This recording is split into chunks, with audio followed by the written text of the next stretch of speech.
Chapter 1. Consuming the Devil Fruit. In a certain sea area of the Grand Line, a colossal warship plummeted from the sky, crashing heavily onto the surface of the ocean, creating a thunderous roar that sent towering waves crashing forth, shattering the vessel into fragments upon impact. The surviving Navy personnel and nobles scattered in a frantic retreat across the water. The deafening sound startled the seagulls, sending them soaring into the sky, surveying the expanse of the sea littered with wreckage. Soon, a flash streaked through the sky. Late. How terrifying! To launch such a swift attack on a naval escort fleet, leaving no trace or sign of life behind this will be difficult to report. On the first day following the turmoil, a child clad in attire reminiscent of a spacesuit floated upon the surface of the sea, drifting towards a moving pirate ship. Although the elderly Nagli still harbored ambitions, upon returning to the Grand Line, he found himself increasingly weary and often powerless. Fatigue etched deeper lines upon his face as he gazed across the water, spotting the child, Kaichi. He retrieved Kaichi from the water. How intriguing! A celestial dragon whose old acquaintance could this be? Such a bother. Nagli held disdain for the celestial dragons, yet felt a pang of sympathy for the child. He removed Kaichi's headpiece to observe his visage, discovering that the child still possessed a faint breath of life. Had he delayed even a moment longer, it would have been too late. As he regarded the celestial dragon child, a peculiar thought flickered in Nagli's mind, leading him to contemplate a new direction for his retirement. Decided to take Kaichi back to the East Blue. 10 years later, on a small island in the East Blue, Nagli looked at the now youthful Kaichi. "Are you ready to set sail?"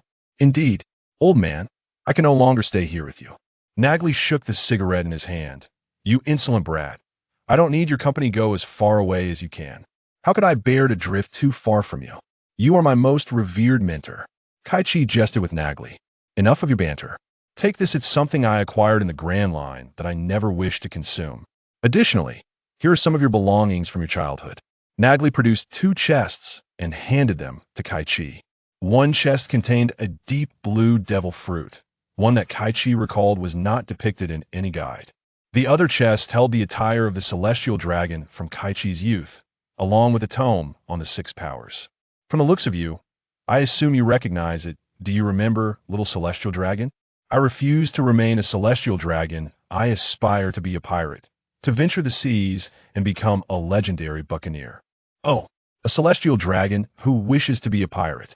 Splendid. Ha ha ha." Whether to consume the devil fruit or not troubled Kaichi greatly as a traveler in this world. While the initial power boost was enticing, the evident weakness being unable to swim was a significant drawback. Ultimately, Kaichi resolved to devour the ominous deep blue devil fruit. Having arrived in this world of pirates, it would indeed be regrettable not to partake in a devil fruit. Ugh, how utterly vile. Despite his preparation, the taste was unbearable, a flavor that penetrated the very depths of his soul, indelible and haunting. Mythical Zoan, frost dragon fruit, frost giant dragon form. Since you've consumed it, focus on mastering the devil fruit before honing the 6 powers, Nagli advised, gazing after Kaichi as he departed for the sea, offering his final counsel. As Nagli watched the ship fade into the distance, with Kaichi waving farewell, he harbored a sincere hope for the ambitious boy. Go forth, pursue your dreams. Let the ocean bear witness to your aspirations. Challenge this world as a pirate of celestial dragon lineage. 3 days later, a whirlpool suddenly erupted in the East Blue, ensnaring a ship. Kaichi and his companion, Sate, were aboard. After a tremendous struggle, they managed to escape the vortex. Exhausted, Kaichi and Sate collapsed onto the deck. Kaichi gasped, "We must locate a navigator immediately. This is far too perilous. If ordinary waters are fraught with danger, what awaits us in the Grand Line?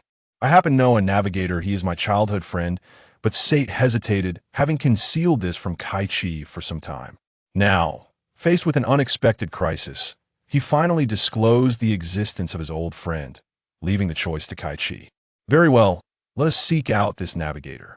Kaichi refrained from pressing Sate about his earlier silence, directing him to sail towards the town of Aio. Chapter 2. The Malevolent Mountain Bandits.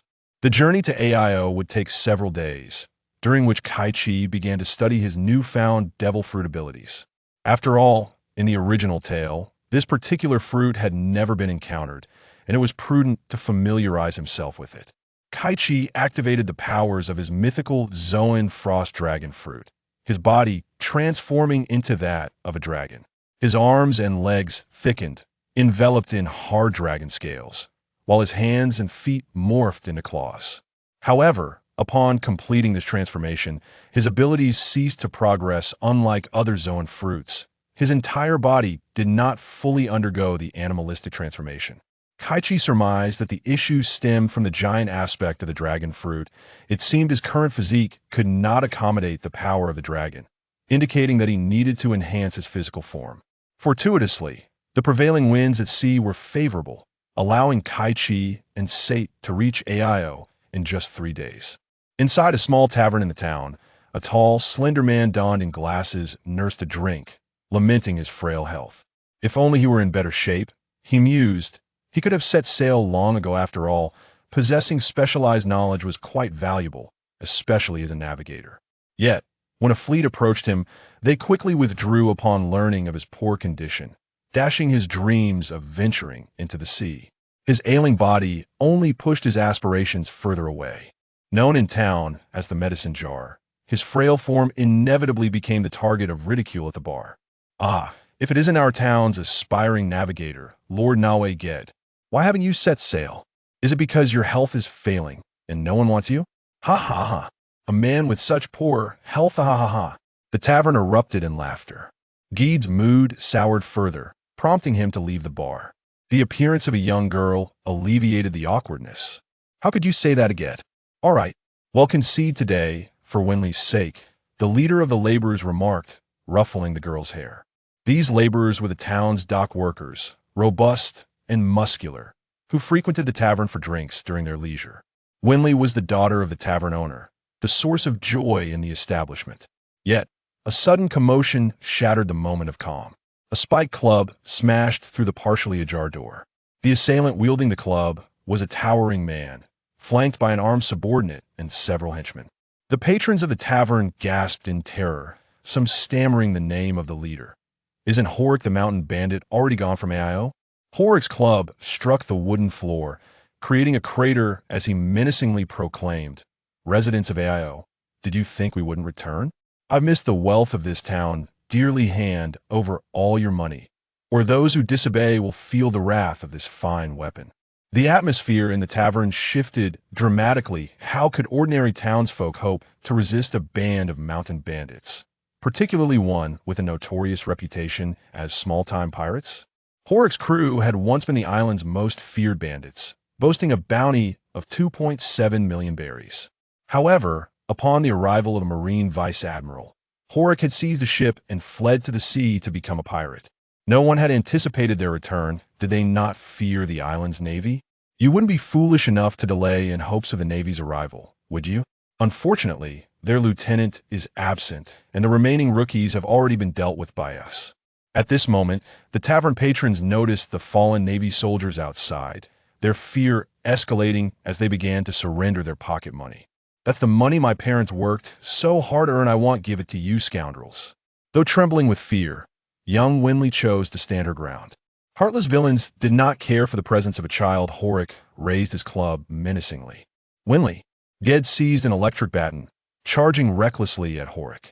However, Horik was no fool. He swept the club, disarming Ged and shattering the baton with a single strike before delivering a kick that sent Ged crashing to the floor. Ged lay on the ground, blood seeping from his lips. Why, if it isn't Horik faced off against Kaichi, or rather, the Kaichi who had consumed the frost dragon fruit. The most direct enhancement of power bestowed by the devil fruits is through the Zoan type, which grants one the most formidable traits of animals upon consumption, often without the need for further development. Among ordinary humans, Horik could be considered a strong man, yet before him stood a creature endowed with the might of a dragon. Horik, exerting his strength, found his spiked club utterly immovable, unable to escape Kaichi's grasp.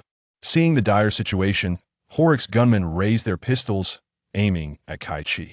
Just as one was about to pull the trigger, A bullet struck his hand, causing him to drop his weapon, followed swiftly by another bullet that struck him in the head. Interfering in the captain's battle is ill-advised. The gunman collapsed, gravely injured.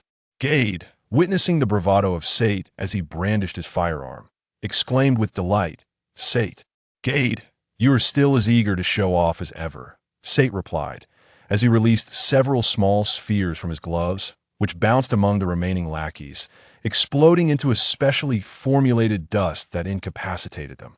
Feeling the pressure from both sides, Horik pressed a button, detaching the front portion of his spike club, freeing himself from Kaichi's grip, and swung once more at Kaichi. Kaichi leapt forward, delivering a punch that shattered the spike club and struck Horik squarely on the chin, sending him soaring into the air. As Kaichi's feet returned to the ground, he executed a spinning kick. Horik, propelled by the force, crashed into the tavern's wall, foam spilling from his mouth as he collapsed. Kaichi regarded Horik, a powerful brute, cunning and shrewd, with a high level of combat prowess and an understanding of when to advance or retreat. It was no wonder he had become a significant menace in the East Sea, considering his bounty of 2.7 million berries was quite substantial in that region. Fortunately, the incident involving Horik had been mitigated by the arrival of Kaichi and Sate, sparing Nuo town from severe damage. Kaichi bound Horik and his crew, delivering them to the local naval base in exchange for their bounty, even bringing along those sailors who had been defeated by Horik. The injured naval soldiers, along with those still tending to the wounded, expressed their profound gratitude to Kaichi and his companions for ridding the community of such a threat. The Navy, mistaking them for newly minted bounty hunters, readily compensated Kaichi and his crew. The cunning Horik's bounty stood at 2.7 million berries, while the sharpshooter Lev's was set at 900,000 berries. Double the bounty. Oh, what a delightful surprise. Kaichi and Sate proceeded to the town to procure supplies, replenishing their provisions for the ship. Gade organized his belongings and gear, making his way to the shoreline, halting before Kaichi's vessel. Sate waved at Gade from aboard the ship. "Come aboard, our navigator. The captain has graciously invited you." Gade responded, "Of course, I keep my word, and I only trust those I personally select." Kaichi stroked his chin thoughtfully and said, "We have yet to raise our flag in the future. We shall hoist the Jolly Roger. Are you willing to join us on our own path and become our ship's navigator?" From a moment Gade encountered Sate, he had an inkling that they were not following a conventional route. It was no surprise they were pirates. Given that a captain sincerely invited him and respected his opinions, he readily agreed. "Captain, your navigator reports for duty." "Gade, our ship is named the Zhuanggang. Feel free to choose your own cabin." "Sate, please assist him in getting acquainted." The Zhuanggang was financed by Kaichi, with Sate participating in its construction, and it represented Kaichi's sole possession at present.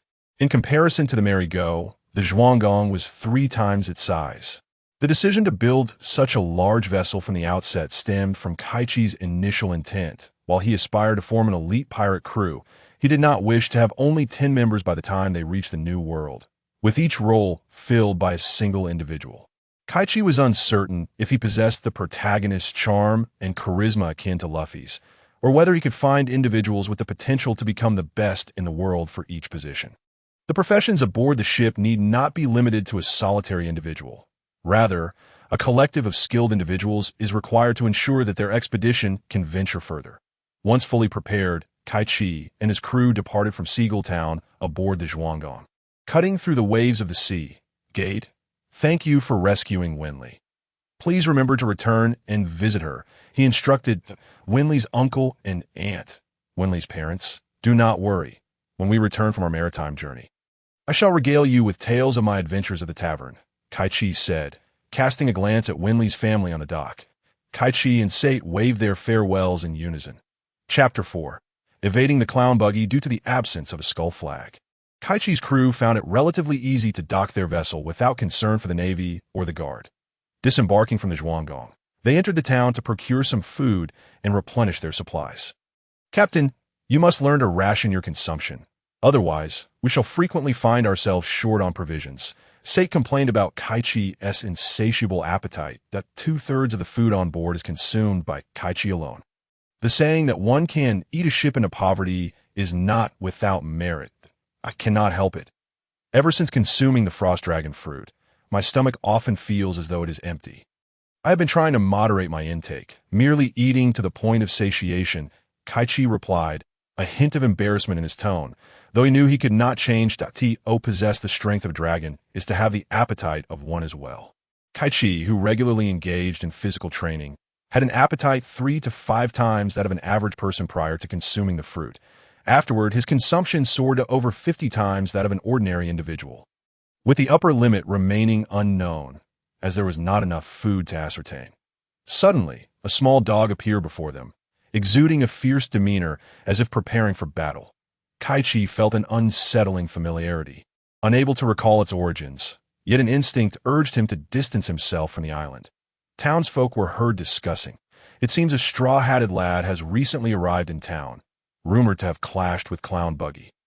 I completely forgot that we cannot afford to encounter him in this town, Kaichi exclaimed. Sate, Gade, secure the food. We must leave this island at once. Kaichi hastily settled the bill, scooping up all the provisions and sprinting back to the Zhuanggong. Leave Buggy to Luffy, he added. Captain, now is not an opportune moment for departure. There are ominous signs of thick fog forming over the sea, Gade advised. Fog is manageable. We must swiftly exit the harbor before I can explain. The Zhuanggong rapidly departed the town, entering the sea where a thin mist had already begun to rise. What could possibly be so pressing that you need to evade it? A person, a deeply concealed individual. If I were to tell you that within that very town lurked a former crewmate of the Pirate King and the brother of the newly emerged Yonko, red-haired Shanks, some versions refer to him as Red-Haired Jack, hidden upon this island, would you believe me? Is that true? You must be joking.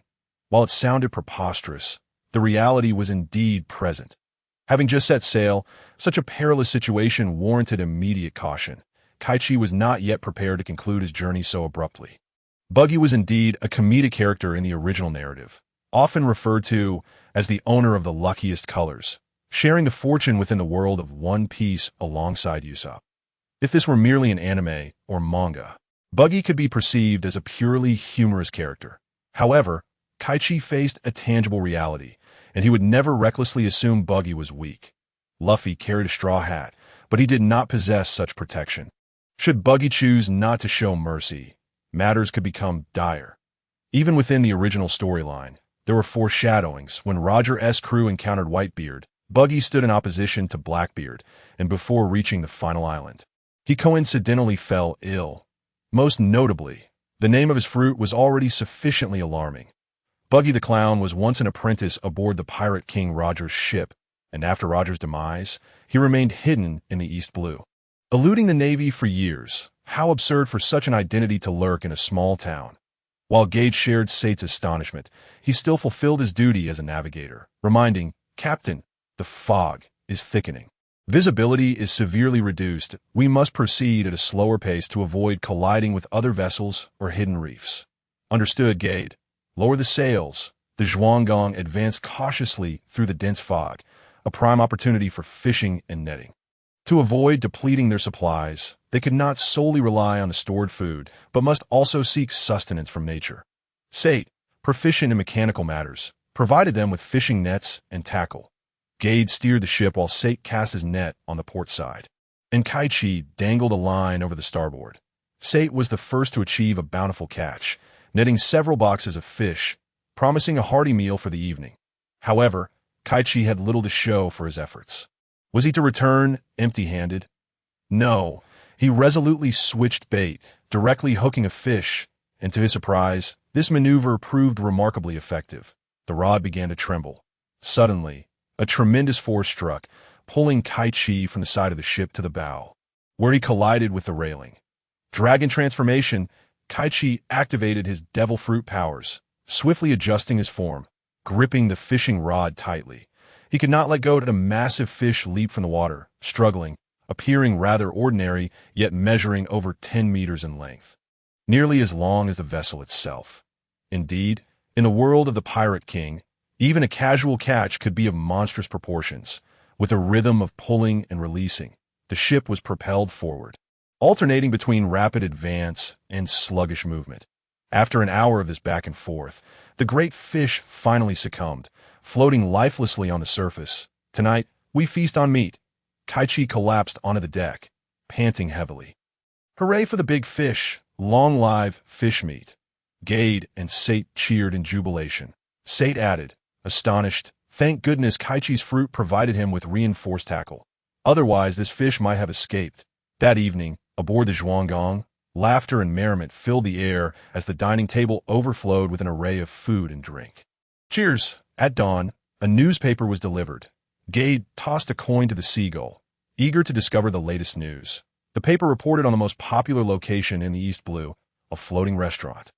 Chapter 5. An Unexpected Illness. The doctor who terrifies the Bear Paw tribe. The morning sun shone brightly, and the sea was calm, allowing for favorable sailing conditions as they raised the sails. Gade leisurely reclined in a deck chair, perusing the newspaper for significant events of the day.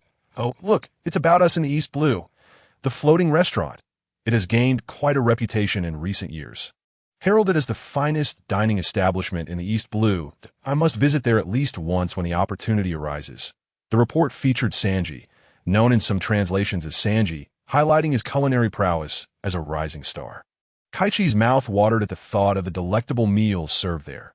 It had been far too long since he had tasted high-quality food, and it seemed imperative to find a capable chef. Kaichi's own cooking was merely edible, while Sate and Gade's culinary skills could only sustain life. Thus, Kaichi resolved to take charge of the cooking duties from then on. The Zhuanggong sailed smoothly across the ocean, the vastness stretching endlessly before them, steady and reassuring.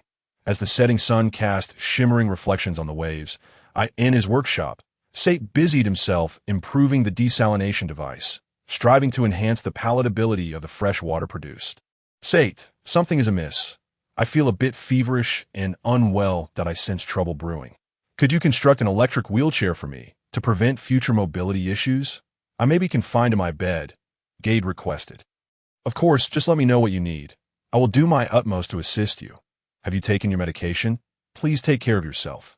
The following day, Gade's condition deteriorated rapidly, leaving him confined to a wheelchair. Gade, drink this spring water from our supplies and avoid the desalinated seawater. Kaichi urged. Sate, is Gade all right? I've spotted an island ahead. I'll go ashore to find a doctor. You stay behind to care for Gade. All right, Kaichi, please be cautious that I await good news. Kaichi hastened his exploration of the island, only to discover it was uninhabited, devoid of towns or villages, and even lacking human presence, just as despair began to set in during his search for aid. A flurry of spears suddenly rained down upon him. Today, fortune smiles upon me. It seems I have stumbled upon humans. I have not tasted human flesh in ages. Kaichi leaped into the air, executing a flip to evade the spears. They were adorned with a thin braid, dark circles under their eyes, and clad in blue attire. The cannibal Bear Paw tribe. To his surprise, this place also housed the Bear Paw tribe, in addition to the island resembling a cat or dog paw. Their combat prowess was not to be underestimated, as they had previously bested Buggy's 3 subordinates. With pressing urgency, Kaichi needed to find a doctor to treat Gade. Dragon transformation, Kaichi pushed his devil fruit abilities further. Dragon horns sprouting from his forehead. Dragon fist. Raging fury. Kaichi swiftly dispatched the group of Bear Paw tribe members. Stepping upon the fallen leader, he demanded, "Does your tribe have anyone skilled in healing? Do not deceive me, or I shall turn you all into soup." He brandished a spear to intimidate the remaining tribesmen. No. We do not have a healer. Our tribe possesses only flavorists. We do not require doctors.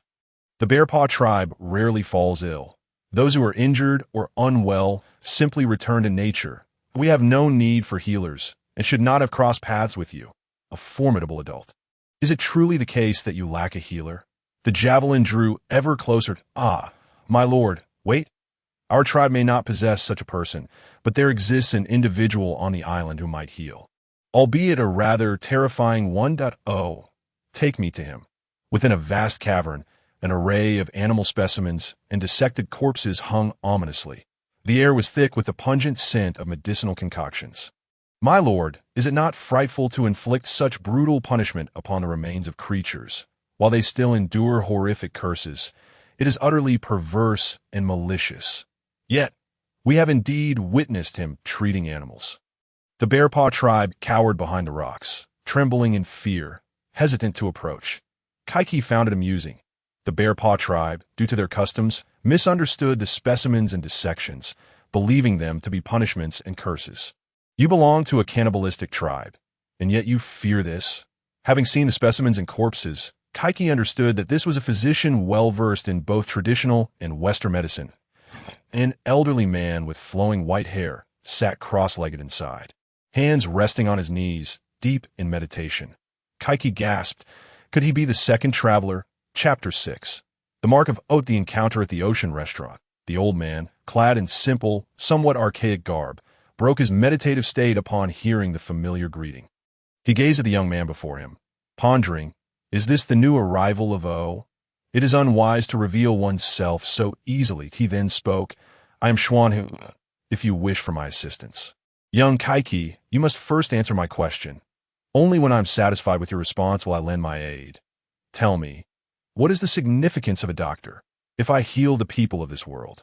Yet they return to the sea to battle and perish. Have I truly healed my patients? Listening to this seemingly simple question, Kaichi broke into a sweat. I cannot answer that. Your answer does not satisfy me. With that, the elder returned to his meditative state. Kaichi knelt, bowing his head. My companion is gravely ill on the ship, awaiting my return with a physician. I beseech you, Xuanhu, to save my friend. The Bear Paw tribe was astounded. Such a powerful individual had knelt before another. I shall grant you one more opportunity. Provide me with an answer. I cannot give you a satisfactory answer, but I know where to find one. I can take you to the island to witness it, though. And if you deceive me, what guarantee do you offer? Your head. Very well. The elder returned to the cave to gather a large bag of supplies. Given your urgent situation, carry me. Yes. Kaichi hoisted the elder onto his back and raced back to the Zhuanging. The Bear Paw tribe, witnessing the two disappear, erupted into jubilant cheers, deciding to hold a celebration that night. Reveling in the departure of two plague-bringers, declaring the island to be their dominion henceforth. Aboard the Zhuanging, the elder examined Ged's pulse, scrutinizing his eyes, throat, and forehead. A mild fever, severe cold, and complications from wind chill. You are frail and riddled with toxins. Fortunately, you did not move about during this time. Had you delayed even a few more days, a single misstep could have led to calamity, leaving you bedridden for life, plagued by a persistent cough. After assessing the medications Ged typically took, the elder continued, First, let us use medicine to alleviate the fever and cold. Once these complications are resolved, you must recuperate, if only a chef could prepare medicinal dishes. The elder's arrival stabilized Ged's condition. Not on the deck. Thank you, Elder Xin, and no need for formalities. Kaichi, you have passed my test, and I shall naturally assist you. From now on, we may converse normally. There is no need to adopt the manner of another world when speaking with me. I have lived in this world for over a decade, and I am quite accustomed to it. I must remind you, however, to refrain from revealing your true identity and the secret of the Omark. It is under close scrutiny by significant figures. Because of this identity, my full name is now Duot O Xuanhu. I look forward to our future interactions, Captain. With that, Xuanhu returned to his workshop. The Mark of O suggests that the world of the Pirate King holds many secrets. Kaichi reflected, gazing out at the sea point. 3 days later, Ged had returned to his usual state. The sea breeze ruffled the deck as the four discussed pirate flags, ultimately deciding on a flag depicting a dragon above skull. Crafted by Sate. Raise the flag. Today, our pirate crew is officially established. Shall we spend all our money? Spend it. Let's indulge in a splendid meal that if worst comes to worst, we can seek treasure maps later. The four engage in a heated debate over finances, having arrived at the ocean restaurant. Rumor had it that every dish here was exquisite, and patrons were eager to spend lavishly, for it was the East Sea's den of indulgence. The four faced no hindrance as they entered the hall and took their seats to order. Kaichi observed the other patrons, who were predominantly nobles and wealthy merchants, with their guards or bodyguards at hand. It was no wonder they disregarded ordinary pirates. The head chef and several staff members were former pirates, unconcerned about Kaichi and his crew, as they had yet to garner any fame. Kaichi, is that really you? A waiter, Luffy, who recognized Kaichi from childhood, exclaimed, I can't believe you've set sail too. Luffy, what happened to you? You aren't stuck here washing dishes for dining on a house, are you? Kaichi, you still speak so bluntly. Just like in our youth, that you'll have a hard time finding companions if you continue this way. Luffy, adopting an elder brotherly demeanor, playfully snatched a meatball from Kaiki's bowl and popped it into his mouth. Luffy, you're stealing food from a customer? Kaichi, you're still so stingy. Yet you act as if you were generous. As Kaichi and Luffy exchange banter, significant figures, Cliquey and the demon mannequin, arrived. Chapter 7. The spectators witnessing the disparity between worlds. Please provide me with a meal. The food here at the Ocean Restaurant is utterly dreadful. I am clad in super alloy armor, and you all must heed my command. Prepare 100 portions at once. That man, Hawkeye, is truly terrifying. He single-handedly decimated our entire fleet. Hawkeye, I set sail solely to find him. How could a single ship be cleaved in two?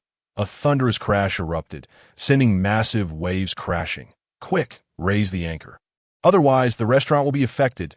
Yet the restaurant was still rocked by the waves, causing several dishes to topple. Just as they were about to hit the ground, Kaichi caught them in the nick of time. Savor your food. It's a rare occasion to enjoy a good meal. Let us not waste we harbor any deep-seated hatred. Why do you persist in tormenting us? I'm simply bored. It's just a form of amusement. You little pirate! He fired dual pistols at Hawkeye. Hawkeye gently stroked his black blade. Knight, altering the trajectory of the bullets effortlessly. Zoro stepped forward, declaring, I am Roronoa Zoro. You claim to have ample time. Let us duel now. The world's strongest swordsman. Let the duel commence. You pitiful weakling. The onlookers gasped. The pirate hunter Zoro faces off against the world's strongest swordsman, Mihawk. Realizing an exciting spectacle was unfolding, Kaichi joined the ranks of spectators. Munching away, I have no smaller blade that a frog at the bottom of a well must realize that there are mountains beyond the well. Understand the disparities of the world, three-sword style, demon slash. How can this be? I refuse to believe there is such a vast chasm between the strongest in the world. Why not evade? A deeper strike would pierce your heart. You would die out of my unaware. But if I retreat, I will forsake my vow. Hawkeye unsheathed his supreme blade, Knight, a long-lost strongman, three-sword style. 3,000 worlds. Zoro's two blades shattered, leading to his defeat. The scars on his back were the disgrace of a swordsman. Zoro, Luffy, and Usopp shouted anxiously, It is too early for you to die. Live on with this unwillingness. Roronoa Dracula Mihawk, will await you at the pinnacle of swordsmen, for you to surpass me and this blade in the future. Luffy, I will not accept defeat until I surpass Hawkeye and become the strongest swordsman. Do you have any objections? Pirate King, as Hawkeye departed. The spectacle concluded. Kaichi returned to the restaurant, resuming his culinary indulgence. Following this chaos and Luffy's victory, the Ocean Restaurant generously offered several complimentary dishes. For a long time, I am eternally grateful for the care of Chef Zeph. Your kindness shall never be forgotten. The odious little rascal feels a profound loneliness. Your departure has left us desolate, you scoundrel. Fools, true men must endure their farewells in silence. Farewell, Sanji. As Sanji departs, Kaichi has just finished his meal. Zapu approaches, accurately pinpointing Kaichi. Calm little pirate. Are you here to seek the sailing journal as well? Truly a seasoned pirate, he immediately discerns the extraordinary nature of both Luffy's crew and Kaichi's. Zapu, I do not seek the sailing journal. Rather, my ship is in need of a chef. Might there be any cooks in your establishment willing to set sail? Zapu refrains from responding directly, instead glancing at the chefs accompanying him. The chefs all shake their heads in refusal to venture out to sea. What a pity. I must seek a cook elsewhere. Thank you for your hospitality. Your food is truly exquisite, and I shall return when the opportunity arises. Zapu, wishing you prosperous business.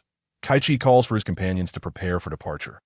Feeling guilty and wishing to show gratitude to loyal patrons, Zapu packs 100 portions of food for Kaichi as he leaves. You are always welcome to return. Not long after, Gate observes the sea through a telescope and spots a distant green, prompting him to become alert. Upon closer inspection, he identifies it as the flag of the Navy.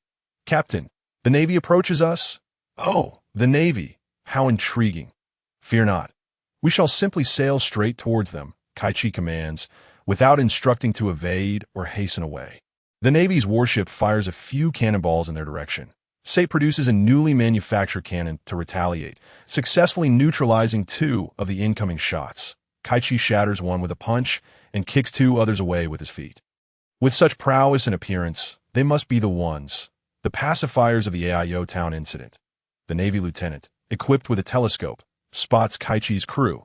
Chapter 8. The pursuit of Lieutenant Kabinick, seeing that repeated long-range attacks prove ineffective.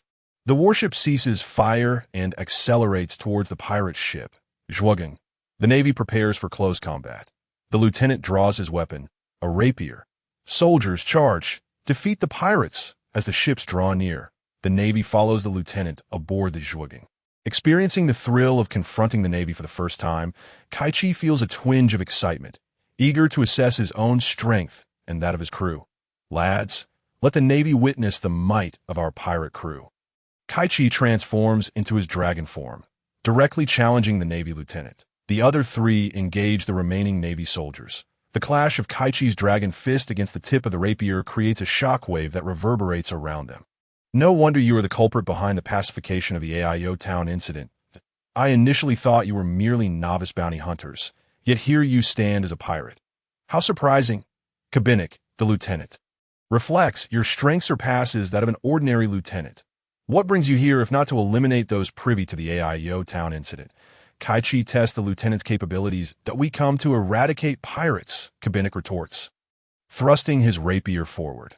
Since you refuse to divulge your true intentions, it is best you return home. With a fierce determination, Kaichi unleashes a dragon fist, a direct assault that shatters the lieutenant's ultimate move, sending him crashing back onto his warship. Lieutenant, the soldiers panic upon witnessing their leader's defeat. In the midst of battle, distractions are ill-advised. Xuanhu seizes the moment. Tiger Crane, Gade's modified electrobaton, releases multiple coils, ensnaring the soldiers and delivering electric shocks to incapacitate the Navy. Sate employs newly crafted mechanical gauntlets to send the stunned Navy soldiers back to their ship. At this moment, Kaichi has fully mastered the fundamental abilities of his fruit.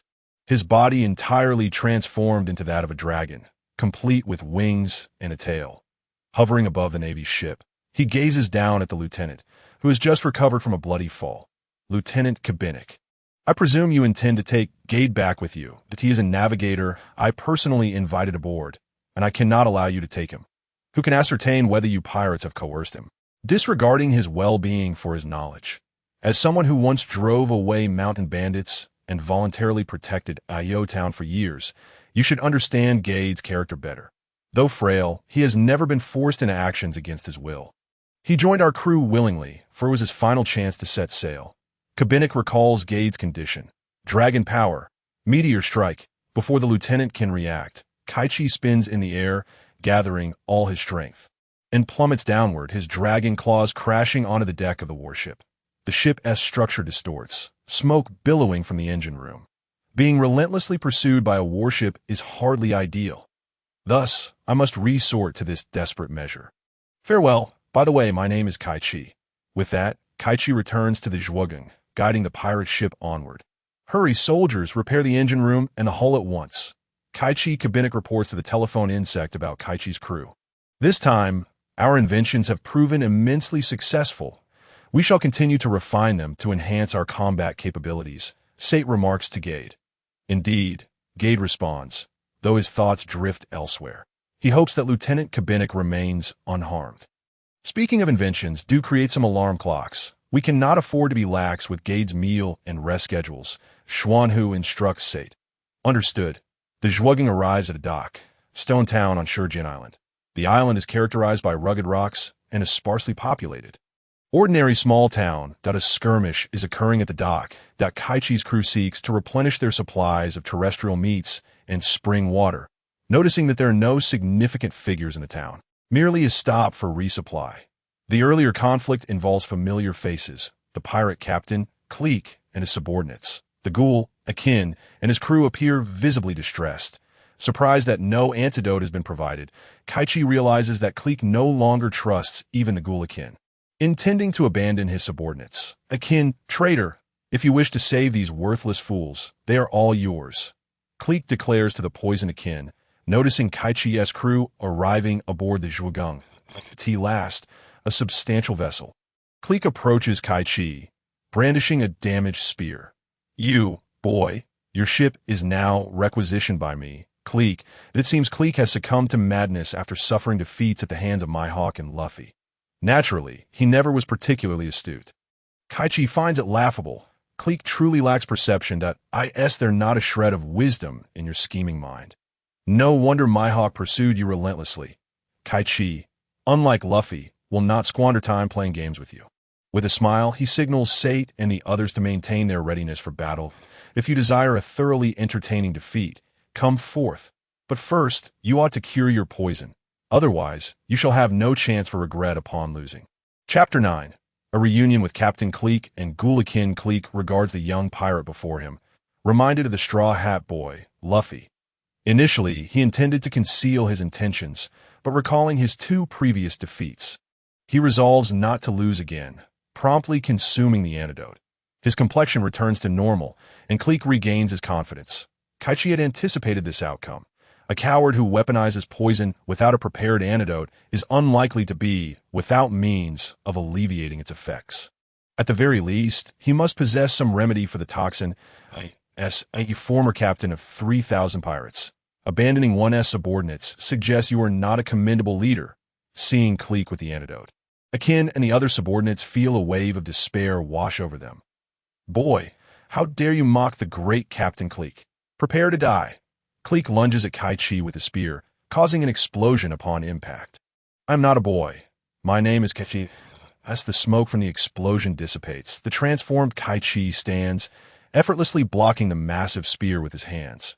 Once again, a devil fruit user, Clique, has begun to accept the existence of those like himself after Luffy's education. Clique retracts the spear, spinning it in his hands, then thrusts it towards Kaichi's chest.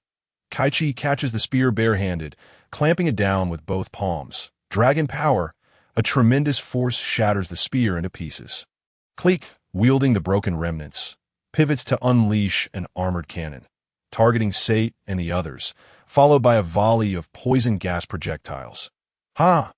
All of you shall perish! Kaichi swiftly positions himself in front of his companions, using his dragon wings to shield them from the explosive blast while fanning away the toxic gas.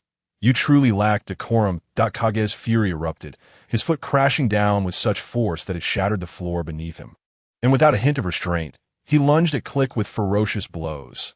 The dragon fist, chaotic strikes unleashed a barrage of punches upon Clique in the blink of an eye. Clique donned his spiked armor, hoping to retaliate against his assailant. Unfazed, Kage continued his relentless assault, delivering powerful strikes. I am no mere rubber fruit. Your spikes do not frighten me. I am clad in dragon armor, and I am not lacking in resilience or satisfaction. Dozens of dragon fists impacted Clique, who staggered under the onslaught, retreating while the floor beneath him splintered, steel nails falling around them in broken fragments. With the dragon fist, direct dragon strike, Kage resumed his offensive. The hardened alloy armor was dented by his blows, sending Clique soaring through the air, blood spilling from his mouth. Kage followed up with another series of dragon fist, chaotic strikes, delivering yet more punishing blows.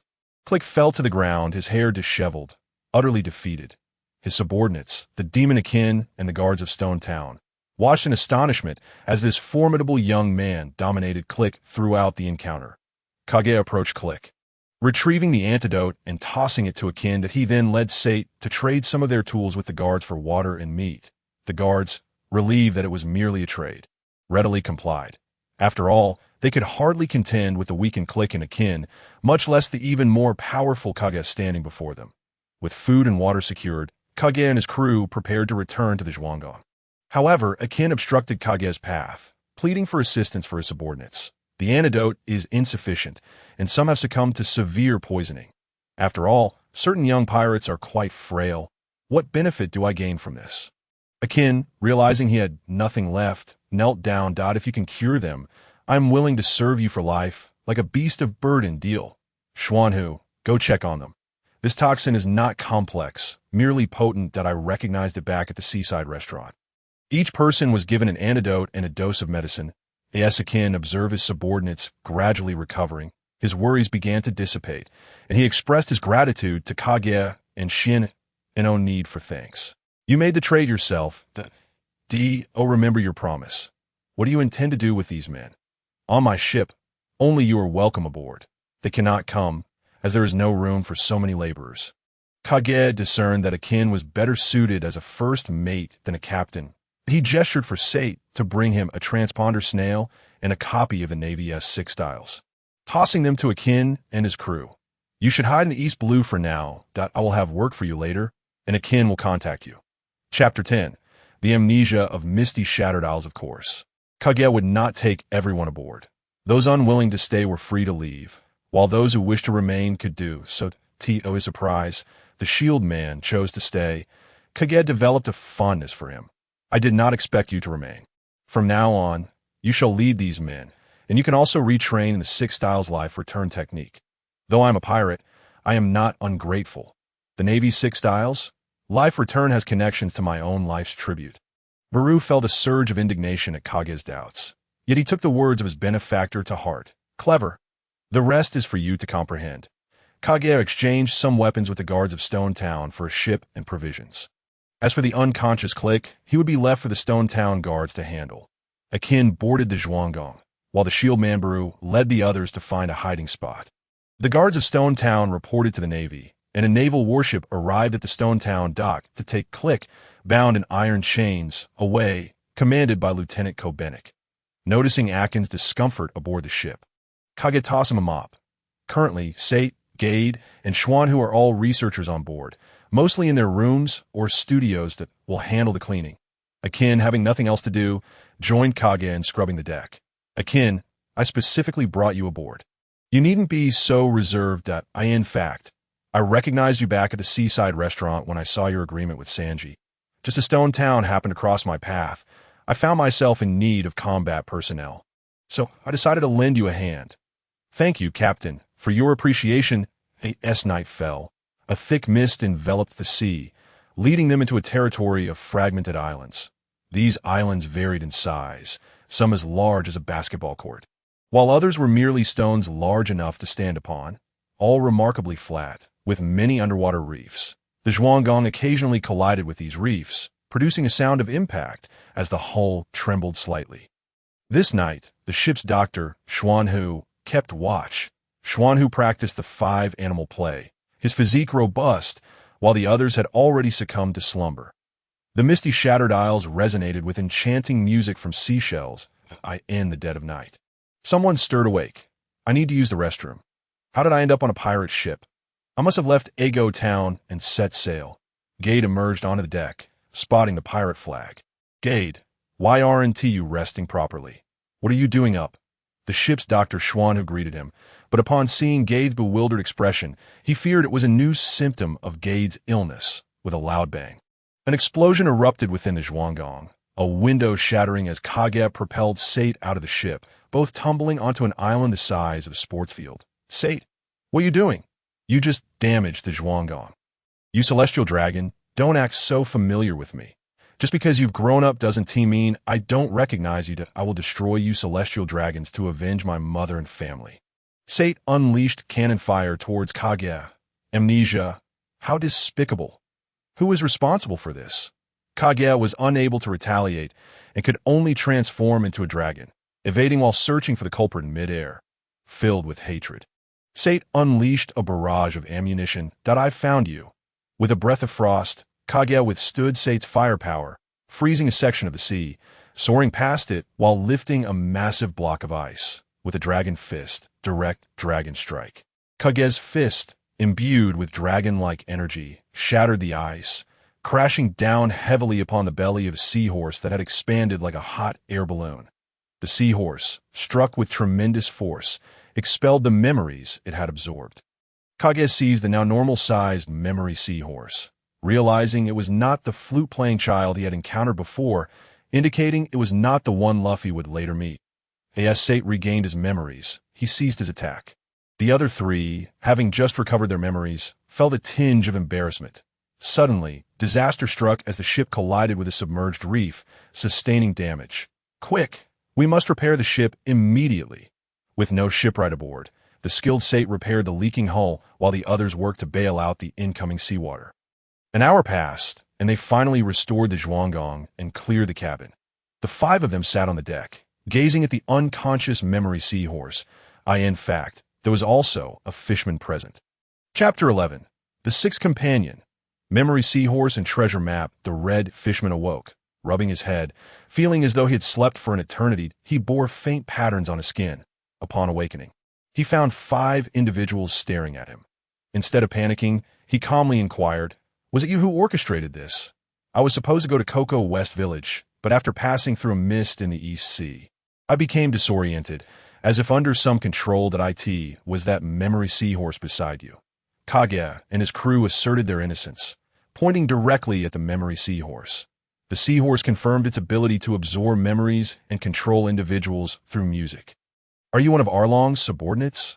Kage suspected not, yet sought clarification. "No, I came to resolve matters concerning Arlong, who was saved due to the reputation of my friend Jinbei, yet lacks gratitude. Arriving in such a place and oppressing the human populace is truly disgraceful." The fisherman grew indignant, displeased that Kage's crew was associated with Arlong's gang. "We are a pirate crew. I am Captain Kage. Sate is the ship's gunsmith. Gade is the navigator. Xuanhu is the ship's doctor. And Akin is the first mate." Kage introduced his crew, attempting to ease the tension.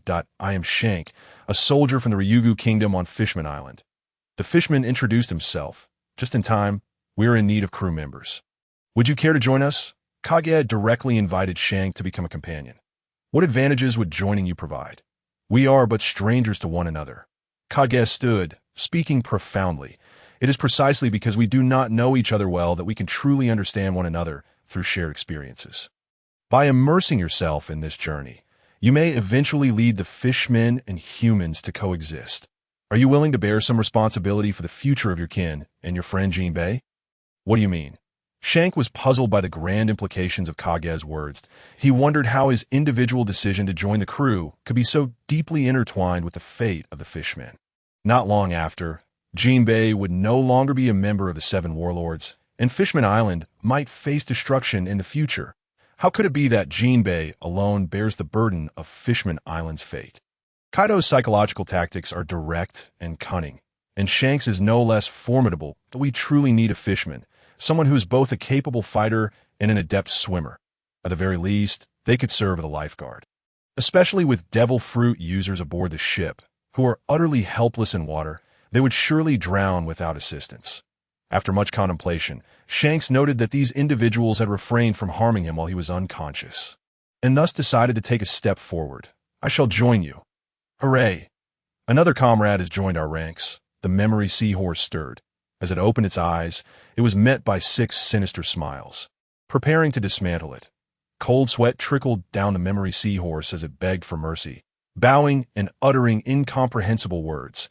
Observing the memory seahorse's pleas, Kaido and his companions understood its desperation, yet could not decipher its words. Shanks stepped forward. "It is a marine creature I am quite familiar with. It is likely pleading for its life, offering to show us an underwater relic that contains a grand treasure map." Following the seahorse, Shanks and Akin entered the underwater relic, returning with 2 stone tablets, one depicting a treasure map and the other bearing a dragon symbol. Upon seeing the treasure symbol on the map, Kaido and his crew erupted with excitement. "A treasure map! Treasure hunting! We are about to strike it rich! Oh my!" The next day, after a moment of calm reflection, they realized they had no leads on the treasure map. Shanks examined the misty fragment island, but found no further clues. Thus, they imprisoned the memory seahorse in a water tank. They first decided to accompany Shanks to Cocoa Village to resolve the issue with Arlong. Just before entering Cocoa Village, they encountered the sea beast, the manatee. The manatee, upon seeing the fishman Shanks, fled in terror as if facing the ultimate horror. The village guard, Kinzo, rushed past Kaido, anxious to reach a certain location. With a face full of scars and a striking aesthetic, topped with a windmill hat, he seamlessly blended charm and style. No wonder Luffy had praised him for his handsomeness. He was undeniably dashing. However, upon witnessing the situation, Kaido understood they had taken a wrong turn and led Shanks in another direction. "You cannot destroy my dragon paradise. Gum Gum Axe, Luffy's kick shattered the dragon paradise. There's no need for you to worry. Someone has taken care of the dragon, Kaido remarked to Shanks, who was observing from behind a wall. Let us go. Seeing that Arlong had been dealt with, Shanks felt no reason to linger in Cocoa Village. Shanks, you return to the Moby Dick. I have matters to attend to. Not far from Cocoa Village, on a battleship, Captain Mouse was in a state of distress. Suddenly, a figure descended from the sky, appearing before Captain Mouse. At first glance, Mouse was met with Kaido's smiling face, and without hesitation, Kaido unleashed a flurry of blows upon this colluding Navy officer. Such a ruthless pirate must be reported to headquarters. Captain Mouse, with his body adorned in bandages, indignantly instructed his soldiers. Chapter 12. The bounty that shook the East Sea Naval Headquarters. That a gathering of naval officers sat together, listening to reports from the headquarters. In the East, where the average bounty is 3 million, a bounty of 30 million and 20 million had been issued. Unprecedented levels in the East Sea and even the world. Such a threat must be eradicated in its infancy. Yet the faces displayed were those of Luffy and Kaido, both smiling. The naval officers, sipping their drinks, set down their cups. Indeed, it is so on the training ground of the headquarters, a group of sailors practiced. The Navy capes billowed in the sea breeze, emblazoned with the word justice on their backs. Gade observed the navigation chart. I cannot believe we are almost there. He promptly picked up the chart to inform the captain. Captain, we are preparing to reach Logtown. Shall we proceed?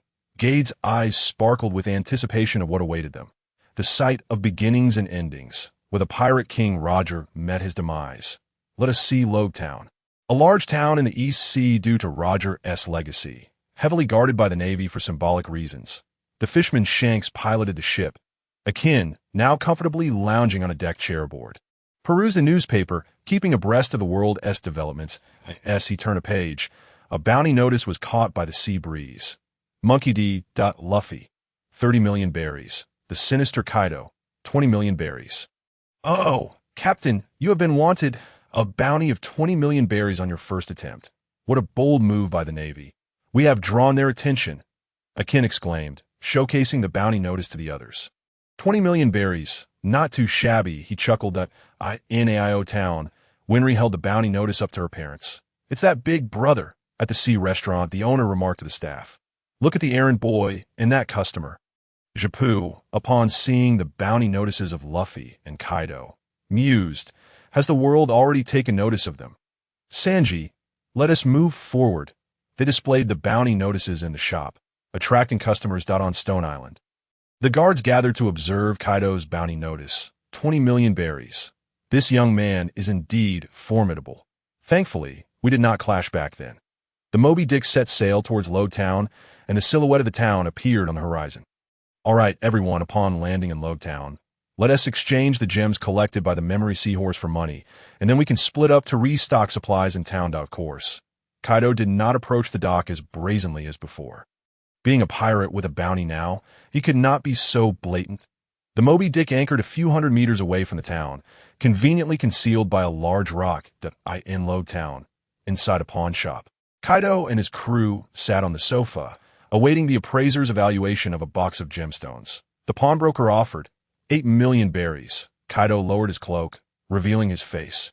8 million? I am worth at least 20 million berries. Give me a fair price. Ultimately, Kaido and his crew secured 30 million berries. Each took a share of the money and went off to purchase their own items. The ship's doctor, Gunhu, and the fisherman Shanks set out to buy clothing. I wonder if they have clothing similar to Tang suits here. Shanks, are you buying a karate training outfit? Since we are both martial artists, we should have a sparring session sometime, Gunhu suggested as they walked through the streets. Gunhu practiced a form of Chinese martial arts from another realm, while Shanks practiced fisherman karate in the realm of literature. There is no first or second in the realm of martial arts who would emerge victorious if a duel were to occur. Chapter 13. The event at the fitness equipment store Logtown's marketplace thrived, bustling with vendors and shoppers, alive with energy as Kaido munched on street snacks. Contemplating what to purchase, he and Akin wandered for a while without finding anything appealing. They stumbled upon a fitness equipment store, and Kaido's interest was piqued as they entered. The shopkeeper greeted them. Are you two esteemed guests here to train or to buy equipment? We are here to purchase equipment, though we would like to take a look first. Can we try it out? Certainly, you may try it. Some equipment even has special promotions. Qualifying participant can receive discounts or even free prizes. Kaido, intrigued, said, "Oh, please tell us more, shopkeeper." The shopkeeper led Kaido and akin to a punching machine. First, there's this punching activity. If you score 500 with one punch, you can receive a pair of premium gloves worth 50,000 berries for free, along with a half-price offer on a diamond-quality punching bag worth 2 million berries, of course. This offer is out of your reach. The highest record in the store is 198. With your average physiques, reaching 500 is but a pipe dream. I'll let you participate to liven up the atmosphere. The shopkeeper thought, looking down on the ordinary physiques of Kaido and akin. Unlike his own muscular build, others in the store gathered around, keen to witness the spectacle. After all, exercising can be quite dull without some excitement. Akin, you go first. Noting how simple it seemed, Kaido encouraged Akin to take the lead. Akin understood the captain's intention, nodded, and stepped up to the punching machine, ready to engage. The store fell silent as the crowd awaited the outcome. Akin rolled up his sleeves, took a deep breath, and unleashed a powerful punch. The punching machine registered a score of 550 that Akin had exceeded expectations. Applause erupted in the room. Shopkeeper, don't forget the half-price offer on the punching bag. Certainly. Would you like to participate in the next activity? The next event offers even greater discounts. Anyone who can lift the barbell may purchase the 10 million belly barbell for a mere 10 of its value. However, esteemed guests, the shop's regulations state that each individual may only participate in one event. Consequently, the shopkeeper led everyone to the barbell that he did not genuinely believe anyone could accomplish the feat, resulting in a loss of 50,000 belly. Observing that Kaichi appeared less muscular than Akin, the shopkeeper devised a new challenge to further embarrass Kaichi. Is there such a rule in the store's events? The audience murmured amongst themselves, but no one stepped forward. Instead, they opted to watch the spectacle unfold. Very well, I shall take it upon myself. Kaichi approached the barbell directly. The barbell, seemingly ordinary yet significantly larger, was undeniably heavy. This prized possession of the store, crafted from special steel, was valued at 10 million belly. Each plate weighed 1,000 kilograms, with 5 plates on either side. Totaling 10 tons, the establishment fell silent once more. Kaichi set to work, exerting himself with both hands. The barbell was effortlessly lifted. The shopkeeper and the onlookers gaped in astonishment, although Kaichi revealed his face. He still wore a cloak, preventing the shop's patrons from recognizing him. In truth, Kaichi was not entirely at ease. He utilized his fruit's abilities as he still needed to hone his skills. Ultimately, Kaichi acquired the equipment at a bargain price, though he also purchased some other items at full price to prevent the shopkeeper from becoming overly suspicious and escalating the situation. That on another street, Sate and Gade perused various shops for goods. Ah, such nostalgia, friends indeed. Unbeknownst to them, a man cloaked in green had taken notice of them, his face adorned with tattoos on one side. At the docks, a fisherman and fishmonger caught a giant elephant tuna. Sanji insisted on purchasing the elephant tuna from him. The old man declined, instead presenting a prize for the culinary competition he had won. A red-haired girl named Carmen, an original character from the anime group, also noticed Sanji. Determined to surpass him in culinary skills and become the finest chef. Chapter 14. The beautiful chef Carmen, the elephant tuna, became the prize for the culinary competition, which Carmen entered to fulfill her childhood dream of all blue. Her group aimed to defeat Sanji in the contest. During the competition, both Sanji and Carmen swiftly showcased their talents, from knife skills to fire control and plating, performing seamlessly like a circus act. The audience was awestruck by their culinary prowess, showering them with applause. Ultimately, Sanji triumphed over Carmen, securing first place and the elephant tuna. Carmen, standing before Sanji, revealed that she had trained at a restaurant on the sea, considering herself a half-disciple of Sanji, and had always aspired to be an equally skilled chef. Sanji, his lecherous nature ignited, attempted to embrace Carmen, only to be struck by her frying pan and blocked by her 2 underlings, who prevented him from getting too close. Commotion erupted in the town, and, sensing trouble, Sanji took the fish and left to find his companions. Carmen gazed at Sanji's retreating figure, reminiscing about the past and reflecting on the growing distance between her and him. Applause interrupted Carmen's thoughts as she turned to see a pair of unfamiliar faces, Kaichi and Akin, carrying a large box. Miss Carmen, your performance was truly breathtaking, an exceptional display of culinary artistry. What are your group's future plans? Kaichi inquired as he approached Carmen and her companions. Carmen's two underlings stepped in front of her, guarding her from any potential threats. Well, you see, I happen to be in need of a chef on my ship. Would Miss Carmen be interested in joining us? Kaichi suggested. Who do you think you are? Our Lady would never board your ship. Who knows your true intentions? One of Carmen's underlings retorted. Carmen shook her head in refusal. What a pity if that's the case. Perhaps we shall meet again, Kaichi remarked, departing with Akin to seek out their comrades. She should feel more regret, Kaichi mused, glancing at Akin, and oh wonder you can manage a crew of 100. Your discernment is quite sharp. Oh, why do you think so? Akin questioned. I can't quite articulate it, but I have this inexplicable feeling that her not joining us is a greater loss for her. Indeed, Akin had a point. While Carmen would not suffer a loss by not boarding the ship, she would only drift further from her dream. It is undeniable that she would become a world-class chef.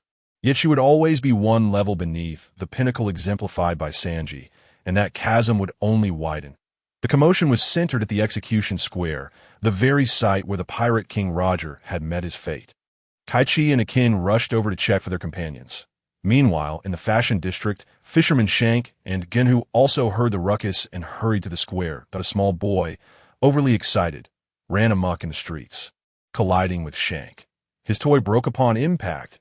As the boy prepared to throw a tantrum, he caught sight of Shank's fisherman face hidden beneath the cloak. Filled with terror, he was about to scream when Gunhu swiftly covered his mouth, saying, "Hush, little one, that toy is broken, which means you ought to have a better one." Gunhu pressed several bills into the boy's hand and winked at him, adding, "As for him, young lad, every boy should have his own secrets." "I'm sorry, little one," Shank said before they both quickly departed.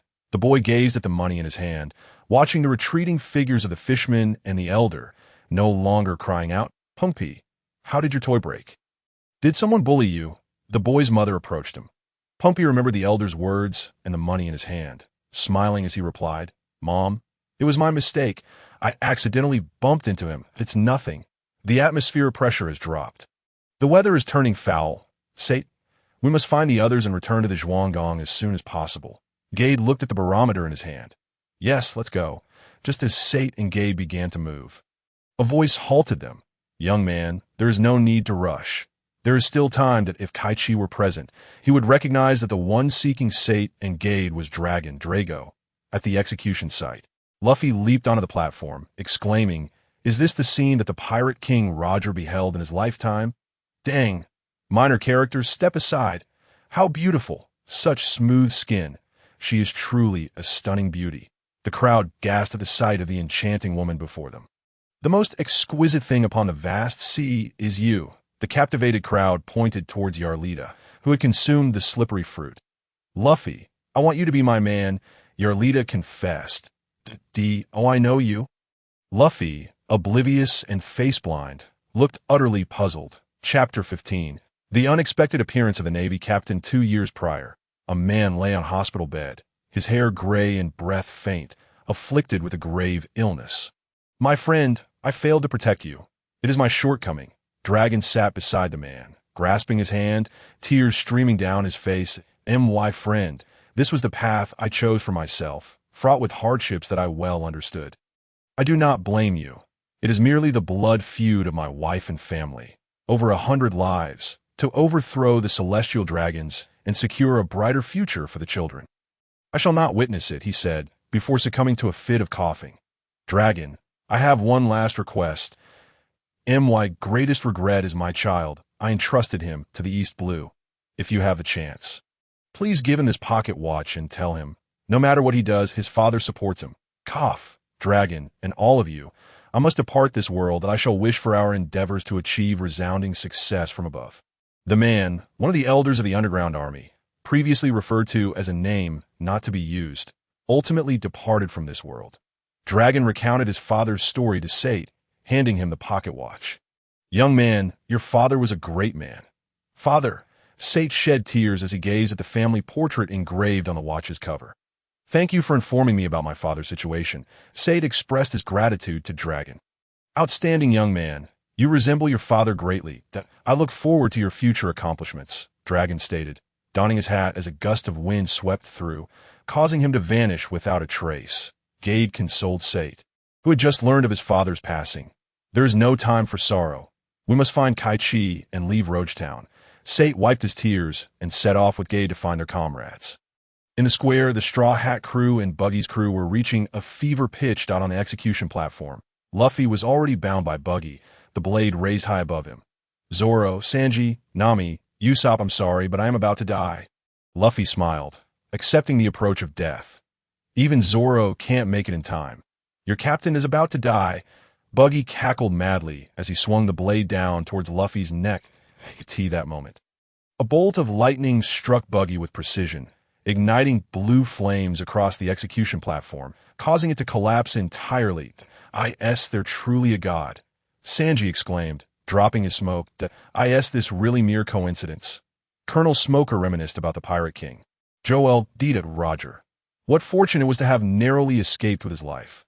Meanwhile, Luffy retrieved his straw hat and reunited with Zoro and Sanji, engaging in a skirmish with Buggy. The Marines also joined the fray, encircling the pirates. Among them was the alluring Arlita, who had consumed the slip fruit. Her beauty was a stark contrast to her bounty poster, and the powers of her devil fruit were indeed formidable. The spectacle was utterly breathtaking, which explained the multitude of admirers trailing behind Luffy. Kage, amidst the chaos, grumbled internally while searching for his comrades. "Captain, Akin, we must depart before the storm descends. Otherwise, we may become trapped in Logtown," Gade declared to the captain. The four of them joined Captain Akin and made their way towards a ship, the tugboat. As they neared the end of the street, a battalion of Marines blocked their path. Led by an officer clad in a cloak, haven't all the Marines gone to apprehend Luffy? Why are there still forces here, including a commander or perhaps a captain? It seems my presence is still felt. We will break through. Akin, you take them back to the Takuwo. I will hold off the leader, Akin replied, resolutely brandishing his weapon.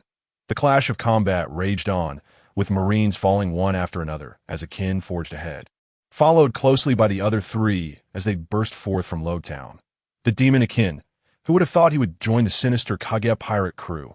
Lieutenant Kobernik commanded his subordinates. "You pursue them at once and capture Kage and his crew." "Yes, Atami, Commander." Lieutenant Kobernik led his troops in pursuit of the ford. Atami drew his katana, declaring, "Pirate Kage, your gravest error was not in becoming a pirate, but in allowing Schwanhu to become your comrade. Your journey ends here." Kage transformed into his dragon form, retorting, "Oh, for me to remain. We'll see if you have the strength." Atami unleashed a flurry of wind blades with his sword, striking Kage and leaving marks on his scales, which were otherwise impervious to cannon fire. For the first time, Kage encountered an opponent capable of breaching his defenses. Shamash Slash. Atami executed his signature move, rapidly aiming his blade at Kage. Dragon Fist, straight dragon strike. The collision of sword and fist unleashed a violent shockwave, sending both parties staggering back several steps. On another front, Akin confronted Lieutenant Kobernik. The sound of hammer clashing against sword echoed as they exchanged blows. Neither yielding, sparks flying amidst the clash. Water strike, tiger crane double form punch. The fisherman Shank and Schwanhu held back the Marine soldiers. Sate and Gade returned to the ship to prepare the Takuwo for departure. As the ship powered up, Sate took to the deck, firing cannons to cover his comrades. Atami and Kage exchanged blows for a while, with Atami launching the powerful Great Amaterasu. However, at that moment, a fierce storm swept through Logtown, engulfing the area, and Kage was swept away by the tempest. Atami's strike was deflected by the wind, severing a nearby building. "What luck, Pirate Kage and Schwanhu. Next time, I shall surely capture you." Atami braced himself against a wall, struggling to endure the gale as he awaited its passage. Chapter 16. The treasure of the Red Dragon. A mysterious wind swept across the battlefield on the island, forcing all combat to a halt. The Takuwo sailed smoothly away from Logtown. The Marines' artillery was toppled by the storm. leaving Lieutenant Kobernik and his soldiers to watch helplessly as Akin and the others escaped aboard their ship. Fire! Lieutenant Kobernik ordered his men to shoot. The bullets splashed into the sea, with only a few striking the hull. The Takuwo had surpassed their firing range, yet the shooting continued in a fit of impotent fury. At that moment, Kage, now in his dragon form, soared overhead, prompting the Marines to aim their weapons at him. Just as they prepared to shoot, Atami commanded, "Lower your weapons. His speed is too great. There's no need to waste bullets." Atami pondered the strange wind and Schwanhu. Is it mere coincidence? Sinister Kage, could you be the variable? Turning to his friend Kobernik, he inquired, "Would you be willing to return to Marine headquarters? Are you interested in venturing into the Grand Line with me to pursue Kage and his crew?" Certainly, Kobernik accepted the invitation. Atami then sought out Colonel Smoker, requesting a warship and additional Marines, for Kobernik's vessel was damaged and under repair, and he had arrived alone in a small boat, certainly not suitable for chasing pirates.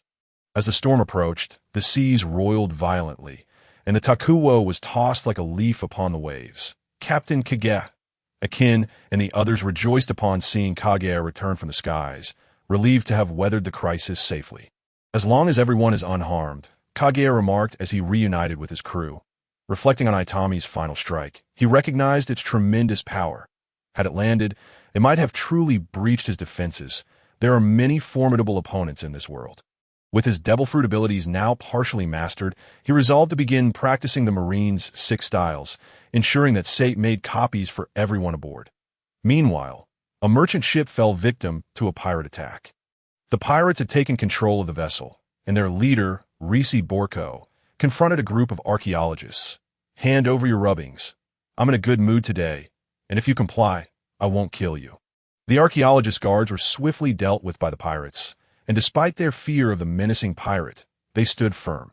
Those represent the crystallization of ancient human civilization, treasures of the world. We cannot hand them over to scoundrels like you. Ruthless Borko, with a bounty of 13 million berries. Risi seized one of the female scholars, brandishing his sword against her neck. Civilization and culture mean nothing to us pirates. Treasure is what truly matters. The treasure of the Red Dragon. A legendary bounty. Your rubbings contain clues. Hand them over, or I'll kill this lady first. Laughter echoed as the blade pressed deeper, drawing blood. Captain Kage, there's a merchant ship and a pirate ship ahead. Upon hearing Akin's report, Kage took the extended telescope, observing, familiar faces. Let Esko join the fray. On the merchant ship, a striking figure charged forward. Bullying a weak woman is hardly a display of prowess. Carmen brandished a frying pan, aiming to rescue the female scholar from Risi. "You wretched woman, seeking death." Risi discarded the scholar, deflecting Carmen's pan with his sword, then swung down with tremendous force. The Carmen's frying pan met the blow. But the impact left her hands numb and trembling. "Weak, did you think I was an easy target?" Risi's foot surged forward, unleashing a wave of sword energy. Carmen's 2 subordinates raised a pan in defense. The force of the sword energy was overwhelming, slamming all 3 against the wall. The pan shattered, and the wall bore the scars of the strike. The trio fell back, bloodied and injured. Now, prepare to meet your end." Risi raised his weapon, poised to slay the 3. Captain, another pirate ship is approaching. Chapter 17. The hunting grounds of the Red Dragon, Sinister Kage, and the demon Akin. Captain Risi felt a wave of anxiety upon spotting Kage's crew. Realizing he could no longer monopolize the treasure. Yet, as captain, he must maintain his composure. "Kage, what brings you here?" Kage, mimicking Shank's tone, replied, "My friends Carmen and her companions are aboard that ship. Might you grant me a favor and release them?" Risi, skeptical of Kage's intentions, stated bluntly, "I care not for others. I seek only treasure. With over 100 subordinates, should you attempt to seize the treasure map's clues, it would lead to mutual destruction. No one would claim the treasure. How about we join forces and split the treasure once obtained?"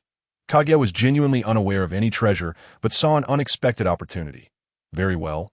We shall cooperate. Show me your clues, and I shall assess their authenticity." Risi instructed his men to present the rubbings he had seized from the archaeologists. Dragon symbols, ancient scripts, and maps of islands were displayed. "Very familiar. I recall now." Akin, fetch those 2 stone tablets. The archaeologist gasped in surprise upon seeing the tablets. Recognizing the significance of their reactions, Kaichi swiftly untied their bonds, declaring, "Speak, or the entire crew of the merchant ship shall perish. If you cooperate, I can assure your release."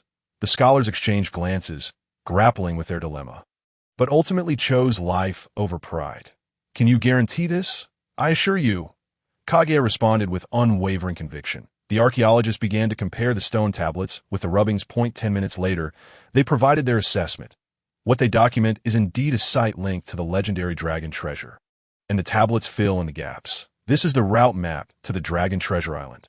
Archaeologists meticulously charted a route on a maritime map. That moment, the cunning Captain Lizzie seized the opportunity to snatch the treasure map.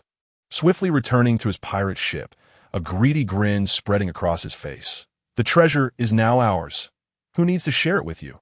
He laughed heartily, mocking Kaichi and his crew from the departing vessel. Leaving behind a ship full of bound captives for Kaichi, Kaichi and Shank had already affixed trackers to their ship while submerged in the water. Those who understand my heart, like Sartre, they silently applauded each other in agreement. Kaichi then addressed the archaeologists. "I require a copy of the maritime chart depicting the island where the ruins are located."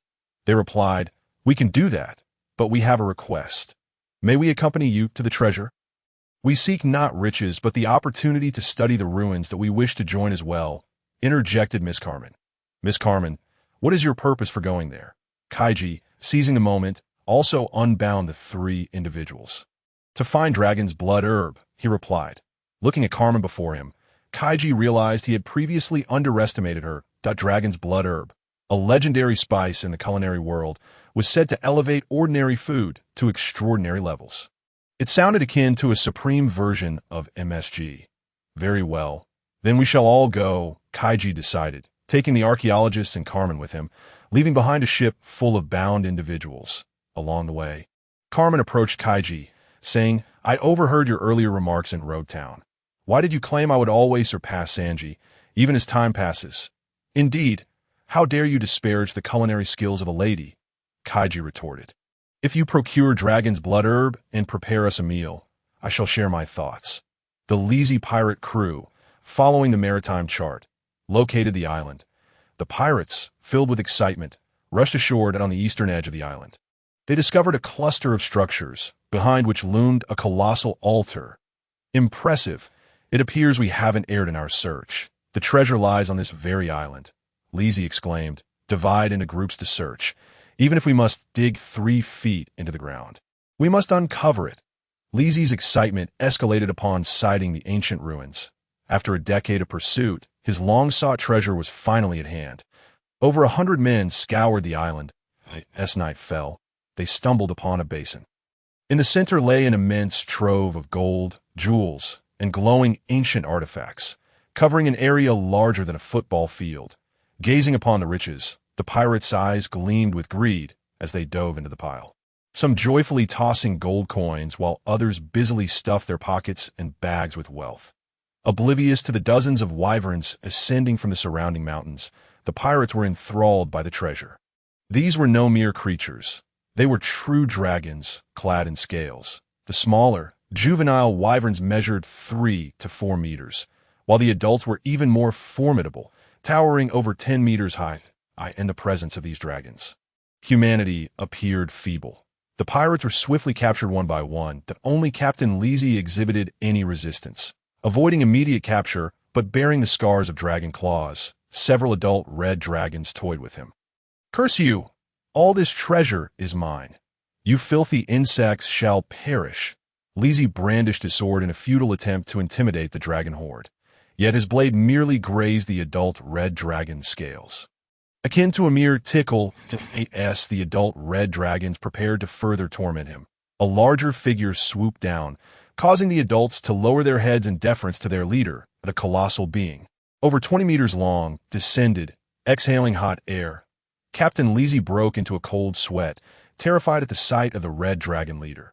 Rather than engaging directly, the leader allowed several adults to continue their playful torment, but with greater ferocity, their tails sweeping Lizzie off his feet. The immense force sent him crashing between the dragon tails, beaten mercilessly until he coughed up blood and fell unconscious. At the ruins appeared an elderly and a youthful wildling. "Grandfather, can they truly obtain the treasure?" the young one asked. "Jack, those who deliver offerings should refrain from making accusations. After all, this is the hunting ground of the Red Dragons." Chapter 18. The dragon-worshipping people. Into the dragon's lair Captain Lizzie was effortlessly dispatched by the Red Dragons. Imprisoned within their lair, the elderly wildling scoffed, weak and foolish, even less entertaining than the last lot. "Uninspiring," he said, lowering his telescope to address his grandson.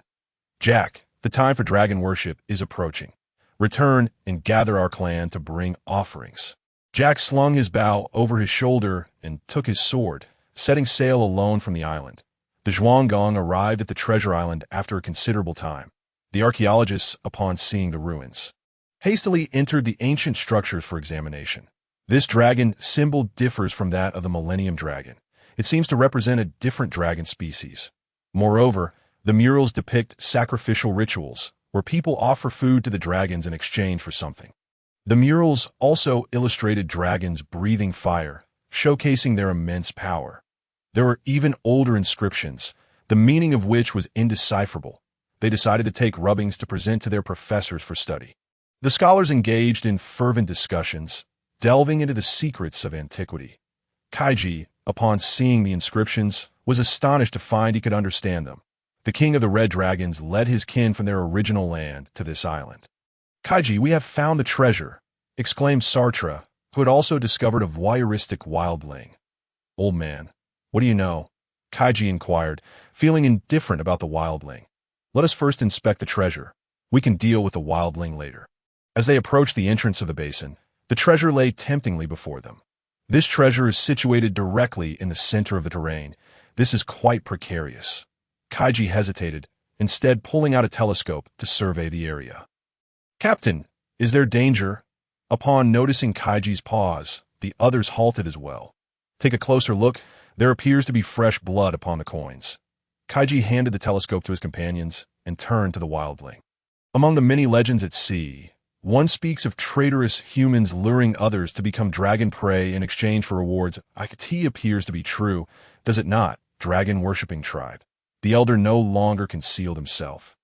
"I am Thomas, of the dragon-worshipping people. What you speak of is slander against our kin." The elder, dissatisfied with Kaichi's accusation of treachery, continued, "Our ancestors stumbled upon Dragon Island by chance. Initially, they desired the treasure. But upon witnessing the dragons, their courage faltered. My ancestors, with thieving intentions yet cowardly hearts, settled here and expanded the structures. However, after witnessing countless greedy souls captured by the Red Dragons, they lost any desire for wealth. During one fishing expedition, they could not consume all the catch and offered the surplus at the great altar. To their surprise, the Red Dragons appeared, feasting upon the offerings and gifting us their shed scales. As for those claims of luring others to the dragons, those are fabrications by the descendants of greedy treasure hunters. The scholars marveled at the revelation. That's the true purpose of the altar. Realizing their misunderstanding, they unbound the elder. "Miss Carmen, since you seek dragon's blood herb, let us split into teams." "Very well," she agreed. Tasks were assigned, and they set to action. Kaichi and Carmen stealthily entered the dragon's lair from side entrance, followed by the elder, hoping to find valuable herbs within the precious dragon cave. Sartre positioned a cannon at the basin's entrance for Gator to command. He, along with Akin and Shank, ventured to the center of the basin to collect treasure while luring out the Red Dragons. The archaeologists and Elder Thomas remained hidden within the structures. Sartre, Akin, and Shank arrived at the treasure heap, swiftly grabbing handfuls of gold coins to secure in their pockets. They refrained from greedily hoarding more, instead preparing for the imminent arrival of the Red Dragons, with Gator's cannon providing cover. Sartre launched mortars at the approaching dragons. However, the scales of the adult Red Dragons proved too resilient. The cannonballs merely slowed their advance without inflicting any harm. Sartre deployed smoke bombs to conceal himself and his companions. High above, the Red Dragon leader spotted Gator at the cannon and swooped down, rapidly approaching. The Dragon leader's speed was overwhelming, and Gator had no time to evade, taking refuge behind the cannon. The massive dragon easily tossed the cannon aside, as if it were a toy. Spreading its legs wide, Gator barely managed to dodge the leader's first claw strike, firing electric bullets in retaliation. The red dragon leader felt nothing, as if merely a feather had brushed against its skin. While Gator faced dire consequences, being too close for comfort. The force of the dragon's enormous wings generated a gale that tested Gator's stability to the limit. Once again, the colossal claws descended upon him, leaving Gator with no means of escape.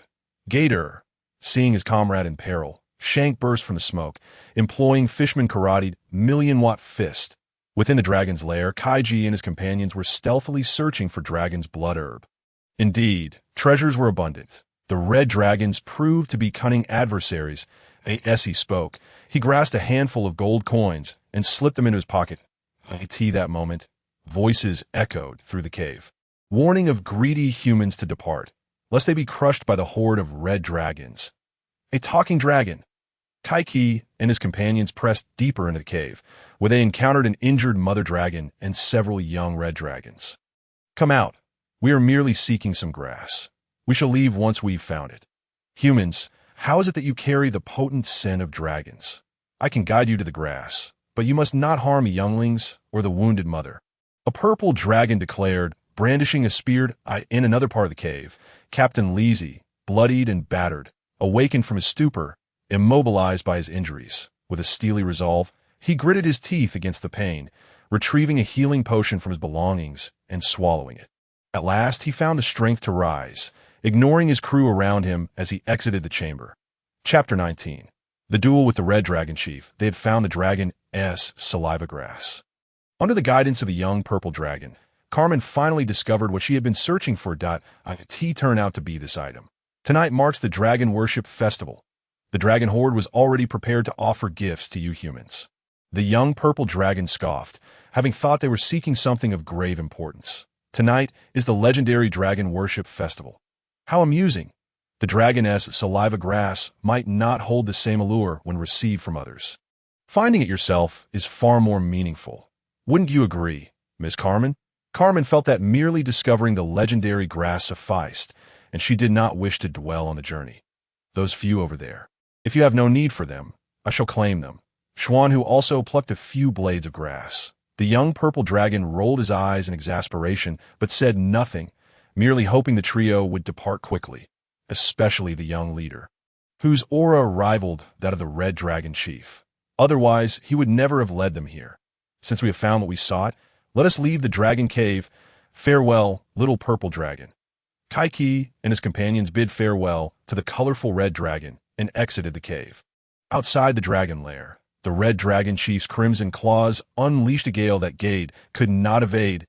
In a moment of crisis, Shank employed his fishman martial arts, delivering a punch that bent the dragon's assault. Seizing Gade, Shank pulled him into the smoke for temporary refuge. However, the red dragons, with their mighty wings, were dispersing the smoke with relentless flaps. Sake continuously deployed smoke bombs, but the sheer number of dragons rendered them insufficient. As the smoke gradually cleared, the red dragons resumed their attack. Akin spun his twin hammers to repel the onslaught of red dragon claws. Though the cannon fire lacked significant impact, Sake continued to provide cover for his comrades. Shank utilized his fishman martial arts to fend off the red dragon strikes. Just as the battle intensified, a dragoness roar halted both sides. Kaichi, transformed into a dragon-human hybrid, returned alongside Xuanhu and Carmen. "Captain Kaichi." The trio rejoiced at his successful return. The dragon-human Kaichi positioned himself protectively in front of his companions. The red dragons, sensing the formidable aura emanating from Kaichi, instinctively retreated behind their chief, instead of unleashing a dragon's roar. The chief spoke in a deep dragon tongue.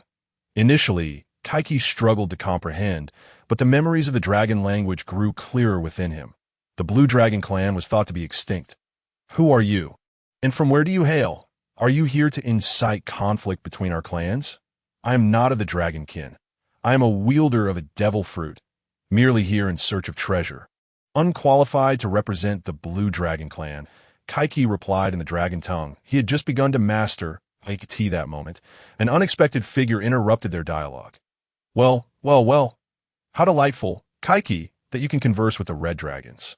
Convince them to hand over their treasures, or I shall slay this young dragon, and we shall all perish together. Lizzie clutched a young red dragon in his grasp. A small purple dragon clung fiercely to his calf. Though the purple dragon had matured, its mutated form remained diminutive yet formidable. Lizzie's attack merely grazed it, as the creature retaliated fiercely. Not good. The red dragon symbolizes greed and brutality, to harm a young dragon. None shall escape unscathed. Thomas, peering through a telescope, felt a pang of regret for Kaichi's predicament. With a swift whistle, an arrow struck Lizzie's hand. Bullying the innocent is no sign of prowess, Jack declared as he led his kin back to Dragon Island. Witnessing Lizzie's actions, and immediately intervened. The small purple dragon ceased its biting, catching the young dragon and unleashing a torrent of flames at Lizzie. Lizzie was left disheveled by the flames. Kaichi activated his 6 styles, swiftly appearing beside the pirate Lizzie and delivering a decisive kick. You almost cost me dearly with your foolishness. Humans, you must provide an explanation, the Red Dragon Chief proclaimed, having observed the brief altercation. Shall we settle this with a duel? A one-on-one to resolve our grievances.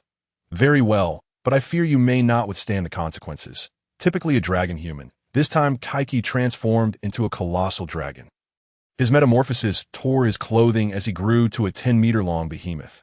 The two dragons collided in a visceral contest of strength, two titans engaging in primal combat. The Red Dragon Chief was exhilarated. Since becoming the leader after the demise of the Red Dragon King, no creature had dared to challenge him so directly, only to discover that this blue dragon, though half his size, was a worthy opponent. Kaichi seized this opportunity to familiarize himself with his colossal form and newfound abilities. After an intense struggle that lasted for what felt like an eternity, they reached an impasse, ultimately sharing a smile to dissolve their enmity. As dusk settled, Kaichi's group reconciled with the Red Dragon Horde. The Dragon Worship Festival commenced, with the dragon worshippers preparing an altar adorned with timber as 2 red dragons brought forth a massive flat pan. The chief exhaled a plume of dragon flames, while Thomas, the elder of the dragon worshippers, and his kin prepared the ingredients for a feast. Thomas brandished his colossal knife, slicing seafood, half for the humans, delicately thin, the other half for the giants. The dragon flame cuisine, coupled with legendary skills in serving colossal beasts, was a sight few had the fortune to witness simultaneously. Carmen exclaimed in excitement, "Such a wealth of knowledge you possess. Young lady, yet these are not exclusive to us. Our uniqueness lies in the dragon's saliva grass, the very essence that has facilitated our prosperous trade with the outside world. Soon, the red dragons will reward us. And in their joy, they may bestow upon us some gold," Thomas enthusiastically explained to the fellow chef Carmen. Who would have believed such an altar served this purpose? It's utterly unbelievable unless witnessed firsthand. The theories learned in books pale in comparison, an archaeologist remarked while sipping his drink. Kaichi and his companions found themselves in high spirits with the dragon worshippers.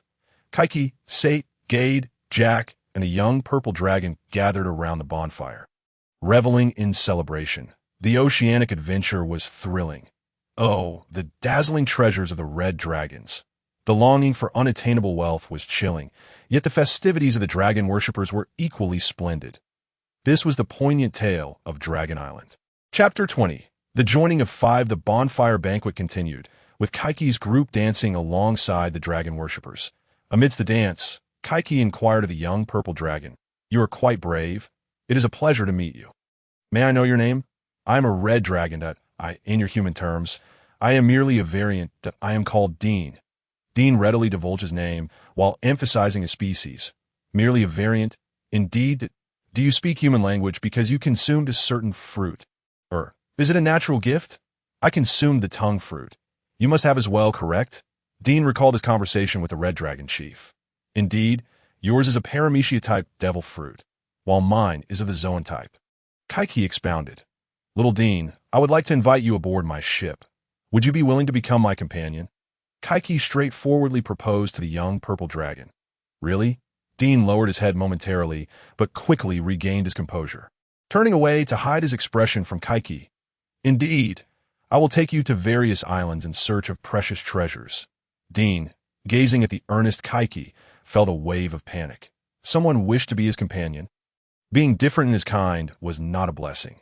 This was no world akin to Pokemon. Dean had long been ostracized within his community due to his color, familiar with the Dragon Cave as a place where he had often faced bullying. Hence, he could detect the approach of Kaichi and his companions, as well as the ambush by the pirate Lizzie seeking to abduct young dragons. In a soft and gentle manner, he replied, "Yes, I would be honored to be your partner." At that moment, Jack placed a hand on Kaichi's shoulder. "Captain Kaichi, your boldness in confronting the Red Dragon Chief was truly commendable. I am deeply impressed. What do you think of me? I too wish to set sail and become your companion. I am John Churchill Jack, a helmsman, wielding a broadsword in my left hand, a bow in my right, and a bagpipe slung over my shoulder. The transport tasks of the dragon worshippers are all entrusted to me. Dancing upon the crests of the waves. How about it? Am I worthy to be your companion?" Unexpectedly, an elite helmsman stepped forth, and how could Kaichi refuse such a fortuitous offer? "All right, Jack. Welcome aboard." "Yay!" Akin, Xuan, who was drinking and engaging in a drinking contest with the dragon tribe. Kaichi, feeling fatigued from the revelry, returned to his seat to indulge in some meat. Miss Carmen approached Kaichi and inquired, "Can you tell me now?" Kaichi was taken aback by Carmen's eagerness, yet he guided her to observe the surroundings and earnestly replied, "You must bravely take the first step, arrive on this island, witness the culinary artistry of dragon flame and the mastery of the giant blade, and acquire the dragon birth coriander. You must have gained much." "But what is the connection between all this?" she asked. "Indeed, there's a connection," Kaichi explained. "Sanji, as a member of the Straw Hat Pirates, embarks on such adventures daily, visiting various islands, experiencing diverse cultures, and tasting an array of cuisines. If you continue on your present path, remaining in such a comfortable environment, the gap between you and him will only widen. Undoubtedly, given your family background, it will be quite simple and advantageous for you to study at esteemed establishments to become a top-tier chef. However, such sheltered journeys are insufficient for reaching the pinnacle, as your experiences are not on the same level. This was the first reason I encouraged you to set sail. And what about the others?" Seeing that Carmen was absorbing his words, Kaichi continued, "The next two are the advantages I possess on my ship. The first is that your culinary skills are already quite advanced, and it is challenging for ordinary individuals to offer you constructive feedback. Yet I possess confidence in this regard, as I have the memories of a celestial dragon from my childhood.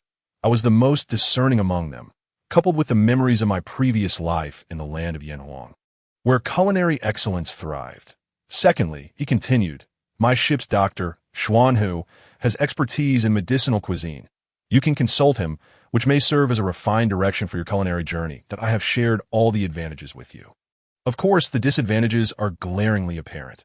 It is exceedingly dangerous. The choice is yours in his quest to find a chef. Kaichi was compelled to reveal some of Xuan Hu's skills that I will provide you with my answer tomorrow." Carmen pondered over the night. "Miss, do you truly intend to set sail with this group?" Her two companions urged from behind. Dawn. Aboard the Zhuanging, Kaichi awaited the arrival of new companions. Ultimately, Carmen decided to board the ship, bringing her two companions along. "Are you two also planning to join us as pirates?" Kaichi inquired with curiosity. "Of course. Wherever the lady goes, we shall follow." "Very well," Kaichi mused, welcoming the addition of two more able hands.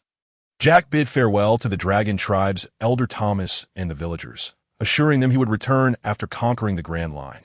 "Take care of the dragon armor. In our absence, ensure your safety." "For this day will come." Thomas gazed at Jack, who was ready to depart. The ordinary scene no longer sufficed for him. "Take care, Elder Thomas, and everyone." The last aboard was the purple dragon, Dean, who looked back at Dragon Island with a hint of sorrow as they were about to leave. The Zhuanging set sail, departing from Dragon Island. The sunlight glistening upon the waves, and the roar of dragons echoed, followed by a chorus of dragon cries, a tribute from the red dragon to the warrior. Dean gazed silently at Dragon Island, tears streaming down his face. Thus, the five joined forces and the legendary Ice Dragon pirate crew began to take shape. Chapter 21. The Quest for Treasure, the Crystal Throne in the Early Morning. As the first light of dawn crested the horizon, Kaichi and his crew were already seated at the dining table.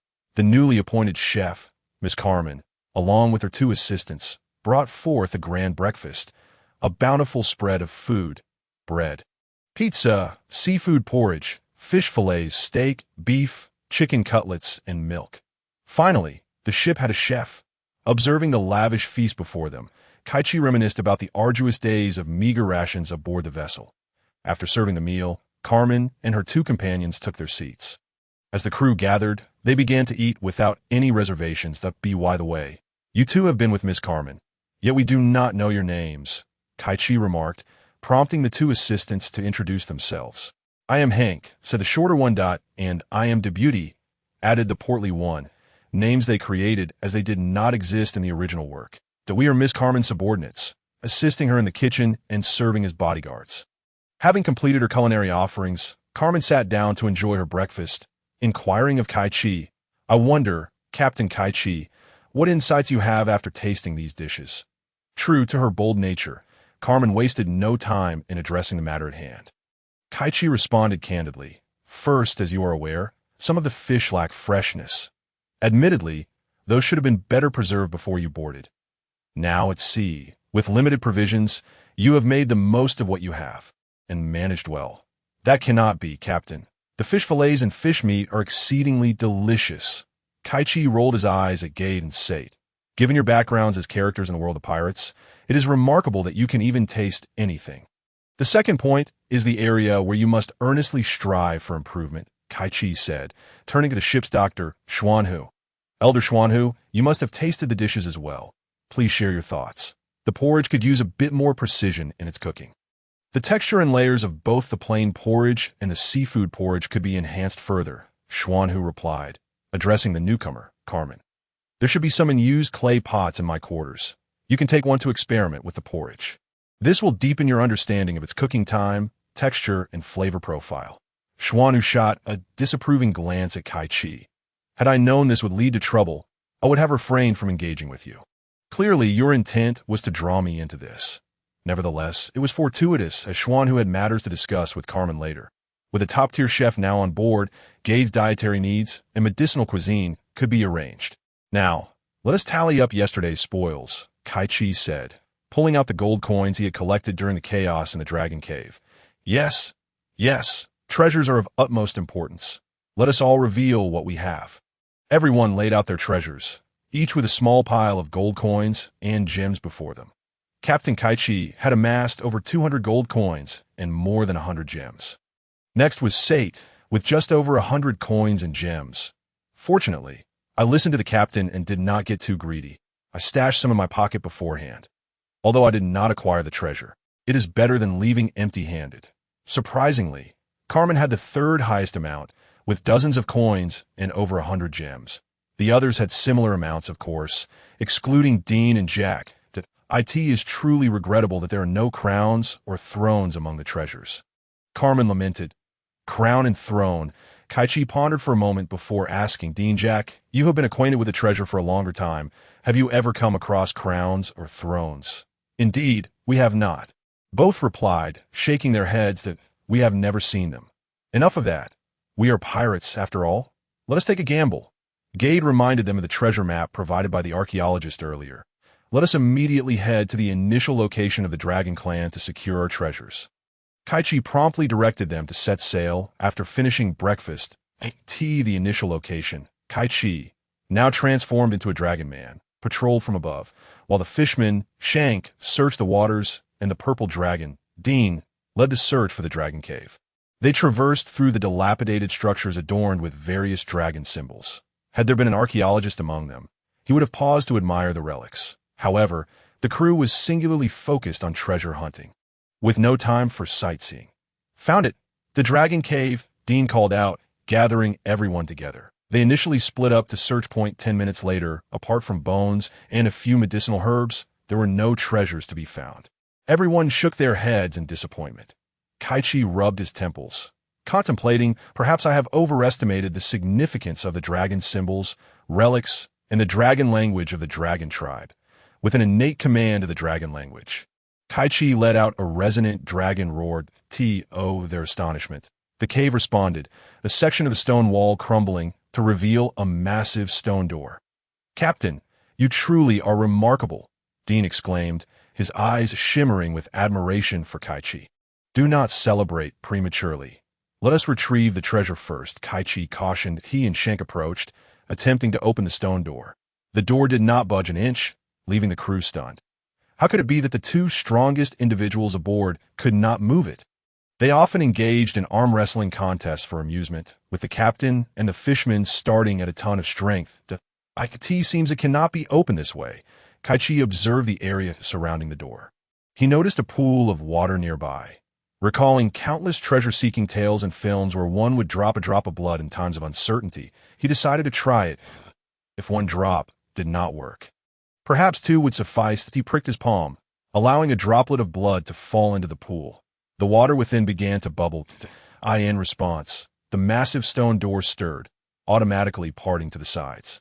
"Indeed, it appears to be a matter of bloodline. Let us enter." Kaichi beckoned his companions forward. After walking several paces, they found themselves in a breathtaking valley, a veritable paradise. In the center of this Eden stood the crystal throne, surrounded by heaps of gold and silver treasures. "We are rich." Wait. Let us prepare a banquet." The crew's eyes sparkled with avarice as they dove into the treasure, reveling in their newfound wealth. Thus, Kaichi and his companions claimed the treasures of the Blue Dragon clan. Chapter 22. Allegiance. In the ethereal realm of the Shun Dragons, the memory seahorse Kaichi sat upon a crystalline throne, feeling an uncanny affinity with it, as if it were crafted solely for him. With these treasures at our disposal, we need not fret over research expenses. Indeed, I could procure parchment impervious to decay and ink that would resist fading. Sate and Gade exchanged bountiful gold coins, reveling in their fortune. Ajin, brimming with joy, added, "We can also acquire ample quantities of wine. The ship's supply is woefully inadequate, depriving us of much merriment." "The crown? Haha! I am a princess, and I am a prince," Carmen exclaimed, playing with the crown and scepter alongside her companions Hank and Debuty. "Ha, my little ones, upon our next island, let us all make purchases. For now, let's transfer all these treasures aboard our vessel, and then we shall host a grand feast." Subsequently, Kaichi, accompanied by Ajin, Shank, and Jack, felled numerous tree trunks. "Sate, craft a colossal cabinet," Kaichi commanded. Sate retrieved a hammer and nails from his mechanical toolbox, fashioning a rudimentary cabinet from the logs. The others busied themselves transferring the treasures into the cabinet, while Jack secured it with vine. Transmuted into his dragon form, Kaichi lifted the cabinet brimming with treasure, soaring into the skies alongside his companions who grasped the vines. As they ascended, Kaichi noticed a peculiar mist enveloping the peach blossom source, refracting light and creating illusions, explaining why they had failed to detect it from the air earlier. Now that they had discovered the treasure, Kaichi and his crew felt no hesitation and flew directly back to the Zhaogang. Once aboard, they arranged the treasures and commenced their celebration along the shore. "Bring forth the wine. Fill our cups. Let us roast the game Ajin hunted and the fish caught by Shank in honor of our newfound treasure. Cheers!" The true hero of this acquisition was Dean, who had discovered the lair of the first dragon, thus granting them this opportunity. "I hereby appoint Dean as the guardian of this treasure. Henceforth, that treasure chamber shall be your domain. Dean, anyone wishing to utilize the treasures within must register with you." Following this proclamation, the feast commenced. After the revelry, Kaichi and his crew ventured into the ship's hold, where the memory seahorse was confined. "Dean, do you recognize this creature?" Dean of the Red Dragon lineage gazed at the memory seahorse. "He belongs to the Shun Dragons, a cadet branch of the dragon kin, adept at siphoning the memories of other beings and conjuring illusions.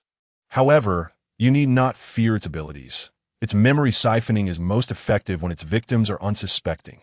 Once one is aware of its presence, it can merely induce dreams without further consequence. Furthermore, it possesses a diluted dragon bloodline and is still in its juvenile stage. The captain and I could easily vanquish it." Shank recalled his own experience of amnesia and control, stepping forward to seize the memory seahorse, questioning, will its abilities truly weaken against us? After all, a capsized vessel is a dire affair. The memory seahorse broke into a cold sweat, struggling and crying out. Dean understood its plea. Do not slay me.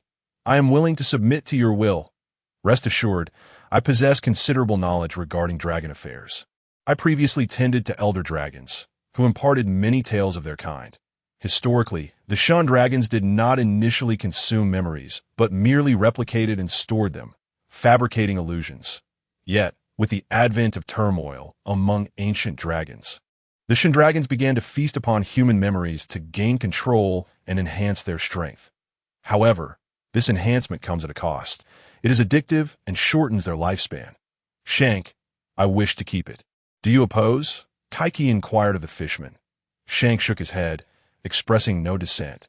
Kaichi then turned to the others, and the crew voiced their agreement. Should you wish to submit to us, you must refrain from consuming the memories of our crew or any other humans without our consent. You must obey our commands entirely, understand? Dean, having consumed the talking fruit, translated this to the memory seahorse. The creature eagerly acquiesced, narrowly escaping death. Dean, it shall be your responsibility to oversee its education. Understood, Dean replied, eager to fulfill his role. At the naval headquarters in the office of Admiral Sengoku, a report was delivered. Admiral, Commodore Atemi has successfully completed the assessment to become a rear admiral. Received. You may leave, Sengoku replied, feeling a sense of unease as he rubbed his forehead in contemplation. Seated on the sofa, Garp stood and offered his tea cakes to Sengoku. I believe Atemi's approach is rather conventional.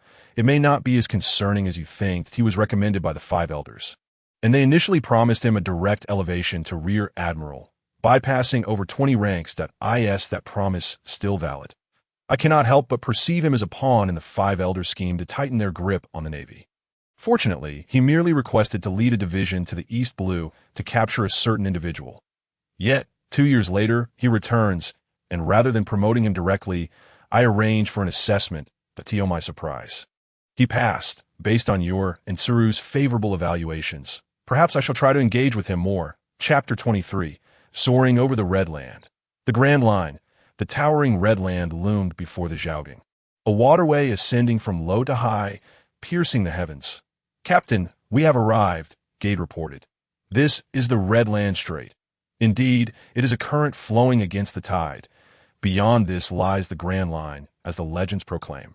What an exhilarating adventure this is. Ha ha ha. Sailing with you all is a true delight. Captain, leave it to me. I shall conquer this extraordinary ocean. Without awaiting Kaichi's response, Jack burst forth in excitement. That is precisely what I wanted to hear. Helmsman, Kaichi applauded Jack's enthusiasm. Jack stowed the sails, fiddling for a few minutes before securing the helm. The entry is somewhat intriguing, but becomes monotonous thereafter. It is too straightforward. Securing the helm will suffice. Satisfied with the burgeoning formation of his pirate crew, Kaichi picked up a barrel and initiated a beloved pirate tradition. Let us each declare our dreams as we embark upon the Grand Line. He placed 1 foot atop the barrel. I, Kaichi, aspire to become a remarkable pirate, leading my crew on a grand adventure.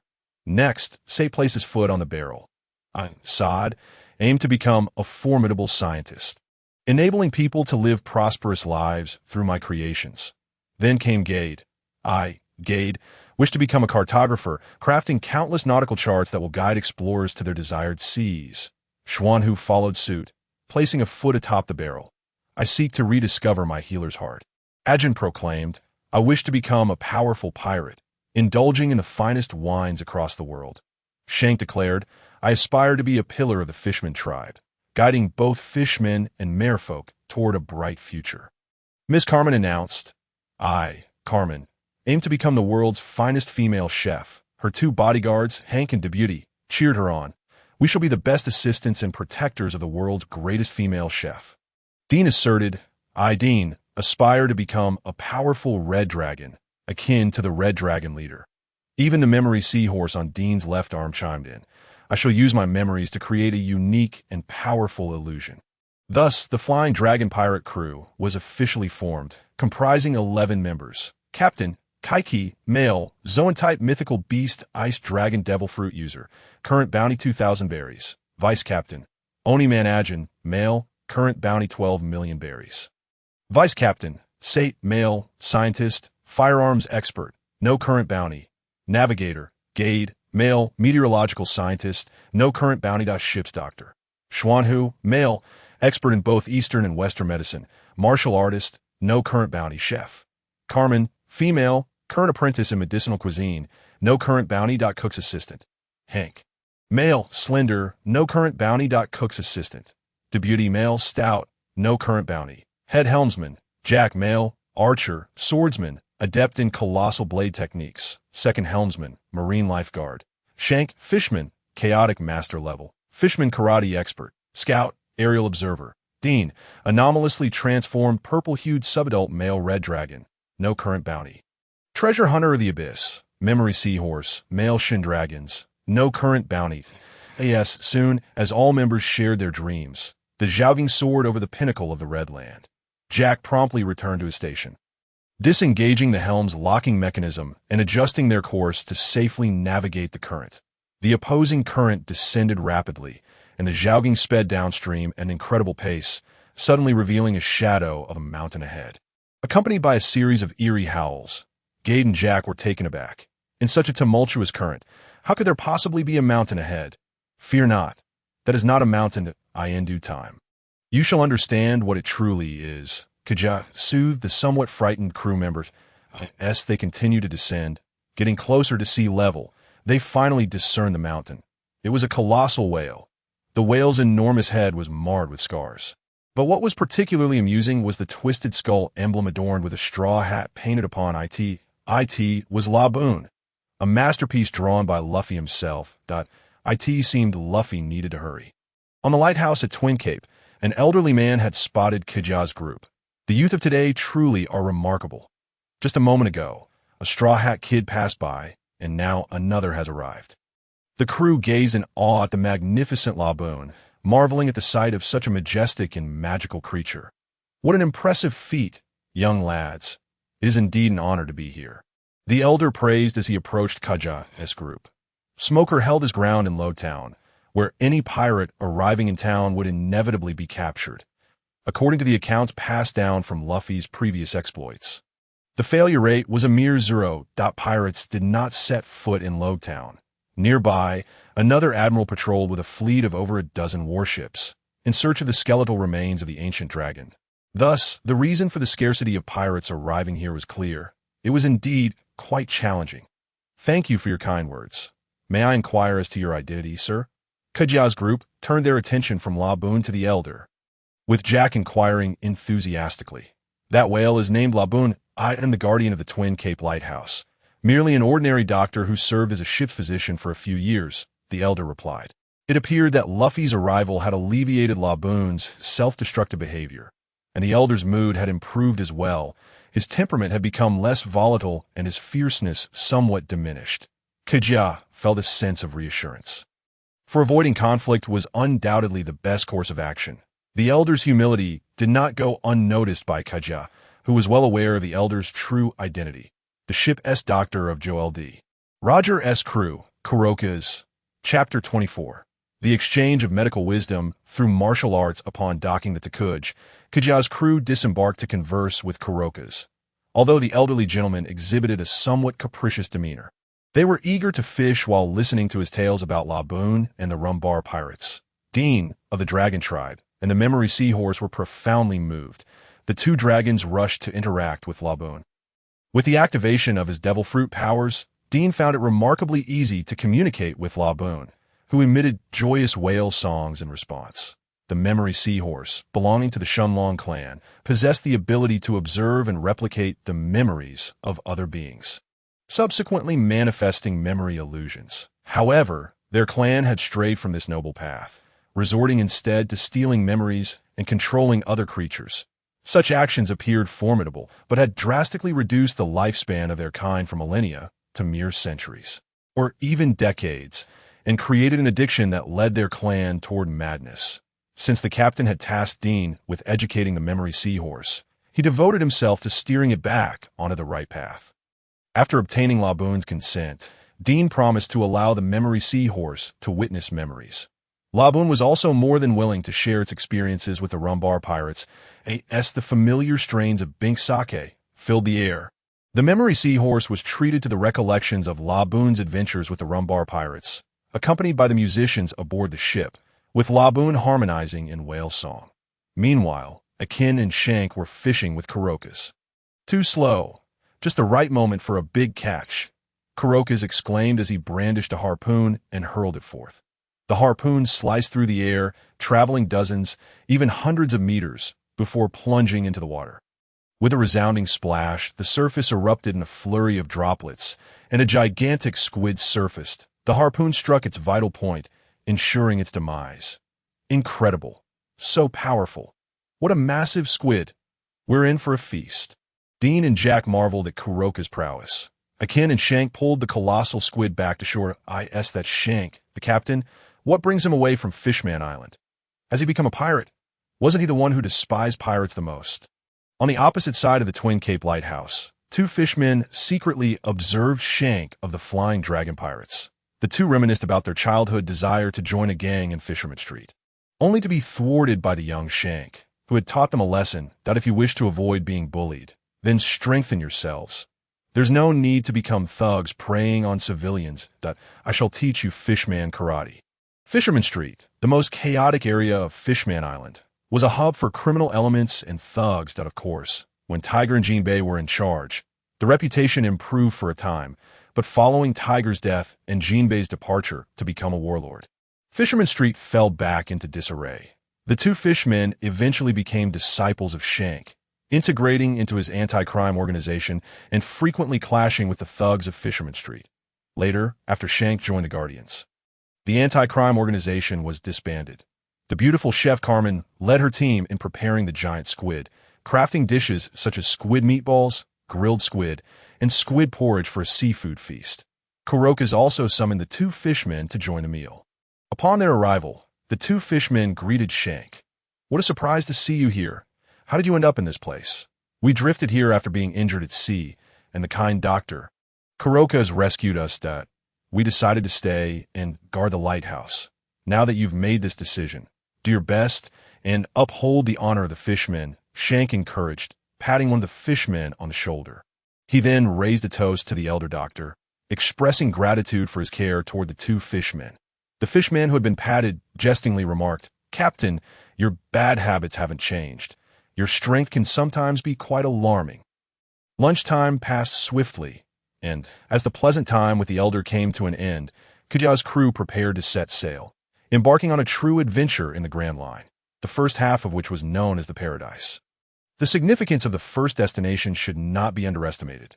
The first stop, Whiskey Peak, an island welcoming pirates that, of course, the route was not the only option, but most pirates chose Whiskey Peak as it was where Navigator Gade purchased their log pose. As relayed by the shopkeeper in Logtown, as preparations for departure were underway, Kurokas approached Kaja's ship doctor, Xuangu. Expressing great interest in the health-preserving martial arts, he observed Xuangu teaching Gade, wishing to exchange knowledge. Xuangu explained that he had promised not to impart the Tai Chi techniques to others, but he was willing to exchange knowledge of the 5-animal play. Ultimately, Xuangu traded the 5-animal play for Kuroka's lifetime of medical wisdom.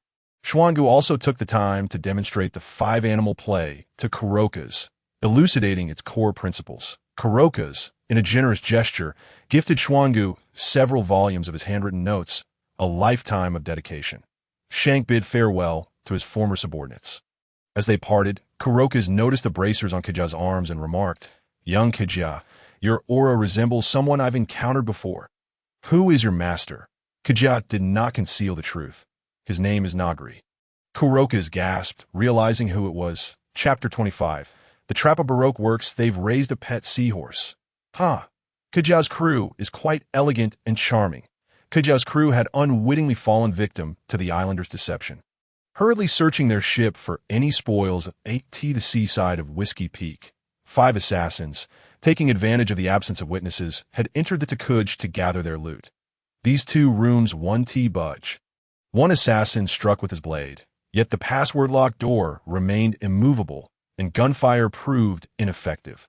"Damn it, We'll just have to wait until we can coerce the password out of them in return for the valuable items within. One assassin glanced at Dean, who stood still. This purple dragon statue is quite impressive, lifelike enough to fetch a handsome price. Another returned from the kitchen, exclaiming joyfully, "What a bountiful find! Their cold storage is filled with squid. And the pantry is stocked with food. Our island's food crisis will be alleviated for a time. We've done a great service." As the assassins prepared to report back, two of them lifted Dean to gauge his weight. This statue is merely an imitation material. If the sculptor had this talent and material, why not create a voluptuous beauty instead? Precisely. It's all about the voluptuous figure. The others exchanged glances in agreement. What about that seahorse? Just a cheap trinket. We'll toss it back into the sea. It's hardly worth eating. The assassins all shook their heads in unison. Cheap. It infuriates me. My dragon lineage is being so disdained, and they would prefer Dean over me. What a bunch of unappreciated fools. The memory seahorse surfaced, blowing bubbles from its shell. The music resonated, long and profound, inducing slumber. The assassins, as they walked, soon succumbed to unconsciousness. That was close. The captain said that dragon species are rare. To avoid detection, one must disguise themselves as a statue or specimen. Dean, seeing someone faint, decided to drop the pretense and bound several individuals together. As midnight approached, the peculiar cactus-like silhouette of Whiskey Peak Island remained distinctly visible. The island's assassins had just rendered Kaichi and his crew unconscious with drink. Mr. 14 narrowly succeeded in capturing them. The previous night, the early hat-wearing rascals had nearly spoiled their plans in those few houses, yielding a handsome reward of 12 million berries for the ghostly akin. Unfortunately, their captain had ventured to the opposite side of the island, where the bounty was a staggering 20 million berries. They first tied up his subordinates before dealing with the sinister smiling Kaichi. The assassins were just about to restrain Akin and his group. "Thank you for the hospitality," exclaimed the assassin from the Baroque works. Akin sat up, recognizing them. "So it's you, the ghostly Akin. It seems another tombstone will soon be added atop the peak." Mr. 14 responded, "Your organization is rather ostentatious. It would be hard for anyone not to notice. Many have claimed they would turn me from a man into a ghost. Yet here I stand, very much alive. If you wish to kill me, let us see if you possess the capability." Mr. Point 9 led several dozen assassins to encircle him on the island's opposite side. There were also residences, particularly a bar in the center that stood out. This establishment was exceptionally clean and tidy, indicating that the owner frequently maintained it. This appeared to be a genuine dwelling for local residents. Kaichi surveyed the area. The locals had dwindled considerably, and several houses were evidently long abandoned. The elderly proprietor ushered Kaichi into the bar. Changing into work attire, the bar housed only one individual. The elder, who served as both proprietor and bartender. "My name is Kaichi. May I inquire your name?" "Elder," Kaichi asked, taking a seat at the bar while observing the surroundings. The bar was imbued with a rich pirate theme, adorned with skull motifs, numerous photographs of pirate captains and the bar owner, pirate flag stickers, and even a bulletin board dedicated to bounty updates. However, the bounty notices had not been updated for quite some time, with no newcomers in sight. "I am Risen, the little brat of great fortune. You must be Nagli's apprentice, correct?" The elder replied succinctly, further inquiring about Kaichi's origins and his drink of choice. Kaichi expressed that he wasn't particularly fond of alcohol, requesting merely the house special, while also answering the elder's questions regarding his master, harboring a keen curiosity about the mysterious figure. "Indeed, Mr. Risen, that it seems you are quite familiar with my master. Would you kindly share your insights?" Just then, gunshots and explosions erupted from the direction of the small town. The proprietor was not taken aback and kindly warned Kaichi, "This place is rather perilous. Shouldn't you resolve any trouble your crew might be facing before returning? I have faith in my crew. Those ruffians cannot pose a threat to them. I am far more intrigued by the story you hold." Kaichi smiled, indicating his awareness of the island's complexities, deliberately seeking an excuse to venture out. The ghostly Akin leapt onto a rooftop, heading towards a more open area to draw away a large contingent of assassins. Amidst the ensuing chaos, Sate, Xuanhu, Carmen, and Shank vanished, leaving 4 others sprawled on the ground, sound asleep. Miss Monday, observing the situation, separated from the remaining assassins to search for them. Akin effortlessly deflected bullets with his double hammer technique, charging into the crowd and taking down a child in mere seconds, resulting in several individuals collapsing in his wake. Mr. Nine's bat split apart, launching a chain that ensnared one of Akin's hammers. Mr. Point 14 wielded twin meteor hammers, seizing the opportune moment to entangle Akin's other hammer. The two applied pressure through the chains, restricting Akin's movements. The other assassins seized the moment, unleashing gunfire at Akin. That a woman exhibiting such immense strength was indeed a rarity. The elderly Xuanhu simultaneously employed his powers to counter Miss Monday's formidable assault while praising her abilities. Miss Monday found Xuanhu to be a constant headache, as her attacks were consistently evaded by the elderly gentleman using peculiar methods. Though he was reluctant to harm her, he was compelled to resort to his ultimate techniques, prompting Miss Monday to resolve herself in a dark alleyway. Sate's mechanical arm discharged an electric projectile that adhered to the pursuing assassin. The ensuing current incapacitated the assassin, after which Sate deployed a drug-laden smoke bomb to render him unconscious. All done, Sate said, having easily dispatched the assassin, when suddenly he sensed an impending crisis, confirming the target. An execution of the plan commenced. In the shadows, a figure fired 2 shots from a handgun. Not good. There's someone else. Sate reacted to the gunfire, shielding vital areas with his mechanical arm, but was nonetheless gravely injured and collapsed to the ground. The sharpshooter aimed for vital points, the second shot targeting his leg to prevent escape. With diminished mobility, Sate pressed his hand against his wound, gritting his teeth as he gazed into the darkness. Sensing a third-party force at play, this assassin was far more patient, efficient, and ruthless than those from Baroque works. Chapter 26. Crisis. The assassination by the CP organization. The assassins pursuing Shank were mere trifles to him. Dispatched with a few swift strikes. After dealing with them, Shank hurried back to regroup, wary of any mishaps befalling his incapacitated companions. As he exited the street corner, a tall figure stood in his path. The individual remained silent, merely blocking Shank's return. The fishman Shank, seeing his adversary's silence, did not hesitate and threw a punch. Though it was a standard blow, Shank was a fishman of immense strength, and even a casual punch could easily obliterate an ordinary person.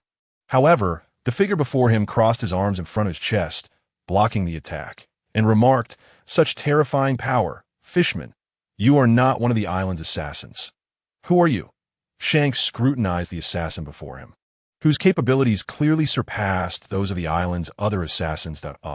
"You've seen through my disguise," the tall and robust assassin conceded, shedding his civilian attire to reveal a sleek black suit. "How could the assassins of this island compare to us?" "We are from the CP organization." Shank recognized the organization, having encountered them previously while protecting Princess Odoheim alongside Jinbei, the Dragon Clan. Without further ado, Shank unleashed a fishman karate technique that he needed to return and alert the others. The island was infested with CP organization assassins. The assassin stood firm, absorbing Shank's powerful strike. Despite the forceful impact of Shank's Hunterhammer fist, the assassin was pushed back only a few steps, a trickle of blood escaping his lips, leaving 2 scratch marks on the ground. "Have I been underestimated? Do you find me weak?" The towering assassin's ire flared, realizing that beyond the chaotic shouting, he had detected a process of restraint in Shank's attack. It seemed he would have to showcase his true prowess.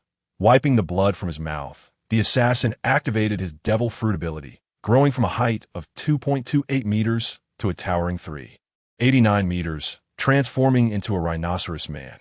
The animal-type rhino fruit bestowed significant physical enhancement. A fishman standing at 2.99 meters, Shank now found himself at a disadvantage against the transformed assassin, who wielded the same devil fruit powers as their captain. Shank stared at the now monstrous figure, realizing the challenge had escalated. The greatest advantage of animal-type devil fruits lay in their direct enhancement of physical attributes.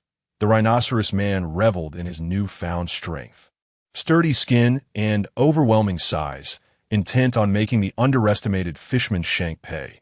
With a sudden charge, the rhinoceros man launched his signature move, barreling toward Shank like a cannonball. Meanwhile, the Miss Monday, resembling a fierce warrior, Notice that her attacks were consistently caught by the enemy's hands and deflected in peculiar ways. Donning a pair of brass knuckles, she sought to enhance the threat of her strikes, ensuring her opponent would think twice before easily absorbing her blows. Your strength alone won't suffice, little girl. Your techniques are lacking, and your stance is unstable. Despite the ferocity of Miss Monday's punches, their speed proved too slow.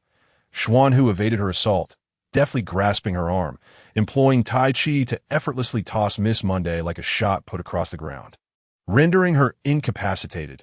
What a pity! With your potential, you could have achieved so much more if only you had received proper guidance. Alas, you're an enemy.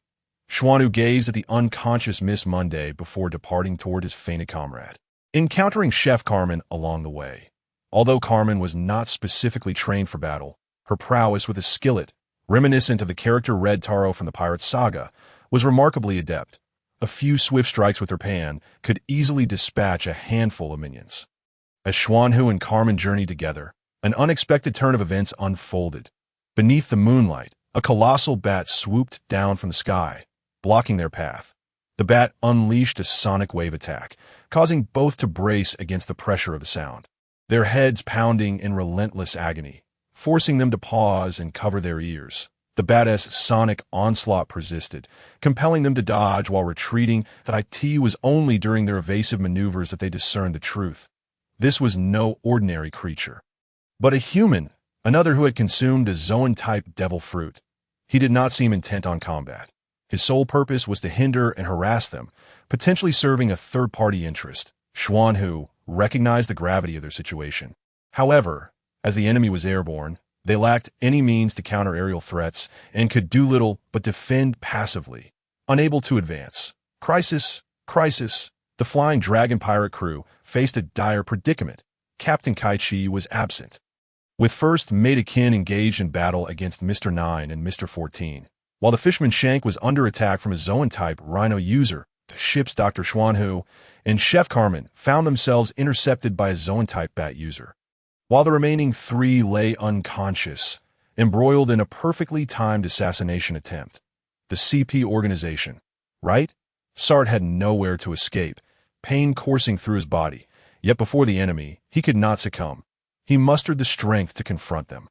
The Celestial Dragons were a nemesis to his family, and he was acutely aware of their control over the CP organization. That I didn't expect you to recognize us. I find that rather fortunate. But you are about to perish in your next life. Remember to steer clear of formidable individuals. You and your father could have survived. Why not hide in a corner and live on? Instead, you seek trouble with the Celestial Dragons, and thus we must eliminate you. With that, the assassin fired a shot, aiming to kill Sart and flawlessly complete the mission. Just as Sart teetered on the brink of death, a voice rang out. "Sart, I'm coming!" Dean, desperate to save him, descended too late, crashing in front of Sart and intercepting the bullet, averting the impending doom. Ouch, that bullet hurts. The Crimson Dragon, Dean, quickly rose, shielding his companion Sart behind him. Dean understood that the adversary before them was exceptionally formidable. He had already reached subadult maturity, and his dragon scales were capable of completely deflecting ordinary bullets without injury. Yet, the crisis was not averted. The sharpshooter could still injure Dean, compelling him to seize the initiative and launch a counterattack. Chapter 27.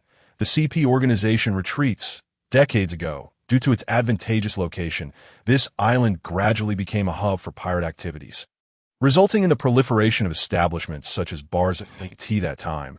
Some local ruffians banded together to extort protection fees from these bars, only to be dealt with by me. The ruffians did not relent, spreading rumors that I was flattering pirates and colluding with them. On one occasion, they gathered an even larger mob to cause trouble, only to be subdued by another individual. That individual was the young pirate Nagli. What is wrong with being a pirate? I'm a pirate. If you have grievances against us pirates, come face us directly. This audacious declaration from the young Nagli earned him a bottle of liquor. Thus, he became a person of interest on the island. Alas, I later heard that his crew lost several times to the pirate crew of Roger the Pirate King, and thereafter he vanished without a trace. The elder recounted the past of Master Kaichi and Nagli, then scrutinized Kaichi for a moment before continuing. Kaichi, The members of your pirate crew I encountered earlier were quite impressive, surpassing those of your master. However, I must say, your master, such a gallant and powerful figure, failed on the Grand Line. You, who once lived a life of luxury, now venture into the depths. Can you endure and conquer the Grand Line?" Kaichi smiled slightly, refraining from an immediate response. He stood, downing the contents of his cup, before addressing the elder. "If one wishes to try, then why not? After all, what guarantees success? It is far better than being confined in a well made of gold bricks." Merely gazing at the sky, he turned to the bar owner, Lyson. "Thank you for your hospitality. I must take my leave." From Lyson, Kaichi learned that this had once been a haven for pirates, with some even requesting their comrades to bury them here upon their demise. However, things changed after the Baroque work's murderous presence infiltrated Whiskey Peak. He also gleaned some information about his master, and with no further matters to address, he prepared to depart. Lyson, without attempting to retain him, instead affixed Kaichi and Akin's bounty posters to the wall, now having new subjects of interest. What an intriguing young lad. Nagley has taken on a commendable apprentice. The demon Akin leaped into the air, evading the bullets fired by the others, as his body had yet to reach the level of immunity to gunfire. In midair, Akin countered Mr. 9 and Mr. 14 using iron chains, swinging dual hammers, the tremendous force causing the two to collide. Their eyes spiraling as he descended, Akin seized the momentum, delivering a hammer to each of them, but Mr. 9 and Mr. 14 lay on the ground, each sporting a massive red bump on their heads. How is this possible? Mr. Point 9 and Mr. 14 were defeated by the demon Akin. The remaining Baroque works assassins, sensing the tide had turned, began to scatter. "Do you think you still have a chance to escape?" Akin scoffed, spinning his hammers, swiftly dispatching several henchmen. The sharpshooter from the CP organization activated his six forms technique, effortlessly dodging Dean's dragon flames while counterattacking. With two pistols, he unleashed a rapid-fire barrage of 6 bullets in a second. Dean, having mutated, was not the typical subadult red dragon at over 10 meters tall, yet he still exceeded 3 meters in stature. Combined with his relatively slow movement on the ground, he became an easy target for the sharpshooter. The bullets flew with deadly accuracy, capable of piercing through armor as they struck the same spot in rapid succession. Dean, unable to save his comrade, felt 3 of his scales shatter under the hail of gunfire. He knew that if he sustained a few more shots, he too would meet his demise, but with his companion still behind him, he had to withstand the enemy's onslaught. Continuing down this path would merely buy time. There seemed no way to break the deadlock. Just then, an arrow shattered the stalemate. "Sardine, I apologize for being drunk." "Hold on." Jack, gritting his teeth against the pain, began shooting arrows at the CP organization's assassins. The sharpshooter evaded several arrows with ease, preparing to strike again. "Retreat. That monster is returning." The bat fruit user flew back, communicating with the sharpshooter. Simultaneously, 4 members of the CP organization, clad in black suits, vanished into the night. Minutes later, aboard a small boat on the sea, the 4 CP members sat, visibly dejected after their assassination mission failed. "Another setback. It seems our ascension to CP9 will be delayed," sighed the bat fruit user. "Little Bat, is your observation hockey reliable? Is their captain truly that formidable? Is Kaichi really so terrifying?" "Big Rhino, you lack observation hockey. You cannot comprehend the pressure he exerts on other beings. That monster must have consumed a highly advanced Zoan-type fruit. However, it is the first time I've seen you employ your fruit's power and still come up short." Recalling the fisherman Shank's terrifying strength, which had halted his ultimate move, the rampaging bull charge, the sharpshooter lamented, "I was so close to success. Who would have thought they had a dragon? That dragon's sudden appearance delayed our timing." The sharpshooter could only helplessly concede that a perfect opportunity had been unexpectedly thwarted. With the retreat of the CP organization's assassins, Kaichi and his crew emerged from the crisis. The demon Akin bound all members of the Baroque works on the island. The ship's doctor carefully removed the damaged mechanical arm from Sart, tending to both Sart's and Dean's wounds. "What happened? What transpired? Tell me everything. How did you sustain such severe injuries?" Kaichi inquired upon his return, finding Sart and Dean gravely wounded. The crew assessed the situation and recounted the events that had transpired. The CP organization, It shouldn't be CP9. Otherwise, the injuries wouldn't be so simple. Kaichi pondered, recognizing that the early emergence of the CP organization indicated a shift in the pirate world that no, considering Vivi and her family's hidden identity. It seems that the chaos in her country is orchestrated by the Celestial Dragons. Coupled with Vivi and her father's ability to attend the World Conference, their nation must have submitted to the Celestial Dragons, seeking the Navy's assistance. Yet, how could Crocodile of the Seven Warlords continue to wreak havoc? Clearly, the Celestial Dragons are intentionally shielding him from consequences. The Gorosei, perhaps?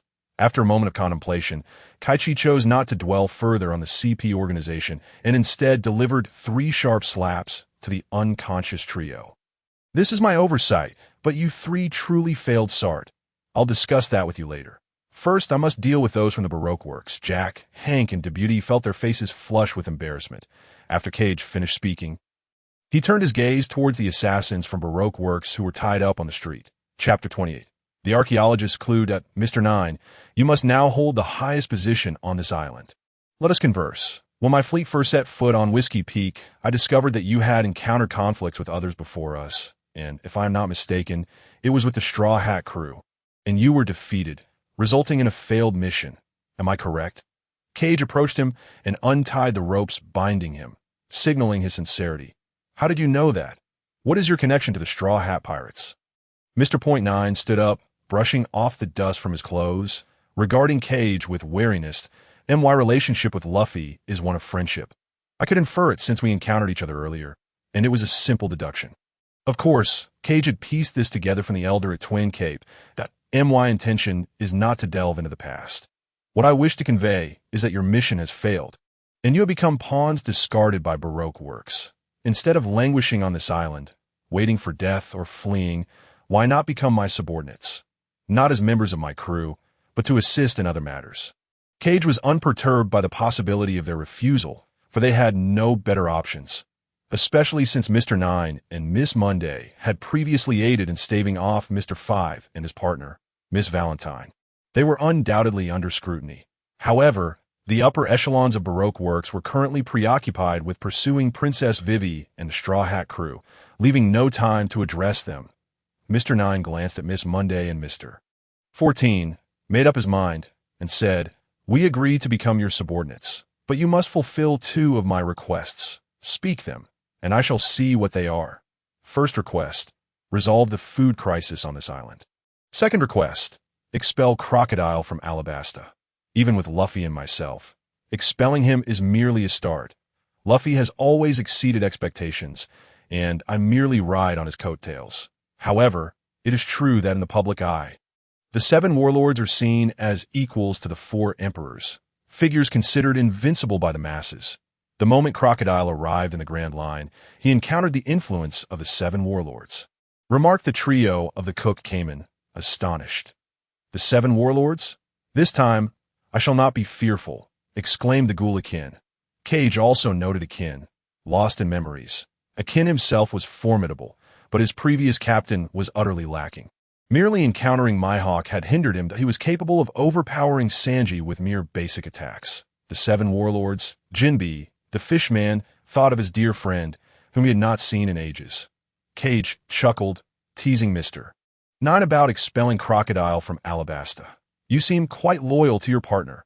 How do you know? Cage interrupted his inquiry, replying, Do not ask. I shall not disclose how I know. What I wish to convey is that I can agree to the first request. As for the second condition, has not Princess Vivi already allied with the Straw Hats? Why do you still require us? The Straw Hats are indeed strong, yet Crocodile is a 7 warlord. I have my reservations. However, if you join forces with us, perhaps we could fulfill the second request that I can agree to it, but you must offer me something enticing, a valuable item or significant information. The leader of Baroque Works is Crocodile, also known as Mr. Zero. His partner, Miss All Sunday, is the archaeologist Nico Robin. Their aim is to uncover something within the history of Alabasta. You possess quite a bit of knowledge, don't you? Is there more? Aside from my partner's focus on Nico Robin, I have also noticed Miss Golden Week observing her discreetly. I have a hunch that Miss Golden Week is an archaeologist. Bingo! Mr. 9, you are quite the professional. I shall grant both requests. Cage was pleasantly surprised, having initially thought Mr. Nine was merely resilient, unaware of his keen investigative abilities. And no wonder he was partnered with Princess Vivi. Indeed, like attracts like Miss Golden Week. Mr. Point 3's partner, possibly an archaeologist.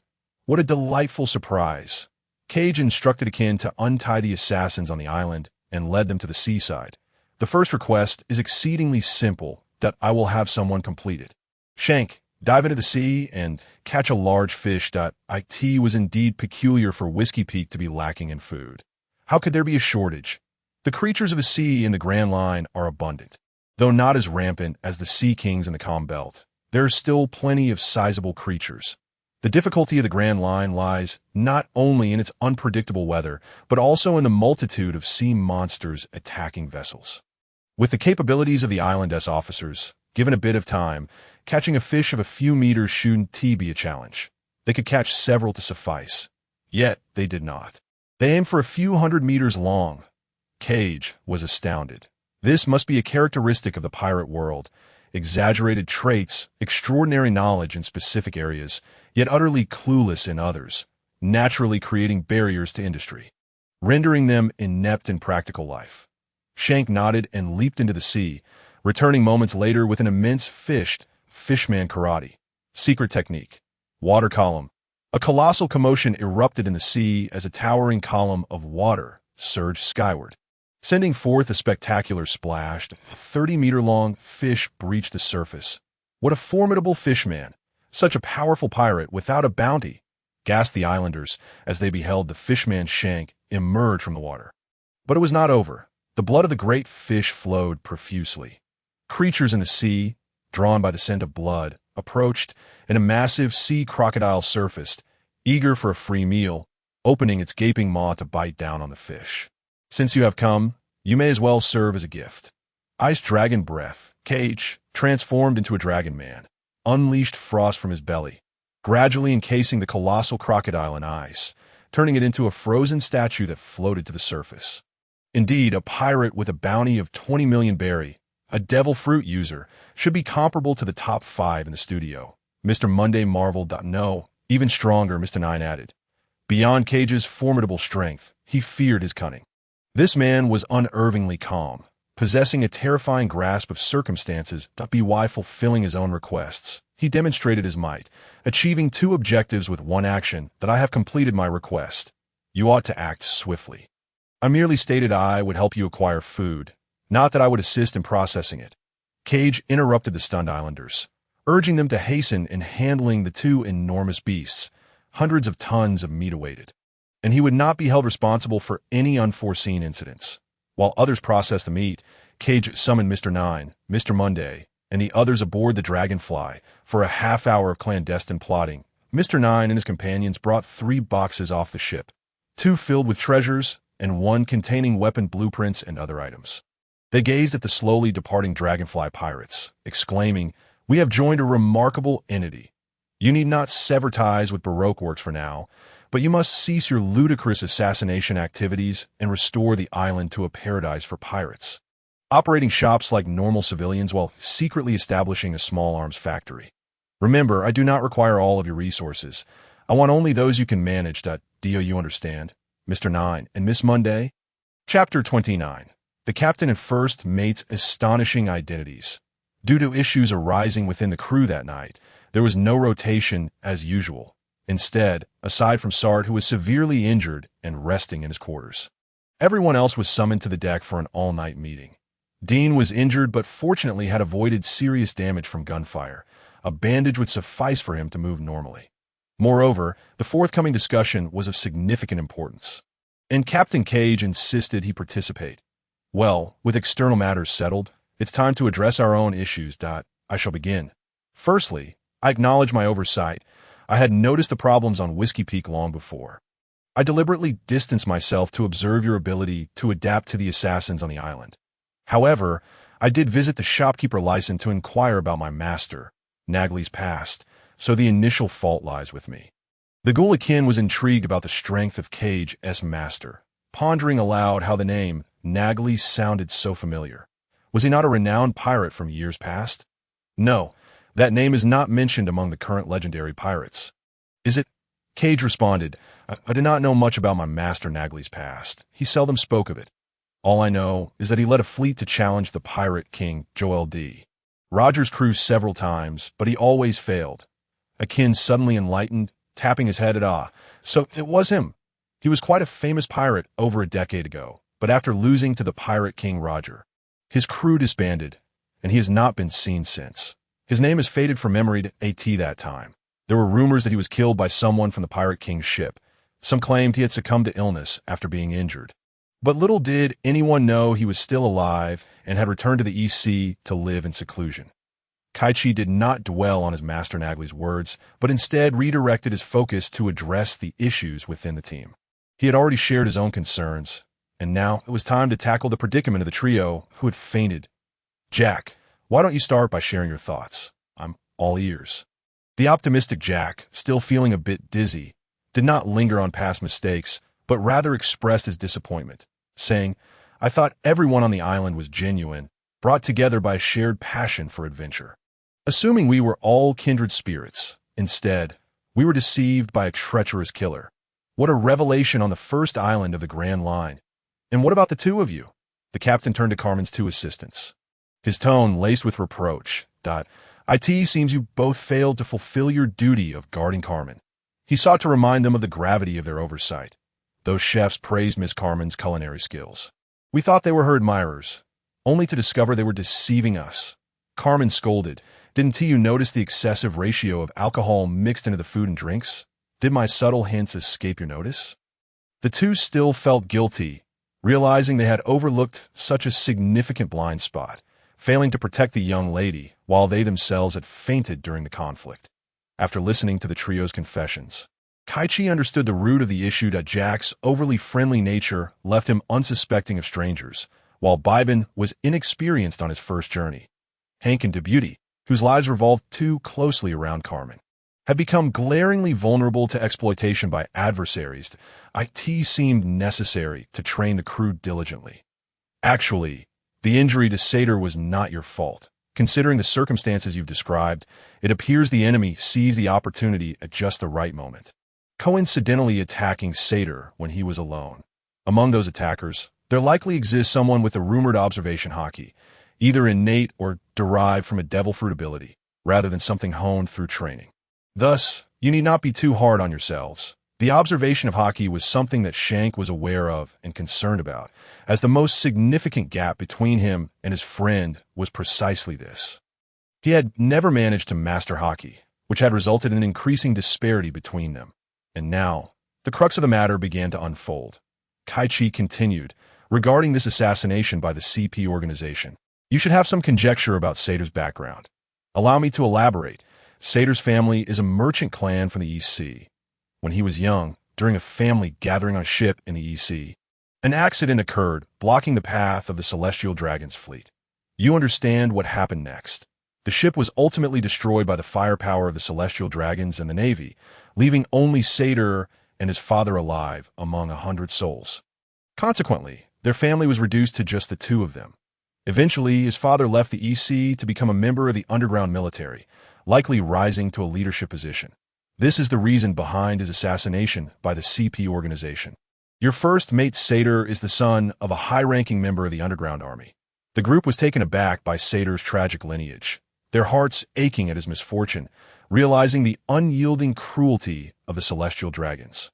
Since Satyr's return from Road Town, he had appeared rather sullen. Gade, he was with you at that time. Do you know anything? Kaichi inquired, turning to Gade, who had known Satyr since childhood. The navigator, Gade, realized he could no longer keep silent about Satyr's father and recounted their encounter with the underground military leader. Dragon, Drago. Gade, you actually met Dragon, the most notorious criminal, the most dangerous man as portrayed by the world government. The group gasped at Gade's revelation of his experience in Road Town that Satyr's father is dead. Satyr never told me.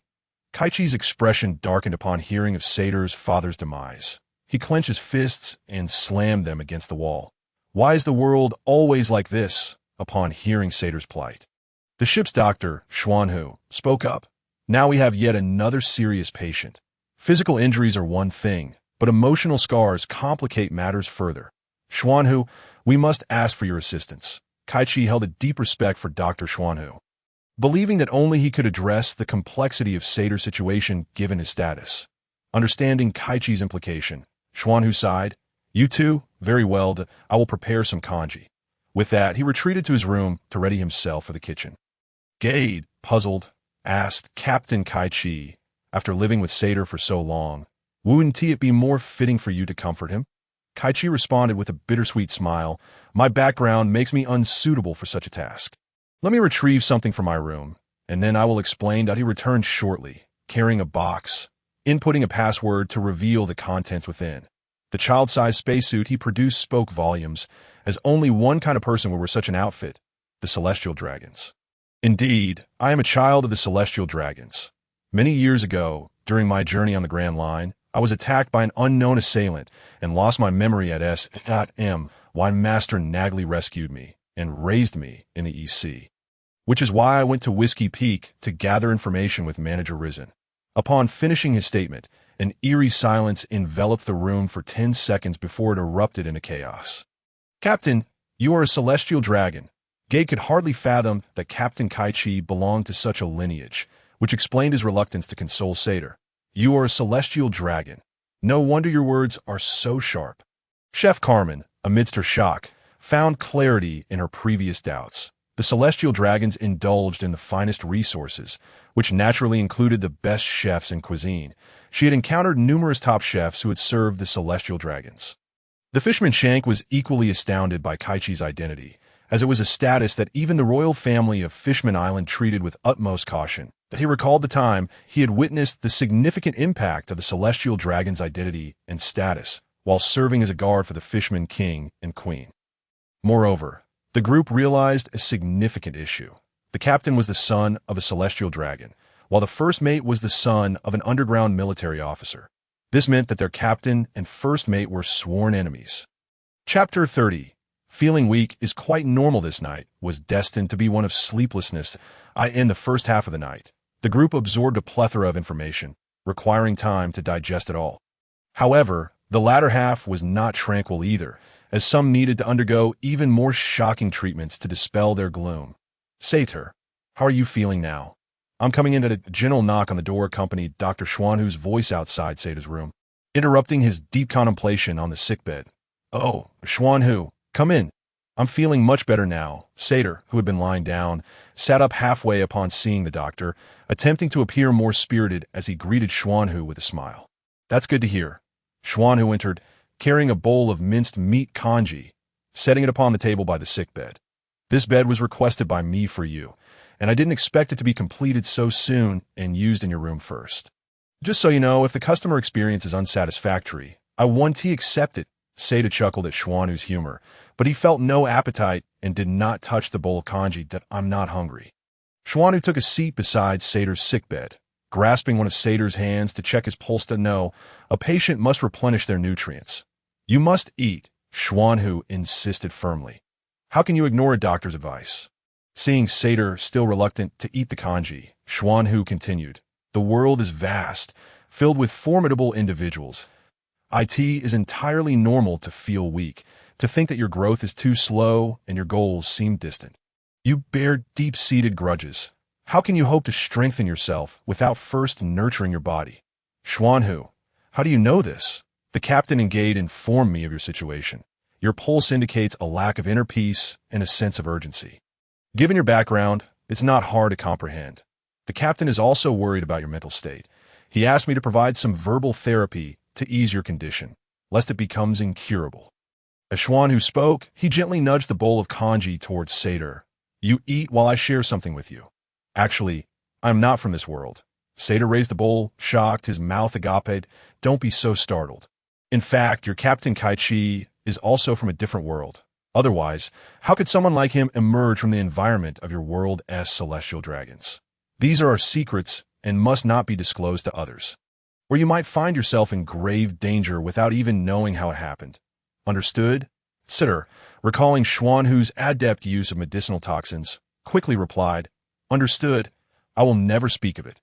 With Sater's assurance, Xuanhu continued, Unlike the East Sea in your world, which is the weakest ocean, in my world, the East Sea is the mightiest. I am the prince of the strongest nation bordering the East Sea, and my true name is Chong Gong Xuanhu. The name Dot O Xuanhu was granted to me by someone that I in that world. My three imperial brothers vied for the throne against me, currying favor with ministers and even conspiring with foreign powers to establish their own factions. In comparison to them, I was indeed a figure of little strength at the time. However, I uncovered evidence of their treason, and through the eunuchs, I informed my father of their collusion with foreign forces to betray the nation. This unforeseen strategy led to my victory. I triumphed over the strong despite my weakness and was designated as the crown prince. Sart, do you believe I emerged victorious? Surely, one would think so. Yet in truth, I did not. Had I succeeded, I would have merely become an ordinary ruler rather than healer. In my youth, I believed I had won, poised to become the new generation sovereign, filled with ambition to rejuvenate the waning strength of my nation and restore it to its former glory. Yet, I failed to remember the formidable alliance of the three brothers, which could easily sway more eunuchs to their cause. They would not concede defeat so easily. In a single night, my brothers, through the eunuchs and palace maids, poisoned my father, annihilated my forces, severed the tendons in my hands and feet, rendering me incapacitated, and left me at the scene of my father's death. In one fell swoop, they claimed victory, becoming emperors and princes, while I was reduced to a motionless prisoner. Xuanhu paused to console Sart. Thus, feeling oneself weak is not a matter of concern. Success born from ignorance of one's own frailty is merely a castle in the air, easily shattered by the slightest touch. I do not wish to dissuade you from your aspirations, but rather to encourage you to remain grounded, to refrain from yearning for instant success, for in weakness, even swift ascendance is futile. Oh, what do you mean by oh? You must be resolute. Abandonment is not an option. Do you understand? Xuanhu playfully struck Sart on the head, after finishing his porridge and setting down the bowl. Sart sat up straight and declared, I will not give up. That's more like it. Xuanhu continued. Why must one not yield? Because those who remain aloof, oblivious to the suffering of the populace, will only steer the world toward tragedy. Indeed, they must be brought down from their lofty heights. After attaining the throne, my three imperial brothers merely indulged in power, seeking pleasure, within a mere 5 years. The nation was in despair, with uprisings rampant. Ultimately, in the 5th year, in their desperation to quell the revolts, they even betrayed their own land, leading to the nation's disintegration and a scene of unimaginable suffering. Do you understand? Trash must be cast down, those unworthy of their positions. Upon hearing this, Sart felt a weight lift from his heart, his spirits considerably lifted, and he inquired. And then, Xuanhu responded, subsequently, in that 5th year, as the uprisings escalated, my captors weakened, and it was with the aid of a few loyal subordinates that I was rescued, treated with miraculous medicine that restored my hands and feet. Tea that time. I was even more melodramatic than you, wallowing in despair for months.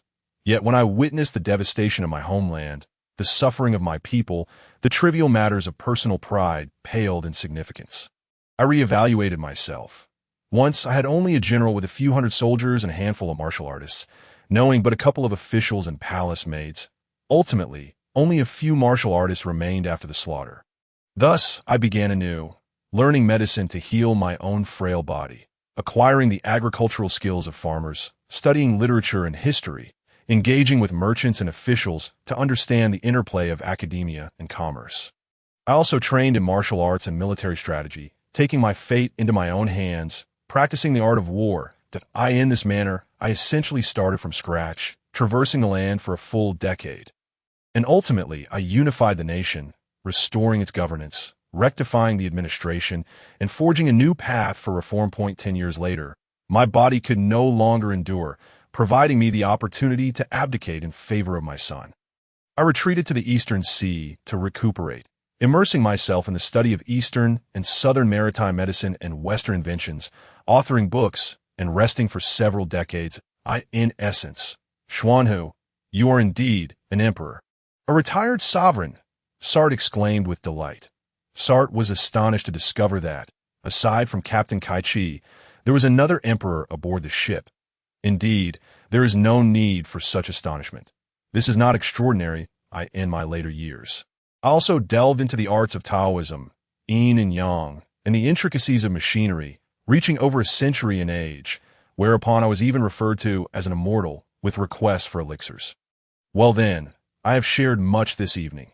To conclude, always remember that great undertakings require perseverance and patience. Do not fear your own weaknesses, for no one begins their journey in a position of strength. Now, rest well tonight, and I shall assist you with your bandages come morning. Xuanhu gathered his bowl, tidied the table by the sickbed, and prepared to return to his room. Thank you, Xuanhu. Sard expressed his gratitude for the conversation of the evening and settled down comfortably. Xuanhu smiled, gently closing the door, adding softly before departing, "This shall remain our secret." Chapter 31. Enhanced training after a sleepless night. The lack of rest posed little challenge to the Flying Dragon pirates. As the entire crew exhibited no signs of fatigue, in the morning, the ship's doctor, Xuanhu, timely attended to Sardis' bandages and examined his wound. It appeared to be a tranquil day.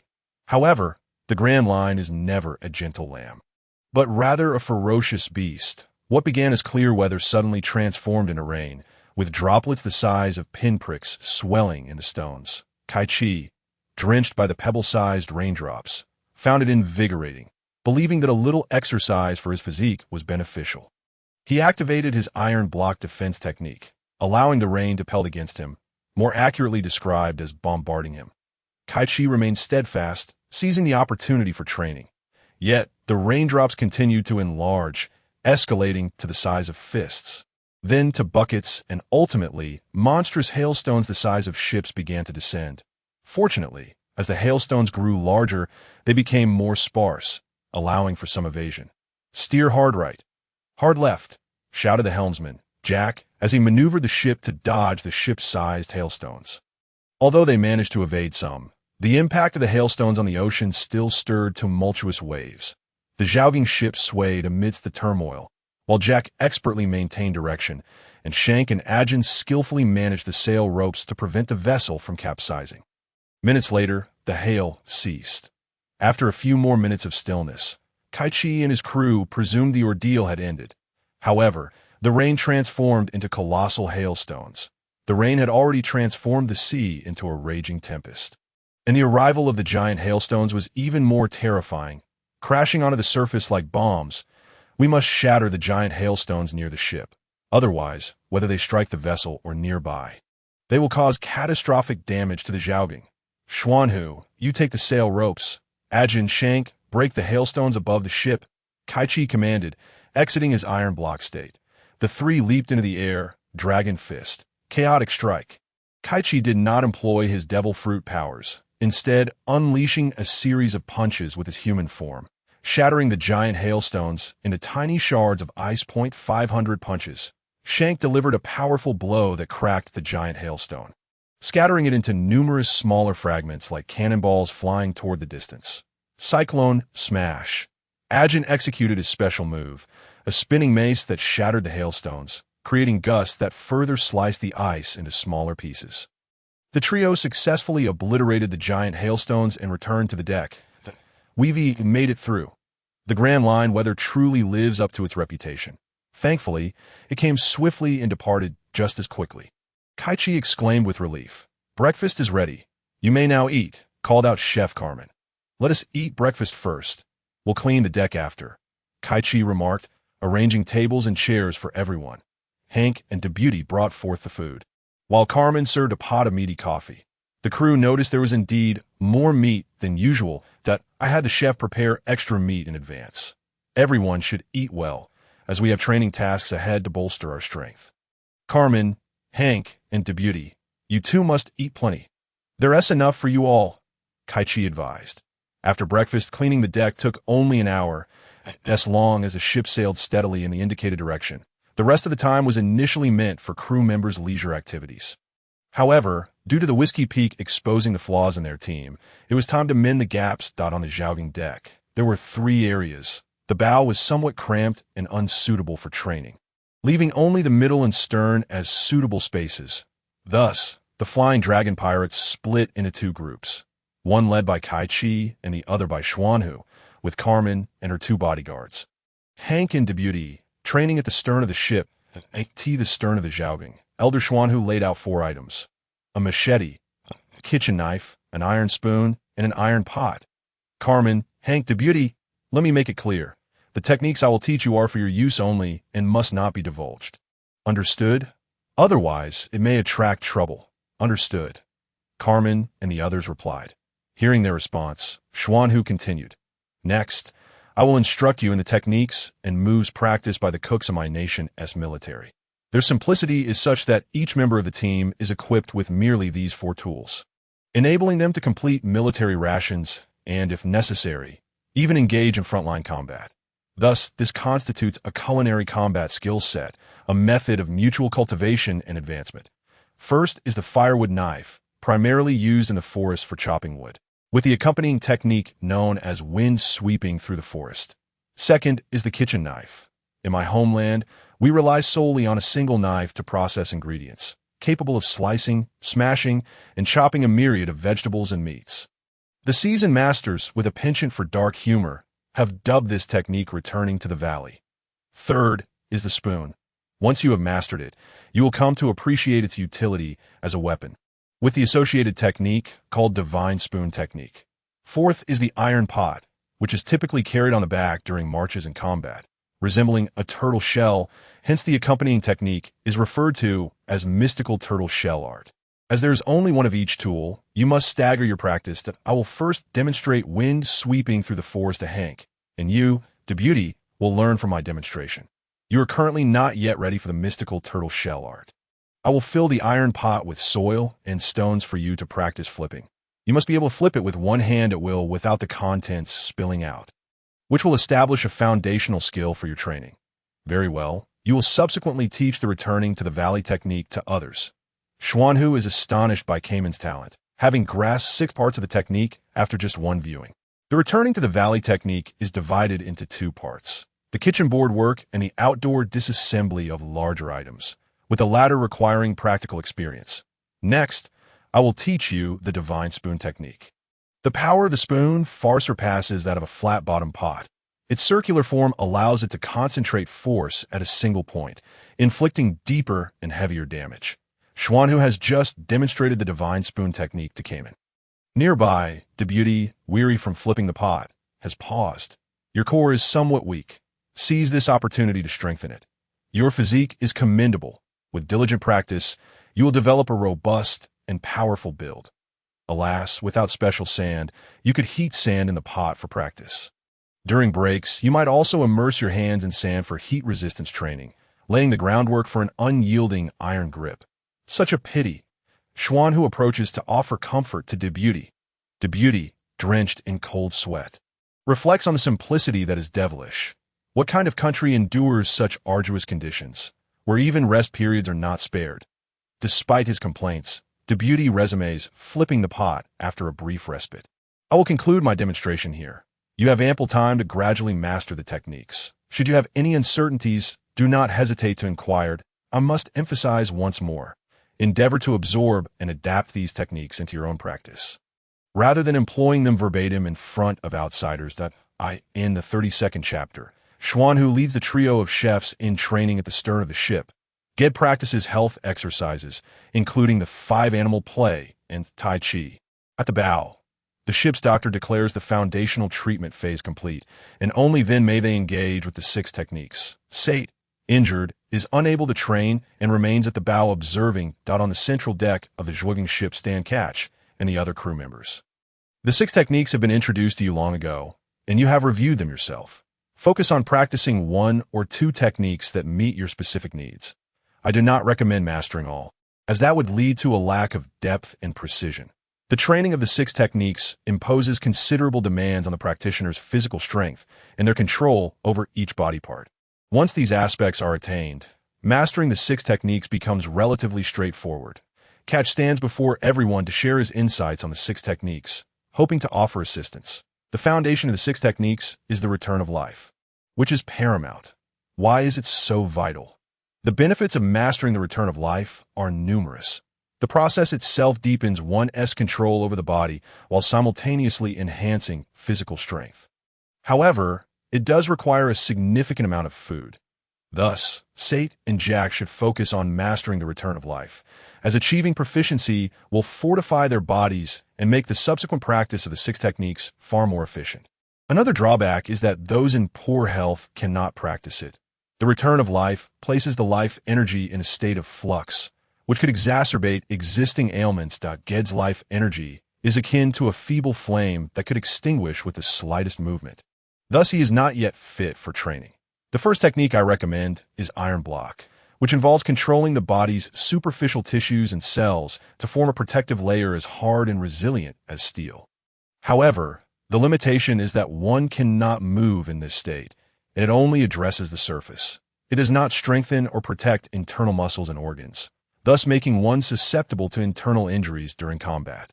Despite its many drawbacks, I recommend it because its training is relatively straightforward within the context of the 6 techniques, and its disadvantages primarily manifest in deadly combat, that is, against very dangerous adversaries. Therefore, I do not suggest employing it in life-and-death situations. It is more suited for routine sparring, as it is intended as a military skill for soldiers to hone their experience in battle. Currently, you are also in training. Indeed, practicing it can enhance your surface defenses, albeit slowly, but little by little, it does accumulate. For instance, I utilize it for my scales. My draconic transformation is fundamentally a practice of it. Enhancing my protective scales, Dean, as a dragon, I am unsure whether it suits you, but I will explore this further with you later. The second technique is Shave, which enables one to take multiple steps in an instant, achieving a movement speed of several meters or even over 10 meters, appearing like teleportation to the untrained eye. Those who feel their speed is lacking may benefit from this practice. The third is Moonstep, which involves generating air waves beneath one's feet to propel oneself through the air. Shank's mastery of Fishman Karate and Fishman Jiu-Jitsu is quite comprehensive, so I can only recommend that you practice it. Those needing aerial capabilities and movement can train in it. The fourth is Storm Kick or Wind Cut, which allows one to deliver slashing kicks akin to wind blades, extending the range of attack. Therefore, those who feel they lack long-range capabilities should practice it. Take note that both Wind Cut and Moonstep place higher demands on the feet than Shave, so ensure you master Shave before advancing to Moonstep and Wind Cut. The fifth and sixth techniques are Finger Gun and Paper Drawing, which I classify as specialized skills, and I do not recommend you practice them. What I mean is that they're only suitable for those with specific talents. Those without should refrain. For instance, Finger Gun is more appropriate for those with claw attack abilities, like myself, as my dragon claws naturally align with this attack method, making it beneficial for me. Conversely, Paper Drawing is best suited for those with light, agile bodies and exceptional flexibility. For an average individual, the effort is in vain and yields minimal results, offering a very low cost-to-benefit ratio. Consider this. If a normal person were to develop a fragile fingertip technique capable of creating a small hole in a wall, it would be far more advantageous to invest that time in practicing effective punches, kicks, or weaponry to create a technique capable of demolishing an entire wall. The same applies to paper drawing. Investing time in mastering, it would only allow for evasive maneuvers that are close range and marginal. If an enemy's attack possesses any area of effect, it becomes futile. Thus, rather than practicing these, it would be wiser to focus on running and jumping, which would adequately enhance your agility. In summary, these are my insights regarding the 6 techniques. Assess your own circumstances for practice, and feel free to ask me any questions. Catch, parched from his lengthy explanation, takes a sip of water, finally concluding his discourse. The first to step forward is Shank, who claims that he cannot utilize the training methods for the 6 techniques. He mentions that he has attempted to practice Shave and Moonstep, but to no avail. Catch instructs Shank to demonstrate his practice. Shank begins to showcase his attempts at Shave and Moonstep. Initially, his footwork appears satisfactory, but Catch soon notices a peculiar lack of coordination in Shank's left and right feet, as well as a disarray in the exertion of his rear leg. Stop. That's enough. That I understand now. Catch interjects. Have you experienced any discomfort in your legs while practicing Fishman Karate and Fishman Jiu-Jitsu? Catch inquires. No. Although Fishman Karate and Fishman Jiu-Jitsu primarily utilize the hands, They still engage the waist and legs, and everything feels normal, Shank replies, asserting that he has felt no issues in his martial practice or daily life. Catch calls out to the stern of the ship. Xuanhu, are you ready? We need you over here. Everything is going smoothly. I will come right away, Xuanhu replies as he descends the stairs. What is the matter? I believe Shank's leg strength appears a bit odd, and there is an unsettling lack of coordination. Could you examine him for any anomalies? Catch explains. The ship's doctor, Xuanhu, checks Shank's pulse. It is his first time examining a fishman. But fortunately, Shank's tall stature makes it easier to locate good veins. Have you suffered any head injuries in the past? Are there any other issues with your body? Have you experienced any abnormalities? Xuanhu queries as he assesses Shank's pulse that I was injured twice in the head during my childhood by pirates and fishermen thugs, but I recovered afterward without any issues. I have never been ill. The fishman doctor examined me when I joined the guard, and everything was fine, Shank responds to the physician. Xuanhu continues to palpate Shank's head and neck, stating Shank is in good condition. The head may have been compressed by a small blood clot affecting the neural pathways responsible for coordination and balance. However, it has not disrupted normal life, which is indeed a positive sign that if treatment is necessary, an X-ray must be conducted, but alas, there are no instruments aboard the vessel. Very well, we shall wait until we reach an island equipped with the necessary apparatus. Cage remarked. Shank perceived everything to be normal and paid little heed. The routine of cultivation always proved to be fulfilling. The next island has arrived. Gade observed that the needle pointed directly at this isle. The group halted their training and turned their gaze toward the island in the distance. Peculiar flora could be seen, along with the wild roars of beasts, enveloped in an aura reminiscent of ancient times. Welcoming Cage and his companions to the island of antiquity. Chapter 33. The Adventure in the Little Garden. Are there ghosts? The Zhuanging ship slowly navigated through the river network of the island, making its way inland to find a suitable place to dock. This is the little garden described in the book, said to harbor ancient creatures. Indeed, the shadow of a beast we just witnessed must have been a saber-toothed tiger. Given those two prominent fangs, I've heard that giants exist here too. I yearn to embark on an adventure at once, Jack exclaimed excitedly, armed with his bow and great sword, seeing Jack's eagerness to set foot on the island. Cage inquired, who wishes to disembark? Raise your hand to sign up, that we need someone to stay behind to watch the ship. Me. I want to hunt and explore. Jack was the first to raise his hand. The ship's doctor, Xuanhu, also volunteered to go ashore in search of medicinal herbs and timber, that we wish to go as well, to seek spices and ingredients. The trio from Carmen chimed in, we also wish to disembark for research. Sate and Gade raised their hands together. Sate's limbs were now able to function normally, though his wounds had yet to heal, still bound in bandages. Noticing that nearly everyone had raised their hands except for Shank and the hippocampus. Cage asked, Shank, hippocampus, do you not wish to go ashore? I have no particular inclination. I will remain here to guard the ship, Shank replied calmly. The hippocampus shook its head as well, for it could only be away from water for 3 hours and felt little desire for the land. Very well, Shank and the hippocampus will stay to guard the ship, while the rest of you may go ashore, announced Captain Cage, then turned to Carmen, instructing, prepare some packed lunches. Certainly, I've already made preparations, Carmen replied, clapping her hands. Hank and Deb pushed out 20 boxes on a small cart, as this trip to the island might take longer, requiring self-sufficiency.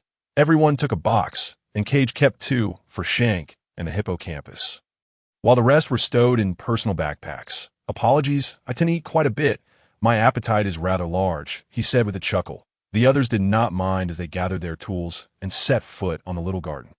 Carmen's trio teamed up with Xuanhu. Jack paired with the Red Dragon, Dean.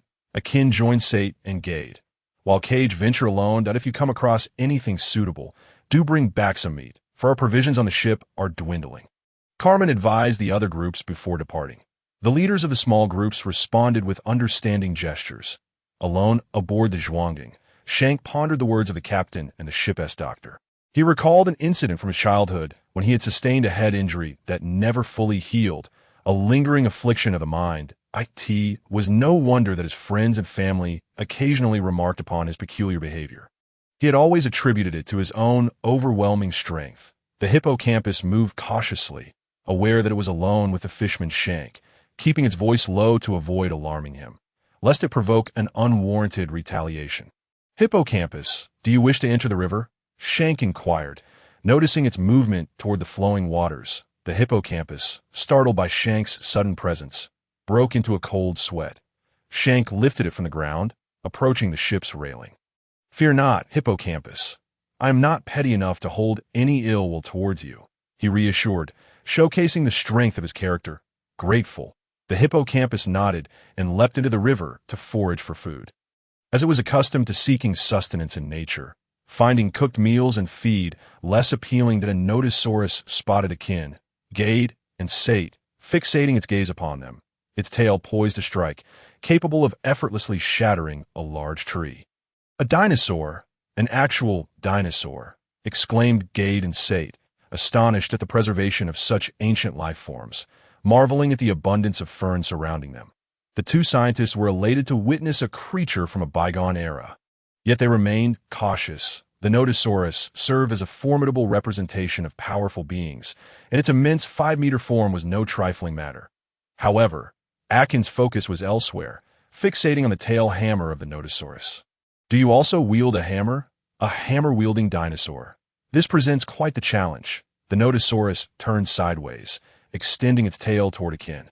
Akin readied his hammer, poised for action.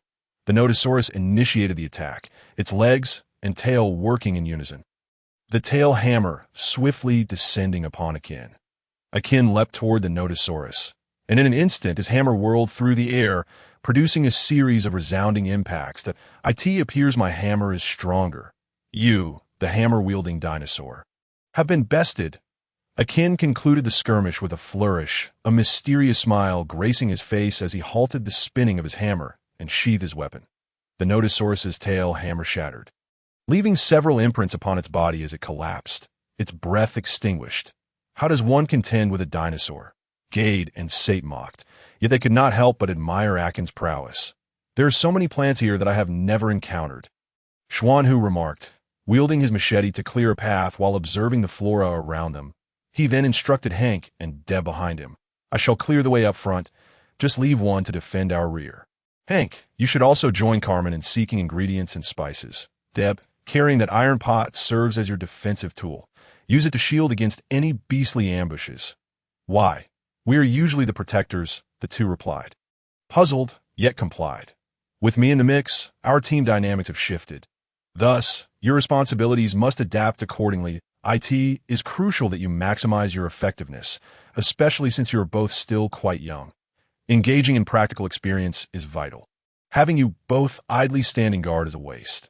Rest assured, with me here, there shall be no issues," Schwanhu reassured them.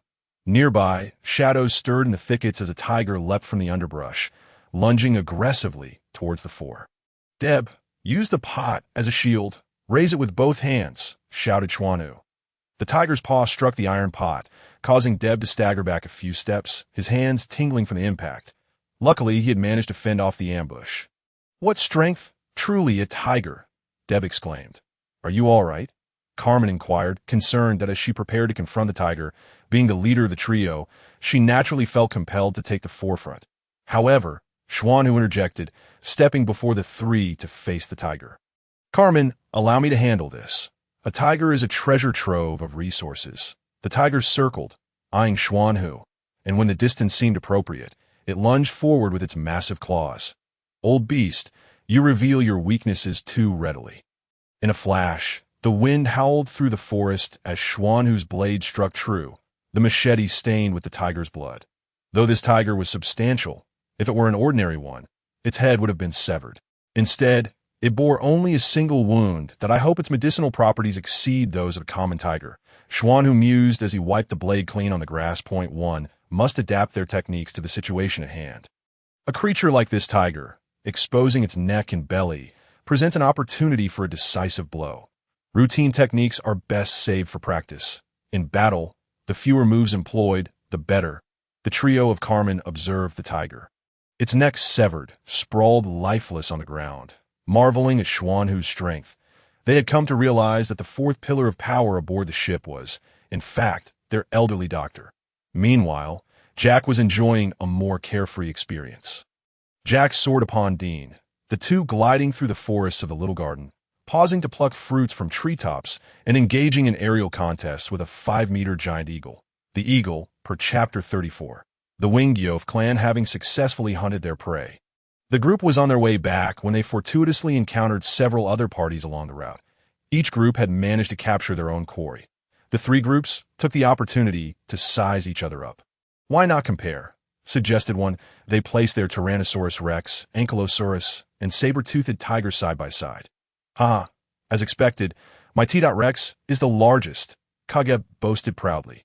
While our Ankylosaurus may not be the biggest as a herbivore, its exquisite meat quality is likely the most abundant. Gade and Sacco explained. Our tiger, as the ship's Dr. Schwanhu declared, is a treasure trove. Although we are the smallest, our medicinal value is unparalleled. Hank and Debuty contested, unwilling to concede the argument based on size. Carmen thought to herself, how amusing that even you two bodyguards are so spirited about this. And she sighed, exasperated by the competitive nature of as the three groups prepare to argue their points. Jack and Dis returned, calling out frantically, "There are ghosts! Ghosts!" Dean, so panicked that he forgot to fly, ran back alongside Jack. "Ghosts? Spirits? Do such things exist in the little garden?" Kage inquired, stepping forward. "What ghosts? Why are you two so flustered? Did you encounter something? Invisible ghosts, according to legend. They're vengeful spirits from ancient times, having endured for millions of years. Their lingering malice causes them to attack any living beings they encounter, yet the living cannot see or touch them." The two animatedly recounted how they had successfully hunted a giant eagle, only to be inexplicably knocked down multiple times, witnessing nothing in the process, and thus had fled. Invisible ancient spirits? What a farce. Kage mused, realizing that their greatest fear was ghosts. Despite being somewhat translucent, spirits and ghosts should still be visible, right? The pessimistic ghosts in Brooksole were indeed visible after all. Unable to fathom the situation, Kage decided to investigate further and said, "Dean, take me back to the place where this occurred. I must see what transpired." Though still afraid, Dean felt somewhat reassured with the captain accompanying him. Leading the way, Dean ventured forth while Kage, in his dragon form, followed closely, arriving at the site of their mysterious fall. The giant eagle's carcass lay undisturbed, indicating it was not there to steal their kill. Kage meticulously examined the surroundings and indeed discovered some faint traces. The red dragon Dean, anxious and alert, asked, "Captain, did you find anything? Is it a ghost?" "Yes, the evidence at the giant eagle's carcass indicates a small creature. Not a ghost," Kage confirmed with a clap of his hands. It turned out to be a small creature. Dis let out a sigh of relief. Though he hadn't seen any creatures at the time, the captain's words were undeniably convincing. Suddenly, an overwhelming force struck, sending Kage and Dean tumbling once more. What terrifying strength! Yet Kage was prepared, striking the ground with his palm. Utilizing the 6 forms, he soared into the air, catching sight of the creatures, initially thinking they were peculiar insects or bugs. He quickly realized his error when he discerned their true nature.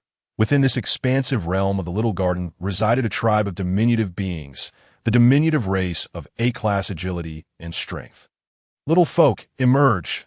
I have discovered your presence," Kage called out from the sky, addressing the thicket. "What do you seek from us, dragon folk?" A middle-aged figure led a team of 6 from the underbrush. Kage finally recognized the diminutive beings, who possessed wings and could fly, distinctly different from the tailed small folk of Dressrosa. "Shouldn't I be the one asking you? Why did you attack me and my crew without provocation?" Kage asserted. Taking the initiative, for the fault lay with them, and he could not afford to show weakness, but a rather impulsive young elven male stepped forward in response. "Your crew was shouting and causing a ruckus in our woods, prompting us to deliver a minor reprimand. Furthermore, your crew referred to our noble Yov clan as ghosts, which is simply intolerable."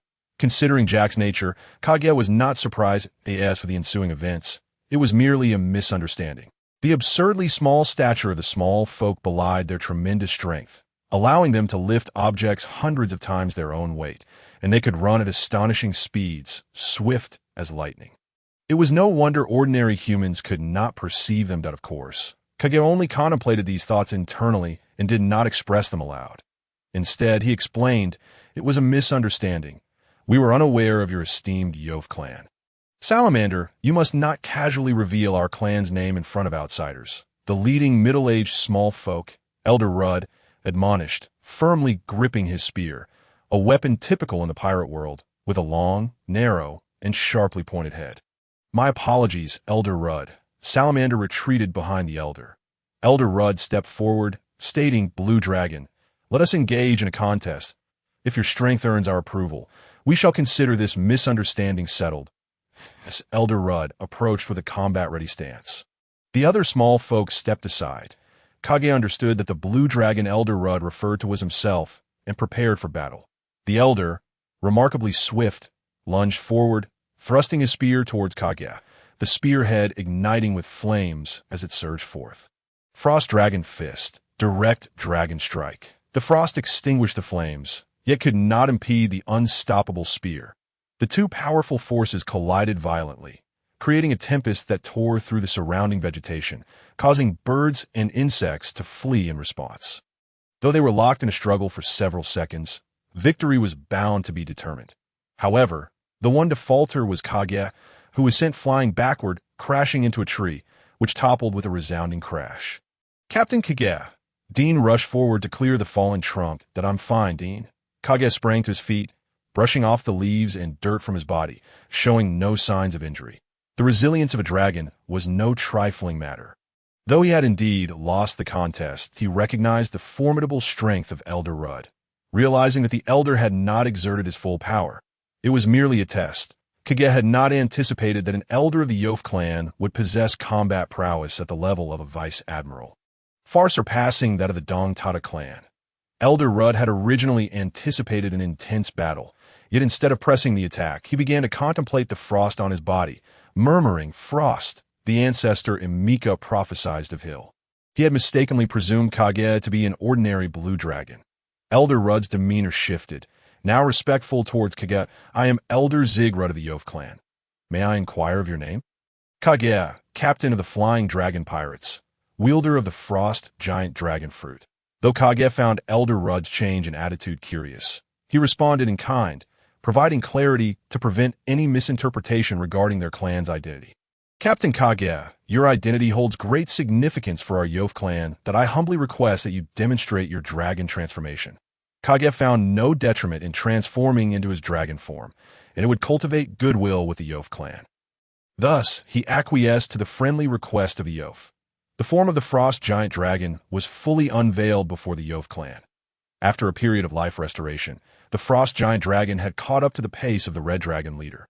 Now within a 20-meter range, the immense dragon form, adorned with azure scales, radiated an aura of chilling majesty, exuding a powerful coldness, particularly from its maw, which unleashed a torrent of frigid air. The presence of the Dragon Lord remained unchanged. Reigning supreme over the icy realm, a sovereign above all ice and snow creatures, it is truly Hill. The legendary Hill, eternal friend of the Yof clan, ally of our ancestor Mika.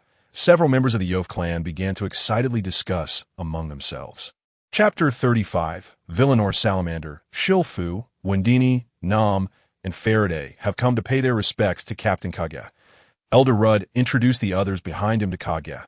The impulsive salamander, wielding a weapon akin to Elder Rudd's, was also a disciple of the elder. "Greetings, Captain Kage," he said. Shilfu, armed with a bow, followed suit.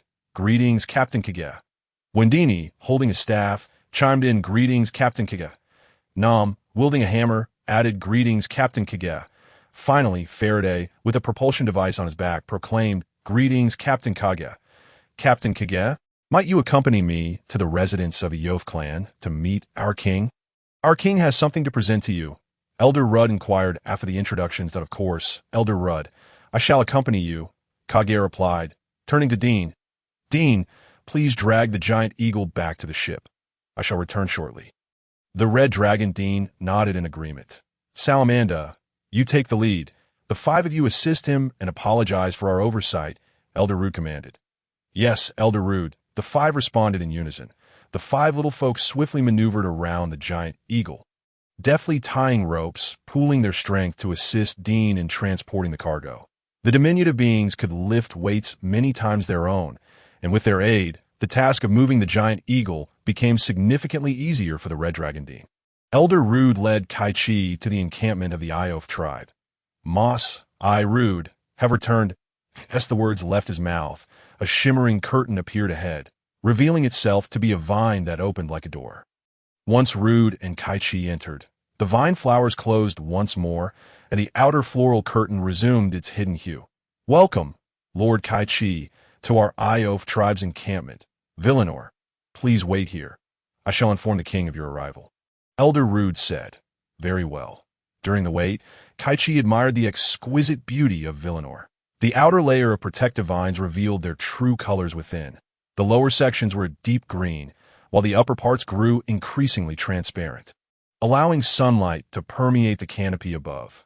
Unlike the chaotic vegetation outside, the flora within was orderly and aesthetically pleasing. The fruits on the trees bore unique house-like shapes, with the little folk frequently coming and going. Most striking was the towering golden phoenix tree at the center, standing tall and ancient, exuding a sense of life's beauty while also conveying the weight of existence. Besides the little folk, other creatures inhabited Villanor. As the floral sea also witnessed bees and butterflies. 5 minutes later, the king of the Iof tribe arrived, carrying a chest. Lord Kaichi, I am Serlandu E, the king of the Iof tribe. You are already acquainted with Zigrude.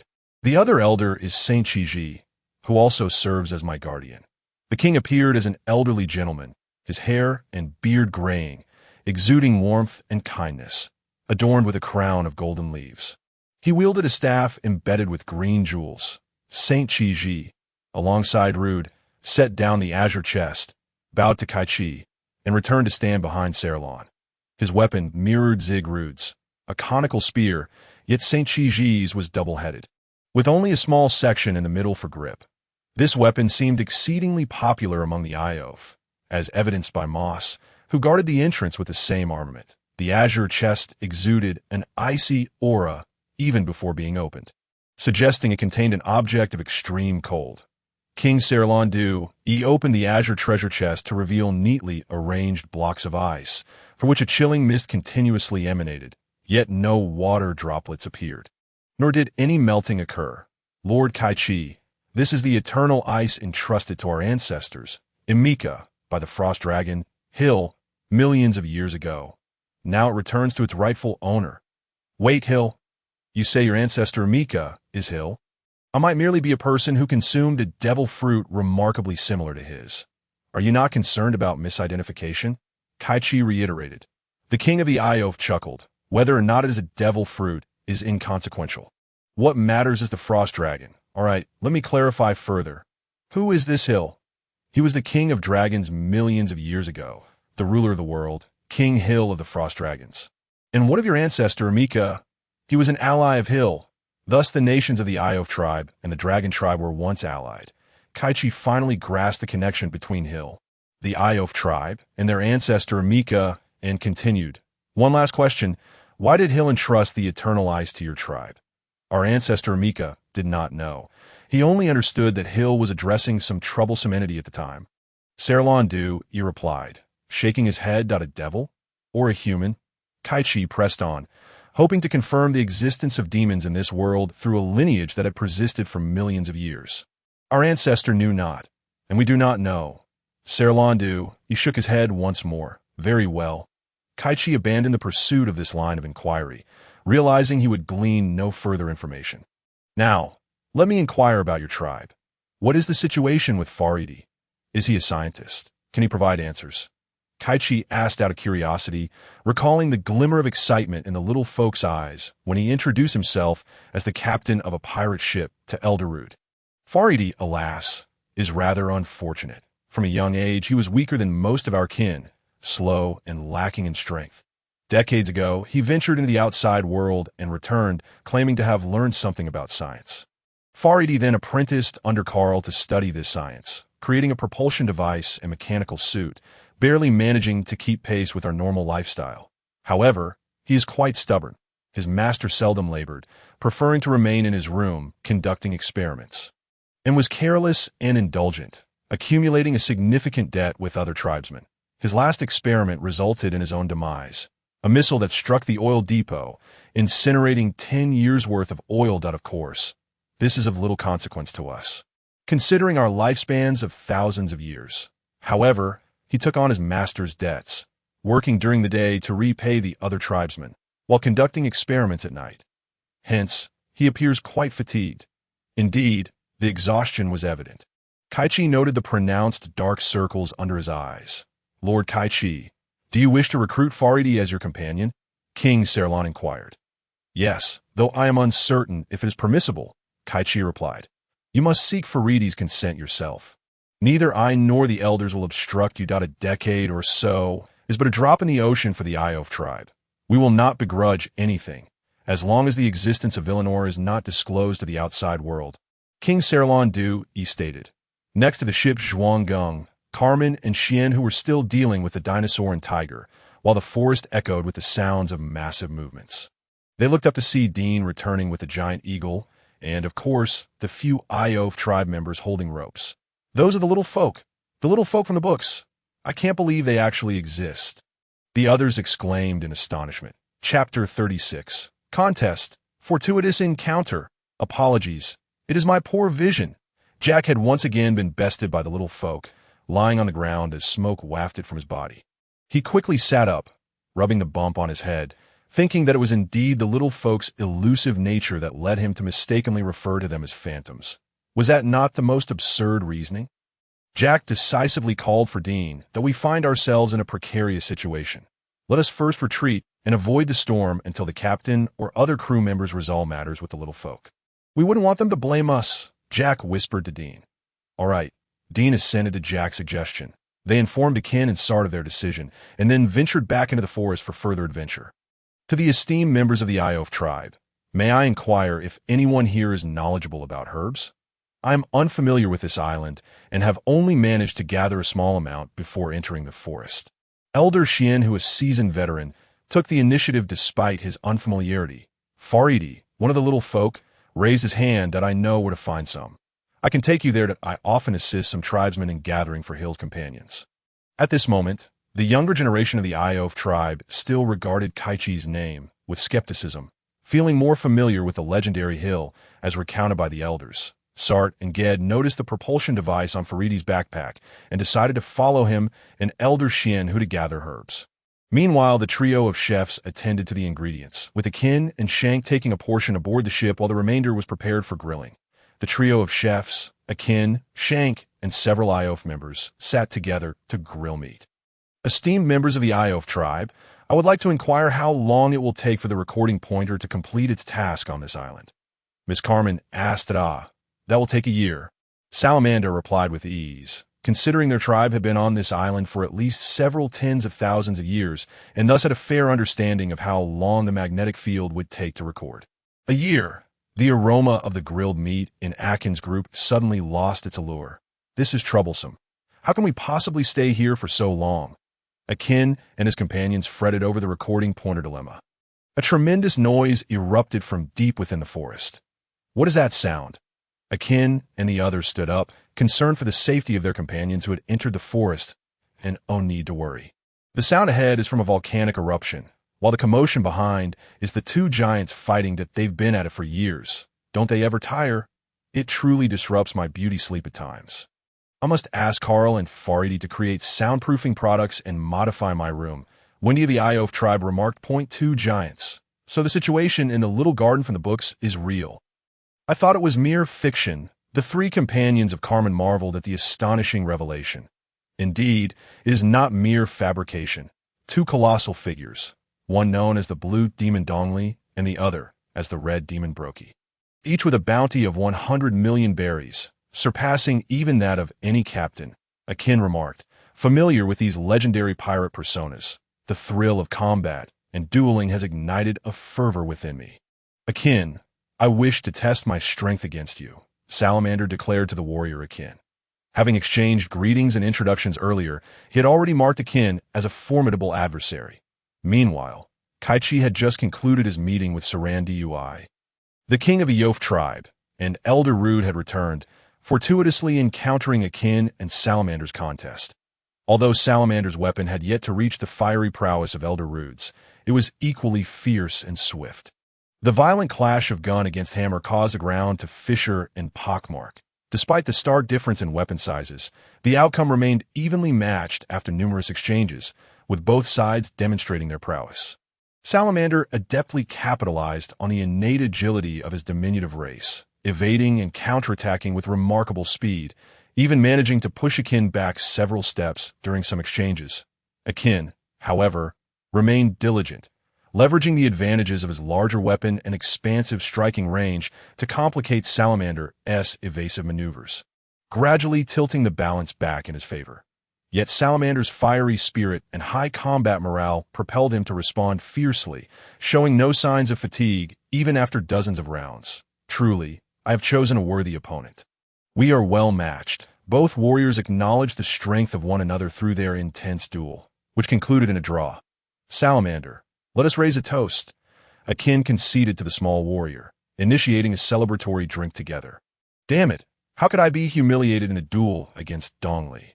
Our giant race ought to perish in battle, not languish on the ground in such disgrace. The giant red demon Brokey glared at the smirking Mr. 3, who had ensnared him with wax, immobilizing his limbs and body, rendering his immense strength useless. The wax cake also encapsulated Zoro, Nami, and Vivi as the pumpkin atop the cake spun incessantly, releasing waxy mist that slowly transformed them into lifelike wax figures. Luffy, Usopp, hurry! Otherwise we shall truly become wax figures, Zoro warned, realizing that Luffy and Usopp were entangled with Mr. 5, Miss Valentine, and Miss Golden Week, contemplating whether to sever his own foot to escape. Jack navigated the forest atop Dean, unaware that a venomous insect had latched on his back, delivering a sharp bite. Ouch! That hurts! Jack writhed in agony atop Dean, disrupting the dragon's flight. What is it, Jack? What are you doing? The red dragon, Dean inquired, turning back to assess the situation. However, he failed to notice the vines hanging from the branches ahead, crashing into them and obscuring his vision. This is bad. My sight is obstructed, with his vision compromised and unable to decelerate in time. Dean careened through the forest, colliding with Usopp, who was riding a fast-moving duck. The torch in Usopp's hand fell directly onto the oil wick. The sequence unfolded too rapidly for Mr. 3 and his associates to prevent the torch from igniting. The oil wick ignited, and the flames surged forth like a serpent, instantly engulfing the cake-shaped wax figure. Oh ho! The Dragon Knight! Luffy's eyes sparkled as he beheld the dazed figures of Dean and Jack on the ground. Well done, Usopp. Zoro emerged from the flames, casting a glance at Mr. 5 and Miss Valentine. The sound of an explosion echoed deep within the forest. An explosion! Mr. 5? Mr. 3, has a fight broken out? Let us go investigate. After consuming a few pieces of meat, Kaichi ventured into the thicket. Chapter 37. A debt of gratitude due to the chaotic entrance of Dean and Jack. Zoro, Nami, and Princess Vivi were prematurely freed from their confinement. This left little doubt. With Luffy and Zoro unencumbered, only a true boss-level adversary could withstand their combined might, which Mr. 3 certainly could not.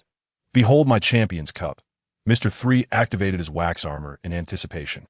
Although Luffy was concerned for Dean, the immediate threat required his attention. The Gum machine gun. Zoro drew his sword to face Mr. 5 and Miss Valentine. I could see that moment. Dean and Jack regained consciousness, witnessing Luffy's crew battling the Baroque Works agents. That rubber-wielding swordsman exudes an overwhelming presence, much like the captain, Dean mused. Who are you? Why are you here? Nami approached Dean and Jack, sensing they were not affiliated with Baroque Works, yet uncertain if they posed a threat, especially since they had collided with Usopp. Nami, should we not focus on Mr. Valentine and Miss Golden Week first? Vivi expressed her concern. Do not worry, Vivi. Luffy and Zoro will handle them, Nami reassured her. I apologize. We are members of the Flying Dragon pirate crew. Having recently arrived on this island, we accidentally collided with your companion Usopp while navigating the forest and were ensnared by a vine. For which we sincerely apologize, Jack said, bowing with Dean as they acknowledged their mishap. Choosing a direct confrontation, Mr. 3 quickly found himself at a disadvantage. Although his wax armor was sturdy, Lu Fei now had ample time to unleash his barrage. Gum Gum Pistol, with a ferocity that shattered the wax armor. Lu Fei sent Mr. 3 soaring into the air, providing him an unexpected aerial excursion. The prior difficulties Lu Fei faced stemmed from the inherent weaknesses of his rubber fruit abilities. While resistant to blades and spikes, breaking hard objects proved challenging due to rubber's elastic nature.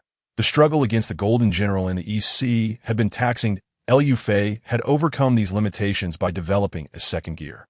Part of the challenge arose from the need to balance combat with rescuing his companions, compounded by Miss Golden Week's color attacks, disrupting his rhythm. Zoro found it even easier to contend with Mr. 5 and Miss Valentine. His well-honed physique rendered their assaults mere scratches, and he dispatched them with swift strikes from the back of his sword. Realizing the tide had turned, Miss Golden Week attempted to escape. But Kaichi, in his dragon form, intercepted her, swiftly rendering her unconscious before leading her towards Lu Fei and Nami. Why apologies, Lu Fei. My crew has caused you trouble, he remarked, gesturing towards Dean and Jack at Lu Fei. Do you know him? Nami turned to Lu Fei. Kaichi, in his dragon form, was initially unrecognizable to Lu Fei, but upon seeing his bracelet, he exclaimed, Kaichi, so it is you. You two have consumed a devil fruit? Indeed, the Zoan-type frost dragon fruit, Kaichi replied. How enviable to have a dragon as a companion. It's a pity. Had you not formed your pirate crew, I would have invited you to join mine. Lu Fei clapped Kaichi on the back. Lu Fei, our paths diverge. I cannot join your ship. Kaichi declined Lu Fei's invitation, pointing towards Mr. 5 and Miss Valentine. I owe you a favor, so I shall take these three with me. Jack and Dean obediently stayed behind Kaichi, recognizing their intellect could not match the captain's strategies. Very well, Lu Fei agreed without hesitation. Kaichi departed with the 3 Baroque Works agents and 2 companions. Bidding farewell to Lu Fei, why did you consent to let him take the Baroque Works agents? What if they commit further misdeeds? Nami and Usopp tugged at Lu Fei's face. Oh, not worry. Kaichi will not engage in such actions. He still owes me a favor. That's quite a bargain. Ha! Lu Fei chuckled. Lu Fei, you mentioned inviting him onto your ship. What is the story behind that? Zoro inquired, concerned about the implications for the pirate crew and their comrades. Oh, that was a tale from my childhood. Kaichi stayed in Windmill Village for over 3 years. I met him when I was young and often sparred with him. Although I won more often, he was still quite strong. When I was young, I invited him to join my crew, but he coldly refused. Such a pity, for he is exceptionally clever. Lu Fei recounted his history with Kaichi. Kaichi has a dragon on his ship. I must see if I can find a dragon to join my crew as well. Luffy clenched his fists and clapped, his eyes sparkling with dreams of riding majestically upon the back of a dragon. With the enemy already vanquished, Luffy and Zoro liberated the 2 giants, the red Oni and the blue Oni, who were ensnared in candle wax. Sanji, under the guise of Mr. Prince, held a telephonic conference with Mr. Zero and the Sand Crocodile, while also acquiring a permanent pointer from the candle house left behind by Mr. 3, simultaneously dealing with the enforcer of the Baroque Works. Kaichi and his companions returned to their camp by the ship, where the 3 Baroque Works executives remained unconscious, and Kaichi bound them off to the side. The Archer Hill from the Iof clan wished to challenge Jack in archery skills. How delightful. I shall serve as the judge. Xuanhu declared. Allow me to conjure some ice. Kaichi exhaled a dragon's breath, summoning a pile of ice nearby. The first round of archery between Hill and Jack involved shooting at moving targets. The one who struck the most would emerge victorious. Both competitors readied their quivers. Xuanhu tossed the ice into the air. Though Hill's arrows were small, they carried the force of the wind, granting them superior penetration and speed. She adeptly seized Jack's target, hitting it ahead of time. The score for the first round was Hill 109, Jack 67. At the second round of the archery contest involved mutual shooting, with both standing back-to-back 50 meters apart. Begin, Xuanhu commanded. Both competitors turned and simultaneously drew 2 arrows, aiming to fire in quick succession. The Hill's smaller arrows pierced Jack's larger arrow, but the second arrow caught up to the first, their wind forces canceling each other out just before Jack. Hill claimed victory in the second round. The archery contest concluded with Hill triumphing comfortably over Jack, showcasing the formidable prowess of the Iof clan's younger generation. While Jack's archery skills were not world-class, akin to his sailing abilities, he was still among the elite for his rapid-fire technique. After the contest, Kaichi and Xuanhu comforted a somewhat disheartened Jack, gaining insights into his shortcomings for future improvement. Chapter 38. Inviting Faraday aboard. Just as Jack's archery contest with Hill concluded, Faraday emerged from his experiments alongside Sart and Gade. Faraday, your expertise in electrical physics is remarkable. Our conversation was immensely enlightening. Would you consider joining us to explore the vast realm of scientific knowledge and create more inventions? Sart and Gade jointly extended an invitation to Faraday to join their pirate crew. Faraday was indeed tempted. He yearned to learn more about science, lamenting the scarcity of scientific texts in Velino, which were primarily those brought back by his mentor Carl or penned by him. Having completed his mentor's teachings, he recalled his obligations to his clan that I cannot leave. I owe my clan several years' worth of oil resources. His resolute expression elicited regret from Sart and Gade. Oil, you say? What if we could procure some candles? There's a candle fruit user on the island ahead who left behind many candles during the skirmish. The Iof clan utilizes fire significantly, and candles would serve us well. Kaichi proposed, unwilling to let a talented scientist slip away. Is that truly possible? Faraday inquired, seeking confirmation from Kaichi that if it were true, he could settle his debts and embark on his journey. Kaichi nodded and instructed. Akin, lead the way. Dean will guide Faraday and the Iof clan members to gather candles. Kaichi then added, make your decision. We are ready whenever you are. Akin received the captain's orders, mounting Dean to assist Faraday in collecting candles. Half an hour later, Akin and Dean returned. Having settled his obligations to his clan and bidding farewell to the king of the Iof clan, Faraday packed his belongings to join Kaichi's crew. Has the Straw Hat crew already departed? Kaichi inquired of Dean. They've already left. We were unable to catch them during our candle collection, Dean replied. Kaichi estimated the timing was right and initiated his dragon transformation. Gather around me. I shall show you the disparities of the world. Akin, Shank, and Xuanhu climbed onto Kaichi's back, while most of the others were secured in his dragon claws. Kaichi soared into the sky, maintaining a stable flight despite the crew's weight. The Straw Hat crew's Mary was just departing from the island. The blue Oni, Dongli, and the red Oni, Brogi, stood at the island's edge, bidding farewell to the Straw Hat crew.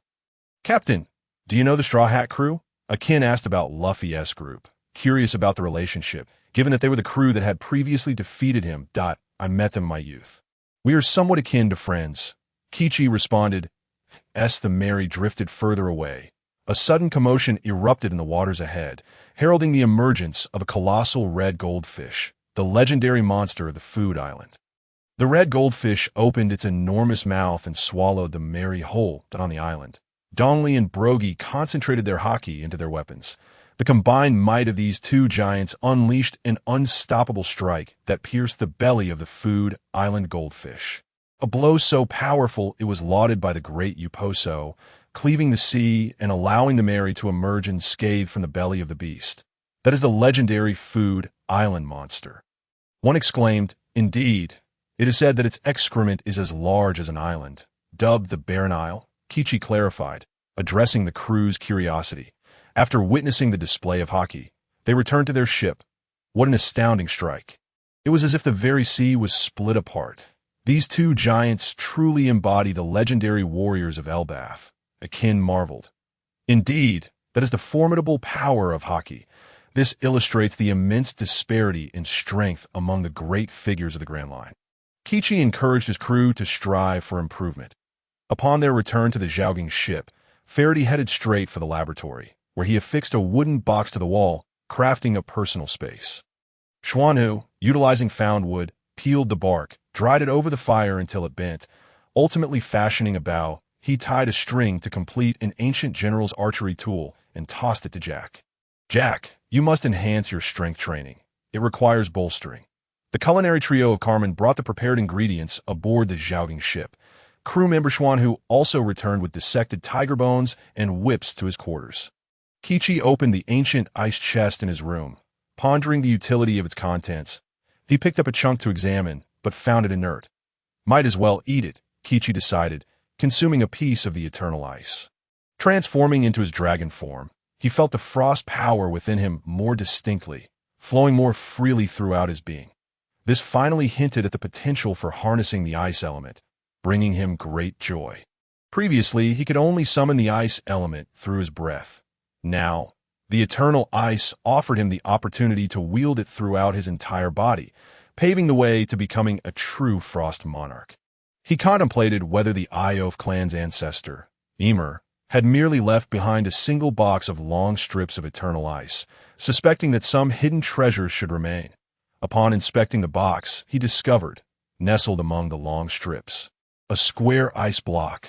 Kaichi lifted the square block, examining it closely, and to his astonishment, it concealed a pearl within. Was it a precious gem or perhaps a legendary Dragon Ball? Regardless, he decided to taste it. Unlike the other eternal ice, which melted instantly upon reaching his stomach, this square block with the pearl remained stable, comfortably residing within him, easily sensed during his dragon transformation, yet exhibiting no abnormalities. That was reassuring. Everyone, savor this feast while we have the chance. Opportunities for such abundant sustenance are rare. After this meal, we shall set sail for the next island, Kaichi announced as he gathered by the campfire, relishing roasted meat while informing others of their impending departure. Understood, the crew devoured the food ravenously. Once everyone was prepared, the Zhaogang ship departed from the small garden of the ancient island. Faraday, make sure to absorb as much scientific knowledge as you can. We eagerly await your return to create even more fascinating tools. Salamander called out from the island's edge. Alongside him were several members of the Iof clan, including a few elders and even King Serlon Dui. All gathered to bid farewell to Faraday, some even conjuring magical displays to capture his attention. Thank you all. I shall surely return, having mastered my craft and earned your true recognition. Farlady waved goodbye to everyone from the ship's railing. Tears of reluctance streaming down his face. In truth, during the century that the two giants remained on Taigu Island, Farlady had assisted many of his kin in crafting numerous useful items, earning their recognition long ago. Who would have thought that Ymir and Hill would still be in contact? St. George remarked, Fate. From the moment he arrived, he took notice of Farlady. Perhaps it is destiny. After all, Farlady is a direct descendant of our ancestors. Their encounter was surely preordained, and the causality from 1,000,000 years ago remains for Ymir and Hill to unravel. Saran D responded. Here, let us congratulate Xiaomi on the release of their first electric vehicle today. It would be wonderful to have one in the future. Chapter 39. The organization's messenger and archaeologist guide. This is the permanent pointer to the next island. You and Jack are in charge of the direction. Kaiga handed Gade the permanent pointer to Magnetic Drum Island, which he had requested from the manager Leeson while at Whiskey Peak. He understood that the pointer for the little garden would take a year to record, so preparation was essential, especially since he owed the ship's doctor, Xuanhu, an answer. Captain, you are truly impressive to possess a permanent pointer. I thought we would be stuck in Water Garden for a whole year. Jack and Gade said as they took the pointer and headed toward the bow to orient themselves. Next, they needed to deal with Mr. 5 and Miss Valentine's Day. Who are you? The two. Just awakening. Inquired upon seeing Kaiga and his crew. They were unaware of their identities. It seemed that after Luffy's night, apart from the encirclement of the Straw Hat crew and Princess Vivi's aides, the elite of Baroque works had all headed to Alabasta. The remnants they encountered that night were largely discarded pieces or marginal figures, which explained why their information had not been reported to the higher-ups of Baroque works. Mr. 9 is doing quite well. Kaiga grinned mischievously alongside the demon. Ajin, what do you intend to do with us? Mr. 5 and Miss Valentine's Day struggled for a moment, recognizing Kaiga and Ajin. After all, the assassins of Baroque works also moonlighted as bounty hunters. And both Kaiga and Ajin had garnered a modicum of fame that I propose that you join us. After all, you're currently unemployed. What do you think? Kaiga said, settling into his chair as he sampled the juice in his hand. Not interested. The officers of Baroque works are not so easily swayed. Mr. 5 and Miss Valentine's Day, both devil fruit users, broke free from their bindings and charged at Kaiga's group, eager to showcase their formidable powers. However, Ajin swiftly dealt with Mr. 5, effortlessly suppressing him with a normal attack. With physical strength akin to Zoro's, Mr. 5's explosive strikes merely caused superficial bruises. Ajin could withstand the blasts without issue. Shank's confrontation with Miss Valentine's Day was equally straightforward. A mere splash of water rendered her unable to maintain her form, sending her crashing onto the deck. Mr. 5 and Miss Valentine's Day knelt on the deck, bewildered by the vast disparity in strength. Especially since the more terrifying captain had yet to make his move, resulting in their swift defeat. They were left in shock, unable to comprehend the sudden emergence of such formidable foes, as they were accustomed to being the dominant force. How about now? Are you convinced of your qualifications? Kaiga continued, noticing their silence. Your mission alongside Mr. 3 to pursue Luffy's crew has failed, and Mr. 0 is already aware of your 4 failures in Little Garden.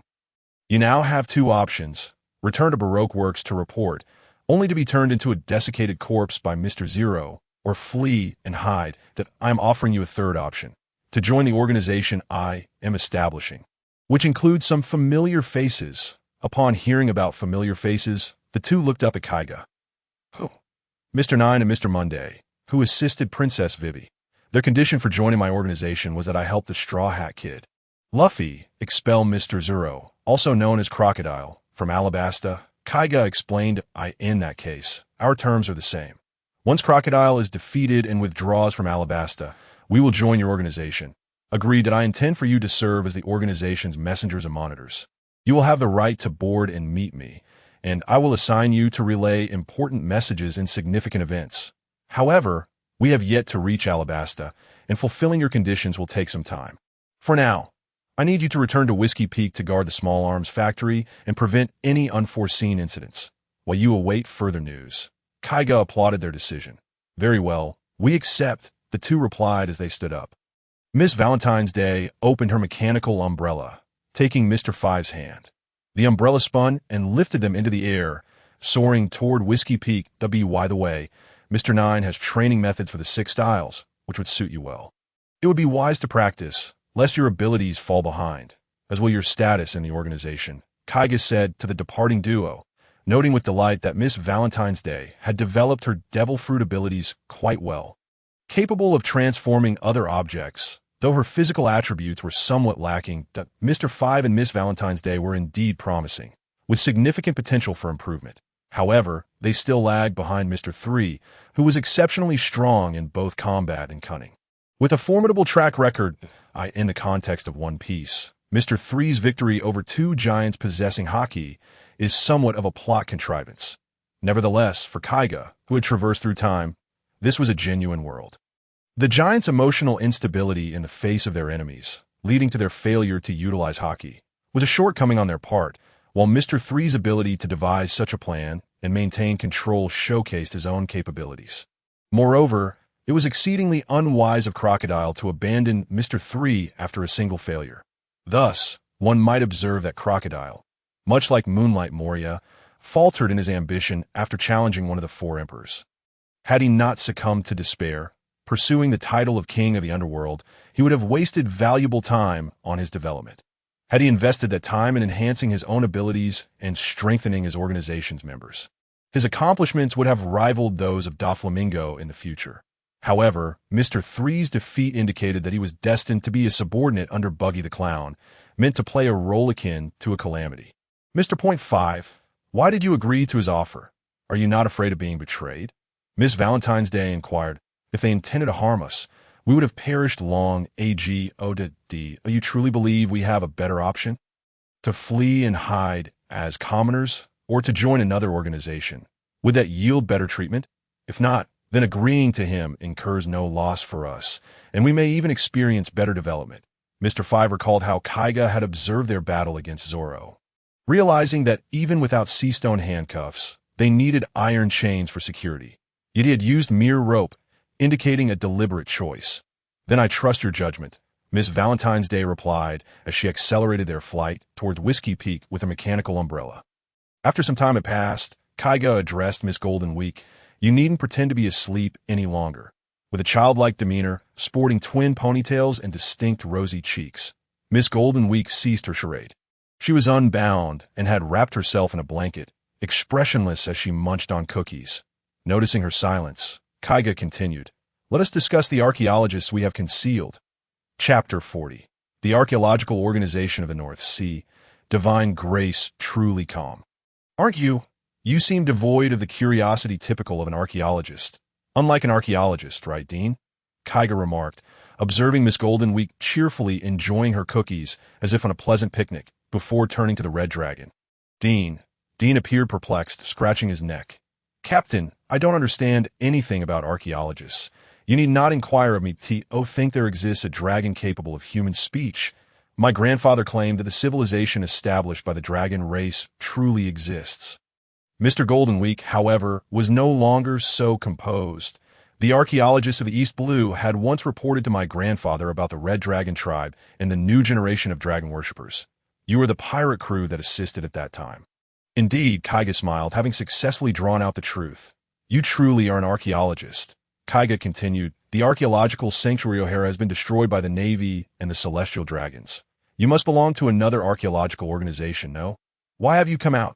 We are members of the North Sea Archaeological Organization, known as Divine Grace.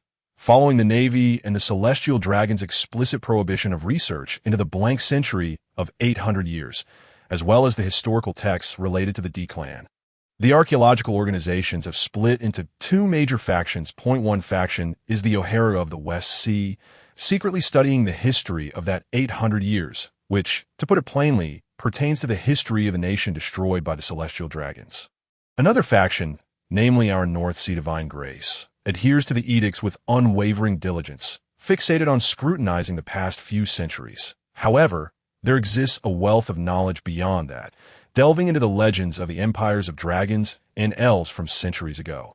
And the worshippers of dragons that humanity's civilization may even trace back further still. Subsequently, after the obliteration of O'Hara, Divine Grace fell under strict regulation, laden with excessive restrictions, prompting me to clandestinely escape. Marianu leisurely brewed her coffee, sipping it with a tranquil demeanor. O'Hara, a name that left many in shock.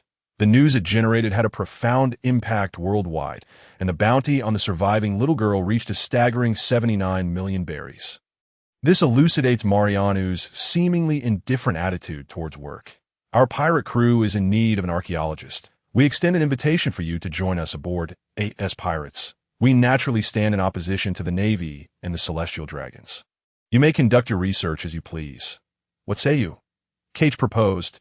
You need not feign ignorance. The oil you conceal is indeed aboard our ship. You have furtively observed us numerous times, and Elder Shien has mentioned that he once visited the North Sea and was graciously received by someone. Indeed, after emerging from the Rainbow Sea, I journeyed for a time and encountered a warm-hearted group in the North Sea, which I now realize were members of your Divine Grace. Shien, who, too, did not conceal his identity, for his attire starkly contrasts with that of this world. Otherwise, Marianu would not have paid him such close attention. Are you truly O? Do you possess knowledge of the Offram millions of years ago?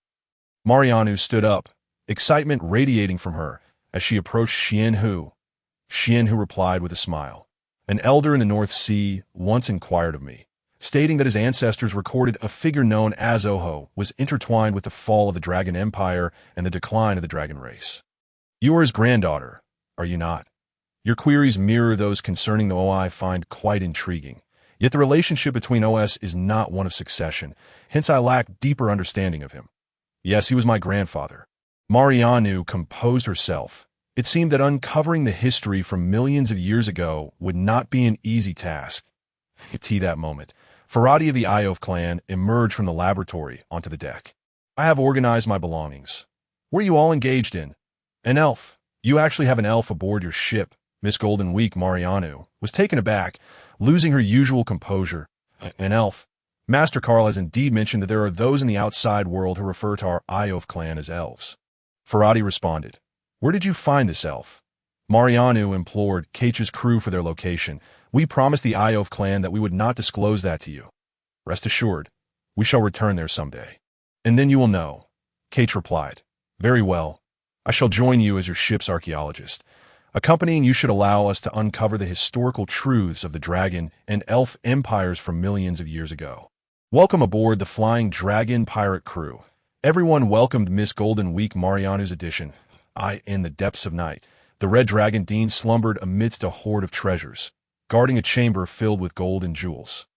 Suddenly, the captain's cabin door swung open, revealing a dragon-shaped Kaichi, appearing to be the size of an ordinary human. Upon closer inspection, one could see that his eyes were shut. He was sleepwalking. The night watchman, Sart and Gade, promptly noticed Kaichi's unusual behavior and hastily summoned the ship's doctor, Xianhu. Xianhu, what should we do about the captain's sleepwalking? Has Kaichi experienced this before, prior to your arrival on the ship? There was a time in the EC when we faced food shortages. One night, Kaichi also sleepwalked to the kitchen to eat. Afterward, he informed the captain that once he was full, the sleepwalking ceased. The two answered the doctor's inquiry. Awakening a sleepwalker can cause damage to their spirit and vitality. Let us observe for now and see where he intends to go before making a judgment. The ship's doctor Xianhu stated. The three followed the sleepwalking Kaichi. Dragon-formed Kaichi arrived at the treasure chamber, instinctively inputting the password to open the door and stepping inside. Upon entering, Kaichi's eyes opened. Yet they lacked any semblance of life. Who stepped on my tail? Dean, who had been dozing with bubbles escaping his nostrils, was jolted awake in pain. Clutching his curled tail, he had intended to reprimand the one who stepped on his tail. But upon raising his head, he encountered the cold, vacant expression of dragon-formed Kaichi. The aura of slaughter that had claimed countless lives emanated from him, a presence utterly foreign to the Captain Kaichi. Shoo! The three hurriedly gestured for Dean to remain silent, urging him not to disturb Kaichi. However, the awakened Kaichi paid no heed to the trio and proceeded directly towards the central crystal throne of the treasure chamber. At the moment Kaichi, in dragon form, ascended the throne, his diminutive dragon state transformed into that of a dragon human, settling into the crystal seat, his eyes shutting once more. The crystal throne, devoid of light in the treasure chamber, sparkled with a faint glow, and upon Kaichi's arrival, it shone even brighter, emanating a crystalline blue light. The ice crystals swirled around Kaichi and the throne, reminiscent of snowflakes encircling their sovereign. The temperature within the treasure chamber began to plummet. In the realm of dreams, a proud human clad in blue dragon armor sat atop the crystal throne, indifferent to the blood trickling from his mouth as he resolutely withdrew the golden spear impaled in his body. Is this the so-called dragon-slaying relic crafted by humans and dwarves to vanquish the dragon? It is merely this.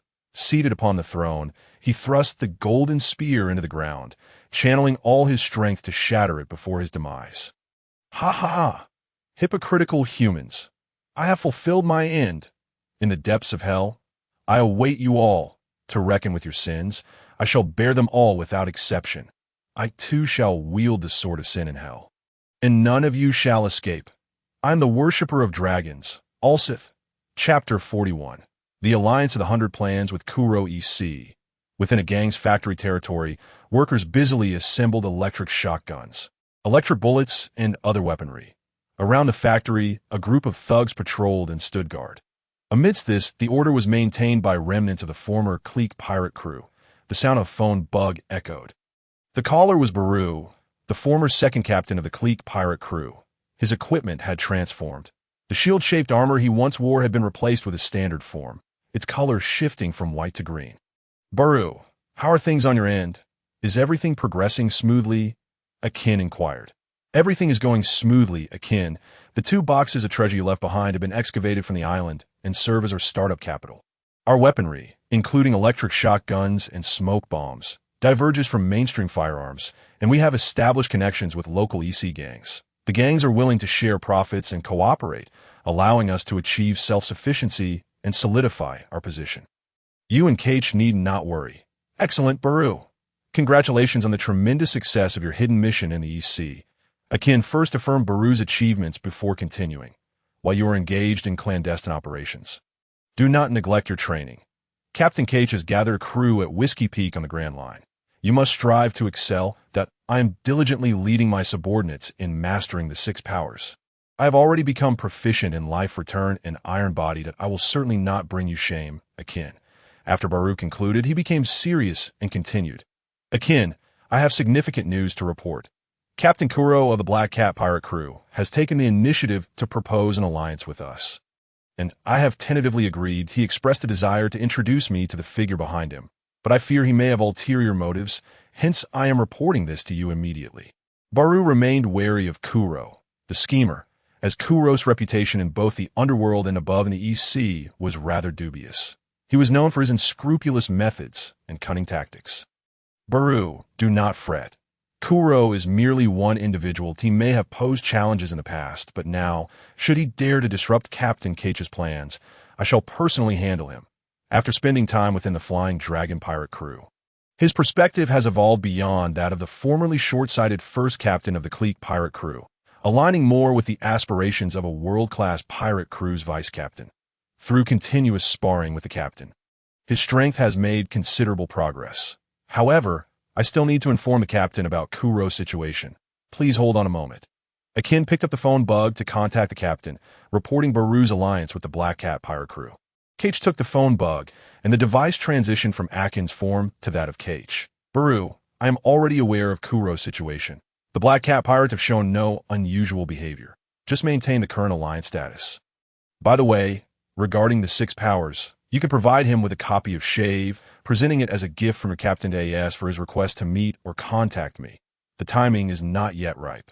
I shall notify you when the moment is right for you to connect with him. Kaichi assured a steady approach towards Kuro. Understood. I will keep this in mind. Baru, upon witnessing that both the captain and Akin had concluded their phone call, similarly set down his device. The personnel of the Grand Line are indeed unyielding in their vigilance that on Magnetic Drum Island, in the kingdom of magnetic drums, the once dispelled Walpo, having fled from Blackbeard's onslaught, astonishingly returned, docking his vessel, the Brilly King, at the shore. The technology of the Brilly King is quite advanced. It is capable of traversing the water's surface, though its primary function remains that of submersion. As it was designed as a submarine in the frigid expanse of Magnetic Drum Island, which serves as Ketch's domain, he ventured out to conduct affairs without donning warmer attire, instructing Akin to lead the crew in engaging with the island's inhabitants.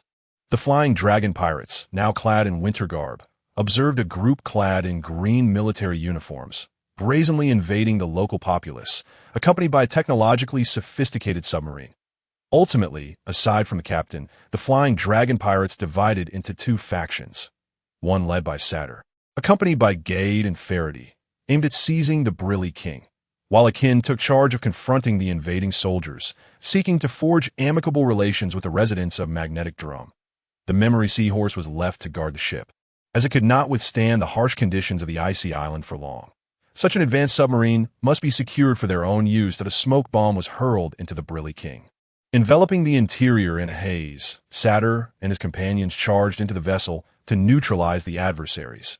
The decisive blow came from Faraday, who, equipped with a jetpack and exoskeleton armor, swiftly dispatched the 10 defenders within with just a few strikes. "How feeble they are!" Faraday exclaimed, puzzled at the weakness of his foes, each falling with minimal effort. Among the Iofo tribe, he was considered the weakest, yet he suddenly found himself among the powerful, unable to comprehend the shift in dynamics. After all, the Iofo tribe is formidable, with its members averaging the rank of lieutenant in the Navy. Faraday, even with his enhancements, only barely reached that standard, while ordinary elders held the rank of vice admiral. Not to mention the higher echelons of first elders and kings. Impressive indeed. Faraday, you are truly a worthy addition to our crew, Satyr and Gade affirmed. The trio then turned their attention to the scientific and logistical personnel, employing coercive tactics to extract technical knowledge and design schematics. Meanwhile, Akin engaged with Walpo's soldiers, recognizing familiar faces among the Straw Hat crew, Zoro, Nami, and Usopp. These soldiers were mere foot soldiers, quickly subdued by Akin and Zoro. Akin, of the clique pirate crew, drew his blade defensively against this former adversary. Amidst the swirling snow of Magnetic Drum Island, the towering structures resembling both mountain peaks and celestial pillars stood prominently. The Beastman Dalyutin endeavored to halt the advance of the former King Walpo and his 2 subordinates, preventing Walpo from returning to the palace to seize the colossal cannons within, should the former king acquire those formidable weapons and absorb them using the powers of the gum-gum fruit. He would become an unstoppable force on Magnetic Drum Island, continuing his reign over the kingdom of magnetic drums. Thus, Dalitin was determined to exert every ounce of strength to thwart the trio. Even if they were once his leaders and colleagues, he must protect the newly stabilized lives of the kingdom's citizens. However, possessing the bulbul fruit in its bison form, facing off against 3 opponents proved overwhelming, and he found himself battered and bleeding. With his hand transformed into a cannon-esque muzzle, Walpo, who had evidently consumed various artillery in the past, sneered, "Dalitin, who betrayed me, prepare to be consumed by cannon fire." Ha ha! Suddenly, Kaichi, in his dragon form, interposed himself before Dalitin, absorbing the cannon fire. "You, a king who abandoned his people, have no right to accuse others of betrayal." Kaichi stood defiantly before Walpo and his companions, exuding an intimidating presence. As a user of a devil fruit, specifically one that grants dragon-like abilities, he posed a significant threat, raising questions about the recent influx of figures from the Beast Pirates and the allure that Magnetic Drum Island held for the Yonko. Chapter 42. The stage requires King Walpo, seeing the disarray in Walpo and his companions. Kaichi, taking the initiative, clarified, "Rest assured, I have no ties to the Yonko Kaido. I am merely a small-time pirate from the East Blue." Walpo felt a sense of relief. They were not individuals from the Yonko, and coming from the weakest sea bolstered his confidence. Having just dealt with Dalitin, he considered it merely another animal-type fruit user to be dispatched, reasoning that biological strength could not surpass artillery. Walpo raised the cannon, preparing to fire.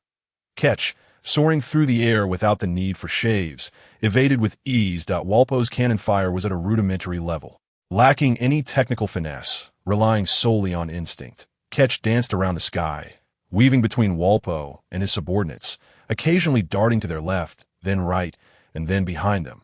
Fist cannon. A spherical burst struck Walpo, sending him tumbling several meters into the snow. A plume of vapor rising from the surrounding snowflakes. "Are you all right, Walpo?" His 2 subordinates helped him to his feet. Walpo's physical condition remained decent, sustaining the blow without losing consciousness at this moment. He harbored ambitions of reclaiming his throne, revealing a hint of the ruthless demeanor of a warlord. Kaichi's fist cannon strike was not overly forceful, leaving Walpo with a glimmer of hope.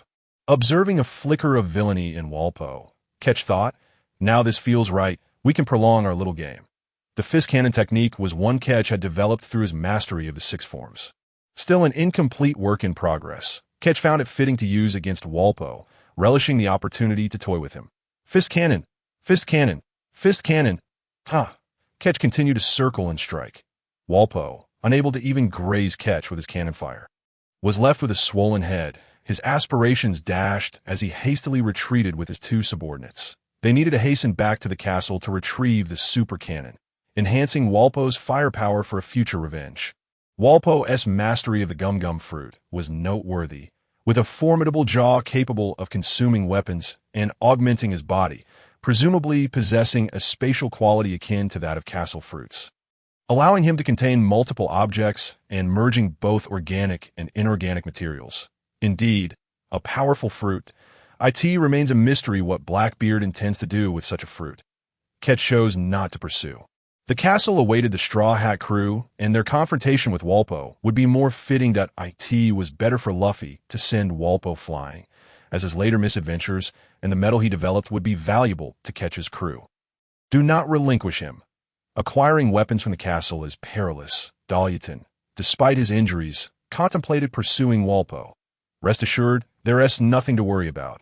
Luffy awaits any mishaps of the castle, and I will personally handle him. Kaichi reassured Dalitin, advising him to focus on his own recovery. You cannot afford to falter. I still need you to share a tale of your past.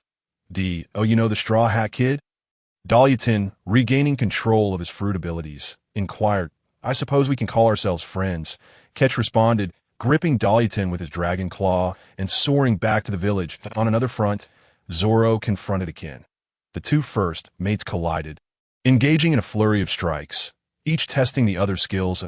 As they exchanged blows, Both felt an unfamiliar strength in their opponent. After 10 exchanges, neither found a chink in the other's armor. They paused, as their crews quickly intervened, preventing further conflict. Zoro, look at the dragon and the archer. They're allies of Luffy's friend Kaichi, not foes. Usopp and Nami interceded, pulling Zoro back. Akin, they're crew members of Luffy. Kaichi's friend, and pose no threat. Dean and Jack similarly restrained Akin. Allies of Luffy? Zoro sheathed his sword. It was indeed a peculiar turn of events that Akin had departed the Click pirate crew to join Kaichi's flying dragon pirates. Friends of Luffy.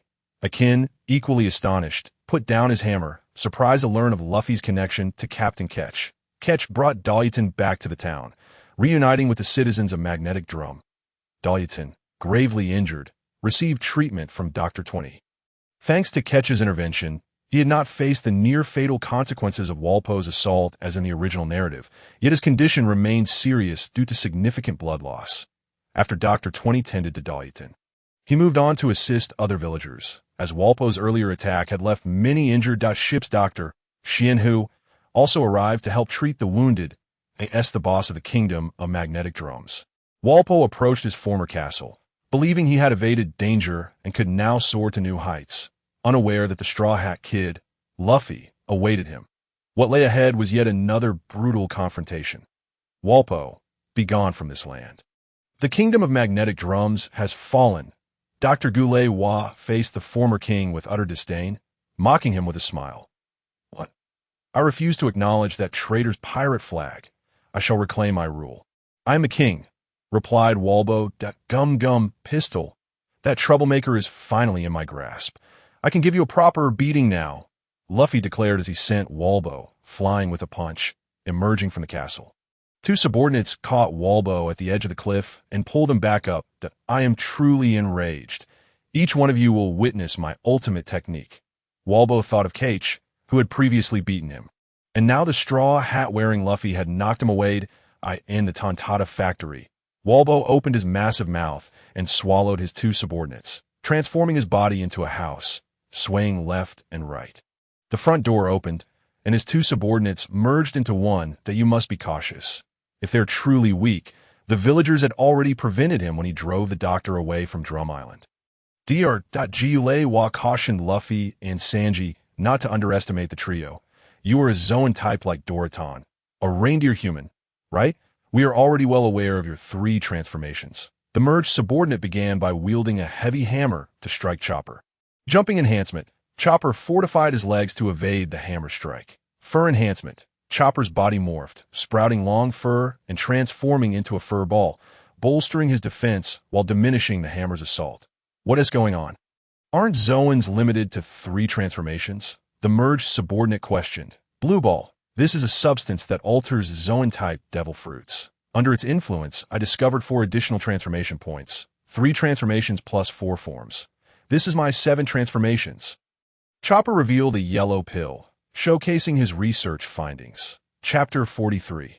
The answer once promised to the ship's doctor the wounded have been settled, and Kaichi, seizing the opportunity, approached Xianhu. Xian, do you recall the promise I made when I requested your assistance?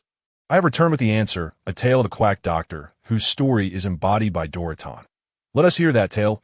In a land so bereft of physicians, a quack. How intriguing. Let us go. Xianhu expressed his keen interest. Xianhu and Kaichi arrived at the room where Doroton was being treated, only to find him bandaged and emerging from the door, not resting properly in bed. 2 guards rushed to support him, urging him not to move and exacerbate his injuries. However, I cannot rest easy. If Walpo returns unchecked, this nation will continue its decline. Doroton insisted, disregarding all objections as he resolved to head to the former king's castle. Fearing Walpo might reach the arsenal and consume powerful weapons, transforming into an unstoppable monster. Thanks to Kaichi's timely arrival, Doroton's confrontation with King Walpo was not as brutal as in the original tale. Although he sustained serious injuries, he was still able to walk. Mr. Doroton, you are indeed a brave warrior. I've decided to accompany you, Usopp expressed, deeply moved by Doroton's courage. Hey, Usopp, let us go together. Luffy, Nami, and Sanji are already at the castle. Zoro joined them as well. Vivi, concerned for Nami's condition, went to check on her treatment. Seeing this, Xianhu said to Kaichi, "I shall listen along the way." Dorotan, anxious to leave, felt it unreasonable to delay their departure. "Mr. Dorotan, we shall accompany you," Kaichi asserted as he joined the group. "Thank you." Dorotan was genuinely grateful for Kaichi's life-saving assistance, and he was pleased to have him along. It bolstered their chances of stopping Walbo. "No need for thanks. I have a request that on our journey, I hope you will share the story of Dr. Cyriluk with my ship's doctor, Xianhu," Kaichi said. Dorotan looked at the kind old man beside Kaichi. Recognizing Xianhu as a decent person who also aided the villagers, he was willing to recount the tale of the eccentric doctor from Drum Island. "Take me to the patients. I am here to save Dr. 20. Not a moment can be wasted. Dr. Cyriluk was gravely ill, nearing the end of his life. Upon hearing that someone required treatment, he nonetheless made his way to the castle. However, Dr. 20, in robust health, stood in a line before him. "What?" Dr. Cyriluk gasped in shock. "You fool, this is a trap. As you can see, Dr. 20 is in perfect health. Are you here to seek your own demise?" Dr. Cyriluk declared. "Huh. It seems the King's Walbo has succeeded in his scheme. Once the person before me is dead, no one in the Drum Kingdom will dare oppose my commands. Guards, prepare." The soldiers readied their weapons. "You cannot kill me." Dr. Cyriluk raised his hand, uttering astonishing words. The soldiers hesitated, pausing their gunfire. "Wonderful, so there are no patients? I thought something grave had occurred, but it turns out I was deceived." Dr. Cyriluk regained his composure, sitting down and opening the suitcase he had brought. "When do you believe a person dies? Is it when a bullet pierces the heart? No. Is it when they contract an incurable disease? No. Is it after consuming a poisonous mushroom soup? No. It is when they are forgotten by the world." Dr. Cyriluk produced wine and a cup from his suitcase, pouring himself a drink. "Even if I am gone, my dreams will be realized. The hearts of the ailing citizens shall be saved." Dr. Cyriluk raised his cup. "Why do you weep, Dorotan?" At that moment, Dorotan gritted his teeth, enduring the foolishness of King Walbo. Yet he was moved to tears by Dr. Cyriluk's actions. There's still hope for this nation, as long as someone inherits my dream." Hey, Dorotan, why are you crying?" The selfish King Walbo mocked his captain of guards, oblivious to the profound words of a dying man or to his own failings. "Wait, a monster will come here. He is my son. I hope you do not harm him." Dr. Cyriluk thought of Chopper. "Thank you, Chopper. Farewell, quacked it. I have lived quite well." He raised his cup, toasting to his magnificent life. The wine was in fact a concoction of Dr. Cyriluk's own creation. He often consumed his untested medicines and frequently experimented on himself. The wine exploded within his chaotic and chemically laden body. "Huh, he blew himself up?"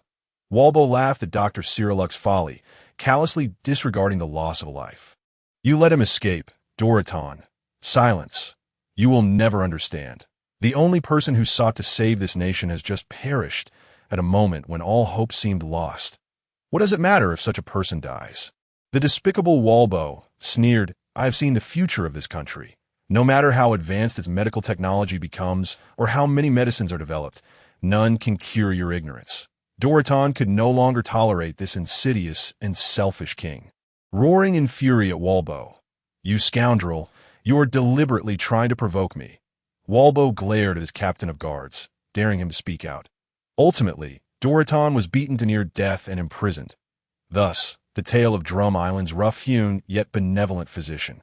Dr. Cyriluk, a man devoted to saving lives in pursuit of an all-curing panacea, came to a close. Xianhu, who had long maintained a stoic persona, was deeply moved by Dr. Cyriluk's story, shedding tears of compassion. "What a noble doctor! Kaichi, this answer has surpassed all expectations." The venerable Xuanhu elder, for the first time, displayed a lapse of composure, weeping like a child, his tears flowing uncontrollably. This was a profound display of respect from one healer to another. Despite possessing unparalleled medical skills that elude other practitioners, he fell prey to arrogance and self-satisfaction, neglecting the fundamental tenets of medicine and retreating into a state of despondency. Such behavior is indeed inexcusable. The panacea that purports to cure all ailments. How familiar the name. How reminiscent the notion that it had been long since Xuanhu had encountered such naivety. He recalled his own mentors, reflecting that we all initially harbor such beautiful aspirations. Truly a nostalgic time in our medical studies. Chapter 44. The cherry blossoms of the Drum Kingdom. The peaks stood like towering pillars upon Drum Island, colossal ropes connecting the summits to the earth below, in the frigid environment of -40 degrees. Everyone was clad in winter attire, except for Ketch, who donned a thin, long-sleeve summer outfit. "You are Ketch, a friend of Luffy, aren't you? Don't you feel cold?" Usopp, the diplomatic envoy, inquired incredulously. "Not at all, Usopp. Thanks to my fruit powers, I am quite acclimated to moving in the cold. A few degrees lower would pose no issue," Ketch replied. The group ascended in a gondola along the cable, which required manual pedaling to operate. As they climbed higher, the grandeur of the columnar peaks became increasingly apparent, offering a panoramic view of the snow-clad Drum Island, a breathtaking winter landscape. The formidable minions transformed their hands into sharp axes, unleashing wind blades aimed at suppressing Chopper. Chopper nimbly evaded the wind blade attacks. The force of these strikes was considerable, managing to slice through the castle walls. While dodging the 4 axes, Chopper analyzed the weaknesses of his foes, identifying a vulnerability at their chins. With determination, Chopper launched from below, empowered by his enhanced strength, delivering a decisive blow that pierced through the enemy's defenses, thereby vanquishing the minion. "Have you finished your chatter? Behold the arsenal behind me. Within lies an array of weapons. Should I consume them, they will become part of me. Then you shall witness the most terrifying human weapon in existence. Ha ha ha." He boasted before patting his waist, only to discover the key to the arsenal was missing. "He truly can take a beating," Luffy remarked to Nami. Rubber rocket launcher. Luffy defeated Walpo, sending him flying from the Drum Kingdom. The kingdom had succumbed to the skeleton. "Hee hee hee," exclaimed the witch Dr. Kureha, delighted that Walpo's reign had come to an end. Dalyutin witnessed Walpo's ejection and inquired about the 2 minions. They were sent flying by a reindeer. Frankie and Sanji responded honestly. The mention of a reindeer reminded Dalyutin of Dr. Kureha's adopted son. "You are the disciple of the doctor who studied the miraculous medicine. Truly remarkable," Schwanhu said as he approached Chopper. "Ugh, even if you praise me, I won't be pleased," Chopper replied, feeling buoyed by the compliment. Inside the room, Dr. Kureha performed urgent treatment on Sanji, a sight that appeared quite brutal to onlookers. However, Schwanhu recognized the skill involved. Though the actions seemed harsh, the precision in realigning bones was impeccable. Outside, Luffy persistently invited Chopper. "Come join my crew." "What a nuisance," Zoro murmured, as one does not invite another and simultaneously express disdain for their chatter. "I detest lengthy farewells." Dr. Kureha handed Dalyutin a packet of powder, instructing him to have his men load it into the cannon. "When we set sail, we must make a grand display." Outside the castle, cannons stood erect, their barrels aimed skyward. "Are you ready, little ones? Fire!" The cannon blast reverberated across Drum Island, capturing everyone's attention. "Launch complete," reported the village guards to Dr. Kureha. "Light the lamps." Dr. Kureha instructed the guards to illuminate the castle. The miraculous cherry blossoms of the Drum Kingdom bloomed brilliantly, a symbol of rebirth.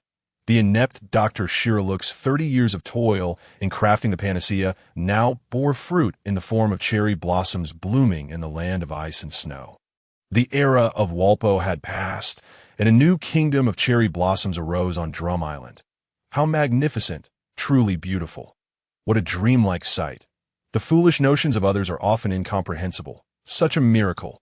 To visit the world of One Piece and not witness the cherry blossoms of Drum Island would be a tremendous regret. Ketch found himself staying up late to finalize plans, not only to mend the ship's Doctor's emotional turmoil, but also to behold the miraculous cherry blossoms. Within the castle, Ketch and his companions, the townsfolk, Luffy's Straw Hat crew, and others from the Dragon Pirates, all bore witness to this wondrous spectacle. The Straw Hat Pirates, led by Luffy, embarked on their journey towards Alabasta with their new ship's doctor, Tony Chopper. The urgency of their departure was palpable, for they aimed to rescue Vivi from the clutches of the 7 warlords. The Drum Kingdom was renamed the Cherry Blossom Kingdom. Tonight the citizens rejoiced, returning to the town to host a banquet celebrating the nation's rebirth that Dr. Kureha and Ketch's group attended, with Ketch even having Shanks catch a large fish as a gift. while the trio of chefs assisted in preparing the feast. The following day, Ketch approached Dr. 20, inquiring if this once holy land of medicine possessed any advanced medical equipment, such as ECGs, ultrasounds, and X-ray machines, which they wished to borrow for examining Shanks. Dr. 20 replied, "We do have equipment, but currently only the ECG machine is operational. The rest are yet to be installed." During Walpo's reign, many doctors were forced out of the country, and those who assembled or were skilled in using such devices were expelled. Moreover, Walpo, being in good health, had no need for these tools, resulting in this predicament. "Are there design schematics and manuals available?" Xuanhu inquired. "Yes, the personnel may have left, but the equipment remains secured in our research facility." Dr. 20 replied. Xuanhu enlisted the help of the scientific trio, Sat, Gerd, and Frankie, to see if they could assemble and calibrate the equipment. They arrived at a medical facility in a town, which, unlike ordinary residential buildings, had been newly designed and was now quite similar to modern hospitals. Under Dr. 20's guidance, the four first examined the design and development rooms, reviewing the research processes and the medical principles behind the equipment. The four spent an entire day and night traversing between the design and assembly rooms, diligently working on the installation and calibration. Alabasta Kingdom, the largest nation in the first half of the Grand Line. A large warship, deep green in color, docked at the port, its hull of sturdy steel bearing the five-circle flag of the world government and the seagull insignia of the Navy. Undoubtedly, this was a flagship vessel, one that could only be commanded by a rear admiral. The citizens of Alabasta were keenly aware of the presence of this formidable warship. "We shall wait for them in Alabasta. They are bound to pass through here." As the warship anchored, the commanding officer disembarking was none other than ATM, recently promoted from commander to rear admiral, followed closely by Lieutenant Kobini and a cadre of robust Navy soldiers. Chapter 45. Confrontation with Raven after a day of hard work from the three. The medical equipment was finally installed and calibrated. Das ship's Dr. Xuanhu summoned the fishman Shanks for a comprehensive examination, primarily to take X-rays to ascertain the precise location of his head injury. Preparing for subsequent treatment, with nothing left for Frankie to do, he ventured outside the town for an adventure with Jack and the Red Dragon Dean. It was his first time outside, and he was eager to witness the strange sights and wonders. The newly joined Miss Golden Week, Marianu, also tagged along, hoping to deepen her understanding and acquire useful intelligence. Having learned over time that Dean belonged to the Red Dragon clan of the EC, and Jack was a member of the new era as dragon worshippers, she sought to build rapport with them. Conversely, whenever Frankie was questioned about the Ifer clan, he would become taciturn. Thus, she diligently shifted her focus. Thus, the four of them gathered their belongings and set out to explore this icy kingdom. As they walked, they encountered a towering 7-meter-tall bear, leaning on a T-shaped cane. As the colossal bear passed by them, it paused momentarily, its gentleman demeanor prompting a doffing of hats and a few respectful bows before continuing on its journey. "Is this the traveling bear the villagers spoke of? How towering, how gentlemanly. Truly, it lives up to the myriad legends of Magnetic Drum Island." Miss Golden Week Mariani remarked, "Witnessing the reality was far more striking than the tales and descriptions found in books." "Indeed, it is exhilarating. I wonder what else we might encounter," Jack said. After their encounter with the traveling bear, the trio found themselves even more eager for the adventures that lay ahead. However, time was of the essence, and they soon mounted Dean's back, allowing the 3-meter-5 Dean to hasten their flight. "Dean, the warmth of your dragon scales is quite comforting. Are you, the Red Dragon, managing well in this frigid environment?" Jack inquired, still somewhat concerned about Dean's ability to adapt. Hearing his companion's concern brought joy to Dean, who smiled and replied, "The captain said we would only be staying on this island for a few days. A short duration poses no issues. The warmth within me can maintain my body temperature, but prolonged exposure would be detrimental, and I too would succumb to the cold." "That is reassuring," Jack and Faraday said in unison. Their worries alleviated. Suddenly, a group of ravens, gliding on tree branches, surrounded Dean. Here they were, the ravens the villagers had warned about. The four entered a battle stance. Ravens, the white bullies of Magnetic Drum Island, are combative creatures resembling a fusion of rabbits and bears, possessing great strength and remarkable speed. Due to Kaga's earlier intervention in the scuffle between Doroton and Walbo, Walbo and his two subordinates had failed to catch up with Jump and Sanji, and thus had not encountered the ravens. Consequently, this group of ravens remained unscathed and had not learned any lessons from humanity. The ravens, adept in close combat, charged swiftly, prompting Jack to draw his sword. His weapon, resembling the valiant swords of Western fantasy adventures, boasted a long hilt and a sizable blade, ideal for dealing with formidable foes. Point 2, ravens lunged forward with their massive paws. Jack leapt off Dean's back, executing a diagonal slash to parry one. Faraday had already taken to the skies, using his spear to deflect the other, even managing to knock one of the ravens down. Moments later, the downed raven rose. Confusion etched on its face, wondering what had struck it.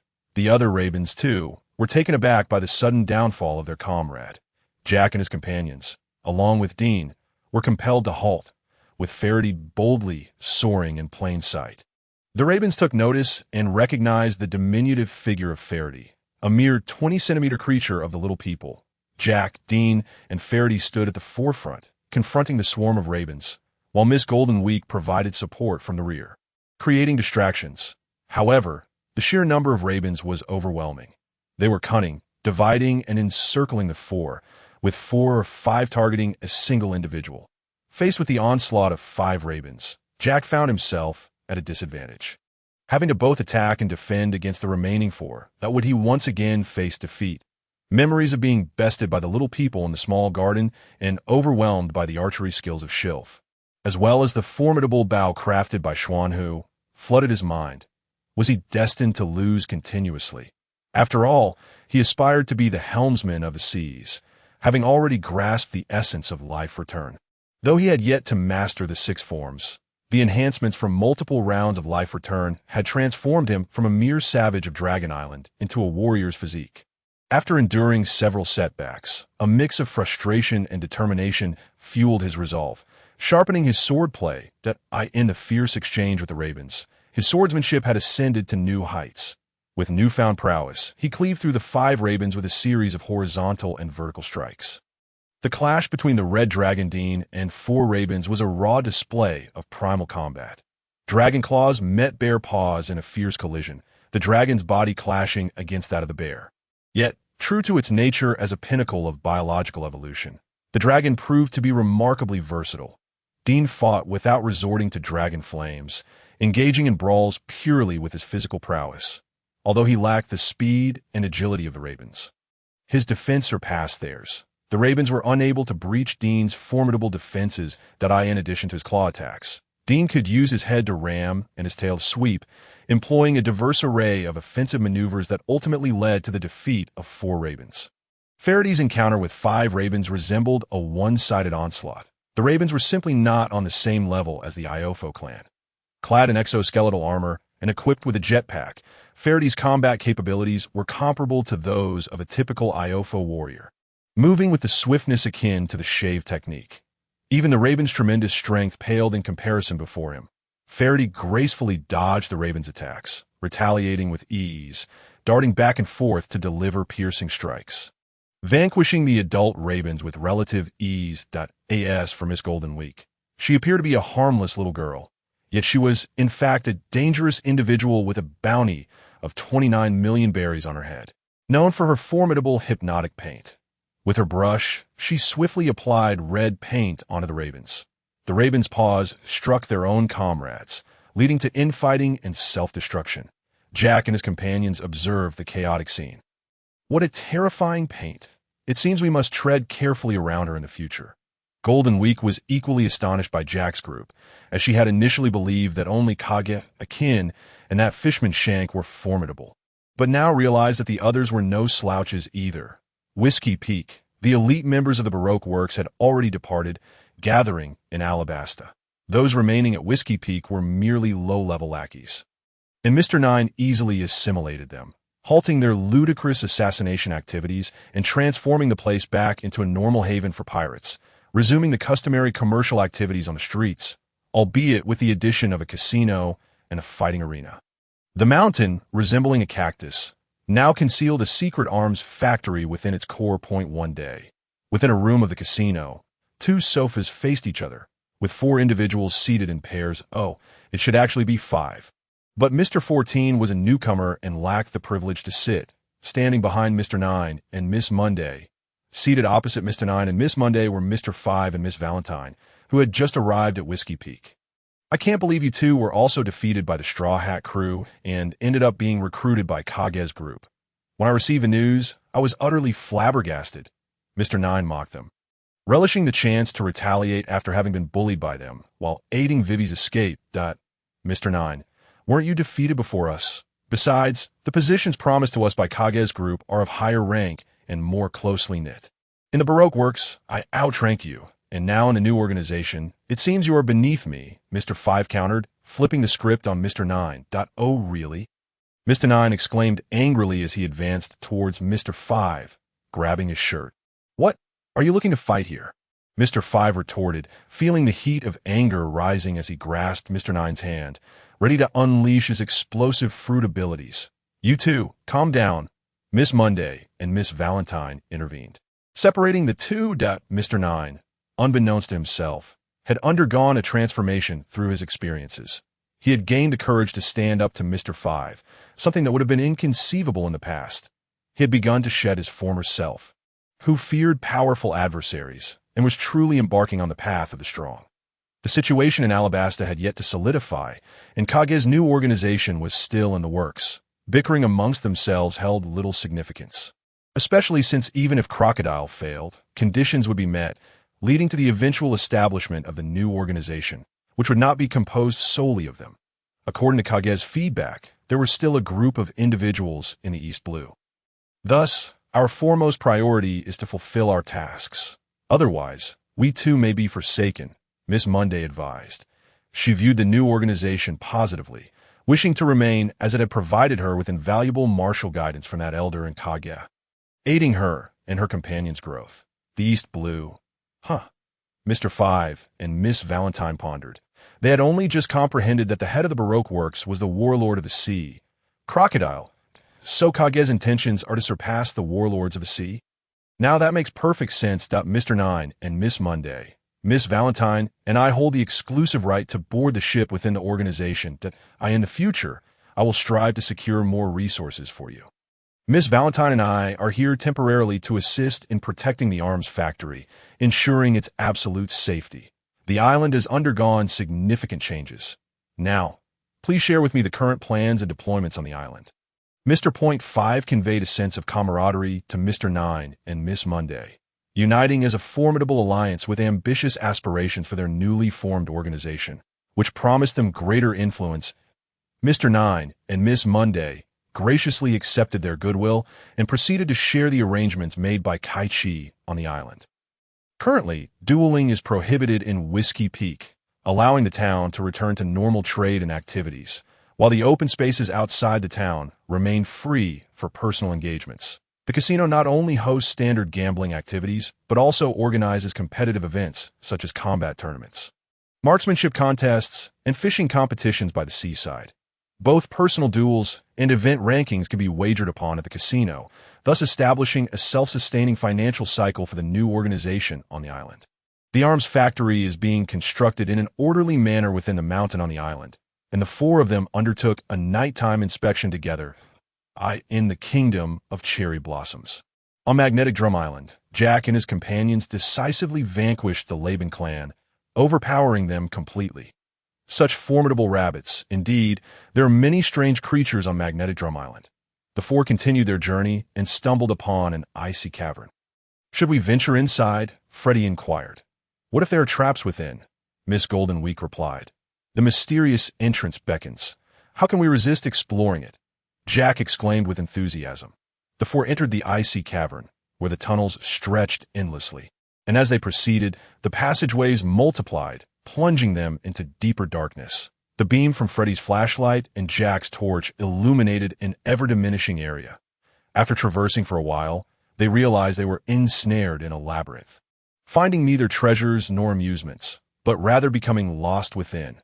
Shadows flitted about in the darkness, heightening the atmosphere of tension and terror. In their panic, they dashed towards one tunnel, only to tumble into a slide. Clinging tightly, They swiftly glided down the slope, landing on a smooth ice surface. After several dizzying spins, they finally managed to stand upright a few minutes later. Freddy's flashlight had broken and was no longer functional. Fortunately, though Jack's torch had extinguished upon impact, he was able to rekindle it, and he produced another new torch as well. With 2 torches, the ice surface was finally illuminated. There's something beneath the ice? Miss Golden Week questioned, carefully observing the creatures beneath the ice with her torch. Still unclear, they lit another torch to gain better visibility. Astonishingly, they discovered a frozen purple giant lying beneath the ice. A giant. A being larger than a giant.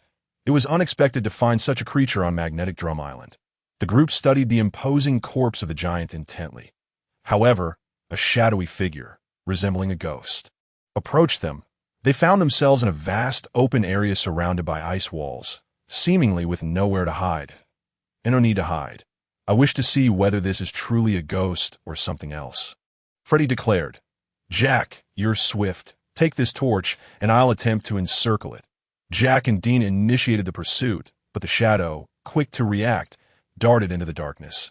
Nevertheless, Freddy, known for his speed aboard the ship, managed to close in on the shadow. The torchlight revealed the shadow's true form, a traveling bear clad in black, floating in the air. This bear was not the 7-meter adult, but rather a 2-meter juvenile. Caught you but still playing hide-and-seek? Its voice was translated by the Red Dragon Dean. The traveling bear's dark attire transformed into a red cloak as it returned to the ground, walking normally instead of floating. You can understand me, it exclaimed, looking at the Red Dragon Dean. Indeed, I possess the ability of the language fruit, allowing me to comprehend your speech. The traveling bear was delighted to find a human and a dragon capable of conversing with it. Is the cloak a result of consuming a devil fruit? Jack and his companions were astonished to learn that even non-living beings could consume devil fruits. Miss Golden Week, however, found this quite ordinary. Recalling how Mr. Four's cannon had also consumed the dog fruit, enabling it to fire explosive baseballs. Yes, my cloak has consumed the human fruit, allowing it to attach to me and enable flight. The traveling bear introduced its cloak companion. Ah, that explains the ability to fly, Jack thought, having overcome his initial surprise, especially after the ghostly incident involving the Iofo clan.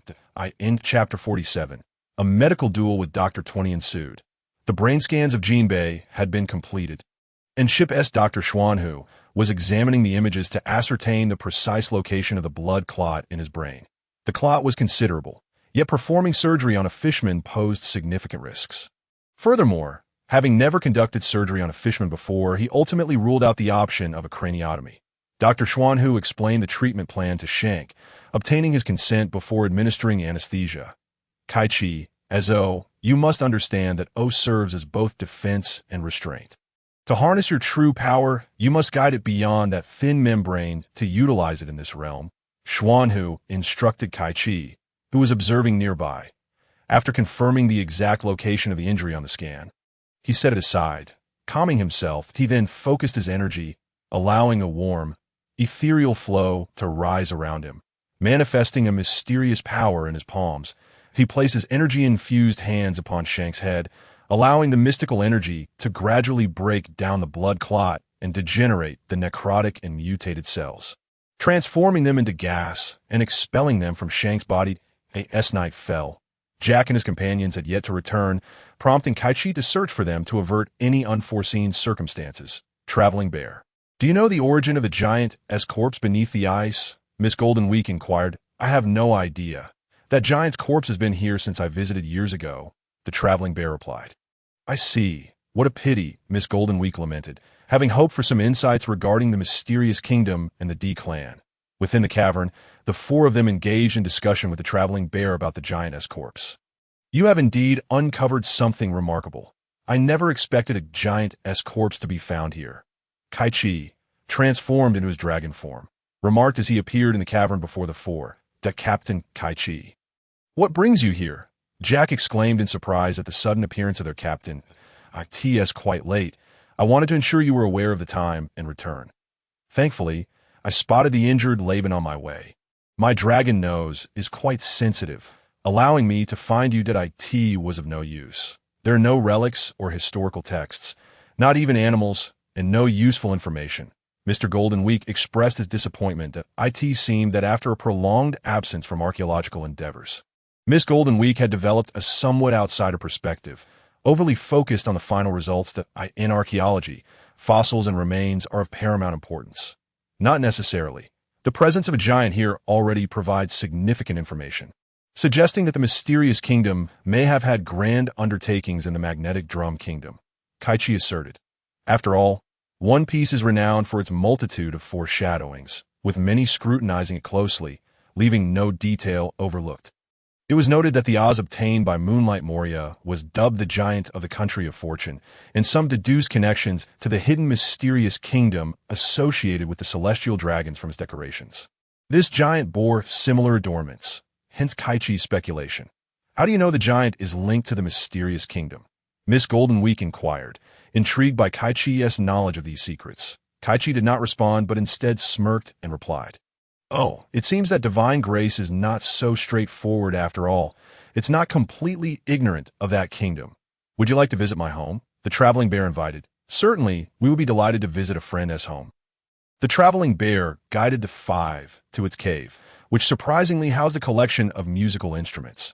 Most were worn and likely salvaged from human refuse, meticulously repaired by the bear for personal use. To their astonishment, Jack and his companions had befriended a musical bear. "You are pirates, right? Allow me to play a piece for you, Johnny boy," the traveling bear said as it approached the piano to perform for Kaichi's crew. The music evoked visions of youthful adventurers setting sail, resonating with a spirited quest for freedom. "Little traveling bear, do you wish to venture out to sea?" "Of course. However, due to environmental limitations, our traveling bear clan is suited solely for icy terrains. We cannot survive on the outer islands, so we must remain on Magnetic Drum Island. Knowing you are the captain, I invited you over to hear about the world beyond. I am a Zoan-type frost dragon fruit user, capable of creating small areas of ice and snow. My ship happens to lack a musician, and I would like to extend an invitation for you to join us and witness the outside world firsthand." As the elemental forces of ice converged around Kaichi, he demonstrated his mastery over the manipulation of frost and snow to the little travel bear, with the enhancements gained from the crystal throne and the everlasting ice. Kaichi's command of the icy elements advanced significantly. He was now capable of generating snow and ice from his entire body, transcending his previous limitations of merely exhaling frosty breath. "Indeed, join us. Our scientific team aboard the ship will create refrigerators, ice machines, and much more. Fear not, for we shall regale you with tales of our past adventures during our voyage," he exclaimed. Jack also extended an invitation, noting that the monotony of sea travel could benefit from a lively spirit. "I shall speak to my uncle about this." The little travel bear packed a few instruments and, accompanied by Kaichi and others, approached the imposing 7-meter-tall travel bear to share his desire to join the dragon pirate crew and embark on a journey across the seas. The great travel bear offered no objections. Instead, he presented the little travel bear with a brand new, exquisite hat as a rite of passage into adulthood. In the town's medical facility, 2 individuals with identical injuries were brought in. Xuanhu and Dr. 20 perceived this as an opportunity, a chance for a duel between physicians. Each would treat one patient, and the one who achieved superior results would be deemed the victor. They even enlisted the witch, Dr. Galiva, as an impartial judge. After administering anesthesia to both patients, the 2 operating tables were separated by a mere curtain. The doctors began their surgical procedures with unwavering focus.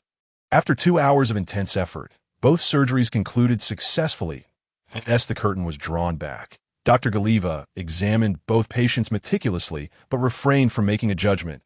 "We have lost," Dr. 20 conceded after observing Xuanhu's patient. Kaichi discerned that the ship's doctor, Xian Lao, had employed some cunning tactics. In terms of medical prowess, both practitioners were equally skilled. The distinction lay in Xuan Lao's dimensional approach to thought and understanding. His techniques for aesthetic suturing and scar pre-treatment ventured into the realm of cosmetic medicine, a concept not yet prevalent in this world. The rugged scars adorning the faces of prominent figures in the world of pirates attested to this. Moreover, with the prevalence of conflict and a scarcity of physicians, mere survival was often considered a triumph. leaving little room for aesthetic considerations. Kaichi had not anticipated that Xuanhu possessed knowledge of cosmetic medicine.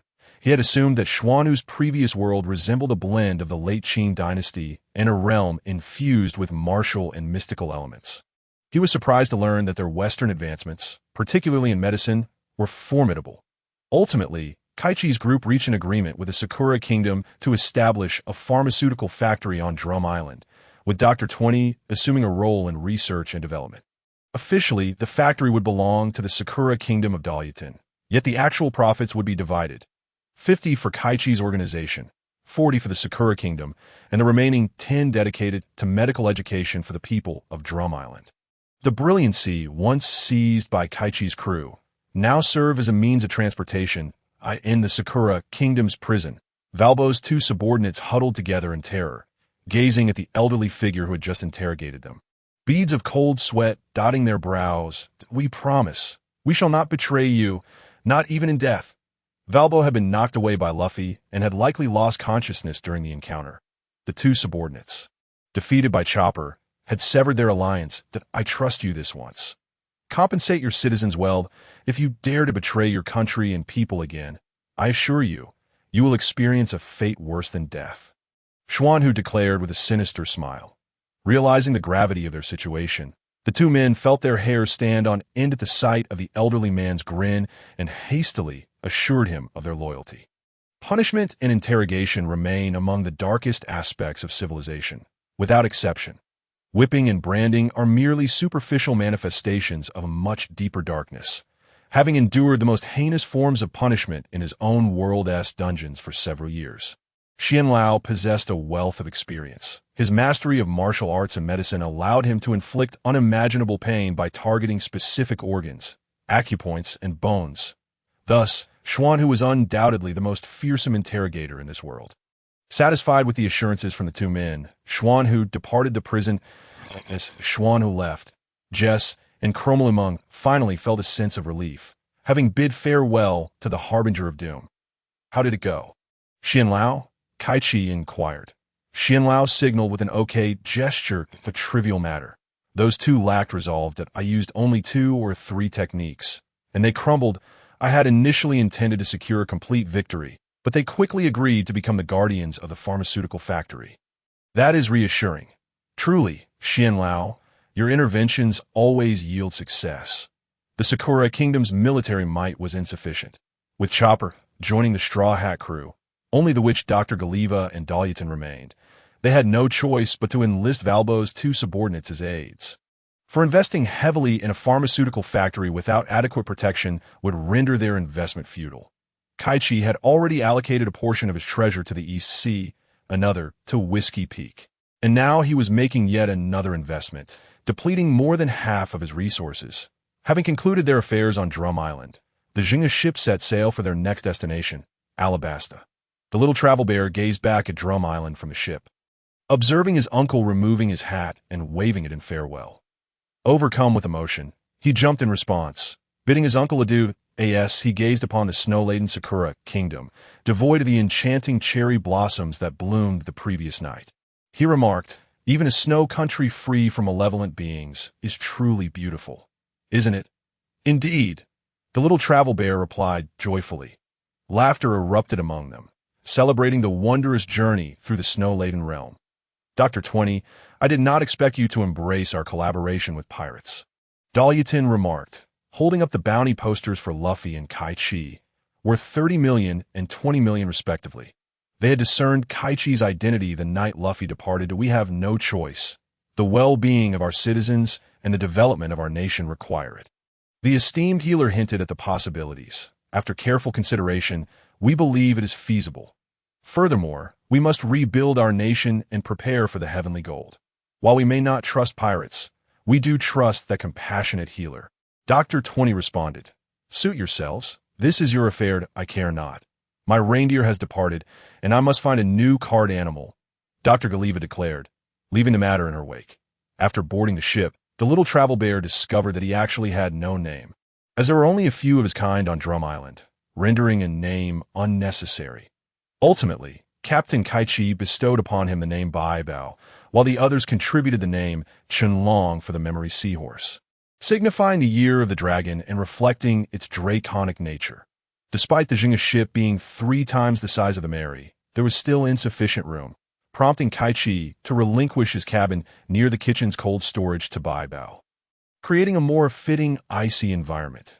Kaichi then moved into the treasure chamber, allowing him to sit upon the crystal throne. Upon the crystal throne, Kaichi, in his dragon form, shed a layer of armor, growing stronger and developing harder scales that exhibited a slightly more azure hue. Kaichi inquired of Dean, the red dragon, regarding the treatment of these dragon scales, mindful that every part of dragon was invaluable and wastefulness was unacceptable. Dean suggested that they be given to Qianlong. For once Qianlong absorbed the draconic power within the scales, they could be repurposed as medicinal material for the ship's doctor that Qianlong's draconic lineage was too diluted. These scales could elevate his bloodline and advance him to a higher tier. Kaichi placed the dragon scales into Qianlong's tank, and the memory seahorse gazed at the precious scales with wide eyes, cradling them as if they were treasures while continuously nodding in gratitude towards Kaichi. A sea cat suddenly blocked the path of the Zheng'a ship, prompting Akin to draw his weapon in preparation to deal with the creature. The ship faced an imminent threat of attack. However, Kaichi intervened. This sea cat is the guardian of Alabasta. It has not attacked us. Let us not harm it and avoid unnecessary complications. The guardian, indeed, we must tread carefully, Xuanhu concurred. Though they had inhabited different worlds, their cultural roots aligned, leading them to regard the concepts of deities, destiny, and karma with a cautious belief in their existence, as long as it posed no harm to themselves. The guardian sea cat of Alabasta scrutinized them for a moment, displaying no signs of aggression before gracefully swimming away. It was as if it had undergone a trial and emerged accepted. The sea cat has departed. Kaichi sighed in relief, thankful that they had not harmed the so-called guardian. If there truly is karma, that would be troublesome. He then addressed his crew. Encountering the guardian of Alabasta signifies our readiness to approach the land. Let us press onward, my friends, in the coastal waters of Alabasta. The pirate ship under the command of Crocodile has gathered offshore. The city, renowned for its abundant perfume, is surrounded by fields of rapeseed that a contingent of the Navy is pursuing the Straw Hat crew in Port Gasti. Ace, the second commander of the White-Beard Pirates, through the streets. The millionaires and billionaires of Baroque works are hidden among the crowd, keenly observing the movements of the Straw Hats, patiently awaiting the opportunity to claim the heads of Luffy and Ace. Indeed, they are quite bold. Luffy and Ace have already shown leniency, yet the pursuit continues unabated. However, provoking the wrong individuals often comes at a steep price. Fire Fist Ace executes a flawless aerial somersault, one hand igniting with flames as he unleashes a powerful punch. A massive inferno surges forth like a colossal fire python, tearing through the pursuing fleet of Baroque Works pirate ships with unyielding ferocity. Chapter 49. How can one call themselves a martial arts manatee if they lack skill at long last? They have arrived in Alabasta. True to its reputation as a desert kingdom, the endless expanse of sand greets them with a sweltering heat. On the sandy shores, a gathering of martial arts manatees observes the arrival of the ship, the Zhuang Gang. Unlike ordinary manatees, these martial arts manatees possess green bodies adorned with a tough layer of shell. They are a unique species native to the waters of Alabasta, and now they have arrived. Ketch gazes at the martial arts manatees, noting that they are not practicing the charging stance of Luffy, suggesting that Luffy must have arrived at a different beach. It seems quite hot. We must venture into the city to procure some new garments, the group remarks, feeling the oppressive heat of the desert. Let us exchange some gold coins for currency and purchase robes, clothing, and provisions, Ketch proposes. Akin takes a bag of gold coins, preparing to exchange money upon entering the city. That I will remain behind to guard the ship. The fisherman Shanks has been unconscious for several days and has yet to awaken, requiring care as he receives glucose. You all go ahead, Xuanhu states. I shall not disembark either, the traveler Kuma adds. The desert environment is unsuitable for his existence. Even aboard the ship, he often retreats to his icy sanctuary for comfort. By Bao, rest assured, we shall procure materials in the city to construct a machine for creating ice and snow, thus expanding your range of movement, Sate, Gade, and Fred comfort Kuma. The group disembarks and heads toward the city. However, the martial arts manatees block their path, eager to engage in a contest.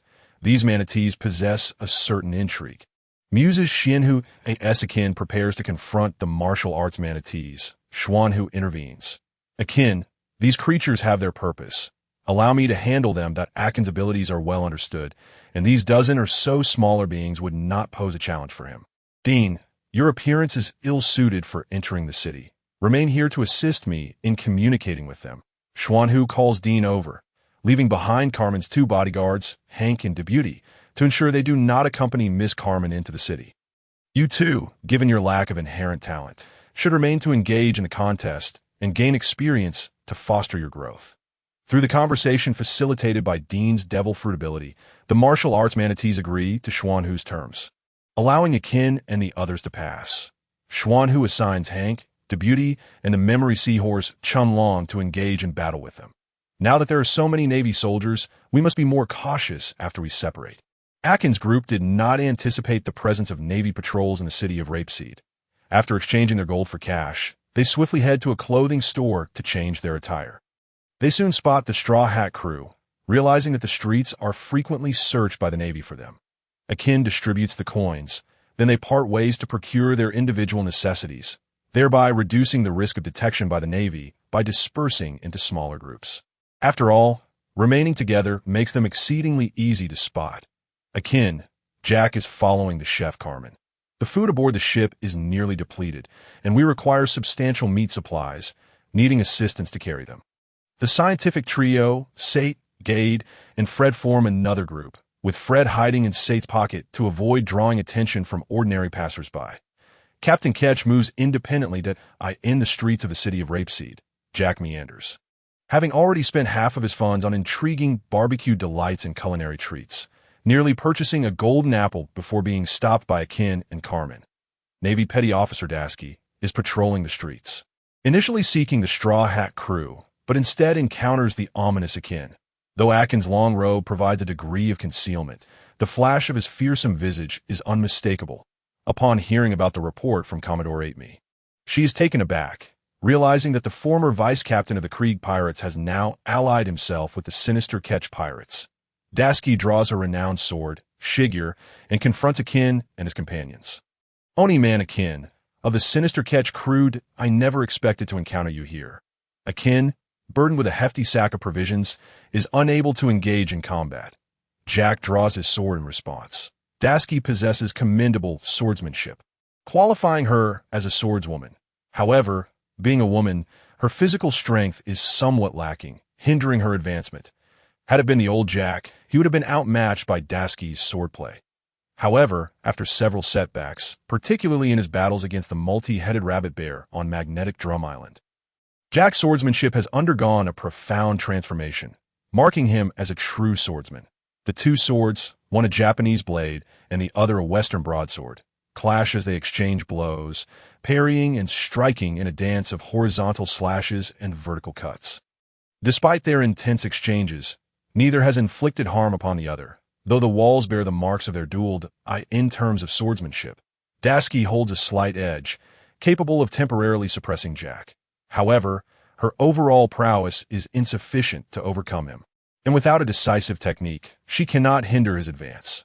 Nonetheless, their confrontation draws the attention of other patrolling Navy soldiers, who swiftly encircle the scene. Akin and Carmen shout, "More Navy soldiers are approaching." Jack, do not linger. We must retreat. Carmen swings her frying pan, incapacitating several encroaching Navy soldiers. Understood. Jack remains vigilant of Dasky while dashing with the others into the throng, rapidly disappearing from sight. Dasky pursues for several blocks before losing them. She returns to report to her superior, Smoker, about her encounter with the ominous Akin of Ketch's crew. Oh, how intriguing.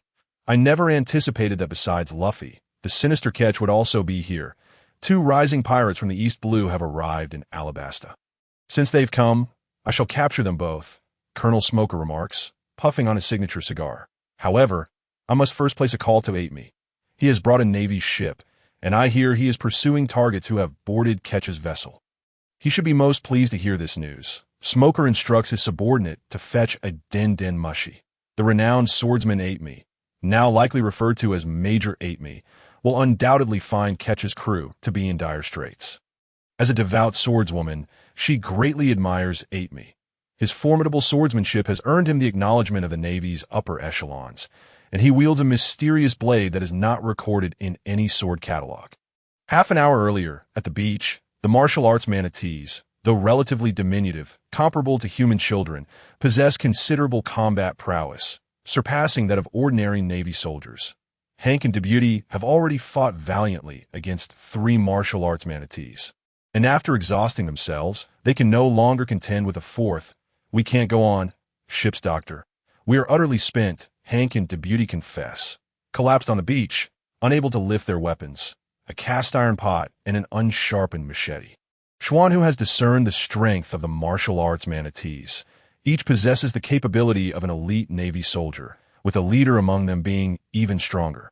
Unexpectedly, the memory seahorse Chenlong, who previously struggled in close combat, has triumphed over 2 manatees, indicating significant improvement recently. Ketch's dragon armor has provided Chenlong with substantial benefits. Now, it is time for me to fulfill my promise and show you what true martial arts entail. Xuanhu ties back his long hair, boldly confronting the remaining martial arts manatees.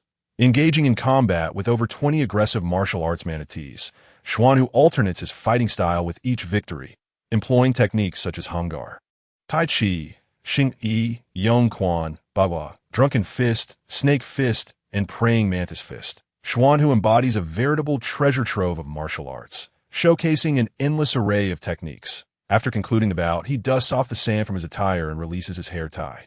Addressing the manatees, "How can you call yourselves martial arts manatees if you lack skill? Would you like to learn martial arts? I shall teach you."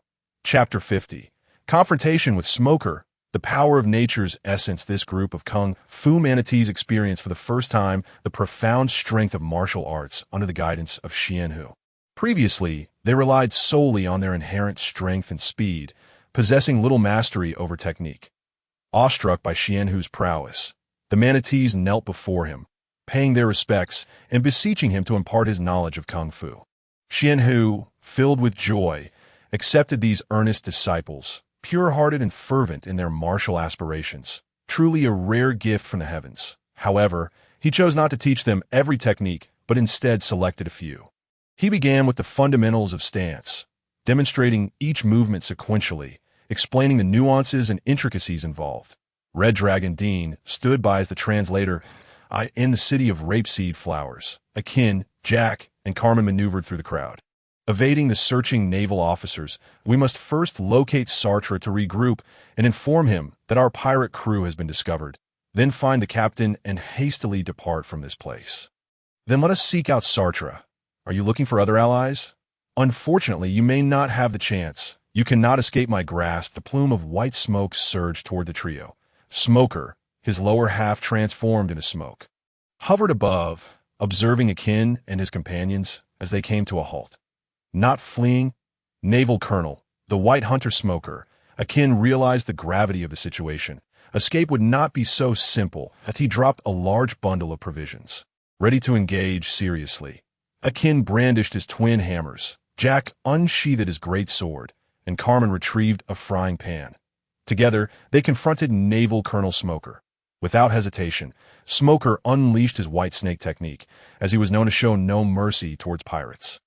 His smoky arms stretched forth, fists striking like great serpents towards Akin and his friends.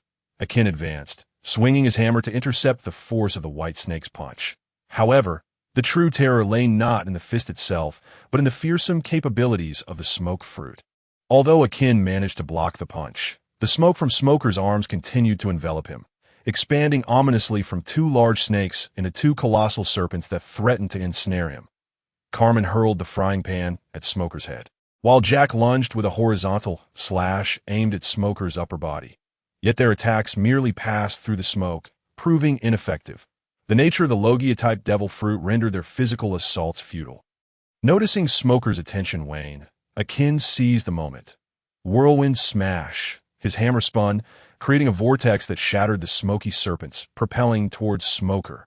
Futile, Smoker retorted, "I am the embodiment of the smoke fruit. Your attacks cannot harm me. The pulverized smoke coalesced back into Smoker on the ground. Faced with his unscathed opponent, despair washed over the trio. It seemed their escape was doomed. They now harbored a visceral understanding of the terrifying prowess of Logia-type devil fruits. You have erred gravely. You are far too close to me, Smoker declared. Retreat, quickly, Akin shouted, but it was too late. White vine, Smoker's body erupted in smoke, resembling a colossal vine that ensnared the three, spiraling upward and securing them firmly in midair. Capture successful. Smoker acknowledged their coordinated efforts, realizing that had it not been for his elemental form, he might have been injured. Akin proved to be stronger than he had anticipated. He prepared to take them back for imprisonment, puzzled as to why the sailors had not arrived. Suddenly, a figure blocked his path. Smoker, you cannot take my crew. I have searched tirelessly for them. The figure lowered his hood, revealing himself to be Kaichi, captain of the Flying Dragon Pirates. You will not take them. Captain, you've arrived, the trio exclaimed with relief, sensing that their perilous pirate careers were not yet at an end. Finally made an appearance, did you? Kaichi smirked. I was somewhat disheartened by your absence, but it seems you've delivered yourselves right to my doorstep. Smoker prepared to confront Kaichi, who transformed into his dragon form. If you wish to capture me, let us see if you possess the capability. Ice Storm, Kaichi spread his wings, unleashing a powerful gust that scattered the smoke enveloping Akin and his friends, liberating them and forcing Smoker to retreat. You two are a devil fruit user, yet of the mythical Zoan type, Smoker inquired. Indeed. What of it? Are you contemplating retreat? Kaichi replied with a grin. Dream on. None of you shall escape, Smoker countered. You three go on ahead. I shall deal with him, Kaichi commanded. Understood, Captain. Please be cautious. His smoked devil fruit is rather formidable, they warned. Kaichi signaled his acknowledgement, and the trio departed, mindful not to become encumbrances. Fist cannon. Kaichi unleashed a punch-shaped energy wave, shattering the pursuing white snake of smoke. Smoke jet. Smoker transformed his lower body into smoke, propelling himself like a rocket to intercept Akin and his companions, determined not to let his quarry slip away. Kaichi summoned a wall of wind with his dragon wings. Neither Smoker nor his smoke could breach this barrier, and he was blown further away into the sky. Smoker's irritation grew as Kaichi laughed wickedly. Now you can abandon any thoughts of capturing my crew and focus solely on our duel. Smoker did not respond, but his serious demeanor indicated that the ensuing battle would be fierce. White Fist, Dragon Fist, Direct Dragon Strike. The clash of their attacks reverberated through the air, drawing the attention of the surrounding populace as they witnessed the aerial confrontation between the two, a blue dragon and a white rocket of smoke intertwined in midair. Their assaults resembling the brilliant fireworks of the day, punctuated by explosive sounds and dazzling lights. Point one wielded the power of nature, capable of elemental transformation, while the other was a top-tier Zoan, boasting superior physical attributes. Speed and strength. Each possessed their own advantages and disadvantages, neither able to best the other. The combatants descended from the sky, and after half an hour of relentless fighting, Kaichi discerned Smoker's capabilities with a little more exertion. He could suppress him. Despite Smoker's control techniques being competent, his offensive skills lacked the necessary potency. Being a Logia type, he was indeed invulnerable to physical blows, but it's time to conclude this match with my new technique. Kaichi proclaimed, Dragon Fist, Chaotic Strike, an upgraded version of the Gentle Fist Cannon. Ice Dragon Fist, Mechanized Hail Cannon. A barrage of ice-infused punches surged towards Smoker, piercing through his smoky form and exploding, releasing a chilling wave of frost. Reconstituting on the ground, Smoker was met with Kaichi's parting words. Smoker, there is no need to pursue. You are now surrounded by an icy aura. The temperature is too low for your smoke to retain its speed. You shall not catch up. Chapter 51. Weaknesses and Insights. Smoker stood in the street, staring at the empty space where Kaichi had vanished. Feeling the frigid air around him, he recognized his failure to capture his quarry and chose not to chase after him. At that moment, Tashigi approached Smoker. Colonel Smoker, are you unharmed? There are several unconscious naval soldiers outside. They have already been taken for treatment. I'm fine, Tashigi. Those sailors are taken out by the wicked Kaichi. As long as they are being treated, it is sufficient, Smoker replied. However, greater troubles loom ahead. Kaichi is also a devil fruit user, a mythical beast of the ice dragon variety. Should he grow stronger, he will become a significant adversary for the Navy. Nonetheless, we have already informed Itomi. Kaichi's crew has arrived in Alabasta. From here on, Itomi will handle Kaichi's group, while we must refocus on the Straw Hat crew. Smoker continued. Understood, Colonel Smoker, Tashiji affirmed. Smoker rallied his team, preparing to pursue the Straw Hat crew in the next city, but on their way back to the ship. Akin and his companions encountered Sartre, Gade, and others hiding in the streets to evade the naval officers. Sartre, Gade, the Navy has discovered our pirate crew. We must return to the ship and leave this city quickly, lest we be surrounded. Very well, we have gathered most of our supplies, Sartre replied, then inquired. What of the captain? Have you seen him? We inadvertently caught the attention of Naval Colonel Smoker. He possesses the Logia smoke fruit, rendering our attempts to harm him utterly futile. He captured us with ease. Fortunately, the captain intervened, and he will catch up with us, Akin remarked. Jack felt a twinge of shame, yet he was more astonished that someone as formidable as Akin could confront this defeat with such composure and without pretense. Natural type ability users are beyond your current capabilities. Without the mastery of hockey, you are unaware of the relationships of restraint and cannot suppress them in the future. When you encounter natural type ability users, you should take a detour. Understood? Kaichi caught up with the group. Kaichi, Captain, Sate, and the others expressed their relief at the captain's safe return. Come and help me. Kaichi, having utilized his frost powers in adverse conditions, had lost too much moisture and felt somewhat weak. Without any luggage, Sate and Jack assisted Kaichi. Captain, are you all right? I'm fine. The desert is too hot, and I'm dehydrated. Please give me some water, Kaichi replied. Carmen retrieved a portion of water from the pack Akin was carrying and handed it to Kaichi. After drinking, Kaichi felt considerably better. Indeed, nature remains the strongest when one is unaccustomed to their environment. Even a minor error can lead to significant consequences. What I was seeking was this substance. Someone in this country has been secretly using dance powder, which should lead us to the influence of the Baroque works, Sate, Gade, and Faraday. You might want to research this further. Kaichi handed a packet of dance powder to the 3. Gade, took the dance powder. The invention of dance powder was intended to regulate the imbalance of precipitation in certain regions. Yet these individuals are recklessly using it in the desert, which could disrupt the local and surrounding water cycles, leading to a prolonged drought. I've heard from local residents that Alabasta has not seen rain for 3 years. Kaichi revealed this startling information. 3 years without rain. The others were shocked, their faces turning pale. Those bastards allowing the desert region to go without rain for 3 years. What a plight for the residents of Alabasta, Gade exclaimed, rarely resorting to profanity. After a moment of anger, Gade calmed down. Wait, the oases that used to receive rain have also gone 3 years without it. That's impossible. Dance powder alone cannot achieve such an effect.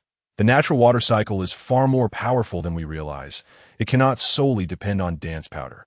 There's only one possibility. A significant portion of moisture has been stolen away. Gade, let me confirm your assertion. It is impossible for such a vast land to remain rainless for 3 years relying solely on dance powder. There must be a formidable entity siphoning away most of the moisture. Correct? Kaichi sought validation. Indeed, Gade affirmed with his knowledge. Thank you, Gade. You've clarified a doubt for me. After resting for a while, Kaichi no longer required the support of Jack and Sate and began to walk on his own. I almost forgot about Crocodile's ability to manipulate water. His greatest weakness lies in this. Because he must lock away so much water, even in his home ground of the desert, he cannot utilize his large-scale techniques effectively, sacrificing much for a little. Now that this flaw has been revealed, Crocodile, I no longer worry that my existence might lead to Luffy's failure against you. The Warlord Crocodile, from this moment on, your chances of failure have reached 200%. That it was a moment of joy for Kaichi. The once desolate streets suddenly revealed the presence of assassins from Baroque works, with a sinister grin. Kaichi said, Akin, the total bounty is 32 million berries. We accept it. These assassins were truly audacious. It seemed that Luffy and Ace had been too lenient in their previous encounters, resulting in this outcome. No worries, bad habits will be rectified. Akin, let me take that bag. Kaichi took the package and continued, you handle them with Jack. The demon Akin had already begun to spin his hammer. This was precisely what he intended. Akin was genuinely ruthless. Although he had deeper ties with Sanji, his personality was more akin to Zoro's, an obsession with martial prowess bordering on madness. Akin and Jack had already been frustrated from their earlier defeat, and now they had an opportunity to vent their anger. With a whirlwind strike, his hammer spun violently, crashing against the bodies of the assassins, each impact echoing with the sound of shattering bones. Kaichi noticed that Akin's technique was becoming somewhat predictable. While it was effective against inanimate objects like ice and stone, it was less so against agile humans, especially those skilled in combat. The fixed rotational path made it easy to anticipate and wasted energy, diminishing the effectiveness of his strikes. Akin, you are facing humans now. Your spinning technique is too singular. Vary the tempo, alter your attack routes, blend movement with stillness, and introduce unexpected elements, Kaichi advised. Upon hearing Captain Kaiji's words, Akin calmed his mind, allowing his technique to truly meld with his flesh and blood.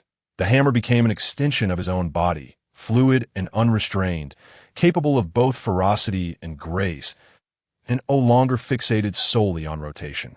He became like flowing water, merging into a mighty river. With newfound insight, Akin unleashed a torrent strike, crashing down upon his foes. The assassins were overwhelmed, as if plunged into a riverbed filled with stones.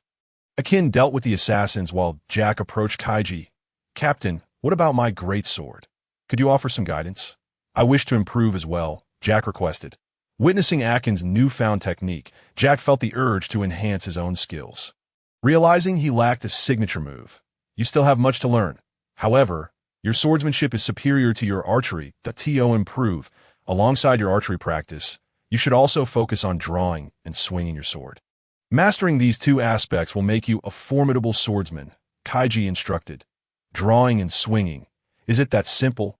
Jack questioned, skeptical that the captain wouldn't deceive him for the sake of convenience. Kaichi recognized Jack's doubts. "If you don't believe me, you can verify with old Xian." Chapter 52. The headquarters of the rebel army. Hearing the sounds of pursuing Navy soldiers, Kaichi declared, "Let us head to the ship first." The group hurried towards the pirate vessel. Old Xian's lessons with the martial cow had concluded, ending the training session. Miss Golden Week emerged from her room, having been engrossed in her reading. They had returned, but it was uncertain what specialties they had acquired. Until Crocodile was defeated, she would not dare to venture into Alabasta, as being discovered by Baroque works would spell trouble. Xian, Deputy, Hank, raised the anchors quickly. "If the Navy discovers us in the city, we must leave immediately, or we will be surrounded by their soldiers." Jack, the helmsman, shouted to the crew. Upon hearing this, the three promptly raised the two anchors. Helmsman Jack boarded the ship and immediately steered the Zhuanggong away from the beach. Just as the crew returned to the ship, the sounds of gunfire and cannon fire from the pursuing Navy soldiers reached their ears. However, Kaichi and his crew moved swiftly. The Zhuanggong had already set sail from the shore, and the Navy's attacks fell short, their bullets and cannonballs sinking into the sea. "Goodbye. No need to see us off." Kaichi and Sate bid a friendly farewell to the Navy soldiers on the shore. Carmen took Beauty and Hank back to the kitchen to store the food they had just purchased. Sate and Gade also brought Faraday back to the laboratory to put away their newly acquired materials and items, distributing their belongings accordingly. Miss Golden Week, the city of Canola is renowned for producing perfume. "I bought a lot there and would like to give you some," Carmen said, handing Miss Golden Week several bottles of perfume and spritzing a bit on herself to test the fragrance. "Thank you," Miss Golden Week replied. Though she wasn't particularly in need of it, having perfume as a girl was quite nice. Carmen, seeing there were only two girls on the ship, took the initiative to extend goodwill, hoping to foster friendship and engage in conversation. She noticed Miss Golden Week seemed a bit troubled, as long as no one acted against the interests of their companions aboard the ship. The captain would not impose any difficult demands. It was a pleasant place to be. "Or are you worried that we might not be able to defeat Crocodile and the Baroque works?" "Rest assured, aside from the infamous warlord Crocodile, I have confidence that Captain Kaichi will triumph over him." If Kaichi assures you, he undoubtedly has his own methods. Otherwise, he wouldn't make such promises. "Why do you trust him so much?" Miss Golden Week inquired. "Because he has fulfilled everything he has said," Carmen replied confidently. Noticing Miss Golden Week still appeared troubled, If her concerns conflicted with the interests of their team, Carmen advised, I suggest you discuss it with the captain when you have the chance. He is far easier to talk to than you might imagine. Otherwise, if you trigger his ire, you may not be able to bear the consequences. Captain Kaichi is not only a martial arts master, but also a wise man. Do not try to outsmart him in his presence. Carmen's final words were heartfelt advice. It was difficult to find another girl on board. Her instincts told her that Miss Golden Week relied on her intellect, and she hoped she wouldn't jeopardize herself in front of the captain. The crew had already changed into new attire for their city excursion. They also purchased some items to bring back for the ones left behind, including Xuanhu de Beauty and Hank. The attire of the western regions. It truly evokes a sense of nostalgia, Xuanhu remarked as he fiddled with the white robe and turban. What western regions? Xuanhu, what are you talking about? This is clothing from Alabasta, Jack interjected. It's nothing, Xuanhu chuckled dismissively. Actually, Xuanhu, I have a favor to ask of you that I know you are a master of martial arts. I wish to improve. Captain Ketch advised me to practice my sword drawing and sword swinging more. Is that normal? Is it sound advice? Jack, eager and impatient, inquired as he noticed Xuanhu had changed into his attire. Ketch is correct. To advance in the way of the sword, you must establish a solid foundation in those two aspects. Xuanhu replied, Allow me to take your pulse. The ship's doctor Xuanhu grasped Jack's hand to diagnose his condition. After a few minutes of examination, he stated, You have been overly excited lately, and your body seems to be struggling to cope. During your usual practice, maintain a calmer mindset and cultivate tranquility. This will benefit your sword training, as impatience and agitation are detrimental to practice. When you train, I shall guide you. After a significant period at sea, the Zhuaging arrived at a better concealed harbor. Not long after, they encountered a city, Cartelea. Upon entering the city, Sate remarked to Ketch, This city feels peculiar, filled with a strong scent of gunpowder and numerous vehicles transporting firearms. Though they are covered with cloth, I can discern their true nature. They are certainly not carrying anything else. Are they preparing for war? This country does not seem to be on the brink of conflict. A city abundant with firearms, does Alabasta possess an arms factory? Ketch mused, recalling how he overlooked such details while watching One Piece in his past life, not even remembering the names of small towns. Oh, I remember now. The city where Chopper was taken by carriage, ultimately rescued by that lecherous camel. Ketch exclaimed, the headquarters of the rebel army, he informed Sate. Previously, it was mentioned that Alabasta has not seen rain for 3 years. The people's lives must be dire, compounded by Crocodile's Baroque works causing havoc, leaving the populace in despair. Naturally, there will be rebels seeking to overthrow the government. This city should serve as their stronghold. So that explains the abundance of firearms, Sate understood after hearing Ketch's words. Ketch and Sate conversed while strolling. They remained relaxed despite being in the rebel army's headquarters, their voices not intentionally hushed. After a short while, they were confronted by a group of armed individuals. Who are you? What brings you here? If you wish to live, follow me. It was evident that they exhibited the demeanor of rebels. Their vigilance quite adequate. Ketch, intentionally keeping his voice elevated, found Sate in tacit agreement with him. Not fire. We shall accompany you, Ketch declared. The rebels shackled both men with iron chains and escorted them back to the camp. They were led to a tent where a soldier entered to report. Chief, we have found 2 suspicious individuals in the city. Cora, I will step out to assess the situation, a cadre stated. Ketch had not anticipated that the rebel soldiers would bring them directly before Chief Cora. He had expected to be taken to a cell first. Captain Kebelnik emerged from the throng of soldiers and approached Akin and his companions. Captain Kebelnik, I never expected to see you here. Akin remarked gratefully. Thank you for your concern. We have a skilled doctor on our ship who has cured my ailment. However, we shall not be so easily captured. Gade responded politely to his longtime acquaintance. Akin gestured for the others to proceed while he remained behind to provide cover. Carmen and Gade understood the unspoken cue and quickly made their way to the opposite side, breaking through the ranks of soldiers. Akin intercepted several Marines, while the remaining soldiers bypassed him in haste, swiftly pursuing Jack and his group. Their speed was remarkable. They were no ordinary Marines. Jack unsheathed his sword to fend off the approaching soldiers. As their blades clashed, another Marine attacked from the side or rear with swift and coordinated precision. managing to restrain Jack with 3 or 4 soldiers, a task that would have been trivial against regular naval personnel. With the overwhelming number of Marines, Carmen and Gade joined the fray. Akin, however, was on a different level. For him, the distinction between elite and ordinary Marines was inconsequential, easily dispatched with just a few deft movements. Yet, Captain Kebelnik intervened with his saber, preventing Akin from returning to assist his comrades. "Akin, you have grown stronger since our time in Rogertown," Kebelnik observed, recognizing Akin's current prowess from just a few exchanges. He prepared to unleash his ultimate technique. Akin, sensing the impending clash, also summoned his signature move. The two formidable techniques collided, generating a tremendous shockwave that halted everyone in their tracks. Suddenly, a familiar voice echoed from the distance. "Gade, deploy the smoke bombs. The captain has arrived." Upon hearing Kaichi's voice, Gade activated all the smoke bombs he had on him. With a series of explosions, clouds of smoke erupted across the battlefield. "Get in the vehicle." Kaichi had specifically rented a smoking turtle-drawn cart, a rather extravagant choice. With fuel consumption akin to a single cigarette per 100 kilometers, he jested. The rental was indeed costly, but Kaichi was not short on funds.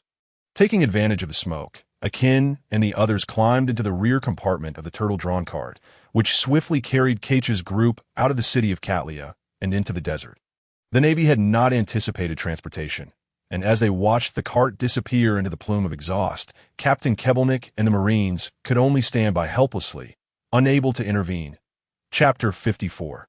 The beautiful starry sky as Kaichi and his companions sped into the desert aboard the smoking turtle cart. They believed they had escaped to safety. However, Major Aitme, draped in a cloak emblazoned with the word justice, pursued them to the edge of the desert. Upon witnessing them leave the residential area, he decisively drew his renowned blade. Masha Klong's tornado, the mysterious sword strike, unleashed a swirling vortex, with wind blades accompanied by a blue slicing force spiraling upward, stirring the sand, yet maintaining both power and speed, rapidly closing in on Kaichi's cart. This Aitme is remarkably persistent. He is even more relentless than Xian Lao, Kaichi mused, transforming into his dragon form. He soared forth to intercept the tornado's pursuit, knowing that damaging the costly turtle cart would incur additional charges. Kaichi was also eager to test the extent of his enhanced defenses since shedding his armor. Thus, he dove into the heart of the tornado to experience the prowess of the renowned swordsman firsthand. The wind blades and strikes continuously grazed against Kaichi's dragon armor, akin to chainsaws against tank plating, creating sparks but failing to penetrate his defenses. Kaichi had already discerned the level of protection offered by his dragon armor. Previously, he had felt pressure from cannon fire, yet now he felt none at all, capable of withstanding the assault unscathed. Relinquishing resistance, he allowed the dragon's body to sway amidst the onslaught, gaining insight from the experience. His armor's defense had indeed improved, but the membrane on his dragon wings lacked sufficient hardness, sustaining some scratches from the tornado strikes. It appeared he would need to be wary of this vulnerability in the future. Having verified his endurance, he decided it was time to conclude the encounter. Kaichi unfurled his wings and, in a countermotion, unleashed a powerful gust of wind. With a resounding ha, he forcibly dispersed the tornado's assault. Having disrupted Aitme's technique, Kaichi hovered in midair, glancing back at the figures standing at the city's edge. Although Aitme had shrunk to a mere, Kaichi could still see him, contemplating Aitme's motives for pursuing them to the rebel stronghold in Katlia. Kaichi wondered, "What exactly are your calculations, Aitme?" Noticing that Aitme had no intention of following, Kaichi returned to the turtle cart. The scorching desert heat was unbearable. Upon settling back in, he slumped down, utterly exhausted, in the City of Rain. The dreamlike metropolis of Alabasta stood the nation's largest casino, Rain Banquet, the stronghold of the 7 warlords, Crocodile. Today, the casino welcomed 4 unexpected guests. Navy Colonel Smoker, in pursuit of the pirate Luffy, along with Zoro and Usopp. To evade Smoker, Luffy and his companions barreled through the casino, creating chaos and disarray. Crocodile had anticipated their arrival, setting a trap that led the staff to usher them into the VIP room. As they ran, the corridor ahead split into 2 paths, the left for VIPs and the right for pirates. Luffy and Usopp, seizing the opportunity, made a decisive right turn, with Zoro following suit. Smoker, in pursuit of Luffy, unwittingly fell into Crocodile's trap. "What a clever ruse," Luffy and Usopp remarked in unison. Within the trap, a cage embedded with sea prism stone awaited them. This stone, infused with the power of the sea, emanated its essence, nullifying the abilities of devil fruit users. This marked the first significant appearance and use of sea prism stone. Luffy felt weakened, and Smoker found himself unable to utilize his smoke powers. Here, Smoker realized that the true mastermind behind the turmoil in Alabasta was none other than the treacherous Seven Warlord. Crocodile. With malicious intent, Crocodile brazenly tossed a fake key to his pet, the banana crocodile, before departing with an air of arrogance. The banana crocodile, adorned with a banana-shaped crown and a massive physique, feasted on sea creatures, leaving Luffy and his companions to await their fate in the cage as water continuously filled the enclosure, threatening to drown them. Mr. Prince Sanji descended from above, delivering a powerful kick that shattered the banana crocodile, inadvertently rescuing Mr. 3 from within its belly. Emerging from a wax ball, Mr. 3 appeared as a mere husk, having been punished by Crocodile for failing his mission. Grateful for Sanji's timely intervention, he utilized his wax fruit powers to fashion a key, unlocking the cage and freeing his companions. A night fell. Kaichi and his group returned to the ship, the Zhuogang. They unloaded the cargo from the turtle cart and offered water to quench the creature's thirst. The desert's nighttime temperature had plummeted, dipping below freezing, allowing Kaichi to regain his vitality as he adapted to the cooler environment. The frigid air prompted Kaichi to gather numerous dry branches, igniting a fire to warm the crew. That evening's fourth meal would feature roasted meat. The crew busied themselves preparing seafood and the freshly acquired meat, while Carmen and her fellow chefs tended to the grilling. The traveling bear, Bai Bao, gazed up at the starry sky, exclaiming, "Wow, what a beautiful starry night." The skies above Magnetic Drum Island were often shrouded in clouds, and arriving in Alabasta revealed a breathtaking expanse of stars, a pristine night sky so resplendent. Indeed, experiencing such beauty is one of the reasons for embarking on this adventure.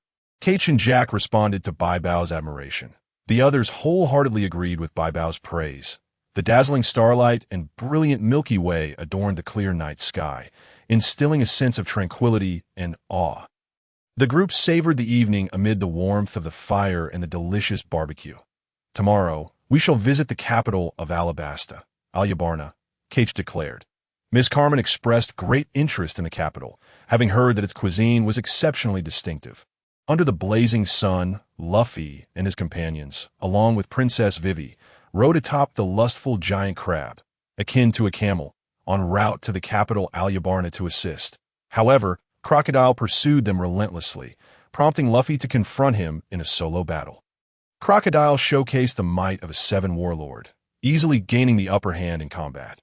Ultimately, he captured Luffy, draining half of his body's moisture, while his golden hook pierced through Luffy's abdomen, hoisting him aloft as if to proclaim the fate that awaited those who opposed Crocodile. Luffy, gravely injured, found himself bleeding profusely. Crocodile callously discarded the already battered Luffy into the quicksand, opting not to deliver a finishing blow, convinced that Luffy was as good as dead. In the eyes of Luffy at this moment, he was no different from the arrogant pirates of old, boastful yet feeble, incapable of shaking his own standing. However, unbeknownst to him, his companion Nico Robin had quietly intervened using the powers of the Hana Hana no Mi to rescue him from the quicksand, pulling him to safety. After dealing with the obstacle that was Luffy, Crocodile set his sights on the capital of Alyabarna to commence his nefarious plan to usurp the throne in search of the legendary ancient weapon Pluton. Said to possess the capability to effortlessly obliterate an island, he transformed into a swirling sandstorm en route to the capital when he caught sight of Kage and his companions riding on a giant tortoise. Noticing the pirate bracelets adorning their wrists piqued his interest. After all, they too were pirates. Crocodile fixed his gaze intently on Kage and his crew. Kage, in turn, spotted Crocodile, the conspicuous mass of floating sand, making it impossible to ignore. Surprised at encountering the infamous warlord of the sea so soon, a confrontation seemed inevitable. "Bring me some water," he commanded. "Well then, let us see what this legendary warlord is made of." Chapter 55. Confrontation with the warlord crocodile in the midst of swirling yellow sands. Two pirates locked eyes, on the brink of an extraordinary clash. Who would seize the initiative, and ultimately, who would emerge victorious? With a wicked grin, Kage mused, I didn't realize you possess the powers of a zoan-type dragon fruit. My subordinates reported your exploits in the city of rapeseed flowers, where you easily dispatched my crew. Crocodile retorted, Oh, those weaklings were mostly dealt with by my crewmate, Akin. They were too feeble to warrant my involvement. The youngsters these days are increasingly arrogant. It's infuriating, Crocodile seethed, angered by Kage's lack of fear towards him, a warlord, and the mockery of his subordinate's weakness. He initiated the attack, conjuring a small whirlwind of wind that he unleashed towards Kage. The desert tornado spiraled forth from his palm, instantly transforming into a violent sandstorm that surged towards Kage. Kage, in his dragon form, remained unfazed, allowing the sandstorm to envelop him in the eye of the storm. He sensed the attack lacked potency, far inferior to the tornado slash from the misty AI, Taimi losing interest. He spread his dragon wings and fanned out a counterwind, dispersing the sandstorm and clearing the air around him. It was time to test the true capabilities of the warlord. In a flash, Kage propelled himself towards Crocodile, unleashing two fierce dragon claws that raked across Crocodile's sandy form. Unyielding, Kage pivoted and struck with his dragon tail. Cleaving through the sandy exterior of Crocodile once more, the elemental transformation of the natural type proved troublesome. Crocodile retaliated by manifesting razor-sharp sand blades in midair, launching them at Kage, while Kage's dragon scales proved impervious to the blade's cutting force. The sheer impact pushed him back. Recognizing that Crocodile fought at a disadvantage in the air, he cleverly returned to the desert ground, where he could exert greater control over his sand. Kage dove down, aiming his dragon claws at Crocodile's face. In response, Crocodile conjured sand blades once more, this time larger and swifter. Kage braced himself against the onslaught, feeling the intensified force of the attack, but successfully deflected a blade aimed at his wing with his dragon arm. Though the force sent him reeling further away, it seemed that the more sand there was, the stronger Crocodile became. Realizing this, Kage relinquished his aerial advantage, retracting his wings and landing firmly on the desert floor. What awaited now was the true face-off. Seizing the opportunity, Crocodile unleashed his signature move. A peculiar wall of sand surged upward towards Kage, leaving in its wake an unfathomable chasm. A fine move, the desert sword. Kage remarked, narrowly dodging the lethal strike, a cold sweat breaking out on his brow. Undoubtedly, this technique could shatter his defenses. Kage was taken aback by Crocodile's prowess. He was indeed a seasoned warrior. Fortunately, Crocodile's technique had a discernible wind-up time. And had it been instantaneous, Kage would have had to resort to his shaving technique to evade. Crocodile summoned a sandstorm, engulfing Kage in swirling sands that obscured his vision while the elemental sand sought to assault him from within the storm. Kage expanded his dragon wings and unleashed a frost storm to dispel the enveloping sands. However, Crocodile had already materialized behind him, his hand poised to grasp his body. I've got you now. Crocodile sneered, You're about to meet your end. Realizing the dire situation, Kage understood that being caught would spell disaster. Crocodile's palm could absorb moisture from anything it touched, reducing its victim to a desiccated husk. In an instant, Kage found himself in peril. Would he be unable to overcome this warlord? With no time to lose, Kage clenched his fist, generating a wave of energy in his hand, but instead of launching an attack, he detonated it. A powerful explosion enveloped Kage, obliterating Crocodile's grasp, reducing his hand to mere sand. Kage swiftly distanced himself from Crocodile, drawing 2 flasks of water from his back to replenish himself. The Ice Dragon Fist. Mechanized hail cannon unleashed a barrage of icy punches directed at Crocodile, exploding upon contact and enveloping him in a chilling frost that slowed his movements. Next time, perhaps I shall seek battle again, Kage declared, swiftly taking his leave. Watching the 4 empty flasks, he lamented the loss of precious water. Narrowly escaping disaster, he realized he had held back his true strength. Not wishing to reveal too much, yet Crocodile had mastered his sand fruit to an extent that far surpassed Smoker Usopp's mastery of the smoke fruit. Although Kage had fought on unfamiliar ground, he recognized he was at a distinct disadvantage.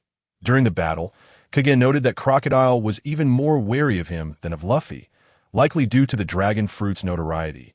Enemies would not underestimate him.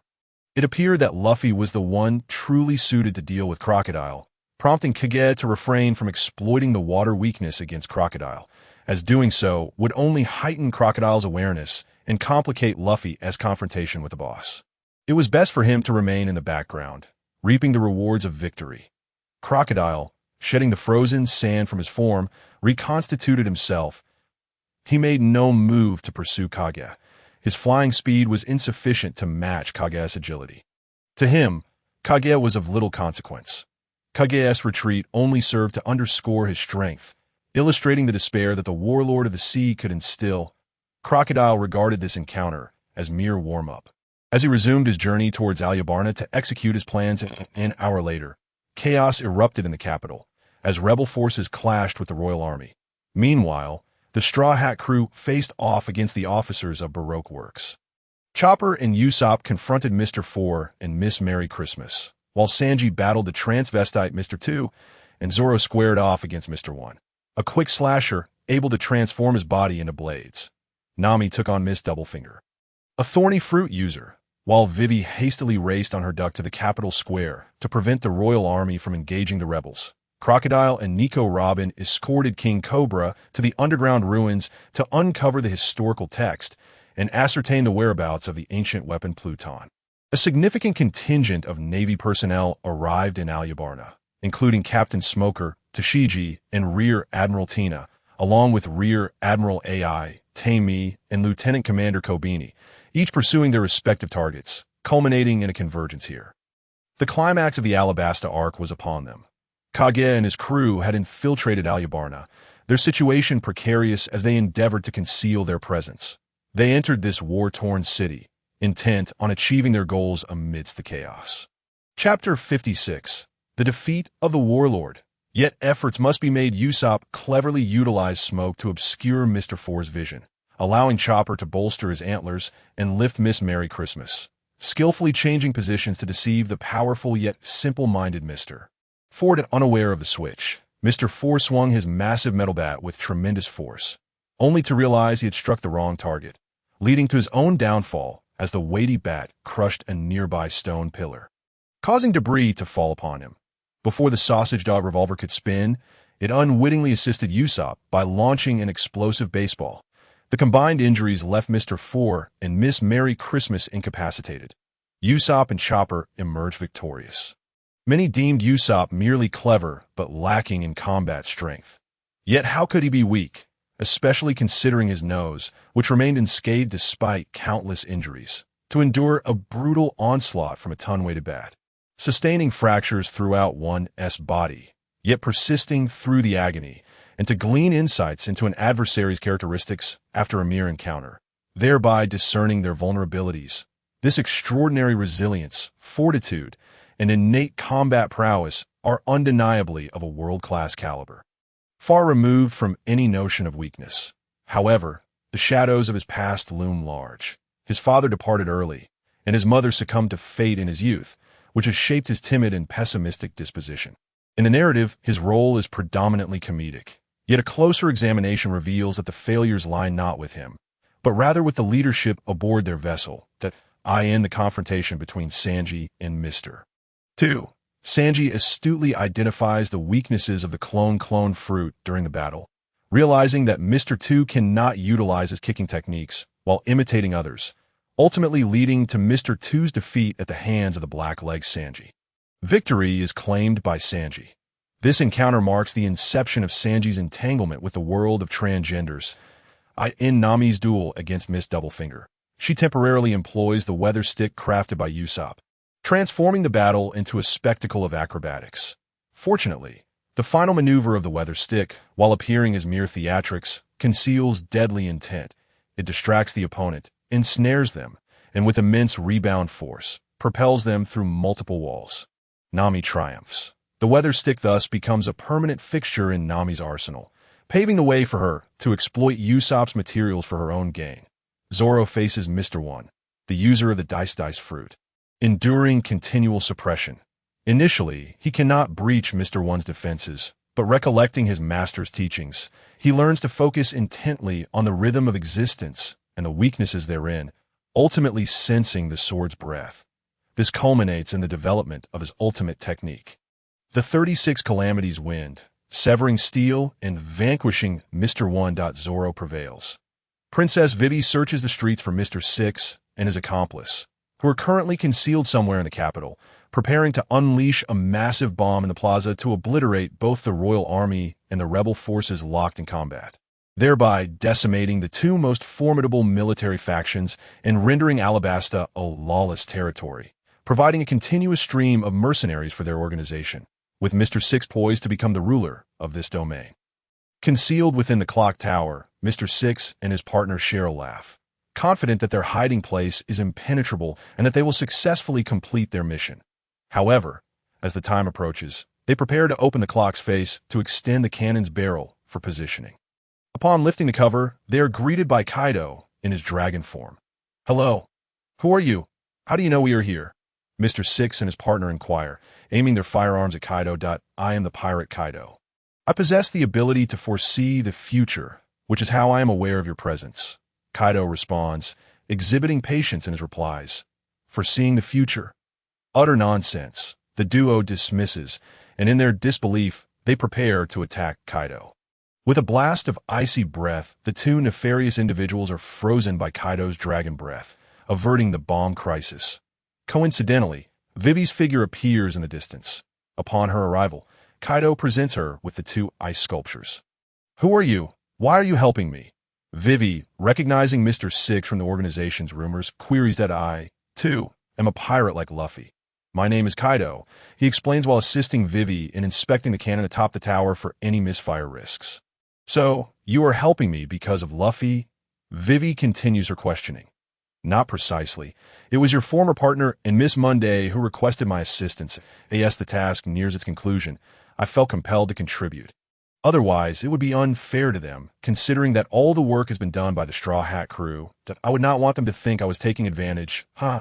Satisfied that there are no issues, Kaido departs, reverting from his dragon form and blending into the crowd to evade detection by the Navy in the Capitol Plaza, due to the infiltration of the Baroque works. Princess Vivi's reconciliation with the rebel leader. Korra does not halt the conflict between the royal army and the insurgents. Within the subterranean ruins, beside the historical text, Nico Robin is intent on deciphering the ancient script, unwilling to disclose the location of the ancient weapon. Pluton, to the warlord Crocodile, she attempts to splash water on Crocodile using her flower fruit powers, but he evades her attack through his elemental sand transformation. Crocodile, sword drawn to Nico Robin's throat, prepares to eliminate the now feudal Nico Robin and King Cobra. Just in time, a figure intervenes. Luffy arrives to disrupt Crocodile's slaughter and rescues both individuals. From previous encounters, Luffy has discerned that Crocodile is rendered vulnerable when exposed to water, and given that Crocodile has descended into the underground ruins seeking Pluton. The enclosed environment limits the availability of sand, which is substantially less than that found on the surface. Thus, Crocodile loses his advantage, as Crocodile's sand blade attacks become increasingly ineffective. Luffy, bloodied but resolute, unleashes a barrage of punches that pierce through the underground ruins, forcing Crocodile to the surface, thereby revealing his defeat to the rebels, the Royal Army, the Baroque Works infiltrators, and the Navy. With Crocodile incapacitated and captured by the Navy, the water he had previously hoarded is returned to Alabasta. After 3 years of drought, rain finally pours down upon Alabasta, prompting a ceasefire between the warring Royal Army and the insurgents, who together welcome the long-awaited rain. The nightmare of Alabasta has come to an end, heralding a new era of prosperity. Having vanquished the operatives of Baroque Works, the Straw Hat crew collapses in exhaustion upon the streets. The Navy, led by Tashigi, refrains from arresting them. Colonel Smoker does not reprimand Tashigi, but rather encourages her to grow stronger. He truthfully reports to his superiors about the situation in Alabasta, detailing how the warlord Crocodile was defeated by the Straw Hat crew. However, his superiors wish to downplay the event's impact on the global populace. positioning Smoker as the one who defeated Crocodile, which angers him, leading to a confrontation with his superiors as he vehemently criticizes their distortion of the truth. Major Tina, a peer, advises him to accept this reward, as the Navy will report the same to the public regardless of his acceptance, suggesting that it would be more beneficial to rise to a higher position to gain greater influence. The Straw Hat crew is subsequently taken back to the palace by Princess Vivi to recuperate. Chapter 57. The self-made boss. The great battle has concluded, and Alabasta returns to peace. The citizens of the capital, Arabasta, resume their normal productive activities. The issue of the insurgents still requires resolution through negotiations between King Cobra and Princess Vivi with the rebel leader, Korra. The rebels have set up camp in the open fields outside the capital of Arabasta. With thousands of tents meticulously arranged, Kaido and his crew arrive at the rebel encampment, bringing along ship's Dr. Chopper to assist with the injured, though Shanks remains unconscious and has yet to awaken. His condition is stable, monitored by the traveling bear and the user of the human-human fruit, who ensure everything is in order. Within the camp, individuals bandaging wounds, transporting the injured, and moving weapons and supplies engage in their daily activities with remarkable organization. Chopper collaborates with the military doctors at the casualty center to aid in treating the wounded. Kaido and Sat visit the leader Korra once more. With Crocodile's downfall, the national crisis has been averted, and Korra has become significantly more optimistic, shedding his former gloomy demeanor.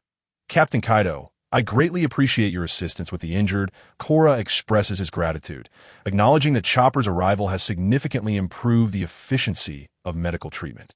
Between friends, helping one another is but a small matter. What we discuss next is of greater importance, Kaido states, cutting straight to the point.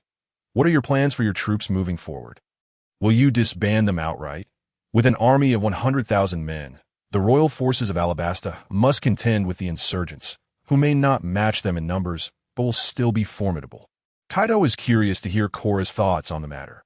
With the country now stable, shouldn't we disband? Korra contemplates. I envision a gradual disbandment, with a portion of my personnel accompanying me to reconstruct Oasis City. Oilba, Sat finds this reasoning quite reasonable. Kaido, however, appears exasperated, remarking, how fortunate you are to exist in this world.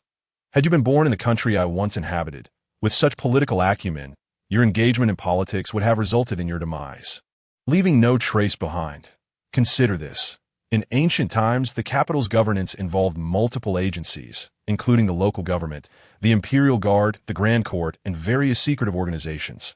Your Alabasta has barely scratched the surface of this complexity. I shall be forthright. Disbanding outright is an exceedingly poor strategy. The environment of Alabasta will not change significantly. Kaido, realizing they are not on the same wavelength, presses on. How could that be? Crocodile has been captured. Korra responds, perplexed.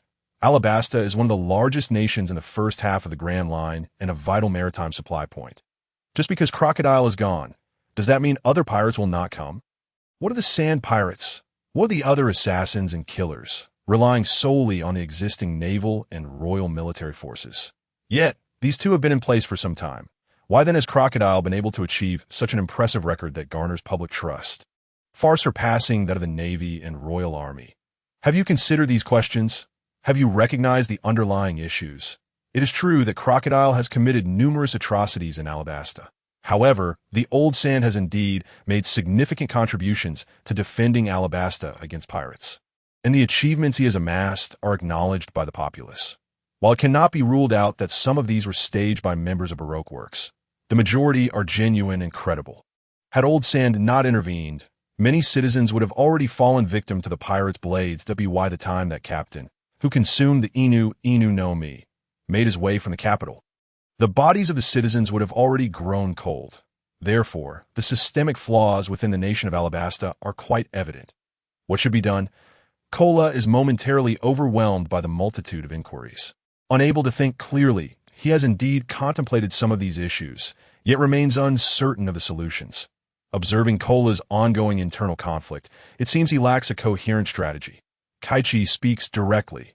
Engage in negotiations with King Cobra and Princess Vivi to establish a police force, wherein you shall serve as the minister, possessing oversight authority in the event of royal family issues. King Cobra and Vivi are good people. I trust them, Cola firmly responds. Having grown up alongside King Cobra and Vivi, he possesses profound insight into their character. However, the upper echelons of a nation require not only virtuous character, but also institutional constraints. Just because King Cobra and Vivi are of good character does not guarantee that their successors will be equally so. The uncertainty necessitates a system and an authoritative position to restrain the royal family from acting with impunity. Furthermore, it is essential to prevent a recurrence of situations where Mr. Two impersonates the king without anyone to restrict or supervise him. Should you possess this oversight authority, you can curtail his actions, preventing his escape, and verify matters with other high-ranking officials. Once you attain this position, as the leader of a rebel army, you must contemplate these issues to foster a better institutional framework for the nation, ensuring that past mistakes do not repeat themselves. Rather than dissolving the organization at the first sign of improvement and abandoning all thought, what then? Will the grim scenarios resurface? Transform your elite rebel forces into members of this national police force, establishing a police presence in every city to serve as the first line of defense for the populace. When pirates and sand thieves seek to plunder the citizens' belongings, the police will be their immediate protectors, providing critical time for the Navy and Royal Army to arrive. Brilliant. This is indeed a splendid idea. Cola suddenly comprehends that forming a police force can convert the rebel army into a regular unit while simultaneously bolstering Alabasta's defensive capabilities. Just one additional police officer enhances the efficiency of the Navy and Royal Army, creating a tri-layered defense. Remarkable! Cola had not anticipated that this younger boy before him possessed such profound wisdom.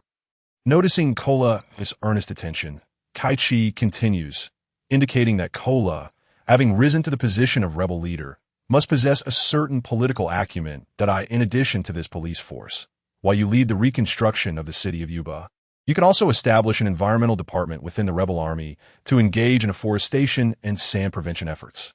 Thank you, my friend. Cola gazes at Kaichi in astonishment, truly recognizing Kaichi as his friend in that moment. Such a masterful strategy not only addresses the challenges faced by the rebel army, but also enhances the nation's institutional framework and defense capabilities, far superior to his previous thoughtless dissolution approach. However, after all this discussion, he still cannot fathom what benefits Kaichi could derive from assisting him in Alabasta. Kaichi, what is it that you seek? Or what do you stand to gain? Well, I require your police department to procure my weapons for the police force. It must differ from the Navy and regular military, necessitating a distinction in armaments. You must instill confidence in the populace that you exist to protect them. Our weapons are perfectly suited for that purpose. Kaichi gestures for Sate to take the stage. It is now your turn to shine. This is my first mate, Sate, an expert in weaponry. Sate opens a box placed on the table, showcasing various items. This is a stun gun capable of firing a bullet that attaches to a person, subsequently generating electricity to incapacitate them. This is an electric baton. Gripping the lower half and pressing this button activates the upper half, which generates current upon contact, rendering a person incapable of fighting. These are two types of smoke bombs. One produces an irritant gas, while the other induces unconsciousness, both effectively disarming individuals that I have left 3 samples of each for you to try at your convenience. Lastly, this is a pepper spray, intended for dealing with ruffians and scoundrels. These 6 weapons comprise our offerings, and I present this box for your complimentary use. Kaichi is, in fact, an arms dealer. Cola finds no reason to refuse. Gazing at the exceptional weaponry within the box, he continues, tonight is the time to negotiate with King Cobra and Princess Vivi. Kaichi, my friend, will you accompany me to the palace? Kaichi agrees, as the outcome ultimately rests with King Cobra. The sales of weapons must be pursued personally, for who could be more dedicated than oneself? Chef Carmen leads Hank and Debuty on a shopping excursion, seeking distinctive culinary delights. As they stroll, they catch a whiff of a unique spice, prompting them to approach a shop. It smells divine. Upon seeing Carmen and his companions, the shop's proprietors warmly invite them inside. Please come in, dear guests. This is a family-run establishment. The husband is tall and slender, clad in dark blue attire, adorned with a patterned apron. The wife is voluptuous, dressed in a pink dress, with a matching apron. The shop is relatively quiet, yet the few patrons present are dressed in fine garments, indicating they are affluent clientele. Upon perusing the menu, the trio notes that the prices are considerably higher than those of other establishments, understanding why the clientele is sparse.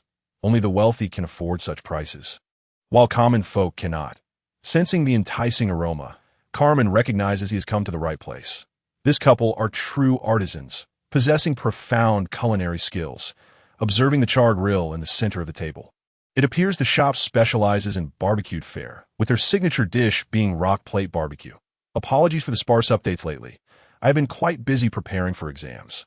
Chapter 58, Rock Plate Barbecue and Sweet Wine. Carmen, accompanied by Hank and Debuty, has come to sample the specialties of the shop, seeking to glean insights and knowledge. They order the signature rock plate barbecue along with an array of finely crafted meats and vegetables, as well as a unique fruitwood barbecue. The tall, slender proprietor brings forth a blazing red rock plate. Placing it atop the preheated char grill, he then presents an assortment of meats and vegetables, alongside the fruitwood barbecue. This fruitwood barbecue is prepared using premium fruitwood charcoal, and as a courtesy, we offer you a bottle of wine. With that, he hands a bottle of wine to Carmen and his companions. The wine bottle bears no label, suggesting it is homemade by the proprietor. What a sweet wine, yet it does not overpower the taste, maintaining a delightful flavor. Carmen uncorks the wine and pours a small taste into a goblet. Fine grapes, what a rich aroma of fruitwood, Debuty remarks as he savors the fruitwood barbecue.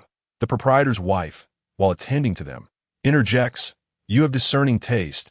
Alabastus significant temperature fluctuations lead to higher sugar accumulation in grapes, resulting in sweeter wines than those from other regions. The wine is indeed on the sweeter side, yet the alcohol content remains substantial. Moreover, the fruitwood that thrives in this desert is denser and more enduring, imparting a robust and enduring aroma to the barbecue. Please enjoy to your heart's content."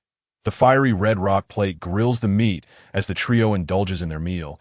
To say it is a unique flavor would be an understatement. It offers a distinctly different texture from that of charcoal grilling, and is quite delightful. As long as the guests are pleased, the proprietor sighs. Were it not for the turmoil of the past 3 years, I would have taken you into the desert for a camping experience. The rock plates heated by the sun are truly exceptional. Alas, the current dangers posed by sand thieves and assassins make such an endeavor perilous and unwarranted. I have heard that the leader of the recent national unrest has been defeated and captured by the Navy. Peaceful days will surely return, and perhaps many nobles will once again invite you to the desert for rock plate barbecues. So let us remain optimistic. The wife comforts her husband, who seems somewhat despondent. Over the past 3 years, some have claimed that Crocodile's arrival has rendered Alabastus safer.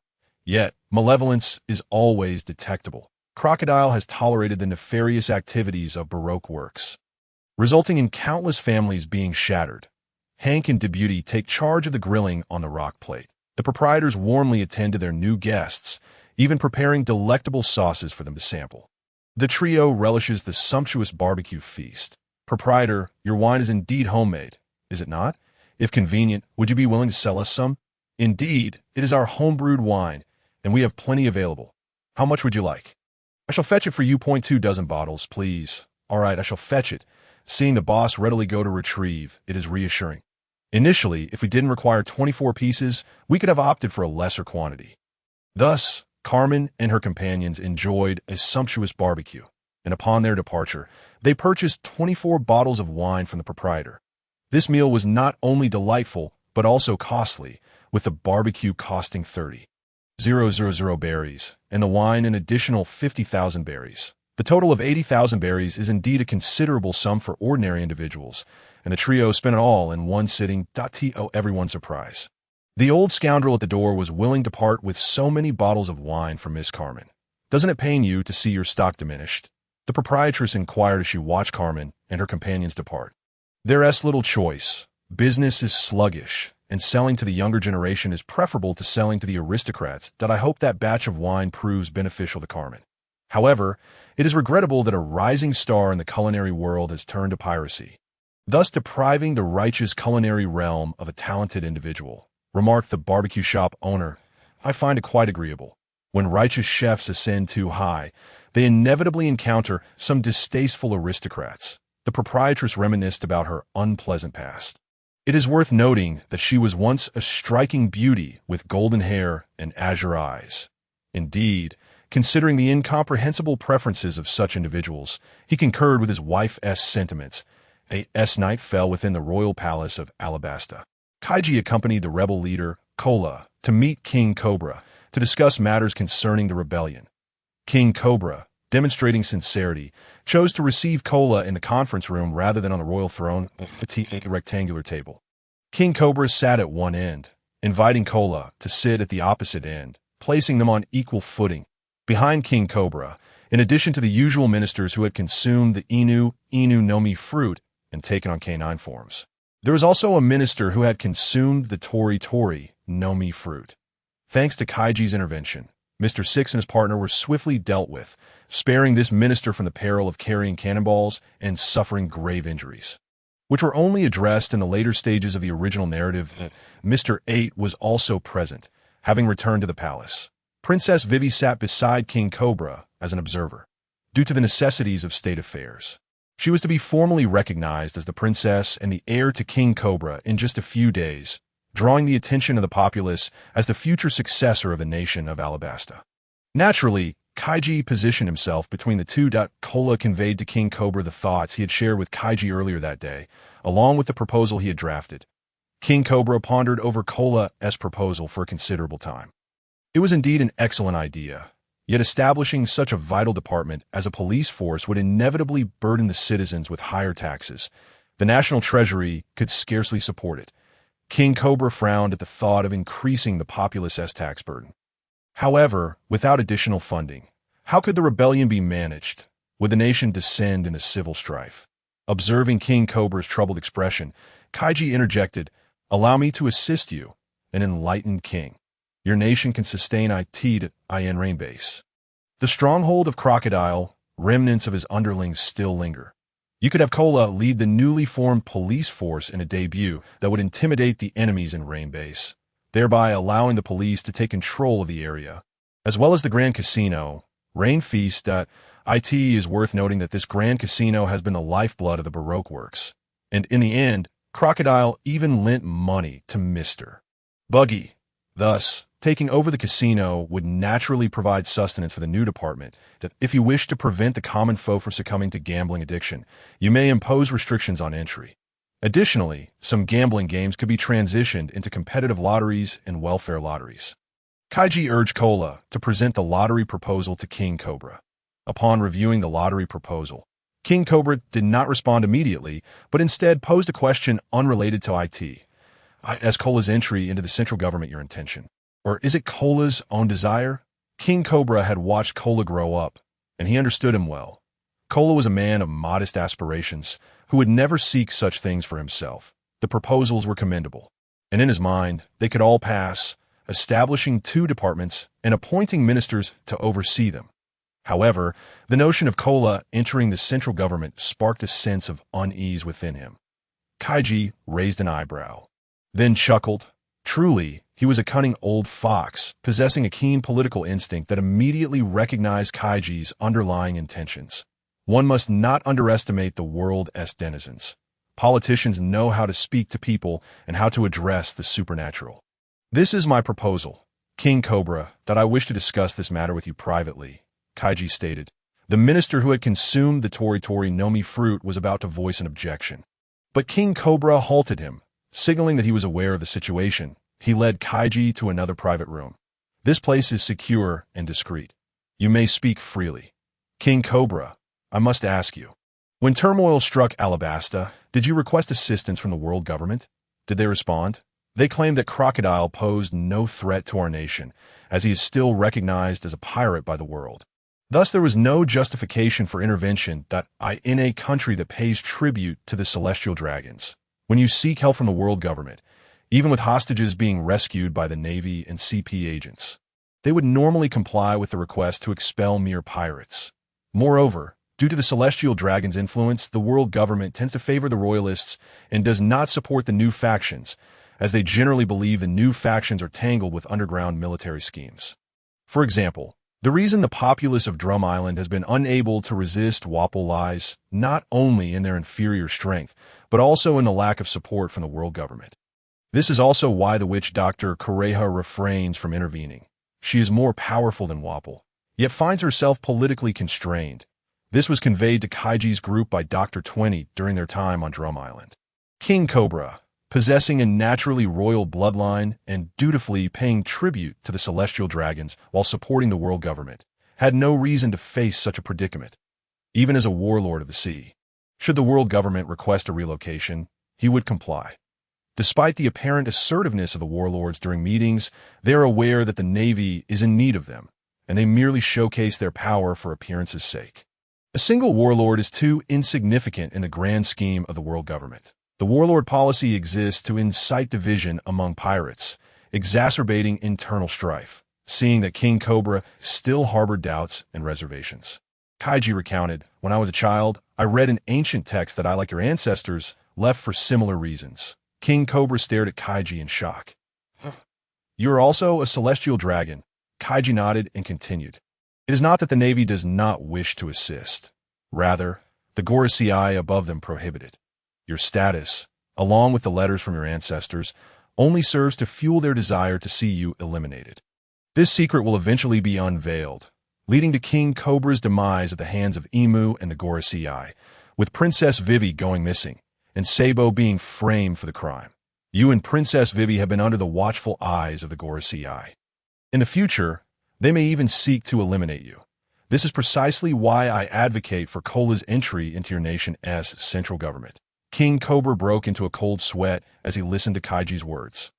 "Kola bears your legacy. He currently wields influence in the underworld, that by allowing him into the central government, he can gain experience while also establishing influence and prestige in the legitimate realm. Thus, should anything happen to you and Vivi, there will be someone capable of taking charge of the nation, preventing it from descending into chaos." Kaichi unveiled his true intentions.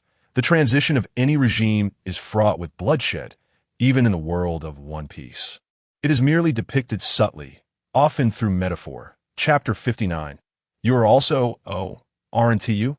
I agree with all of these proposals. Captain Kaichi, thank you for your assistance that I in a world teeming with nations. The sale of weapons is a commonplace affair. Yet King Cobra recognized that this pirate captain, a future underworld magnate, was aiding him. There's no need for gratitude. This is merely a reward for your benevolence towards your citizens. Kaichi replied. This scenario represents the best possible outcome for the future of Alabasta. After all, even a single warlord cannot resolve such matters, let alone Imu, the pinnacle of legendary power in this world, though the extent of his strength remains uncertain. A mere flutter of a butterfly can obliterate the existence of a nation. The reason Imu's strength is uncertain lies in the ability to annihilate a nation, which may stem from Imu's innate power or the might of a legendary weapon. Ultimately, King Cobra acquiesced to the rebel leader Kola's request, concluding the negotiations. 2 days later, during Princess Vivi's coronation ceremony, a dramatic escape occurred, facilitated by Mr. Aid in disguise, a spectacle that was nothing short of outrageous. Kaichi remarked in admiration, impressive, truly a professional cross-dresser. However, this act drew ire from the assembled crowd below. In an effort to spare Vivi embarrassment, Nami chose to set sail during the coronation of Princess Vivi. She is a princess of a nation, the future heir to its throne, and it is inconceivable for her to easily forsake her responsibilities to join them as a companion. Both parties are aware of each other's helplessness and share an understanding. Princess Vivi, adorned in the attire befitting her noble status, stealthily emerged to bid farewell to Luffy and his crew. This gave rise to a legendary scene, as Luffy, Zoro, Nami, Usopp, Sanji, and Chopper stood in a line. Their backs turned to the approaching Vivi, concealing their tear-streaked faces from her view. They raised their hands in unison, displaying the X symbol known only to their comrades, signifying that Vivi will forever remain a part of their crew. The bounty for the Straw Hat Pirates has also been updated. Luffy's bounty has surged from 30 million berries to 100 million berries. Roronoa Zoro's bounty stands at 60 million berries. Once again, they have sent shockwaves through the world. Rear Admiral Tina aims to capture the Straw Hat crew, but is deceived by Mr. 2's disguise, thus averting the crisis facing her friend Luffy. Mr. Point 2 is apprehended by Tina and sent to impel down. The Demon Man, Akin, along with the ship's doctor, Xuangu, drives a land turtle vehicle back to the city of Kartlia, returning the rented turtle. The rebel army returns to their headquarters in Kartlia to regroup, subsequently integrating into the newly established police and environmental departments of the nation. Akin and Xuangu return the turtle vehicle and reclaim their deposit. However, as they step out of the shop, they encounter an old acquaintance, Captain Kobernik, leading a naval blockade surrounding them. The ship's doctor, Xuangu, feels relieved that Admiral Atemi has not arrived. He must have gone to seek out Catch. It seems he has also recognized Catch's uniqueness. Akin, the Demon Man, muses to himself about why it is always him, when there are so many pirates in the world for him to pursue. Captain Kobernik, with his saber drawn, makes his move to capture the pirate demon Akin. Akin retaliates with his mace. The two formidable fighters clash, generating shockwaves that ripple through the onlookers. Their initial strike is evenly matched, resulting in a stalemate. Captain Kobernik remarks, "Though your naval soldiers are exceptionally trained, capturing us will be quite challenging and will only lead to unnecessary casualties. How about this? Let us settle this with a single strike that if I win, you will let me go, and I promise not to harm your subordinates." Akin, not wishing to make an enemy of the Navy, offers this compromise. Accompanying him is the elder Xuangu, a healer who is also a deeply concealed martial artist, having shared a ship for so long. Aside from the captain, Shanks, and himself, Xuangu is the one he least worries about. He can engage Captain Kobernik, while Xuangu deals with the naval soldiers, ensuring their escape. If he were with Cayman and his companions, the situation would be far more troublesome given the soldiers' training. Very well, let us settle this with a single strike. Captain Kobernik, reflecting on their initial clash, is astonished by Akin's growth. He has become stronger in just a few days. Akin was already formidable, and with his terrifying growth potential, he is indeed fearsome. Captain Kobernik concedes to Akin's request. Both parties take their positions anew, one side of the street occupied by the Navy, and the other by the pirate Akin. Should Akin win, he will depart unpursued in the center of the street. The demon Akin and Captain Kobernik stand facing each other, each focused intently, with only one opportunity to strike. Both hold their breath, preparing their most powerful blow. Von Kobernik launches an attack with his newly developed technique, while Akin employs a recently mastered powerful move. The clash of the saber and mace creates a sonic explosion. Ringing in the ears of the onlookers, as they grapple, a greater cyclone forms around them, buffeting the crowd, causing even wigs to be dislodged. After a tense standoff lasting several seconds, Captain Kobernik is propelled several meters back, crashing heavily to the ground, while Akin merely takes a few steps back. In this encounter, the pirate demon Akin emerges victorious. Akin triumphantly departs the city of Kartlia with the ship's doctor, Xuangu, in the capital of Alyabarna. Catch has left the royal palace, having dealt with all matters at hand, and is preparing to return to the ship. It is time to leave Alabasta. Feeling hungry, Catch decides to have a meal to satiate his appetite. He enters a restaurant, orders an extravagant feast of meat dishes and a plate of rice, and begins to eat heartily. As he indulges, someone unexpectedly sits at his table, directly across from him. Catch, perplexed by the empty seats available, looks up and recognizes a newcomer, Admiral Atemi. Admiral Atemi orders a serving of beef noodles and begins to eat while asking, "You must be an O, just like Xuangu, right? Otherwise, you wouldn't be following him. I originally thought you went to the rebel army's headquarters in Kartlia to help them overthrow the king's rule and establish a new regime. Yet, that was not the case. Why is that? I would like to hear your answer." It turns out that Admiral Atemi had gone to the rebel army's headquarters in Kartlia to hunt for Catch, concerned about altering the course of history, which aligns with his preconceptions. Catch chuckles at the inquiry regarding his identity as an O, refraining from providing a direct answer, but instead casting a meaningful glance at Admiral Atemi. Admiral Atemi, your relentless pursuit of Xuangu and me makes you an O as well. However, based on your assessment of my intentions in Kartlia, it seems you and I belong to different categories regarding why I did not join the rebel army in overthrowing the rule of Alabasta. It is simply because this country has not reached that point yet. I have no interest in such matters, and there are no particular reasons behind it. Catch quickly finishes his meal, for the dragon's appetite. A mountain of meat is trivial, but he wipes his hands and mouth clean, then continues, paying for his meal before leaving the establishment. Admiral ate me, having also finished his beef noodles and recognizing Catch's cooperative responses, refrains from employing forceful tactics. Instead, he pays for his meal and closely follows Catch, determined to finish his line of questioning without allowing Catch to escape easily. What if we engage in combat in such a crowded place and harm innocent bystanders? Let us find a less populated area to settle this. Noticing Admiral Ateme's unwavering pursuit, Catch proposes, "All right, we shall find another location, but I will not let you escape easily." Observing the dense crowd, Admiral Ateme agrees to Catch's suggestion.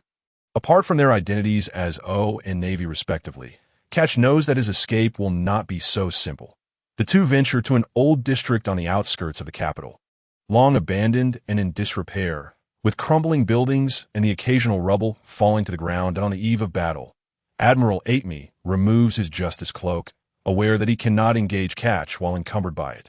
Catch, too, removes the bracelet gifted by his master to prevent it from being damaged during the fight. What follows is the second confrontation between the pirate Catch and Admiral Ateme, who will emerge victorious.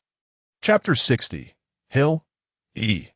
Admiral Ateme dashes forward, immediately unleashing a sword slash. Transformed into a dragon man, Catch's core strength is formidable. Without relying on flight, his hovering ability is also remarkable. He leaps into the air to evade the onslaught, executing a 360-degree aerial spin and delivering a downward kick with his dragon foot, transforming defense into offense. Admiral Ateme adjusts his stance, wielding his sword in a forward grip, fiercely slashing towards the Dragon Man Catch. As Catch hovers in the air, he counters the tidal wave of strikes with his dragon claws. The blade clashes against his dragon scales, emitting sharp sounds of impact and sparking flames. The resilience of this dragon armor is astonishing. It is noteworthy that Admiral Ateme wields a true legendary blade, capable of severing steel. Admiral Ateme reflects on the formidable defense of Catch's dragon armor and his subsequent growth. It was not so resilient last time. Realizing his strikes are ineffective, Admiral Ateme shifts to a powerful thrust. The legendary sword lunges towards Catch's chest. However, the indomitable dragon armor withstands the assault, pushing Catch back a few steps. "I have studied the route of your crew and noticed you consistently follow the Straw Hat crew. What is your purpose? Are you seeking something from them?" Admiral Ateme refrains from immediately attacking, opting instead to inquire. Catch answers honestly, "To be truthful, I have no ulterior motives, that I am simply familiar with their route and follow behind to collect small gains. I have no interest in pursuing anything from them, nor do I wish to alter the course of history." Catch is not lying. There is no need to deceive the person before him. If a typical Navy officer had posed the question, Catch would have concocted a lie to evade it. However, Ateme is more than just an O. His paramount duty stems from the responsibilities that O entails. Combining the matters concerning Xian Lao and Alabasta, Kaichi speculates that he is a lawful O, tasked with safeguarding the world's normal progression, ensuring it remains unaffected by interdimensional beings. According to Xian Lao, upon his arrival in this world, he was quite ordinary.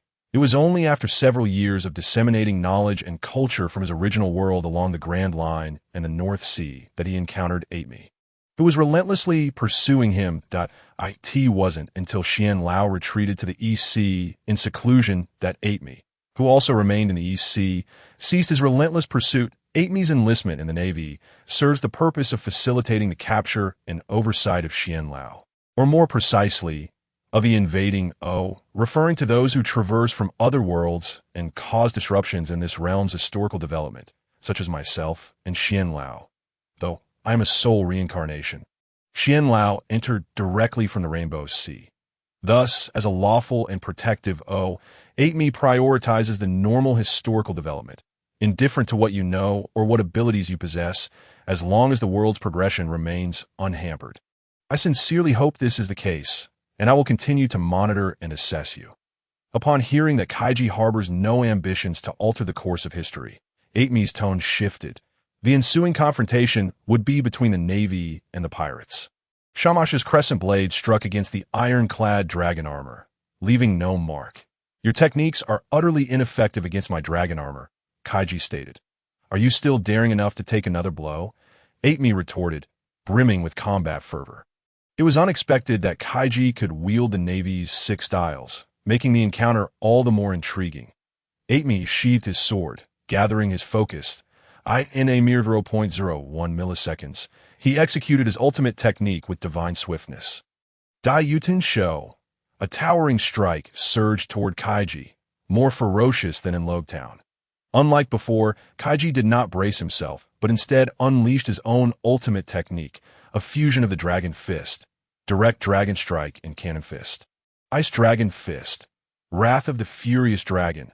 A frosty dragon coalesced, charging headlong into the descending strike. That Aitmi's Daiyuten Sho was indeed formidable, slicing through the dragon's body, leaving only the skeleton. Yet Kaichi remained unfazed, steadfastly rooted in place, unperturbed by the impending strike. This ultimate technique was not so simplistic. The dragon skeleton was formed from a multitude of fist energies, each blow surpassing the might of 100. Representing the strength of a colossal dragon's fist, the serpentine dragon skeleton withstood the impact of the strike, gradually gaining the upper hand. Ultimately, the might of the ice dragon fist skeleton shattered the strike, counterattacking Aitmi. The vice admiral, wielding his famed blade, managed to block the assault, but was forced back against the wall. The clash resulted in one side of a nearby 10-foot-tall building being cleaved in half, while another bore a gaping hole. Unperturbed by the destruction, Aitmi inquired of Kaichi, with the power of frost, "You must be a heel." "I'm not entirely certain, but a flying little humanoid did indeed call me that." Kaichi replied, sensing that it was not as straightforward as he had presumed, harboring deeper secrets. The Yof clan, indeed. Aitmi mused before continuing. "But wait. You are O. How could you also be a heel? You should be an E." "E? What on earth is that? I don't understand at all," Kaichi replied, exasperated, as he grappled with the newfound complexity of heel and "Never mind, I shall learn in due time," Kaichi thought, noticing Aitmi had ceased further inquiries and ascended into the air, disappearing without a trace. Aitmi refrained from pursuing him further, having realized through their previous exchanges that he indeed could not apprehend Kaichi. Watching Kaichi depart, he found it peculiar how Kaichi reacted to heel or E, as if he were familiar with strangers. Did he possess no recollection whatsoever? Nevertheless, it was promising that Heel and the Yof clan had emerged, indicating that his destined moment was swiftly approaching. Major Tina, accompanied by her 2 multifaceted companions, continued to scour the vicinity of Alabasta for remnants of the Bawak workshop and pirates. These 2 companions were no ordinary characters. One was the second-in-command strategist of the Black Cat Pirates from Usopp's hometown saga, while the other was a former Navy prodigy who had once tried to impress Sanji at a marine restaurant, only to be defeated and demoted. Subsequently, these 2 were taken under the wing of the beautiful Major Tina, ultimately reducing them to sycophantic roles. The hypnotist among them attempted to use his circular flying knives as a pendulum to hypnotize the trio of Carmen, Hank, and Debuty, who were on guard. However, as they were normal individuals, they resisted his attempts, and he nearly fell victim to his own hypnosis. Realizing this, he abandoned the hypnosis and instead utilized the circular knives for their intended purpose. The sharp circular blades hurtled toward the trio. Debuty defended himself with a training iron pot, successfully withstanding the attack, though the flying knives severed numerous railings aboard the ship. Observing the damage to the Zhuanggong, Hank and Debuty remarked, "We're going to get scolded by the captain and Sartre." They understood how much their captain and Sartre cherished this vessel. The martial artist among them, seeing the hypnotist's failure, dashed forward and leaped onto the Zhuanggong, only to be met with Carmen's double-handed frying pan strikes. "Focus on the task at hand," Carmen urged. The 2 companions, under Tina's training, had indeed grown stronger, but they still struggled against the seasoned Navy duo. However, thanks to Xianhu's patient guidance, they had made progress and could exchange blows with the 2 Navy members. While Carmen's trio remained focused on the Navy duo, they remained oblivious to the looming threat. Major Tina, leading a formidable contingent of Navy forces, approached swiftly by the time they noticed, Major Tina, clad in her justice cloak, had already arrived. Leaping into action, she activated her Kang fruit powers, summoning iron wall chains that ensnared the trio, rendering them helpless on the deck. The traveling bear within the cabin sensed the commotion and emerged to assist, only to be effortlessly subdued by Tina as well. The disparity in strength was insurmountable, leaving them unable to struggle. "Miss Carmen, I never anticipated you would join Kaichi's crew. What a pity, but here, your journey ends, and you are captured." Aboard the Zhuanggong, the three, alongside a bear, found themselves genuinely apprehended. With no captain or main combatants present to offer rescue, in this moment of despair, a resounding voice shattered the atmosphere of hopelessness.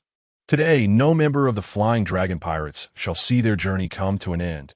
After nearly 10 days of unconsciousness due to treatment, the merman Shank finally awakened, marking the triumphant return of the three formidable forces of the Flying Dragon Pirates. "Shank!" Carmen's trio exclaimed in surprise. The high-tier powerhouse Shank had awakened at a critical moment. Chapter 61. 100 million berries. Major Tina had not anticipated the presence of a merman aboard the ship. Shank, with his crimson skin and towering stature, exuded an overwhelming aura. After nearly 10 days of recovery, his mind and body had seamlessly merged, allowing him to master his physical form as a true merman martial arts master. Having seen countless foes in her extensive experience, Major Tina was unfazed by the merman. Activating her Kang fruit abilities, 2 iron chain walls shot forth from her hands, converging on Shank to bind him. However, as a martial arts master and a denizen of Fishman Island, Shank was well acquainted with various devil fruit abilities. In the face of uncertainty regarding his opponent's powers, he wisely avoided engaging with them directly. Crossing his arms before his chest to gather strength, Shank then unleashed a powerful strike against the iron chain walls, creating shockwaves that redirected the chain's constraining force. Seizing the opportunity as Major Tina's hands were momentarily restrained, Shank sprang forward, launching a rapid advance, 5,000 tiles of the right fist. He declared, aiming at Major Tina. Once again, Tina activated her abilities, rapidly retracting the iron chains to form a defensive wall, but Shank's fist power was formidable and relentless. With a single blow, he sent the Navy Major flying off the Zhuanggong. The powerful Major Tina was unexpectedly launched away. The 2 companions nearby gaped in disbelief at the outcome, stunned on the battlefield. Shank showed no mercy, sending the 2 Navy lackeys hurtling off the Zhuanggong with a couple of ordinary punches. Navy soldiers on the shore opened fire on Shank. He crouched down, deftly dodging the gunfire. With bullets ricocheting off the ship's hull and railings, that we should set sail quickly. Being surrounded by warships would spell trouble, as Shanka beheld several warships pursuing them. He effortlessly shattered the iron chains binding the 3 individuals and the bear.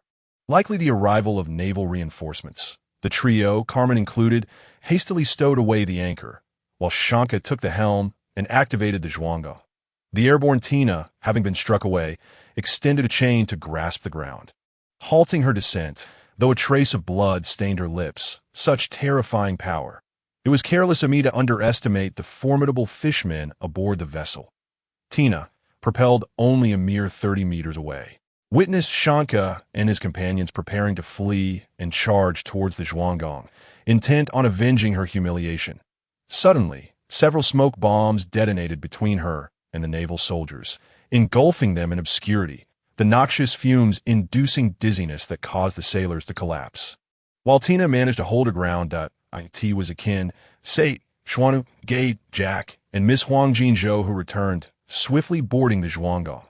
Above, a dragon-shaped shadow circled ominously, and in mere moments, the hulls of several warships began to warp, billowing smoke as naval soldiers scrambled to salvage their vessels, desperate to prevent them from taking on water and sinking. Kaichi's flight capabilities remain impressive, though in Alabasta, it was a considerable drain on resources. In just a few days, he had spent 10,000 berries on water alone. Kaichi, akin, splendid to see you. This time, we shall capture you all in one fell swoop. Tina emerged from the smoke, spotting Kaichi and the others returning to the Zhuanggong. She had initially hoped to launch a collective assault with the naval support, but upon turning her gaze, she could only pursue the Zhuanggong alone. Damn that Kaichi! Kaichi unleashed a frigid gale from his dragon wings. enveloping Tina in frost and slowing her movements. Ultimately, the naval officer, Tina, could only watch as the flying dragon pirates departed. Thus, the Zhuanggong sailed away from the desert kingdom of Alabasta, under the watchful eyes of the Navy. At the naval encampment, Colonel Smoker was engaged in training. Feeling deeply thwarted by the events in Alabasta, he resolved to strengthen himself. Just then, Tashigi entered to report the situation. "Colonel Smoker, I have received an update on the status of Major Atami. The fiend, Akin, has defeated Lieutenant Kebenik, and Major Atami was unable to capture Kaichi. She has also just reported that Tina encountered Kaichi's crew and was similarly eluded. Even Atami and Tina have faltered. Coupled with Kaichi's devil fruit powers, he poses a significant threat," Smoker concluded, extinguishing his training session as he lit a cigar.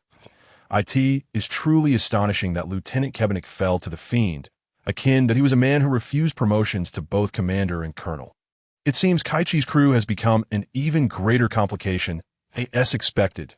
The following day, the Navy headquarters updated Kaichi's bounty based on the reports disseminated by seagulls across the globe. The once mischievous Kaichi was now designated as Ice Dragon Kaichi. With his bounty soaring from 20 million berries to 100 million berries, Akin's bounty rose from 12 million to 30 million berries. Bloodshark Shanka was awarded a bounty of 30 million berries. In the vast expanse of the desert, amidst desolate paths, stood a coffee shop, the Spider CF. Within, the staff comprised Miss Doublefinger, Miss Christmas, and Mr. Four, all of whom had been defeated by Luffy's crew and subsequently captured by the Navy. However, all three bore severe injuries, wrapped in bandages. "Miss Doublefinger, why don't you align with Kaichi and join their organization?" Miss Christmas inquired, sipping the coffee brewed by Miss Doublefinger. "I wish to test that captain. He proved to be remarkably composed, a schemer with ambitions surpassing Crocodile. Joining is a choice we make ourselves. I feel fatigued and wish to rest and reflect for a while, which is why I did not choose to join immediately. What about you and Mr. 3? Why are you in the same boat as me?" Miss Doublefinger replied while savoring her coffee. "I know you well, and I trust your judgment, although I feel a twinge of regret for little Miss Huang Jinzhou. Entering a new organization so swiftly feels premature. I too wish to take a moment to rest and gather my thoughts." Miss Christmas stated. "I'm just fine with Miss Christmas," Mr. Four said innocently. "Very well, let us all take some time to recuperate. Moreover, my statement about not joining immediately does not imply we cannot choose to join later." "What do you mean?" Miss Christmas asked, puzzled. "Little Miss Huang Jinzhou is aboard their ship. According to them, Miss Valentine, Miss Monday, Mr. 5, and Mr. 9, many of our former colleagues, are within their ranks.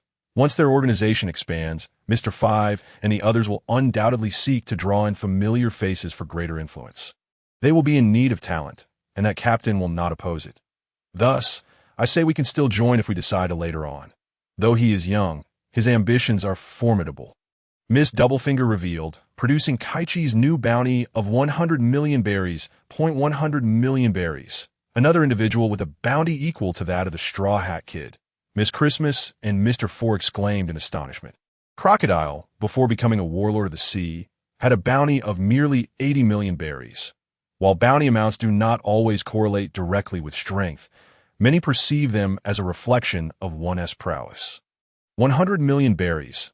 He truly is a fearsome entity. King Cobra, Korra, and Vivi also received Kaichi's new bounty notice. Despite having learned from Luffy's previous exploits, the sight of 100 million berries was still shocking. At Whiskey Peak, laughter erupted in the tavern where Old Man Sun resided. "Haha. As expected, I had faith in T. Gemini Cape. A lighthouse stood as two fishmen discussed their former captain while tending to fire. 30 million berries. How astonishing that our Captain Shanka has a bounty now. In the East Blue, Akin received news of his bounty increase. Your bounty has risen again. Truly, the former commander, it seems I must not grow complacent in the East Blue." Shield Bearer Baru remarked upon seeing Akin's new bounty notice before retreating to the training room. Chapter 62. The Defeated, the Conspirator, Blood of Lewis. In the East Blue, the schemer Baiji Kuro held Kaichi's new bounty of 100 million berries in hand. He had not anticipated that the powerful figure behind Baru would be so youthful. He had envisioned an elderly conspirator. Today, Baru, with Kaichi's consent, had disclosed Kaichi's true role as the mastermind behind the scenes. As the time approached for Kaichi to designate a meeting via telephone, that I cannot believe the schemer behind Baru is such a young man. Baiji Kuro, you, the conspirator, were just defeated by a few young men. Is youth not a virtue? Should we not venture forth while we are young, lest we find ourselves with nothing in our old age? Kaichi's words reminded him of the young straw hat crew that had bested him in the past. I am indeed belittled by a mere child, but alas, I am merely a failed schemer. You all here are akin to me. Failures, you, the greater schemer, should understand why I allied with Baru, correct? Baiji Kuro inquired. For a peaceful and affluent retirement in the future, Kaichi was well aware of this sentiment. Baiji Kuro had spent considerable time in the East Blue, and the limited scope of adventures had left him intelligent yet narrow-minded, lacking foresight. Additionally, having killed many Navy personnel, he now dreaded the relentless pursuits of the Marines. You know this? How could you know? Baiji Kuro was astonished that Kaichi, the schemer, understood him so well. Aside from being a devil fruit user, I also possess mysterious sorcery. Kaichi fabricated an explanation, not wishing to reveal his true identity as a time traveler. Noticing that Kuro did not press for further clarification, he continued, Baru and his crew will fail due to their lofty ambitions. They dare to confront the world's strongest swordsman, Mihawk, head-on. You, Baiji Kuro, will fail due to your narrow vision. How can the legacy of a mere local noble suffice for a grand pirate's retirement indulgence? Especially when you have yet to reach that age, with access to more information. Baru felt a flush of embarrassment upon hearing the foolish actions of the Kurek pirates, recalling his own past mistakes that resurfaced as a source of torment. In their conversation, two highly intelligent individuals quickly understood one another. The implication was that should Luffy, Zoro, and Nami not intervene, he could successfully eliminate Usopp and Miss Kaya, securing the Kaya family's wealth. However, he would not find peace for long. Having misjudged his own needs, the Kaya family was held in high regard in the town, being the type of noble that did not oppress the common folk. Noble households typically retained a semblance of aristocratic etiquette, though their fortunes were not overly abundant, lacking opulence. This was evidenced by Kaya's act of sending her savior, Luffy, the merry-go, a testament to their humble means. This middle-class noble is likely to indulge in excesses for approximately a year. From the moment he shattered his glasses, Keki realized the repercussions. Those spectacles were a luxury item, not cheap by any means. Yet, Kailu's fury was palpable, for he was certainly not one to live frugally. After squandering his resources, he would inevitably resort to pillaging that town, becoming a prime target for the Navy, and his situation would only worsen if he aspires to nobility. Why not aim for the highest rank? At that point, one could bestow upon him a title that truly befits him. Since he desires it, Keki intends to present an ultimate opportunity. Indeed, your ambition is audacious, a truly brazen conspirator. Kailu had considered that Keki's objective was to replace the Navy and take down the four emperors, even to overthrow the celestial dragons. However, to hear the man himself articulate such intentions was astonishing. Are you willing to join, Kailu? Keki inquired. What do I have to fear? I am weary of my current existence, having nothing. Joining your organization is hardly a burden. Is it not the pinnacle of nobility? You, the grand schemer, lead the charge, while I, a mere minor conspirator, follow closely behind. Kailu assuredly replied. Every wise individual is, in essence, a top-tier gambler. As long as the stakes are high, there is little to fear. Kailu contemplated whether he could lie in wait, fishing in murky waters. Keki was not concerned about Kailu's intentions, but rather whether he would choose to join. Their conversation concluded, and Keki turned to Baru. Baru, what is the situation in the East Sea? Has the Navy taken notice? Currently, our weaponry is in good condition, and our collaboration with the underworld has been fruitful. However, the East Sea is relatively peaceful, and with the assistance of the underworld, there are few remaining places to sell our weapons that I see. Then, gradually transfer the sovereignty of the East Sea Armory to the underworld, allowing them to sell to the other three seas without restrictions and increasing our share. Convert as much as possible into cash and prepare some vessels of your own. Once the Navy deals with that armory, you can join the other factions in the Grand Line. Remaining in the East Sea yields little benefit. Understood. We will execute this immediately. Subsequently, a multi-party conference ensued. On board the Zhuogung, connections were established simultaneously with the East Sea and Whiskey Peak. Today, our organization is officially established, named Blood of Lewis. From this moment forth, whether you contact me or I reach out to you, you shall refer to me by my code name within the organization, Lewis. Do you understand? Received, Lewis. Thus, Kaichi founded his organization, Blood of Lewis. Kaichi's influence experienced a second consolidation. The Flying Dragon pirate crew comprises 11 members, 3 beasts, and 1 cloak. Captain, Ice Dragon Kaichi Male, a Zoan-type Ice Frost Dragon Devil Fruit user. Adept in Ice Dragon Fist, the 7 styles, and possesses localized ice freezing abilities, with a bounty of 100 million berries. First mate, Demon Mannequin, male, wielding a weaponized mace, known for his technique Whirlwind Smash and Flowing Rock Strike, with a bounty of 30 million berries. Second mate, Sate male, equipped with mechanical armor and arms, a firearms expert and inventor, proficient in life restoration, with no bounty as of yet. Underwater lifeguard, second helmsman, Shank, male, a fishman of the shark species, a master of fishman karate. Skilled in fishman jiu-jitsu and beginner-level tai chi, with a bounty of 30 million berries. Navigator, Gade, male, utilizing a weaponized electric baton and electronic bullets, a meteorological and electronic physics scientist, proficient in the 5-animal play and a variant of tai chi. With no bounty. Ship's doctor, Xuanhu, male, a master of numerous martial arts from other realms, skilled in various weapons, a synthesis of Eastern and Western medicine, with the O-Seal partially unlocked, possessing otherworldly abilities that can heal patients in a non-combat state while maintaining mental tranquility. With no bounty. Chief Helmsman, Archer, John Jack, male, an aspiring swordsman, skilled in great blade techniques and proficient in life restoration, with no bounty. Chief Chef, Carmen, female, a top-tier Western cuisine chef, skilled in life restoration, a scholar of medicinal cuisine, with exceptional knife skills, beginner level in Chinese cuisine, and proficient in frying pan and iron spoon combat, with no bounty. Assistant Chef, Hank, male, Carmen's bodyguard, with minor knife skills, proficient in frying pan and cleaver combat, and adept with a spatula, with no bounty. Assistant Chef, Debuty, male, Carmen's bodyguard, proficient in large iron pot and iron spoon combat, adept with a spatula, with no bounty. Archaeologist, Miss Golden Week, Marianu, female, skilled in color symbolism hypnosis, a coffee enthusiast, with a bounty of 29 million berries. Aerial Guardian and Scout, Dean, male, an atypical juvenile red dragon, possessing the superhuman language fruit ability, with no bounty.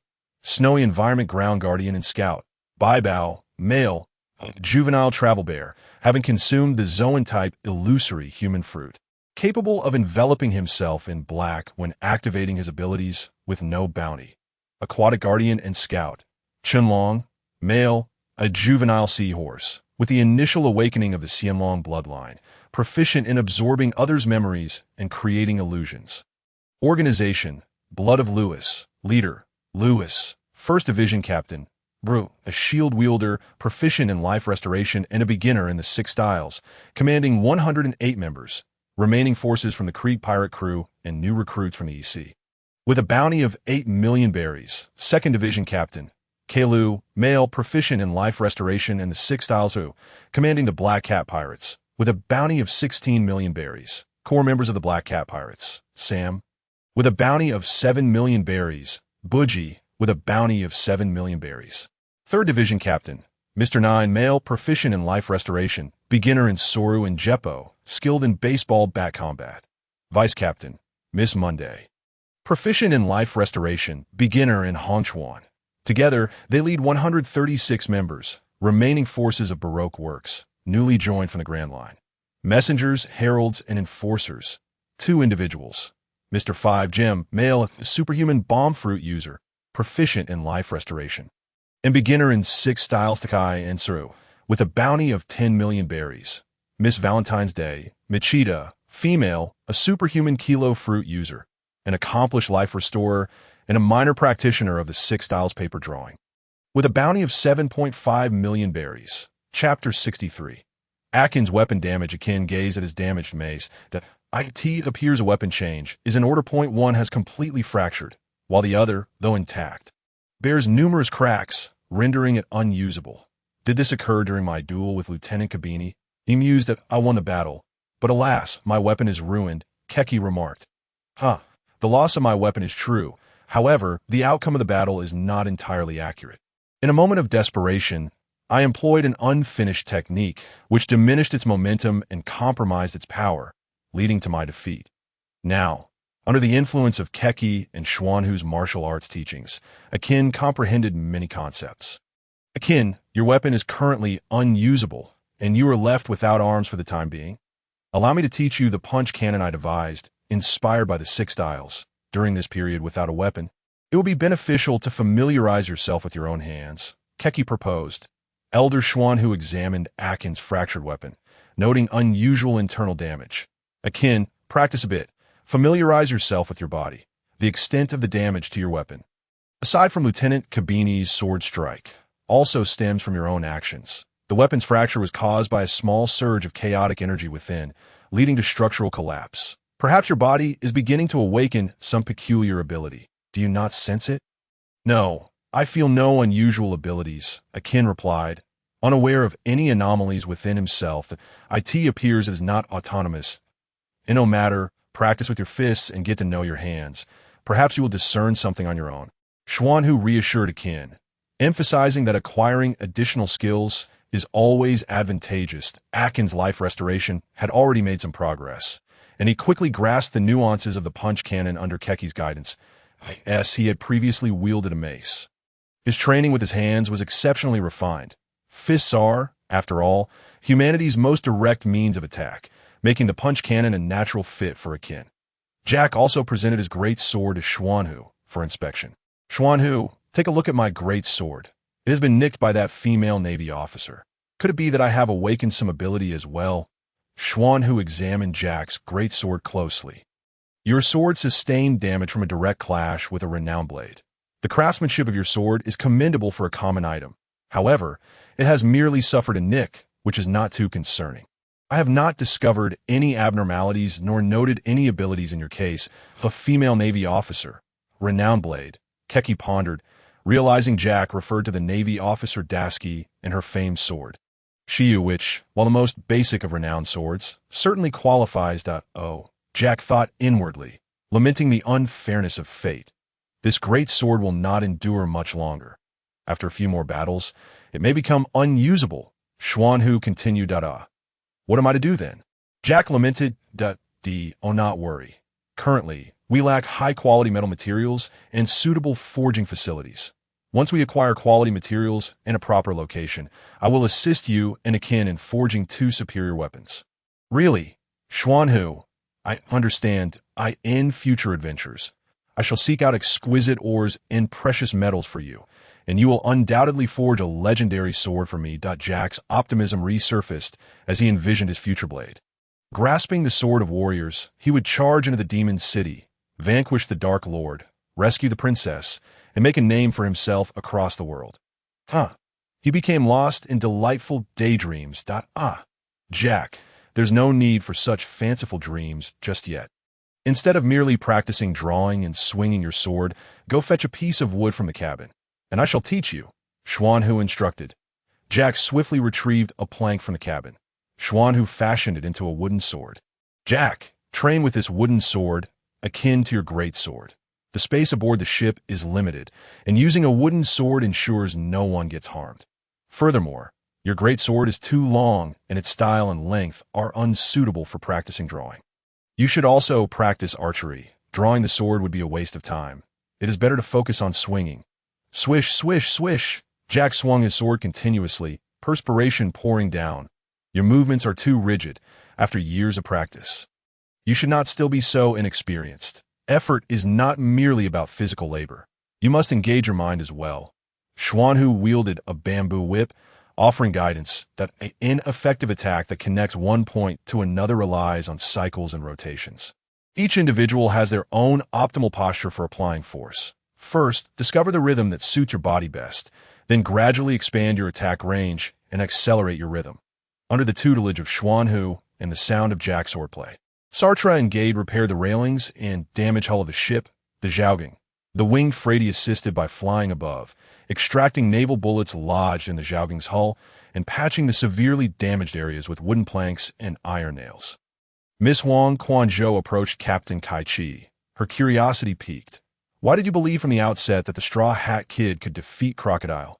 "I can tell you, but first, I wish to test your pigments." Kaichi replied. Miss Huang Quanzhou was intrigued to see what mischief her pigments might cause for the captain. Explosive yellow, leisurely green, bullfighting red, rebellious black. However, she was dismayed to find that despite using all 4 of her pigments, Kaichi exhibited no reaction whatsoever. She fell into a deep doubt regarding her abilities. How could this be? While they may not be entirely ineffective, they do elicit a faint emotional response. However, my soul is unique. There's no need to concern yourself with it, Kaichi reassured Miss Huang Quanzhou. Verification of what old Xian said is indeed correct. O serves as both a blockade and a safeguard. Some special abilities are of no use to me. Miss Huang Quanzhou's curiosity was understandable. The best record of the Baroque works against the Straw Hats was the creation of Mr. 3 and herself, and to this day, the significance of their achievement continues to rise. She found it reasonable to view the Straw Hats as riddled with issues, deeming Luffy insufficiently strong. All right, let me ask you a question. You cannot sense where Luffy's strength lies, can you? Correct. I don't even feel the pressure you exert on me. You have erred in your comparison. My strengths and his are manifested through different styles. Currently, having consumed a devil fruit after transforming into a dragon, I possess many advantages over his rubber fruit. Thus, in a standard scenario, I am indeed somewhat stronger, but in a life-or-death struggle, the outcome remains uncertain. However, we are unlikely to find ourselves in such a situation, hence the peculiar circumstances hold little significance. Since you are curious, allow me to elucidate on the Straw Hat Kid. Luffy. I spent a sporadic 3 years living on the island with Luffy, and due to our similar ages, he frequently sought me out for duels. Up until the time we set sail, we fought a total of 86 matches. In my youth, I was frail, and I lost all of the first 50 bouts as I trained under my master and grew stronger. I still only won 10 out of the last 36 matches, losing 26 overall. Where does Luffy's strength lie? I am well aware. Firstly, he consumed the rubber fruit at an early age, naturally endowed with an enhanced version of life recovery. The more he consumes, the faster he recuperates, making him resilient and powerful. Secondly, he possesses an air of navet that gives unfamiliar individuals a false sense of his weakness. This misperception is a source of your confusion and also a reason for Crocodile's defeat. Thirdly, Luffy possesses an innate talent for combat. The longer the fight lasts, the more familiar he becomes with his opponent, dragging them into his rhythm, making him stronger while diminishing their strength. Another reason for Crocodile's loss. Lastly, a lesser-known advantage of the rubber fruit is its hidden potential for explosive attacks and damage. Hence, most of Luffy's techniques involve delivering dozens of punches in quick succession, such as the rubber machine gun. You may think he's merely flailing, but he is actually leveraging this characteristic of the rubber fruit. That is why I speak of the standard state in a normal state, with a power level of 10 as a benchmark. Luffy's punches from his youth registered at values like 5, 9, 12, 15, 28, 30, 23, and 6, only a couple reaching 2 or 3 times the baseline. However, when Luffy becomes serious or enraged, he decisively channels this characteristic, transforming those punch values into extraordinary figures like 15, 50, 23, 100, 85, 500, 287, and 800, values that can escalate to 10-fold, 50-fold, or even 80-fold. This was the extent of Luffy's charge punches during our youth, and I often found myself incapacitated by his explosive hits.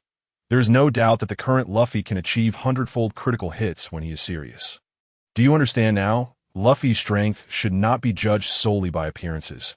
Kaichi meticulously elucidated Luffy's strengths to Miss Huang Quanzhou. Thus, many games centered around One Piece depict Luffy as a critical damage dealer, which is indeed accurate. Chapter 64. The ferry of a ship. If the Straw Hat Kid can defeat Crocodile, then Captain Kaichi, can you defeat the Warlord Crocodile? Miss Huang Quanzhou inquired with curiosity. In Alabasta, I did encounter Crocodile and fought against him. Due to the desert environment, I was at a slight disadvantage without employing the 6 forms. Of course, If I were determined to win, I could indeed prevail. As both Luffy and I are aware of Crocodile's weakness, his sand fruit is vulnerable to water. Once his body becomes wet, he is unable to elementalize and evade damage. Naturally, winning would be quite exhausting, especially given the influence of the Yonko Kaido. After my dragon transformation, no enemy dares to underestimate me. My bounty rising by 100 million is also a lesson learned from Kaido's example. Kaichi responded, then added meaningfully, a wise man should always have a card up his sleeve when not absolutely necessary. Lacking a trump card could be extremely perilous for a wise individual. Kaichi hoped for Miss Huang Quanzhou's swift growth. In the original narrative, Miss Huang Quanzhou was indeed a strategist. According to the plot, she rescued most of the Baroque Works executives aside from Mr. Zero, Mr. 1, Mr. 2, and Mr. 3, becoming the leader of the remaining Baroque Works and opening a new Spider CAF with several executives. With Kaichi's arrival, hidden plot lines emerged, altering the world. Kaichi required manpower, thus recruiting them. That night, Xuanhu requested the kitchen for Miss Carmen and began simmering a large pot of chicken and duck broth. Xuanhu, what brings you to the kitchen to prepare soup today? Miss Carmen asked curiously.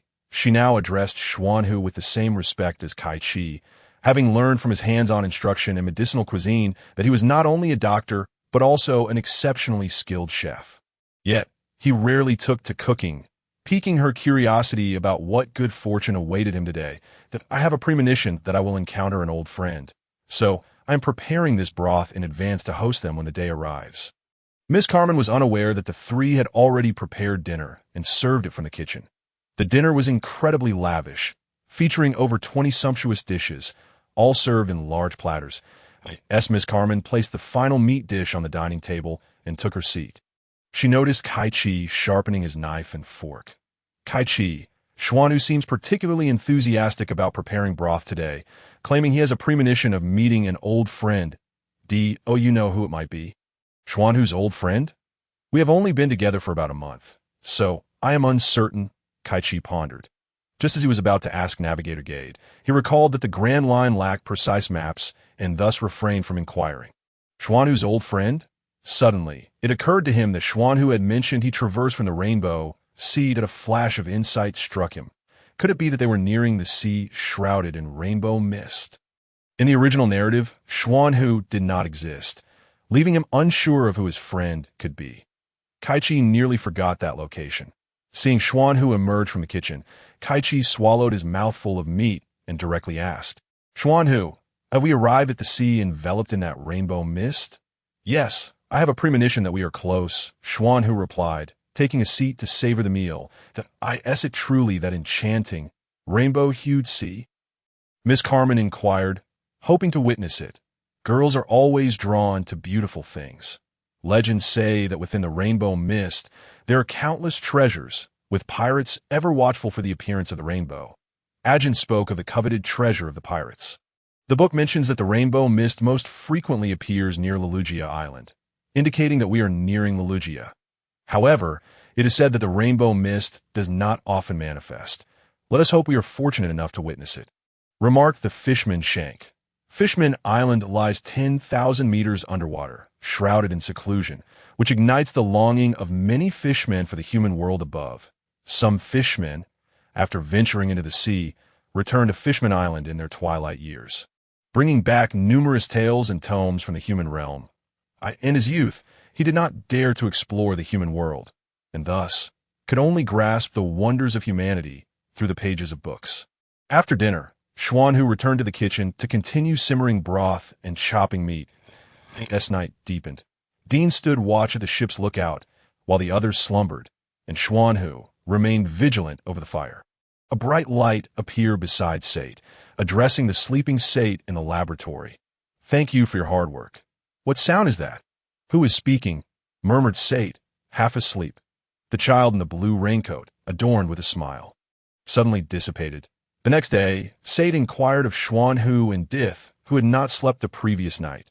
Did you call out to me last night? I thought I heard someone speaking. The two denied having called him.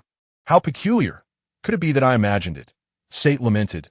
The trio's quarters and the laboratory had been converted from a single large room, with only one door, which had remained undisturbed. after the assassination incident involving the Whiskey Peak CP organization. Sate's vigilance had heightened considerably to evade both Xuanhu's keen ears and Dith and Kaichi's dragon-like hearing seems implausible. Thus, it could only suggest one possibility: the presence of a non-human entity, the ship's ferry. Kaichi, having traversed here, recognized it well, but chose not to disclose this to the crew, allowing them the opportunity to discover it for themselves. He merely grasped the mast of the pirate ship Zhuogang. Reflecting on it, "Zhuogang, you have endured much. Captain, there is no need for such formality." Kaichi was startled. He had received a mental response from Zhuogang, which brought a smile of understanding to his face.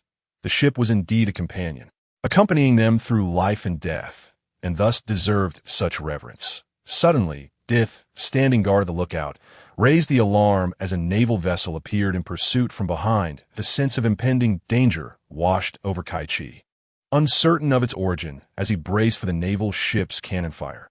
On board the naval ship, Lieutenant Paskia was preparing to launch an attack with a coin in hand, poised to eliminate Kaichi and his crew with his formidable skills. "Paskia, do not fire. I see Xuanla on the pirate ship," a female officer beside him urged, halting Paskia's action. The lieutenant then retracted the coin. "It seems the Straw Hat Kid Luffy has arrived, along with Xuanla. Such is fate. Let us wait." The rank of lieutenant in the Navy is quite unique, being a significant position in the regional Navy above the rank of ensign. However, the main Navy does not possess this rank, as the hierarchy ascends from ensign to lieutenant, then to captain, and finally to admiral. Yet, coexistence is possible, as seen with Rear Admiral Tina, who, originally a Rear Admiral, was assigned to the division as a lieutenant. Holding both ranks concurrently, observing the approaching naval ships, now 3 in number, Kaichi hastened the Zhuogang's speed. "We must avoid direct confrontation with the Navy unless absolutely necessary." Suddenly, a rainbow mist emerged ahead of Zhuogang, enveloping the ship within its colorful embrace. "How beautiful! We are so fortunate! We have truly encountered the legendary rainbow mist," the crew exclaimed with anticipation. "It is said that within it lies endless treasure and eternal life." I wonder if it is true. Kaichi released the memory seahorse Qianlong to search for treasures among the wrecked vessels. After a while, having seen no one, and with few children in sight, it appeared that the mischievous youths had no fateful entanglements with them.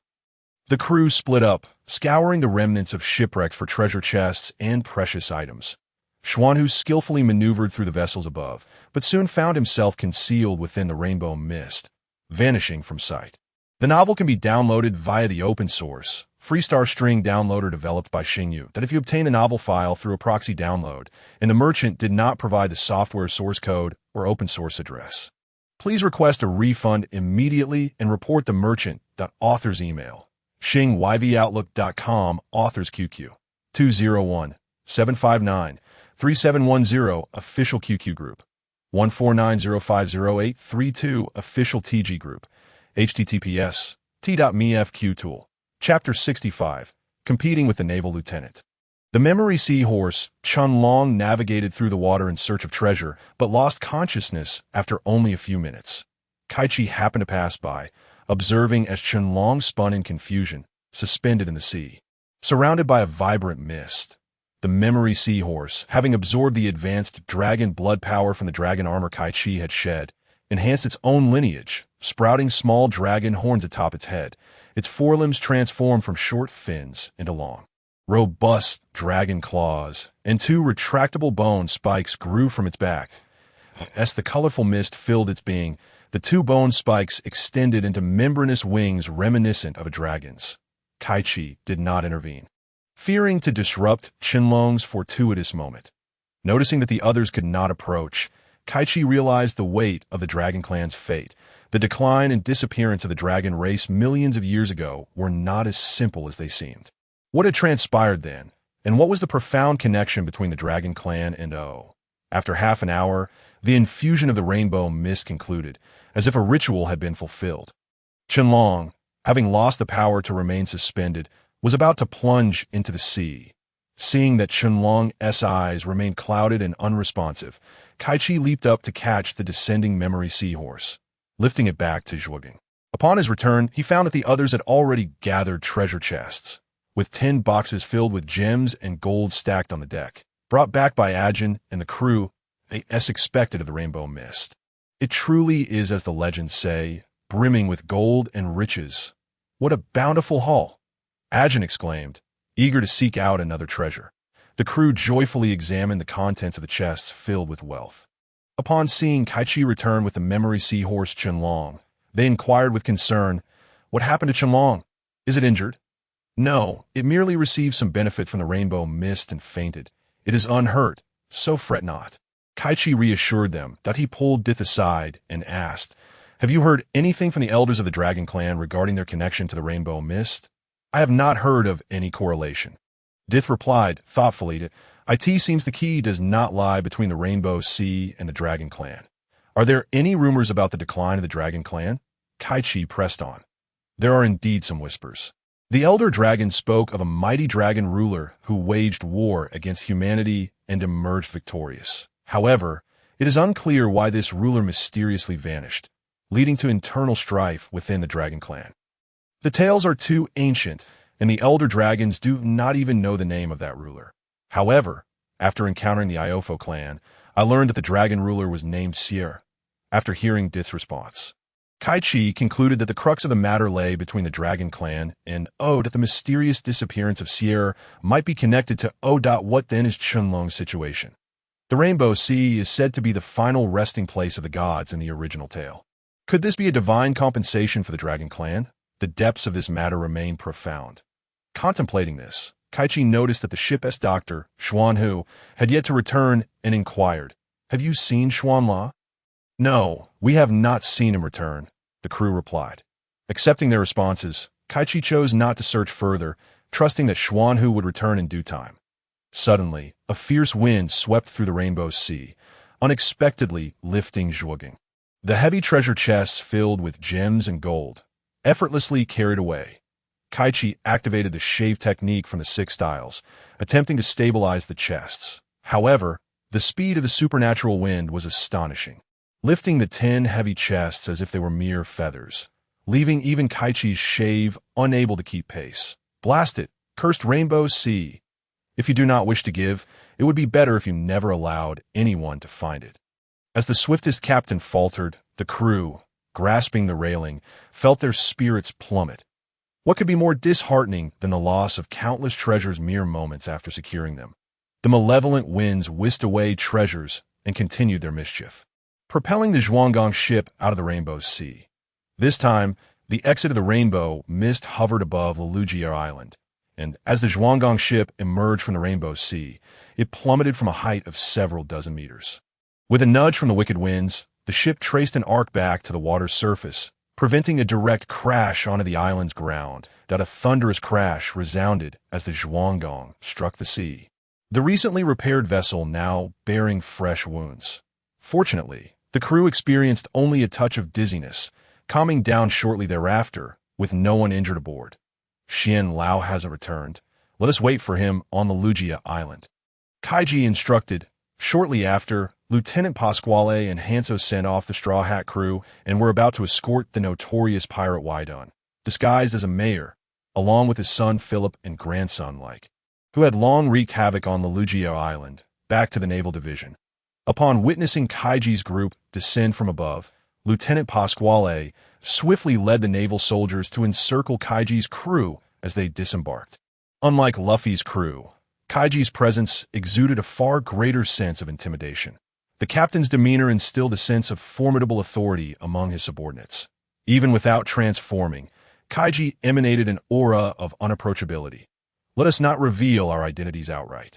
Sometimes it is better to feign ignorance, Kaichi interrupted as the elderly Rabbani was about to clarify their group's identity. It would be disingenuous to pretend you do not recognize us. It is for your Navy's own good. Engaging in combat would only result in unnecessary injuries for the Navy, with no chance of victory. Among the naval ranks, only the elderly Rabbani and his aide Isoka could be considered high-end combatants. While the local division's ranks fell somewhere between the brigadier and colonel levels, essentially amounting to 2 brigadier-level officers from the naval headquarters. Kaichi's crew lacked a single vice admiral from the headquarters. Attempting to subdue the Flying Dragon pirates would be a futile endeavor.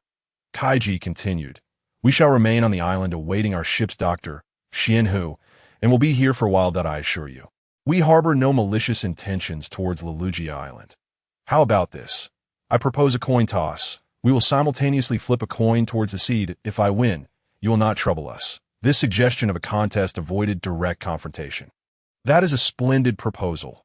Let us agree to it," Isoka, Rabani's female aide, interjected. "Very well," Rabani acquiesced to resolve their matters through this contest. Lieutenant Pasquale and Captain Kaichi stood side by side, facing the sea. Both retrieved coins from their pockets, poised to flip them, their focus unwavering as they aimed at the horizon. The naval lieutenant brimmed with confidence. Flipping coins was his specialty, having sunk many pirate ships with this skill, which had earned him his rank. Kaichi, too, was eager to test his finger strength, having mastered the 6 styles of finger gun. Though he found it rather impractical, he was intrigued by the idea of applying it in a coin toss. 3, 2, 1, go, commanded the female Navy officer Isoka. With a silent flick, both Rabani and Kaichi released their coins. The coins soared from the shore into the ocean, and though they did not skim the surface, the resulting airwaves carved 2 distinct ripples across the water. 50 meters, 100 meters, 150 meters, 200 meters. Both coins began to decelerate after surpassing 200 meters, marking the critical moment for determining the victor. Rabani and Kaichi remained calm regarding the outcome, aware that the results would be closely matched. However, the crews beneath them were abuzz with excitement, both the Navy soldiers and pirate Ajin fervently hoping for their respective sides to triumph. Ultimately, the results of the coin toss emerged. Lieutenant Pasquale at 220 meters, and Captain Kaichi at 222 meters. Kaichi emerged victorious, and, as per their agreement, the Navy would refrain from troubling Kaichi's crew for a designated period.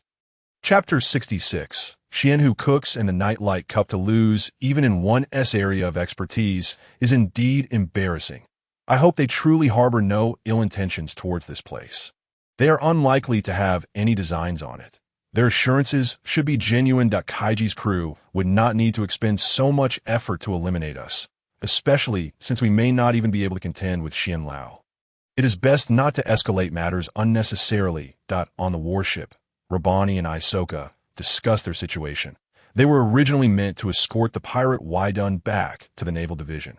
However, they had deviated from their original plan, opting instead to keep a close watch on Kaichi's crew.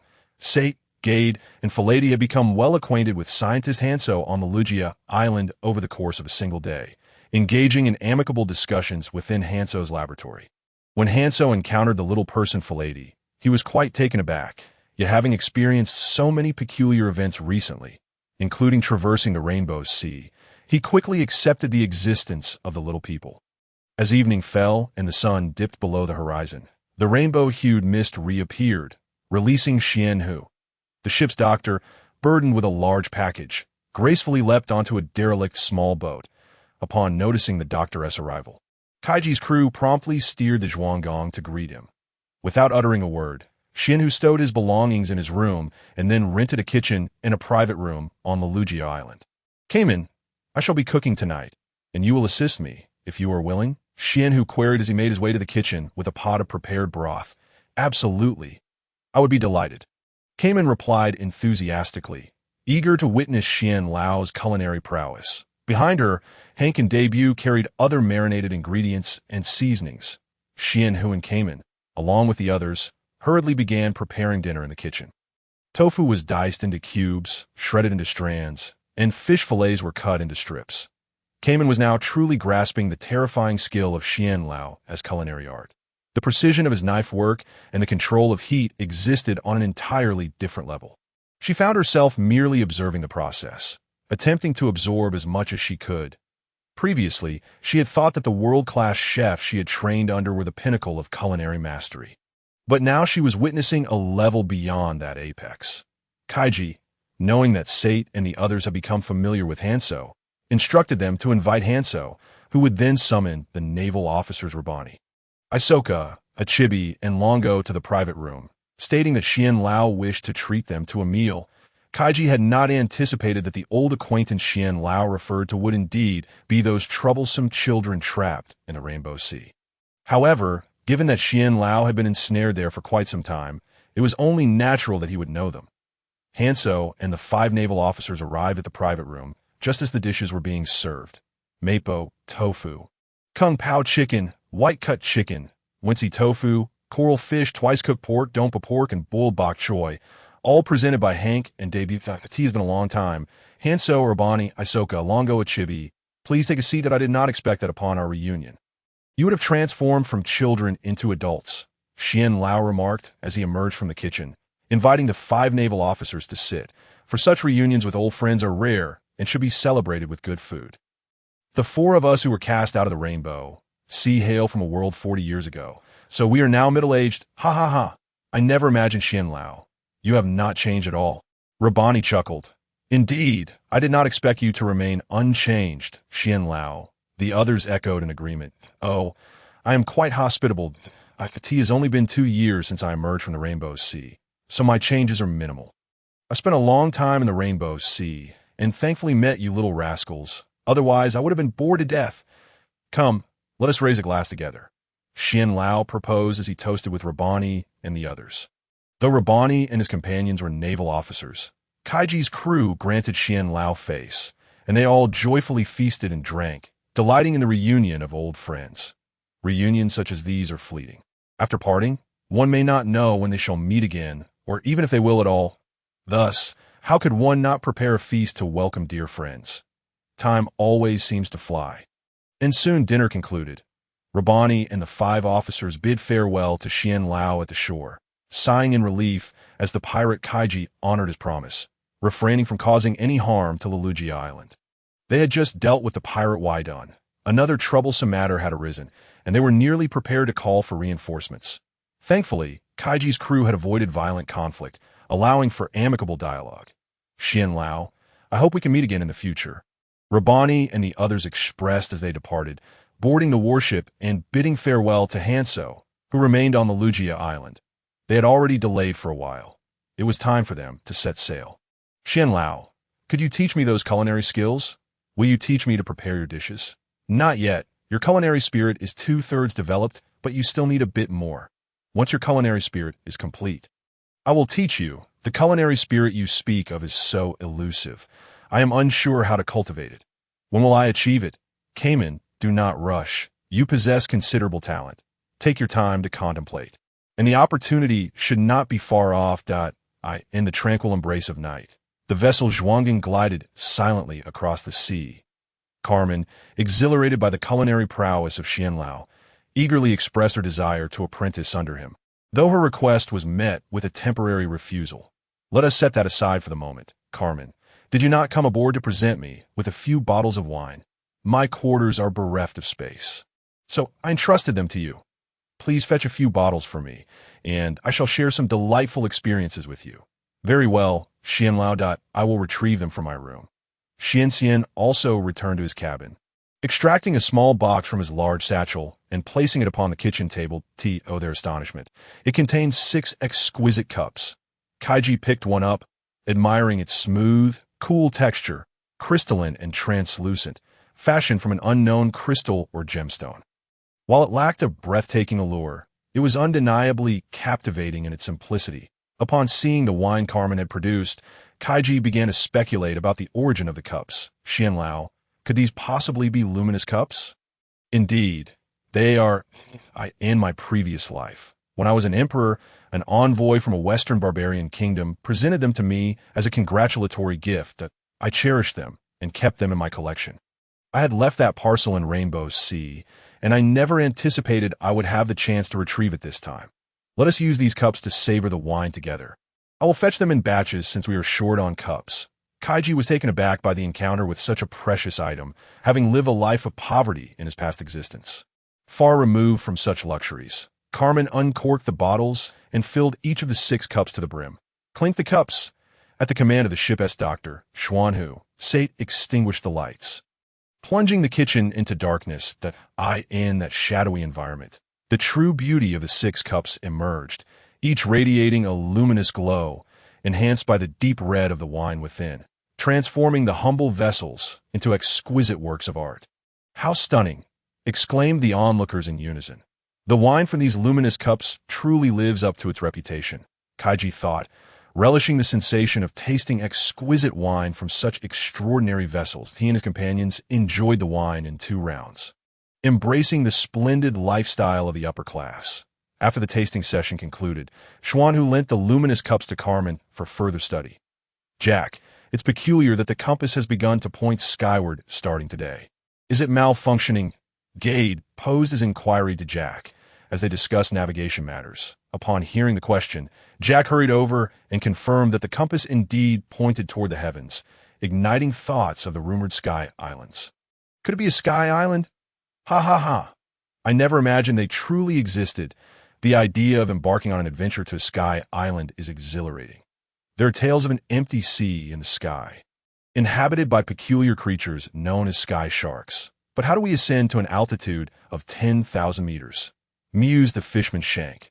Though Shank was over 40 years old, he was still considered youthful among fishermen who lived for 2 to 3 centuries. His life experiences allowed him to be aware of many legends, particularly those surrounding Fishman Island. Naturally, he could not dismiss the existence of a Sky Island situated 10,000 meters above sea level. Kaichi, knowing how to reach the Sky Island, planned to locate the pirate vacation spot, but presently lacked the eternal compass to guide them there. Suddenly, the sky darkened ominously, transforming from clear to overcast, casting an unsettling shadow. As they discerned the darkened sky, 5 colossal, terrifying silhouettes loomed above the ocean, one of which appeared to aim a weapon at Zhuanging. Chapter 67. Pirate Vacation at Moku Town on Gaia Island, a shadow towering 10,000 meters high. What a monstrous entity. In comparison, even the giants of mere meters in height seemed insignificant. The crew broke into a cold sweat. "Run!" At the command, everyone seized their oars, working together with fervor to steer Zhuanging away from the perilous waters. The vessel glided through the sea with the agility of a swift rocket, narrowly escaping the ominous shadows. With the danger finally behind them, they breathed a sigh of relief, grateful to be safe once more. What a harrowing experience. We nearly faced disaster. Indeed, the Grand Line is home to creatures of unimaginable height. Exhausted from their exertions, they were drenched in sweat. Kaichi wiped his forehead, acutely aware that the shadows were mere illusions. Yet the oppressive presence of the 10,000-meter figure felt all too real. He dared not dismiss it as a mere figment.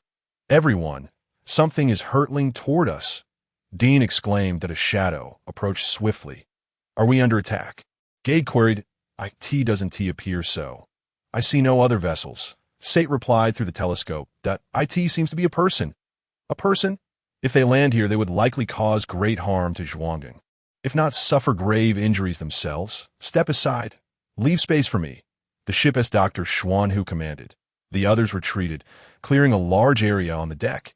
Employing the principles of Tai Chi, Xuanhu prepared to absorb the force of the falling individual. As the person descended, he deftly grasped their head with one hand while stabilizing them with the other.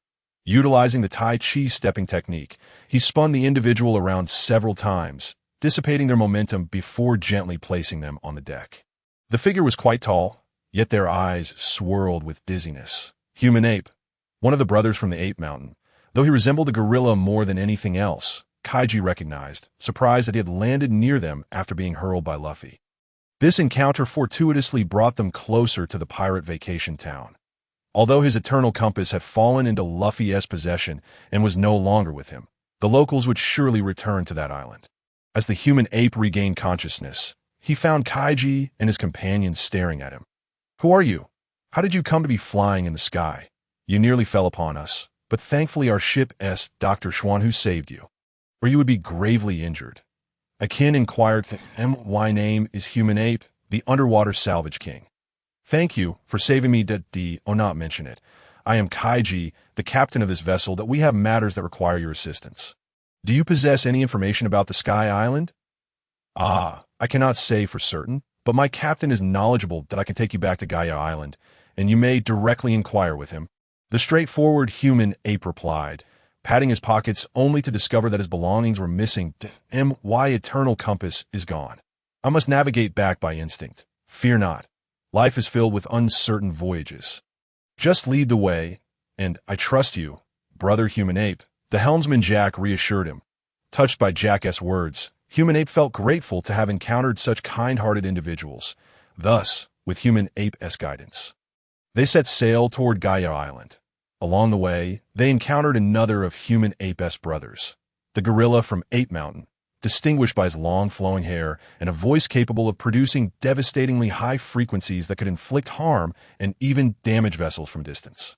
Kaichi felt that the gorilla resembled a baboon more than anything else, while Human Ape bore a closer resemblance to a true gorilla. These two brothers' names seemed to reflect Oda's peculiar sense of humor. Despite their somewhat foolish demeanor, both brothers possessed considerable strength, each boasting a bounty in the millions. Human Ape wielded a fist capable of defeating sea kings, with a bounty of 23 million berries. The gorilla, known for his powerful destructive high notes, commanded a bounty of 36 million berries and harbored ambitions to replace the warlord crocodile. Kaichi could not recall whether the gorilla's high-pitched voice stemmed from a devil fruit ability or if it was a natural talent. But its significance paled in comparison to the need to locate their captain on Gaia Island. The gorilla's pirate ship, the Wutan Detector, soon spotted Kaichi and his crew aboard Zhuanging. With his remarkable strength, Human Ape effortlessly leaped aboard the Wutan Detector, recounting his recent adventures and the encounter with Kaichi's group, while also attempting to contact his lost ship, the Victory Hunter. The gorilla instructed the Wutan Detector to lead the way back to the Ape Mountain United Army base on Gaia Island. However, upon arrival, they discovered that their captain was absent, likely submerged in the depths below. Kaichi did not dwell on this, ordering Zhuanging to anchor nearby. They could first replenish their supplies in Moku Town on Gaia Island. Jack, Dis, and the traveling bear Bai Bao opted not to explore the town, but instead ventured into the primitive forest. The port of Moku Town was teeming with pirate ships, and the streets and bars were filled with pirates. Those accustomed to bounty notices would quickly recognize that this place was rife with pirates boasting bounties in the millions and tens of millions. In the street, a frail old man lay, gasping for breath, his horse mirroring his instability, occasionally collapsing onto the ground. To their surprise, they had encountered Poison Q and his horse, named Strong. Despite his aged appearance, Poison Q was merely in his 20s. His frail demeanor belied his age, likely a consequence of consuming the paramecia-type disease fruit, leaving him in a state of perpetual illness and frailty, a stark contrast to the robust vitality of Xianlao, who, at over 100 years old, exuded health and vigor, emanating an aura of life and energy. Other pirates paid him no mind. Kaichi took the initiative to assist the old man onto his horse, Strong. "Thank you." He picked up a basket of apples and placed it before Kaichi, inquiring, "Would you care for some apples?" "Ah, to test my fortune. How intriguing." It seems that the aging Poison Q's misfortune stems not only from the fruit, but also from the repercussions of meddling with fate. "Very well. I was just thinking of having a snack." Kaichi took one, eager to test his own luck as well, for soon he would be facing the perilous currents of the monster stream with its notoriously low survival rate. It was wise to gauge his fortune beforehand. Upon taking a bite, he found it remarkably crisp and sweet. "These apples are delightful," Kaichi praised. The anticipated scene of explosion or poisoning did not materialize. Another fortunate soul, indeed. Poison Q, now feeling numb to the day's events, lamented yet another individual blessed with luck. "I must take my leave. Farewell." With that, Poison Q bid Kaichi goodbye and slowly departed atop his ailing steed. Hearing Poison Q's words, Kaichi realized that Luffy's crew had already arrived in town. It appeared they had encountered Poison Q first, indicating that Luffy's fated meeting with Blackbeard was imminent in this town. Kaichi's sole focus was on Blackbeard, as the others were merely elite foes for his crew to hone their skills against. The island was rife with bounties in the tens of millions, 20 million, 40 million, even 50 million. However, these adversaries, though possessing some ability, lacked ambition and vision, barely qualifying as minor bosses. Luffy's crew's new bounties had yet to reach this place, not to mention Kaichi's own crew, who were positioned even further down the line. Kaichi permitted his crew to venture to Moku Town precisely because Blackbeard's crew had their sights solely set on the Straw Hat Pirates. Capturing Kaichi's crew would not fulfill his aspirations of becoming a warlord of the sea. Even if the new bounties were prematurely revealed, Kaichi's bounty would be on par with Luffy's, yet the impact on the world would differ vastly. Defeating the warlord crocodile would elevate Luffy's influence and threat level in the eyes of both the Navy and the populace, surpassing Kaichi's considerably, who merely benefited from the favor of the Yonko Kaido. Thus, for Blackbeard to ascend to the status of warlord, he could only pursue Luffy and the higher-tier ace, who had conveniently presented himself. Only select high-ranking Navy officials were aware that the threats posed by the two were of the same caliber. Blackbeard, much like Kaichi, represented the cunning strategist archetype among pirates. They would not provoke one another unless they were directly at odds. As such, would only invite unforeseen complications. Meanwhile, Akin and Shank, accompanied by Kamen and Schwangu, roamed the streets, procuring goods and sustenance. Oh, isn't it the ghost of the East Blue, Akin? Quite the feat to have arrived in Moku Town, jeered a blue-haired pirate upon spotting Akin and his companions. It's no small feat for him, boasting a bounty of 12 million beri. It's commendable that he made it this far. Chimed in the blue-haired pirate's female companion, displaying Akin's previous bounty poster. Is that so? Why not join us? Even in the last position, it would be an improvement. At least you'd achieve something greater. Ha ha ha. What say you, East Blue Pirate Akin? The blue-haired pirate continued to taunt. Onlookers, comprised of pirates and townsfolk alike, gathered around, eagerly anticipating the spectacle, instinctively creating space to avoid collateral damage. This was a gathering of countless pirates. While not uncommon in this town, spectators always hoped for more excitement. The blue-haired pirate was brazen, backed by a bounty exceeding 40 million beri. Chapter 68. The dreams of humanity never cease. Sachi's was once again bullying other pirates. One had to wonder who the unfortunate soul this time was. Ah, it was the ghost of the East Blue, Akin. With only a bounty of over 10 million beri, he was no match for Sachi's, who commanded over 40 million. Pirates on the sidelines exchanged whispers, eagerly awaiting Akin's impending defeat. The blue-haired Sachi's, towering over Akin, released the two beauties he had been embracing, leaping forward with a charged right fist aimed at Akin. Laughing derisively to ha ha ha, weakling ghost Akin, watch as I knock you down with a single punch. This bout was indeed skewed in favor of Sachi's, yet the outcome defied the expectations of the onlookers. Akin deftly evaded Sachi's charged punch, stepping in close to deliver a direct strike to Sachi's abdomen. The sudden assault rendered Sachi's rigid. With power emanating from his legs, Akin retaliated against Sachi's charged attack, sending him stumbling back several steps. Sachi's, groaning and with his eyes glazing over, collapsed before the crowd of pirates, kneeling on the street. Sachi's had been defeated by Akin. The gathered pirates buzzed with disbelief, unable to fathom the result. Get up, Sachi's. How could you be so easily felled by a few punches? The two beauties at Sachi's side hurried to check on him. Fear not, ladies, he merely fainted momentarily. He shall be well after a brief rest, reassured the ship's doctor, Schwangu, providing comfort to the concerned women. While spectators may have been taken aback, Akin's companions were unfazed. Even the cook came and found it entirely expected. Had this been Akin's earlier self from over a month ago, facing the Creek pirates, speculation would have abounded, and the battle would have been far more intense. However, after over a month aboard the ship, Akin had shed the burden of managing hundreds of men, frequently sparring with a monstrous captain and training with Shank for strength, while also undergoing medicinal baths under Schwangu's guidance to enhance his physique and eliminate hidden ailments, leading to a comprehensive elevation of his abilities. Even with a bounty of 30 million beri, Akin's true combat prowess was still not fully represented. Though currently weaponless, Akin had recently focused on the development and application of his body and fists.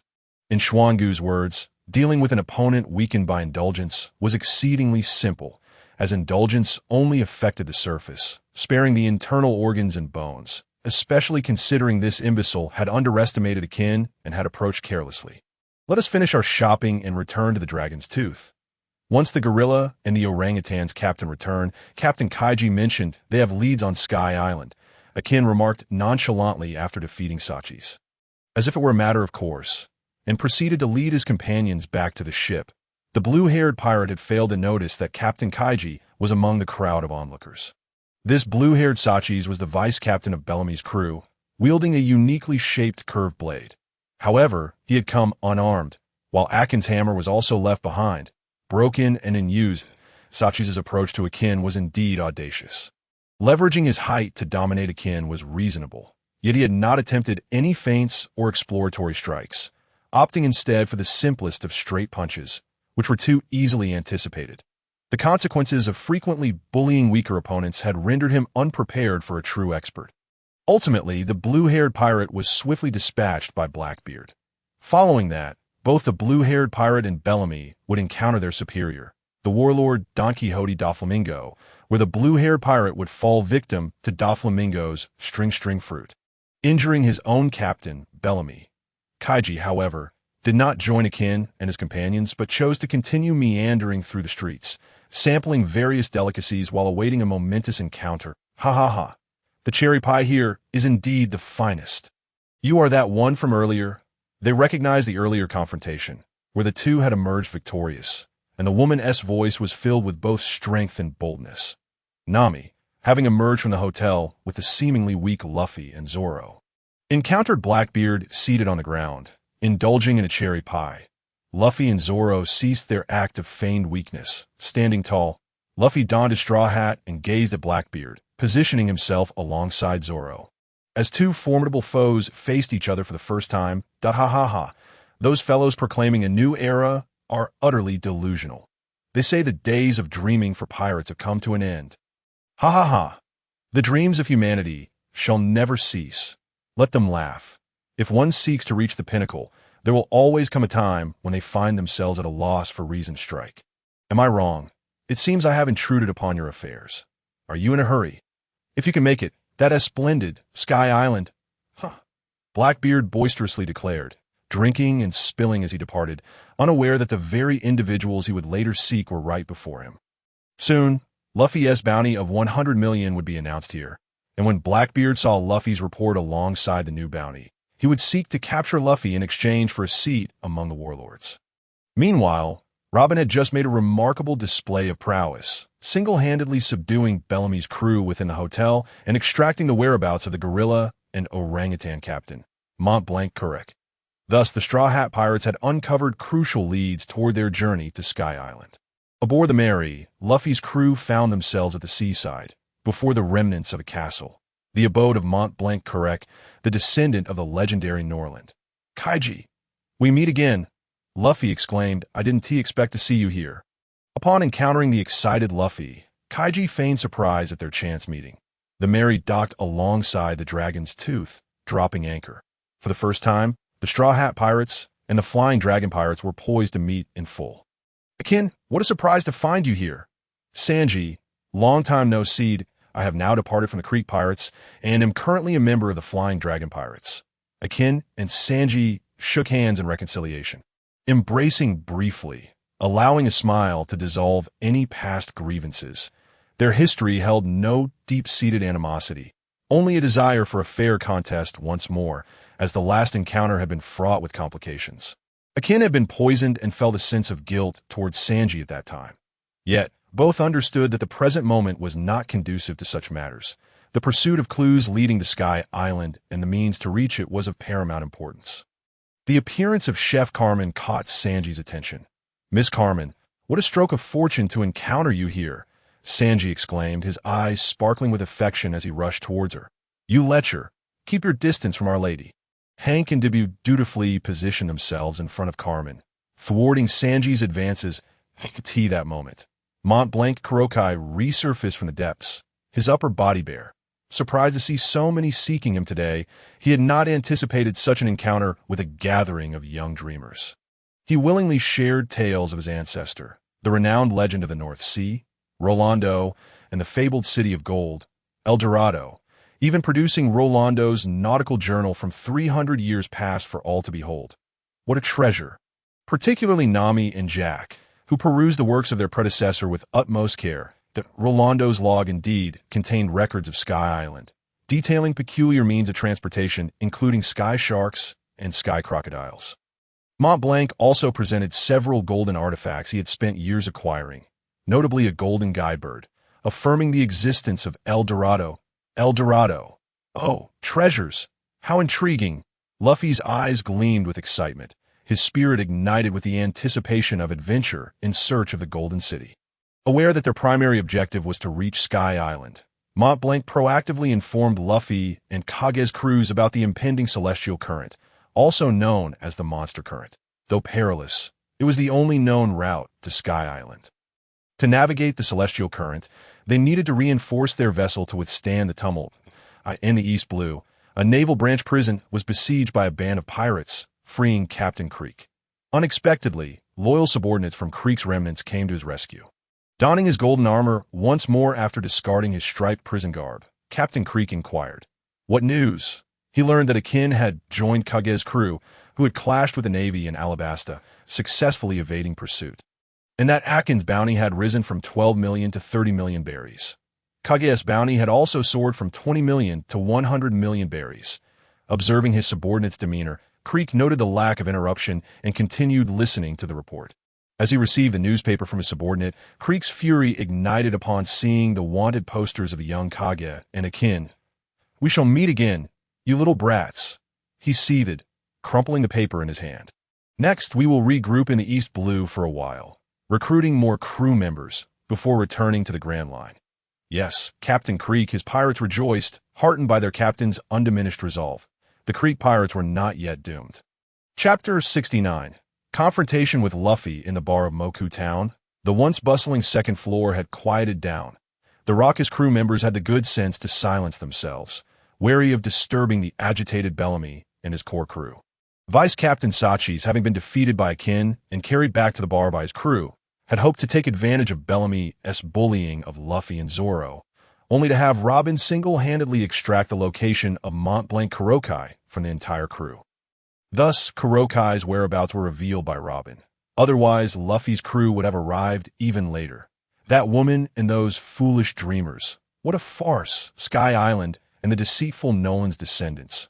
Utterly ridiculous. Bellamy seethed with rage, reflecting on the humiliation his crew had suffered in this region. He pressed on. Is Luffy's crew truly heading to Kurokai? Eager for retribution, he inquired about Luffy's whereabouts, determined to reclaim his honor. Indeed, Luffy's crew was headed to Kurokai, as many pirates and passers-by had witnessed. "Understood. I shall return with good news," Bellamy declared, transforming his legs into springs and crashing through the bar's window, propelling himself into the air with astonishing speed. As he soared nearly 100 meters high. He was intercepted mid-flight by Kage, transformed into his dragon form. Bellamy turned back. "Kurokai is under my protection. You cannot pass," Kage asserted, blocking Bellamy's path. "Perfect. My Vice Captain Sachis was defeated by Akin from your crew. I was just looking for a chance to settle the score with you. With a bounty of 20 million, you've grown quite bold." "Haven tu," Bellamy retorted, leaving Kage momentarily speechless. Kage had nothing to say, pondering whether Bellamy's perception was flawed. Once again, Bellamy coiled his spring-like legs, encircling Kage and spinning at high speed, seeking the right moment to strike. However, in Kage's eyes, this was merely a waste of time. The instant Bellamy threw a punch, Kage's colossal dragon fist descended upon him, the impact resonating through the forest and startling countless birds into flight. The ground shattered beneath Bellamy, leaving him embedded within, particularly the depression formed around his head. Kage had dispatched Bellamy in a single blow. A hyena was no match for a dragon. Even Robin was unable to counter him. Bellamy stood no chance against Kage, especially in his dragon form. Kage tossed the unconscious and severely injured Bellamy to the outskirts of Moku Town, where his crew would come to his aid. Bellamy still had a role to play. He must not deviate the timeline too drastically. Originally, Luffy was supposed to return at night, enraged by Bellamy's assault on Uncle Kurokai, and knock him out with one punch, but Kage had preempted that encounter. However, with only 2 days remaining and the need to reinforce the Taku gang ship, Kage would not allow Bellamy to harm Kurokai. What if they missed the monster current? The original narrative had specified that there were only 2 routes to Sky Island: the perilous monster current and the weather science island, Vassalia, to which Tyrant Kuma had sent Nami flying. Lowering Vesalia to sea level would allow their vessel to enter, and then Vesalia could ascend into the Cloud Sea, representing the safest known method to reach Sky Island out of course. There was also the unconfirmed possibility of circling the Red Line's peak, which stood at 10,000 meters, while the Cloud Sea resided between 7,000 and 10,000 meters. There should be a point at the top of the Red Line from which one could access the Cloud Sea and reach Sky Island. Though this remains speculative, as Oda had not made it explicit, given the difficulty of locating other routes, Kage would not take any risks. He would not abandon the treasure of Sky Island. Jack and the Travel Bear.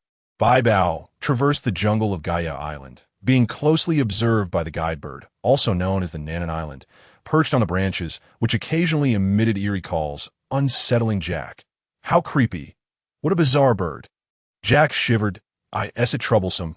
The red dragon, Dean glanced at the guide bird and remarked, "It says it has never seen strangers. It's merely curious about us, which is perfectly normal." The red dragon Dean and the travel bear Bai Bao, being animals, found such sounds and behaviors entirely typical and did not perceive any eeriness that Jack's instincts felt off. If Captain Kage were present, he would likely laugh at Jack's heightened sensitivity, as Kage knew that guide birds were quite amusing creatures. Evident from the antics of the large guide birds on Sky Island. "Oh, the purple dragon! Kage's dragon!" Luffy exclaimed, stretching his arms to grasp the red dragon Dean. Leaping onto his back, Straw Hat Luffy, Dean thrashed in midair, attempting to dislodge Luffy. However, Luffy clung on tightly, gradually crawling along Dean's body, eager to experience the thrill of being a true dragon rider. Jack and Bai Bao were uncertain whether to intervene in Luffy's antics. Just then, a voice shattered the standoff among the three. "Luffy, do not harass my crew. Only those aboard my ship may ride my red dragon." Kage flew over, asserting his authority. Red dragon? Indeed, Dean belongs to the red dragon lineage, albeit of an unusual hue. Upon hearing Kage's response, Luffy's eyes sparkled even brighter, his grip tightening even further. "Luffy, come down. Do not trouble my crew." Upon witnessing Luffy's unwavering grip, Kaichi's tone grew noticeably colder. He could not permit Luffy to take advantage of the situation. "Kaichi, how stingy!" Reluctantly, Luffy released his hold and returned to the ground. Kaichi gestured for Jack and his companions to depart. Jack and Diff, understanding the situation, took White Treasure and left. Luffy felt a twinge of regret for not being able to ride the dragon. But being the optimist he was, he adjusted his straw hat and turned to face Kaichi, declaring, "Kaichi, it has been far too long since we last sparred. Shall we engage in a match now?" "Certainly. I look forward to witnessing your growth, Luffy." Kaichi readily acquiesced, as his basic Dragon Fist technique had evolved from his previous encounters with Luffy, making this an opportune moment to gauge Luffy's strength. Rubber Gatling, Dragon Fist, Chaotic Strike. The two were intimately familiar with each other's fighting styles, launching into a flurry of punches that exceeded 100 blows. Rubber Rocket, Dragon Fist, Direct Dragon Strike. They continued with powerful exchanges of blows, each punch colliding with equal force. The shockwaves rebounding them both. Luffy's rubbery physique absorbed the impact more heavily, while Kaichi's dragon form remained largely unaffected. Seizing the moment, Kaichi lunged forward, his dragon claws poised for close combat. Luffy's elastic body contorted to evade the attack, leaping into the air and extending a foot. Rubber Battle Axe. His descending foot struck with tremendous force. Kaichi spun in midair, narrowly dodging the blow. The rubber battle axe crashed into the ground, leaving a deep crater with shattered rocks strewn about. Fist Cannon. Taking advantage of Luffy's unsteady position after the battle axe strike, a wave of compressed air surged toward him. Luffy did not evade. Instead, he inhaled deeply, expanding his stomach to absorb the impact of the punch-shaped wave. The explosion of the wave merely caused ripples across Luffy's belly, inflicting no real harm. The two continued their relentless exchange of punches on Gaia Island for half an hour, leaving behind a forest littered with broken branches and the remnants of their fierce battle. Their stomachs growled simultaneously, signaling hunger, prompting them to cease their sparring. "We're both famished. Let's call it a draw for now. I suppose we can consider this a tie." In truth, neither had unleashed their ultimate techniques, both aware that the other had held back. Over the past 2 days, Kulike led the apes and gorillas in reinforcing the merry-go. while simultaneously assisting Satyr and the others in fortifying the Zhaogong. Time flew by, and soon both ships were fortified. Satyr and Gid thoughtfully equipped the Zhaogong with dragon wings, making it remarkably striking. As the sky darkened ominously, signaling the onset of extreme weather, they prepared to set sail. Kaichi, let us race to the Sky Island. The Merry-Go and Zhaogong departed Gaia Island simultaneously, both becoming ensnared in a colossal whirlpool. After navigating the perilous vortex, they found themselves in a serene calm at the center, a tranquil stillness preceding the storm. In this moment of quietude, familiar laughter echoed nearby. Ha ha ha, Luffy, I've finally found you. It was Blackbeard. Kaichi also noted the presence of Blackbeard and his crew, who were attacking the Merry-Go from their makeshift raft. Chapter 70. Soaring to 7,000 meters. Angel Island. Blackbeard was in pursuit of Luffy. But there was little cause for concern. His raft lacked maneuverability and firepower, posing only a minor threat to Luffy's crew. Having recently acquired the Dark Fruit, Blackbeard was still adjusting to its capabilities at sea. On land, however, should he catch up to Luffy, the threat would be significant. Suddenly, a formidable surge of energy erupted from the ocean floor, coalescing into a massive waterspout that shot skyward, propelling the Merry-Go and Zhaogong into the heavens. The monstrous current whisked Luffy and his crew away from Blackbeard's grasp, leaving him staring at the soaring waters, his expression darkening as he realized Luffy had escaped. Set sail. Jack steadied the helm, grappling with the wildly swaying ship while directing the crew to hoist the sails.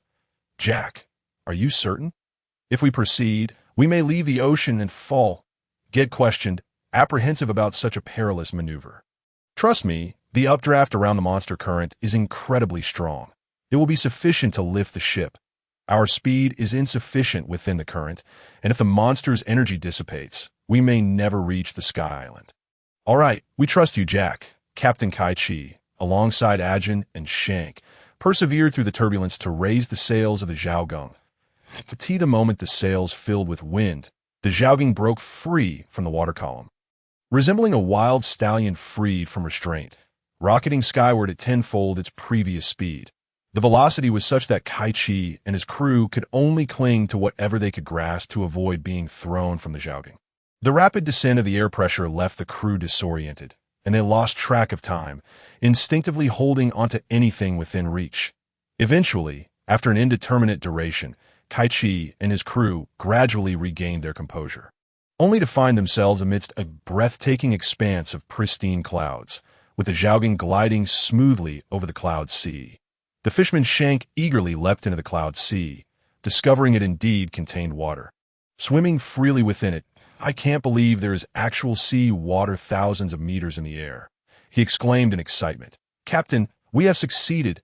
If we continue through this cloud sea, we shall find the fabled Sky Island. Jack was brimming with enthusiasm. Indeed, my young friends, let us advance in search of the Sky Island and the golden city spoken of by Nolan. Kaichi understood they had successfully reached the White Sea at 7,000 meters and would soon locate Angel Island, ultimately leading them to the mythical island of Appiato, which had been thrust to a height of 10,000 meters by the monster current centuries ago. Suddenly, a disturbance rippled through the White Sea as a pair of dorsal fins breached the surface, launching an attack from behind Shank. However, as one of the ocean's apex predators, Shank was undeterred. A sea monster hundreds of meters long would think twice before challenging him. A 10-meter-long air shark posed no threat. Shank gathered his strength, employing the fishman karate, channeling water between his palms and unleashing a powerful jet stream. The water blast surged through the air shark's mouth and exited through its back, effectively piercing it through. The air shark succumbed, lifeless, its body floating on the surface of the White Sea, though its blood stained only a small patch of water. Given the unexpected turn of events and their own hunger, the crew remarked, "We are famished. Let us feast upon this air shark before continuing our quest for the Sky Island." The suggestion was met with agreement, as a few members still felt fatigued. Carmen led Hank and Debuty to the air shark's carcass to begin filleting the meat, while Shank assisted, helping to secure the fish. The flesh of the air shark, devoid of the fishy taste common to blue sea sharks, was quite palatable, and the materials gathered would yield exquisite shark fin soup. Chef Miss Carmen, while preparing the fish, detected the delightful aroma of the air shark meat, realizing its quality and the potential for fine shark fins, which lifted her spirits considerably. After filleting the meat, Carmen returned to the kitchen alongside her assistants Beauty and Hank to concoct a delicious shark dish, curious about the flavor of the air shark. Xuanhu, who once reigned as a king in his former world, recalled that sharks were scarce in his kingdom, indulging only once every few years. To set a precedent for shark conservation, he had abstained from eating them altogether. Reflecting on this, he realized it had been quite some time since he had tasted shark fins. However, he knew that this time he might not get the chance, as Carmen would likely dehydrate and preserve the fins. Nevertheless, he felt assured. In this world, sharks were not rare, and he would eventually have the opportunity to savor them once more, after enjoying a sumptuous meal of shark meat and filling their bellies. Kaichi and his crew swiftly located the Sky Island, where magnificent towers indeed rose above the clouds, resembling a realm inhabited by divine beings. As the Zhaoging docked at the harbor of Sky Island, many residents noticed Kaichi and his companions aboard. Another group from the Blue Sea. Their attire is certainly different from ours, the inhabitants whispered among themselves, intrigued by the rare sight of Blue Sea people. Shortly thereafter, a group of Sky Island guards pushed forward, and the captain approached Kaichi. "Greetings, Blue Sea dwellers. Welcome to Angel Island. I am Captain Oli of the Angel Island Guard. Are you the captain of this vessel?" "Indeed, I am Kaichi of the Flying Dragon Pirates. Did you come from Visalia?" "Not at all. We were swept here by the monster current at O. So you are stowaways, and taxes will be required," Captain Oli stated matter-of-factly, disregarding the pirate status of Kaichi and his crew as he insisted they adhere to the tax regulations. However, Kaichi posed an unusual question. "Taxes? Surely these are not being extorted by you guard for personal gain?" "How could that be? I am indeed acting in accordance with the laws of Angel Island." Supervisor Ollie presented the legal tome of Angel Island, opening it for Kaichi to see. Observing that Supervisor Ollie did not show any signs of anger, Kaichi realized that this Supervisor Ollie was no ordinary individual. Will these taxes truly serve the people of Sky Island, or are they merely intended for your upper echelons? Kaichi further provoked. "How can you speak such words? Of course, we serve the people of Sky Island. The taxes are used not only to pay the guard salaries, but also for the maintenance and upkeep of the terrestrial clouds and public facilities of Angel Island," Supervisor Ollie said, leaning closer to Kaichi, his finger pointing at him, his tone rising in seriousness that do not entertain thoughts of tax evasion. There has already been a group that attempted to evade taxes, harming the enforcement officers and violating multiple laws of Angel Island, incurring grave offenses. Their ship has been taken to the punishment altar on the divine island of Appiato by the priests, and they are currently being hunted down. Noticing Kaichi's silence, Supervisor Ollie continued to persuade him. Kaichi discerned that Supervisor Ollie was not genuinely angry. It was merely a performance. Listening to Supervisor Ollie's words, he had a rough idea of how the plot was unfolding. Seeing this upright and intriguing supervisor, he chose not to dwell further on the taxes and promptly paid the tens of thousands of berry owed. For the people, upon receiving the tax payment, Supervisor Ollie offered to guide Kaichi. Through their conversation, Kaichi learned that there were two types of guards on Sky Island. One was the kind represented by Supervisor Ollie, serving a police-like role in maintaining stability and enforcing the law, while the other was the combat force led by the god of Sky Island and the 4 high priests. There are many types of clouds in the sky, including rain clouds, sea clouds, and the terrestrial clouds of Angel Island. Only the terrestrial clouds can support walking and building. From Supervisor Ollie, Xuanhu learned that there was an iron forge on Angel Island, requested the location, gathered his belongings, and set off for the forge. Within the temple of Angel Island, 5 individuals gathered, the god of Sky Island, Ainalu, and the 4 high priests. What a group of Qinghai people? Ainalu inquired, seated upon the throne of the temple, addressing the high priest Shura. According to Supervisor's report, they're the Qinghai Flying Dragon Pirates led by Kaichi, and they actually adhere to the rules and paid their taxes. Shura replied, truthfully, "Oh, how interesting. However, I shall not let them slip away. This game lacks sufficient intrigue, and how could I possibly forego such interesting pieces?" Ainalu chuckled, taking a bite of an apple as he spoke. Little did Kaichi's group realize that since their arrival on Angel Island, they had already been marked. Chapter 71. Forging Weapons. Now, we are high above, where the air is thin. You may experience altitude sickness. Feeling fatigued and dizzy, please refrain from strenuous activity for the time being and adapt accordingly. The ship's doctor, Xuanhu, reminded the other crew members before departing for the Iron Forge. Had it not been for Xuanhu's warning, Kaichi might have almost forgotten about the altitude sickness associated with Sky Island. It was understandable for Kaichi to overlook this, being a Zoan-type user of the frost giant demon fruit. Dragons are inherently creatures of the skies, and he himself felt no ill effects. Similarly, Dean, also a dragon, experienced no issues. It was only the others who began to understand the reason for their prolonged fatigue, seeing how diligently you pay your taxes. I will gladly serve as your guide and show you around Angel Island, Supervisor Ollie offered. That sounds great, Kaichi replied. He was rather curious about the supervisor and felt that more interaction would be beneficial. Kaichi speculated that Supervisor Ollie was adept in the observation hockey, which the Islanders refer to as the Heart Network. Why did he suspect this? Because he had pinpointed Captain Kaichi with remarkable accuracy, asking not a single question. At that time, Kaichi's group was not even communicating, yet he immediately deduced that the non-dragonized Kaichi was the leader. Such a feat could not have been achieved solely through knowledge and experience. Among the group, the non-dragonized Kaichi did not stand out significantly. The elderly Xuanhu, the fierce king, and the tall, muscular fishman Shank were all formidable distractions. Thus, Kaichi concluded that Supervisor Ollie's ability to recognize him as the captain at first glance indicated that he was indeed a master of the Heart Network. Just as Kaichi's group departed the dock of Angel Island with Supervisor Ollie, they had not ventured far when a pair of shrimp claws emerged from beneath the ship, suddenly lifting the zhugging and swiftly departing the dock. Sailing toward the higher skies, heading for the 10,000-meter-high white sea, Kaichi's group had no time to react before the enormous sky shrimp whisked the zhugging away, vanishing into the horizon. Well, it seems we no longer have time to explore Angel Island. Kaichi remarked. Supervisor, what is happening? He inquired. I do not know.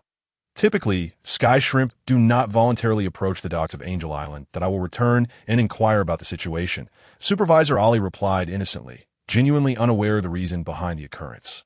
However, he concealed certain details. Sky shrimp and sky crabs would not normally approach the docks of humans on Angel Island unless commanded.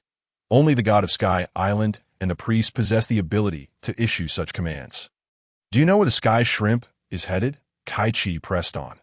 Understanding that Supervisor Ollie was withholding information, he chose not to delve deeper into the reason for the concealment. That it appeared that Supervisor Ollie's strength did not surpass that of Ainalu and the four high priests. Kaichi was aware of the reasons for the concealment. The inhabitants of Angel Island lived under an oppressive regime, where uttering a single wrong word could result in divine punishment. The heart network of the thunder god Ainalu encompassed the entire island. The thunder god Ainalu is truly a nefarious deity, Kaichi silently criticized, realizing that they had long been targeted. Indeed, even if Luffy's group had not initially committed tax evasion or any offenses, they would still be lured to the divine island of Appiato. The divine island of Appiato. Supervisor Ollie answered Kaichi, also warning him and his group about the dangers present on the divine island, including the perilous dying people and the trial grounds guarded by the four high priests. He further introduced them to the mode of transportation known as Weiba, essentially a sky island version of a motorcycle and yacht, powered not by an engine, but by the unique sprint shells found on the island. Kaichi expressed gratitude for Supervisor Ollie's assistance and asked him to inform Xuanhu at the Iron Forge about his crew's situation regarding their search for the zhugging on the divine island of Appiato.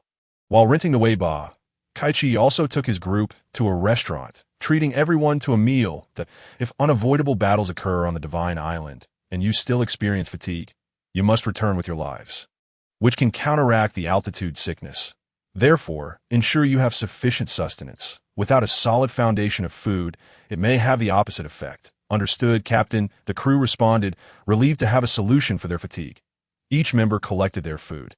Kaichi rented a medium-sized Weiba, as his group comprised only around 10 people, making a larger vessel unnecessary. To the Iron Forge on Angel Island, The blacksmiths bore clothing adorned with winged decorations, their garments soaked with sweat from repeated labor. The residents of Sky Island were also taken aback by the peculiar attire of the elderly Qinghai. It was already common knowledge that Qinghai people resided on Angel Island. Greetings, Qinghai man. Do you require weapon crafting? Are there any specific demands for the weapons you wish to forge? The forge owner inquired. Generally, one would simply purchase ordinary weapons from a weapon shop. Visiting a forge typically implied that one had particular requirements for the crafted items. Upon seeing the forge's furnace, Xuanhu noticed the unique wind shells providing strong airflow and sufficient heat within the furnace. Owner, my name is Xuanhu. I have come to the forge to rent a furnace for the crafting of 2 weapons. Is that permissible? It is indeed permissible, but at your age, are you certain about this? The owner sought confirmation once more, noting that although Xuanhu appeared robust, he had surpassed the prime age for a blacksmith and could even be considered past the age for strenuous activities. Upon receiving a definitive answer from the elderly man, the owner proceeded to allocate a furnace and forging station for Xuanhu. However, Xuanhu did not commence immediately. Instead, he went to the restaurant to replenish his energy. As his crafting method required uninterrupted focus, forging 2 weapons would demand a full day's work without pause. After replenishing himself, Xuanhu arrived at the rented forging station and furnace, removing his shirt as was customary in his craft. The onlookers from Sky Island were astonished to find that the seemingly frail Qinghai elder possessed a physique adorned with 8-pack abs. Xuanhu retrieved meteorite iron, fine iron, silver alloy, diamond alloy, and other materials from his bag, placing them on the forging table in preparation. Wow, such treasures! The weapons forged will be extraordinary. Although the blacksmiths in the forge had not encountered some of the materials, they recognized from the metallic sheen that they were not ordinary substances.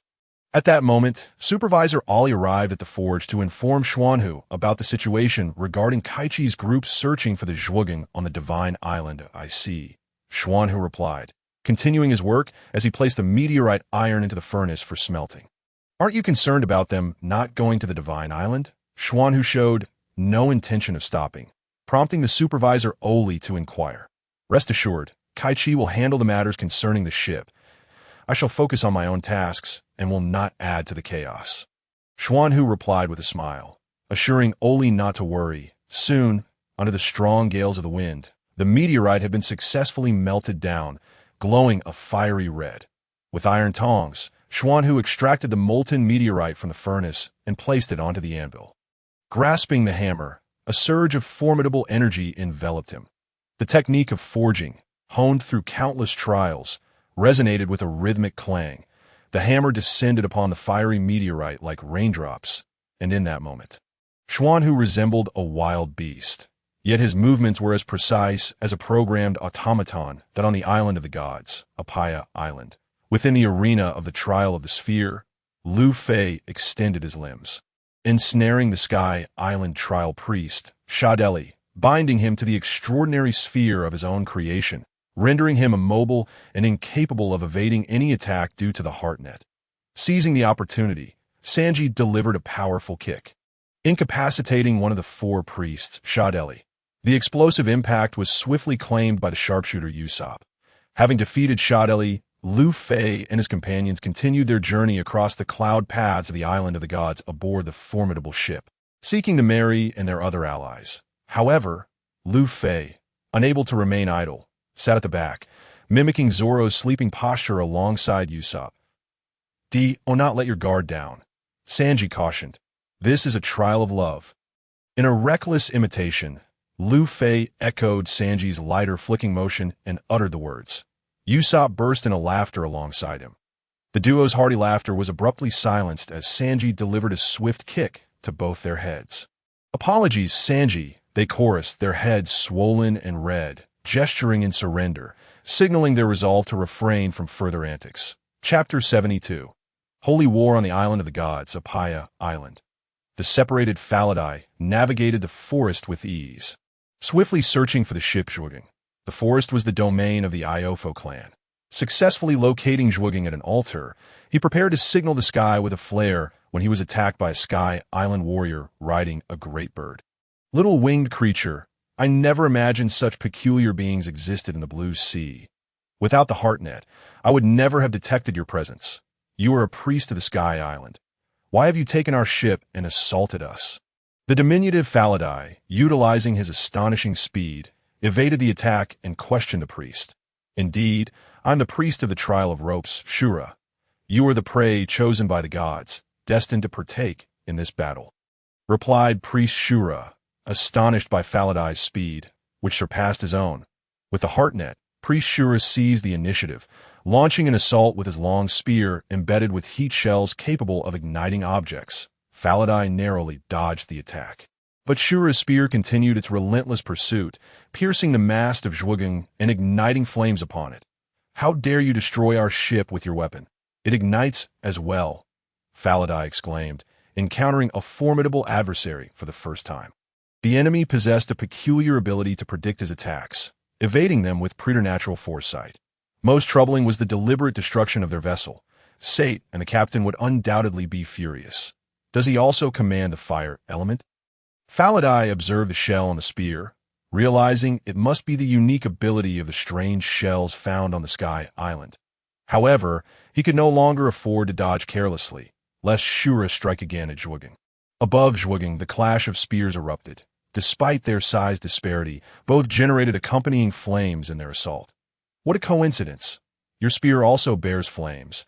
I shall treat you accordingly." Shura's resolve intensified as he faced the diminutive Faladai. His strikes growing increasingly vicious and merciless. The Faladai's flames were more concentrated and powerful, while Shura's heat shells produced a broader area of fire. Within a breath, they exchanged over a dozen strikes, a relentless cycle of offense and repositioning. After a brief moment, both bore marks of flame across their bodies, sustaining minor injuries, their faces smeared with soot and their garments singed in multiple places. Faladai bore slightly more marks of black soot and char. The four priests of Enel, having emerged through true bloodshed, Shura possessed far more combat experience than Faladai, who was not a warrior of the Iofo clan. Although surprised by Faladai's strength, Shura had already discerned his attack patterns from their previous skirmish. Recognizing the formidable nature of his opponent, Faladai seized a moment to fire a signal, alerting his comrades that the ship was here. Shura, embodying anger among the emotions, showed no mercy, continuing his fierce assault on Faladai. In a swift turn, utilizing the rotational momentum of his avian steed, Shura executed a surprise counterattack. This strike, combining the force of both Shura and his mount, slammed into Faladai, driving him back and crashing him into the mast of Zhuogang. The previously pierced and burning mast could not halt Faladai, who, upon impact, shattered the mast. Defeated, Faladai ultimately collapsed onto the deck of Zhuogang, creating a dent as smoke billowed from the ship. As the smoke cleared, Faladai, heavily injured, struggled to rise and grasp his weapon, but his exoskeleton armor and jetpack lay in ruins, rendered useless, just as Shura prepared to continue his relentless assault, showing no mercy towards his adversary. He sensed an approaching presence and ultimately withdrew. Enough, this holy war has only just begun. The key players must wait until the conclusion to savor the delectable dish. The priest Shura then headed towards the married in his dragon form. Kaichi arrived at Zhuogang shortly after Shura's departure, discovering the damaged mast and the gravely injured Faladai. With a breath of dragon fire, he extinguished the flames at the broken mast and approached Faladai's side. "Faladai, are you all right? Who has done this to you?" Upon seeing the captain, Faladai let out a sigh of relief. "I am fine, Captain. It's fortunate you arrived. Otherwise, I would have been unable to stop that man from destroying the ship. I apologize, Captain, for failing to protect our vessel. That man must be one of the four priests. He rides a bird and wields a spear that ignites. He possesses a strange ability to predict my attack patterns and evade them." Upon hearing Faladai's description, Kaichi recognized the identity of the assailant. "The priest Shura, you are a ship-destroying maniac, aren't you? Remember, it was you who also wrecked Lu Fei's Mary. If not for Chopper's desperate efforts to shield it and summon the former Sky Island god, Fu Gandhi, the Mary might not have survived to reach the shipbuilding island of Water City." However, what angered Kaichi even more was Faladai's severe injuries. Had he not arrived in time, Faladai's condition could have been dire. "Faladai, it is a relief that you are unscathed. As for Zhuogang, we will wait for Sate to arrive and make the necessary repairs. Kaichi consoled. You encountered Shura, one of the four priests. The shells on a spear are called heat shells. As you observed, they can generate flames. The strange ability you mentioned is known as the heart net in the Sky Island, and in our Blue Sea, it is referred to as observation haki. Many powerful beings in this world possess this ability, which anyone can cultivate with diligent training. We too can master this extraordinary skill.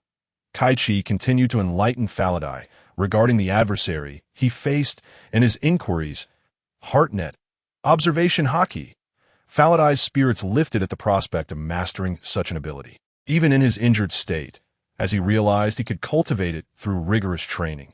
The altar was situated deep within the forest of the Island of the Gods, surrounded by a sea of clouds over a tranquil lake, where several sky crocodiles prowled the surface, their eyes fixed hungrily upon the altar and Kaichi. Suddenly, a sky crocodile leaped from the lake, propelled by its powerful muscles, its massive jaws poised to snap at Kaichi aboard Zhuogang. Kaichi, eager to vent his frustrations, was pleased to have a target delivered to him. Without hesitation, the dragon-formed Kaichi unleashed a frosty dragon breath, feeling much relieved after doing so. The sky crocodile never reached Kaichi. Instead, it was frozen into a solid ice sculpture, plummeting back into the lake and sending splashes of water into the air. The other sky crocodiles, witnessing their frozen comrade floating on the lake's surface, promptly retreated from the altar of Zhuogang. Across various locales on the Island of the Gods, the warriors of the Shandian people, led by the descendant of the formidable warrior Karlgura, the battled Demon Wappa, initiated a new round of holy war against Enel and his subordinates, the priests and combat forces, to rekindle the flame of Shandora. Meanwhile, under the machinations of Enel and the four priests, Lu Fei and Kaichi's crews from the Blue Sea became entangled in this enduring holy war between the Sky Islanders and the Shandians, which had persisted for 3 centuries. Above the Island of the Gods, the guide birds of the Sky Island soared majestically.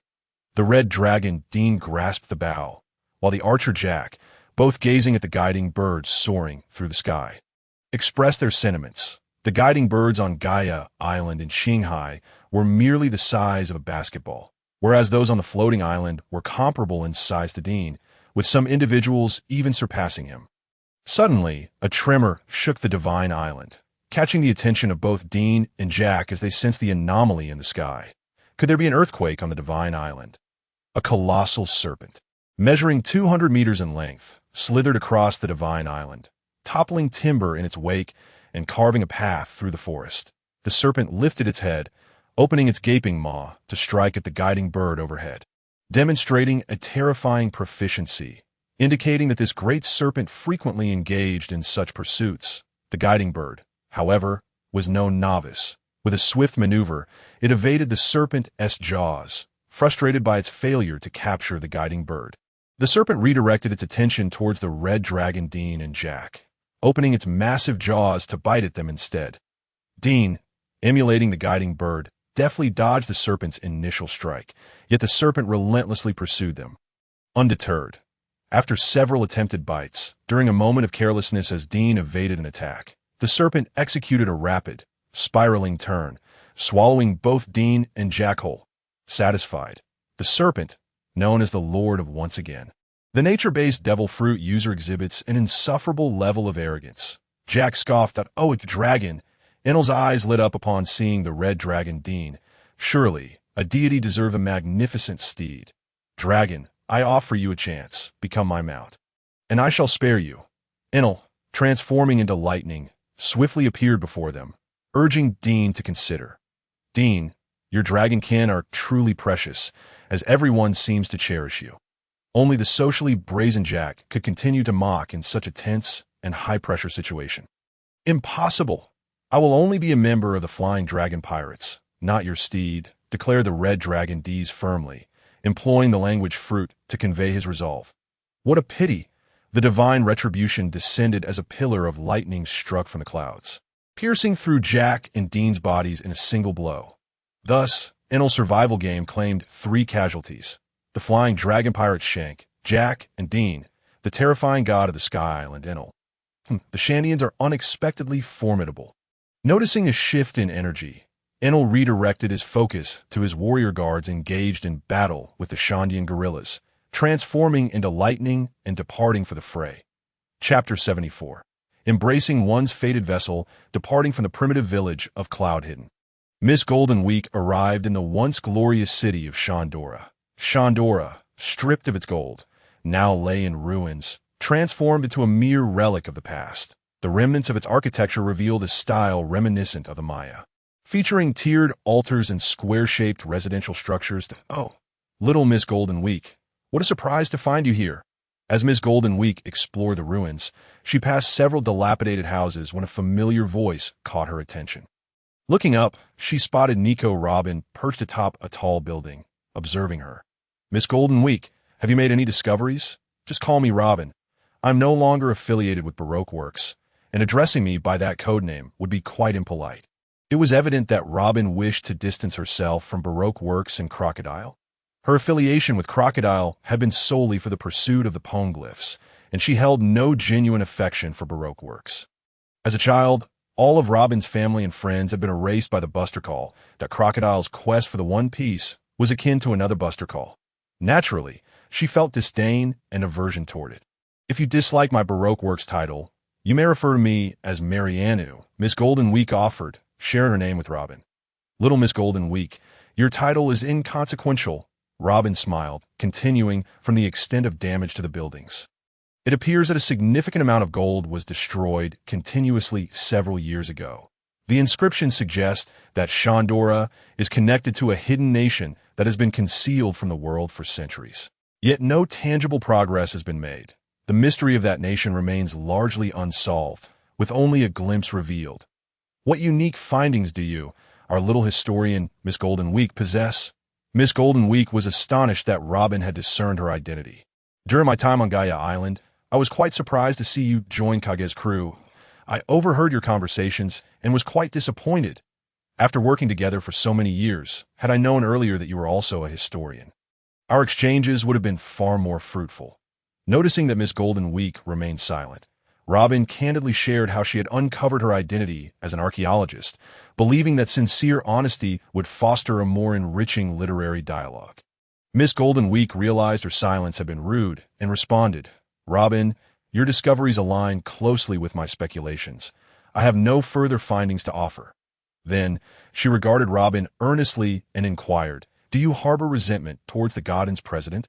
Do you blame my grandfather for not being able to assist Dr. Clover and the others? The usually composed Marianu displayed a ripple of emotion that in fact, Dr. Clover once mentioned he had the opportunity to take me to the North Sea to meet his friends. Robin reminisced, her eyes shimmering with reminiscence. He even provided me with a letter of recommendation to Ons. But as a child, I had wandered to the North Sea and met your grandfather. However, due to the Navy's control, I was unable to see him again upon entering in. Robin took Marianu's hand, acknowledging that neither of them had the right to blame the elder who had also suffered oppression. If her existence had triggered an explosion in the North Sea, it would have resulted in the loss of yet another archaeological sanctum, compelling her to continue her wanderings. I once heard my father mention that grandfather bore the weight of our family's mission, which is why Dr. Clover and grandfather did not merge in O'Hara, allowing each a path of retreat. Those 2 years were spent in a tumult of anger and guilt for grandfather. I hope you do not blame him. If not for my uncle's return from the Arctic, Inn would have become a prison for the Navy that I could not withstand it and ran away. When I encountered you at Baroque Works, I was genuinely surprised. I had been discreetly observing you. Little did I know that my small act would be discovered by Princess Vivi and Mr. 9. Ultimately reaching Captain Kaichi was all quite extraordinary. Robin remained silent, feeling the warmth of her palm, and Miss Golden Week understood that she bore no resentment, nor was she troubled. The two scholars, holding each other's hands, were both rational archaeologists, yet a sword of Damocles hung above them. They were capable of empathy and understanding toward one another. The past was to be left behind. What mattered was the present. Miss Golden Week asked, "Why did you join the Straw Hat Pirates, Robin?" Robin halted her steps, taken aback by the question, and pondered before responding. Though they each have their flaws, they are the most likely to accept me as a crewmate. I wish to believe in them as they believe in me.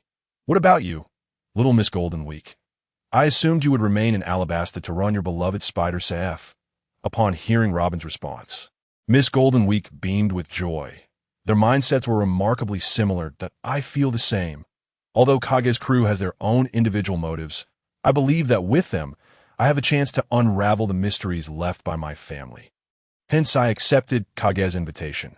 The two engaged in an open and honest exchange, reminiscing about a ship that embraced its fated journey, breaking through the sword of the malevolent god, and witnessing the true essence of history.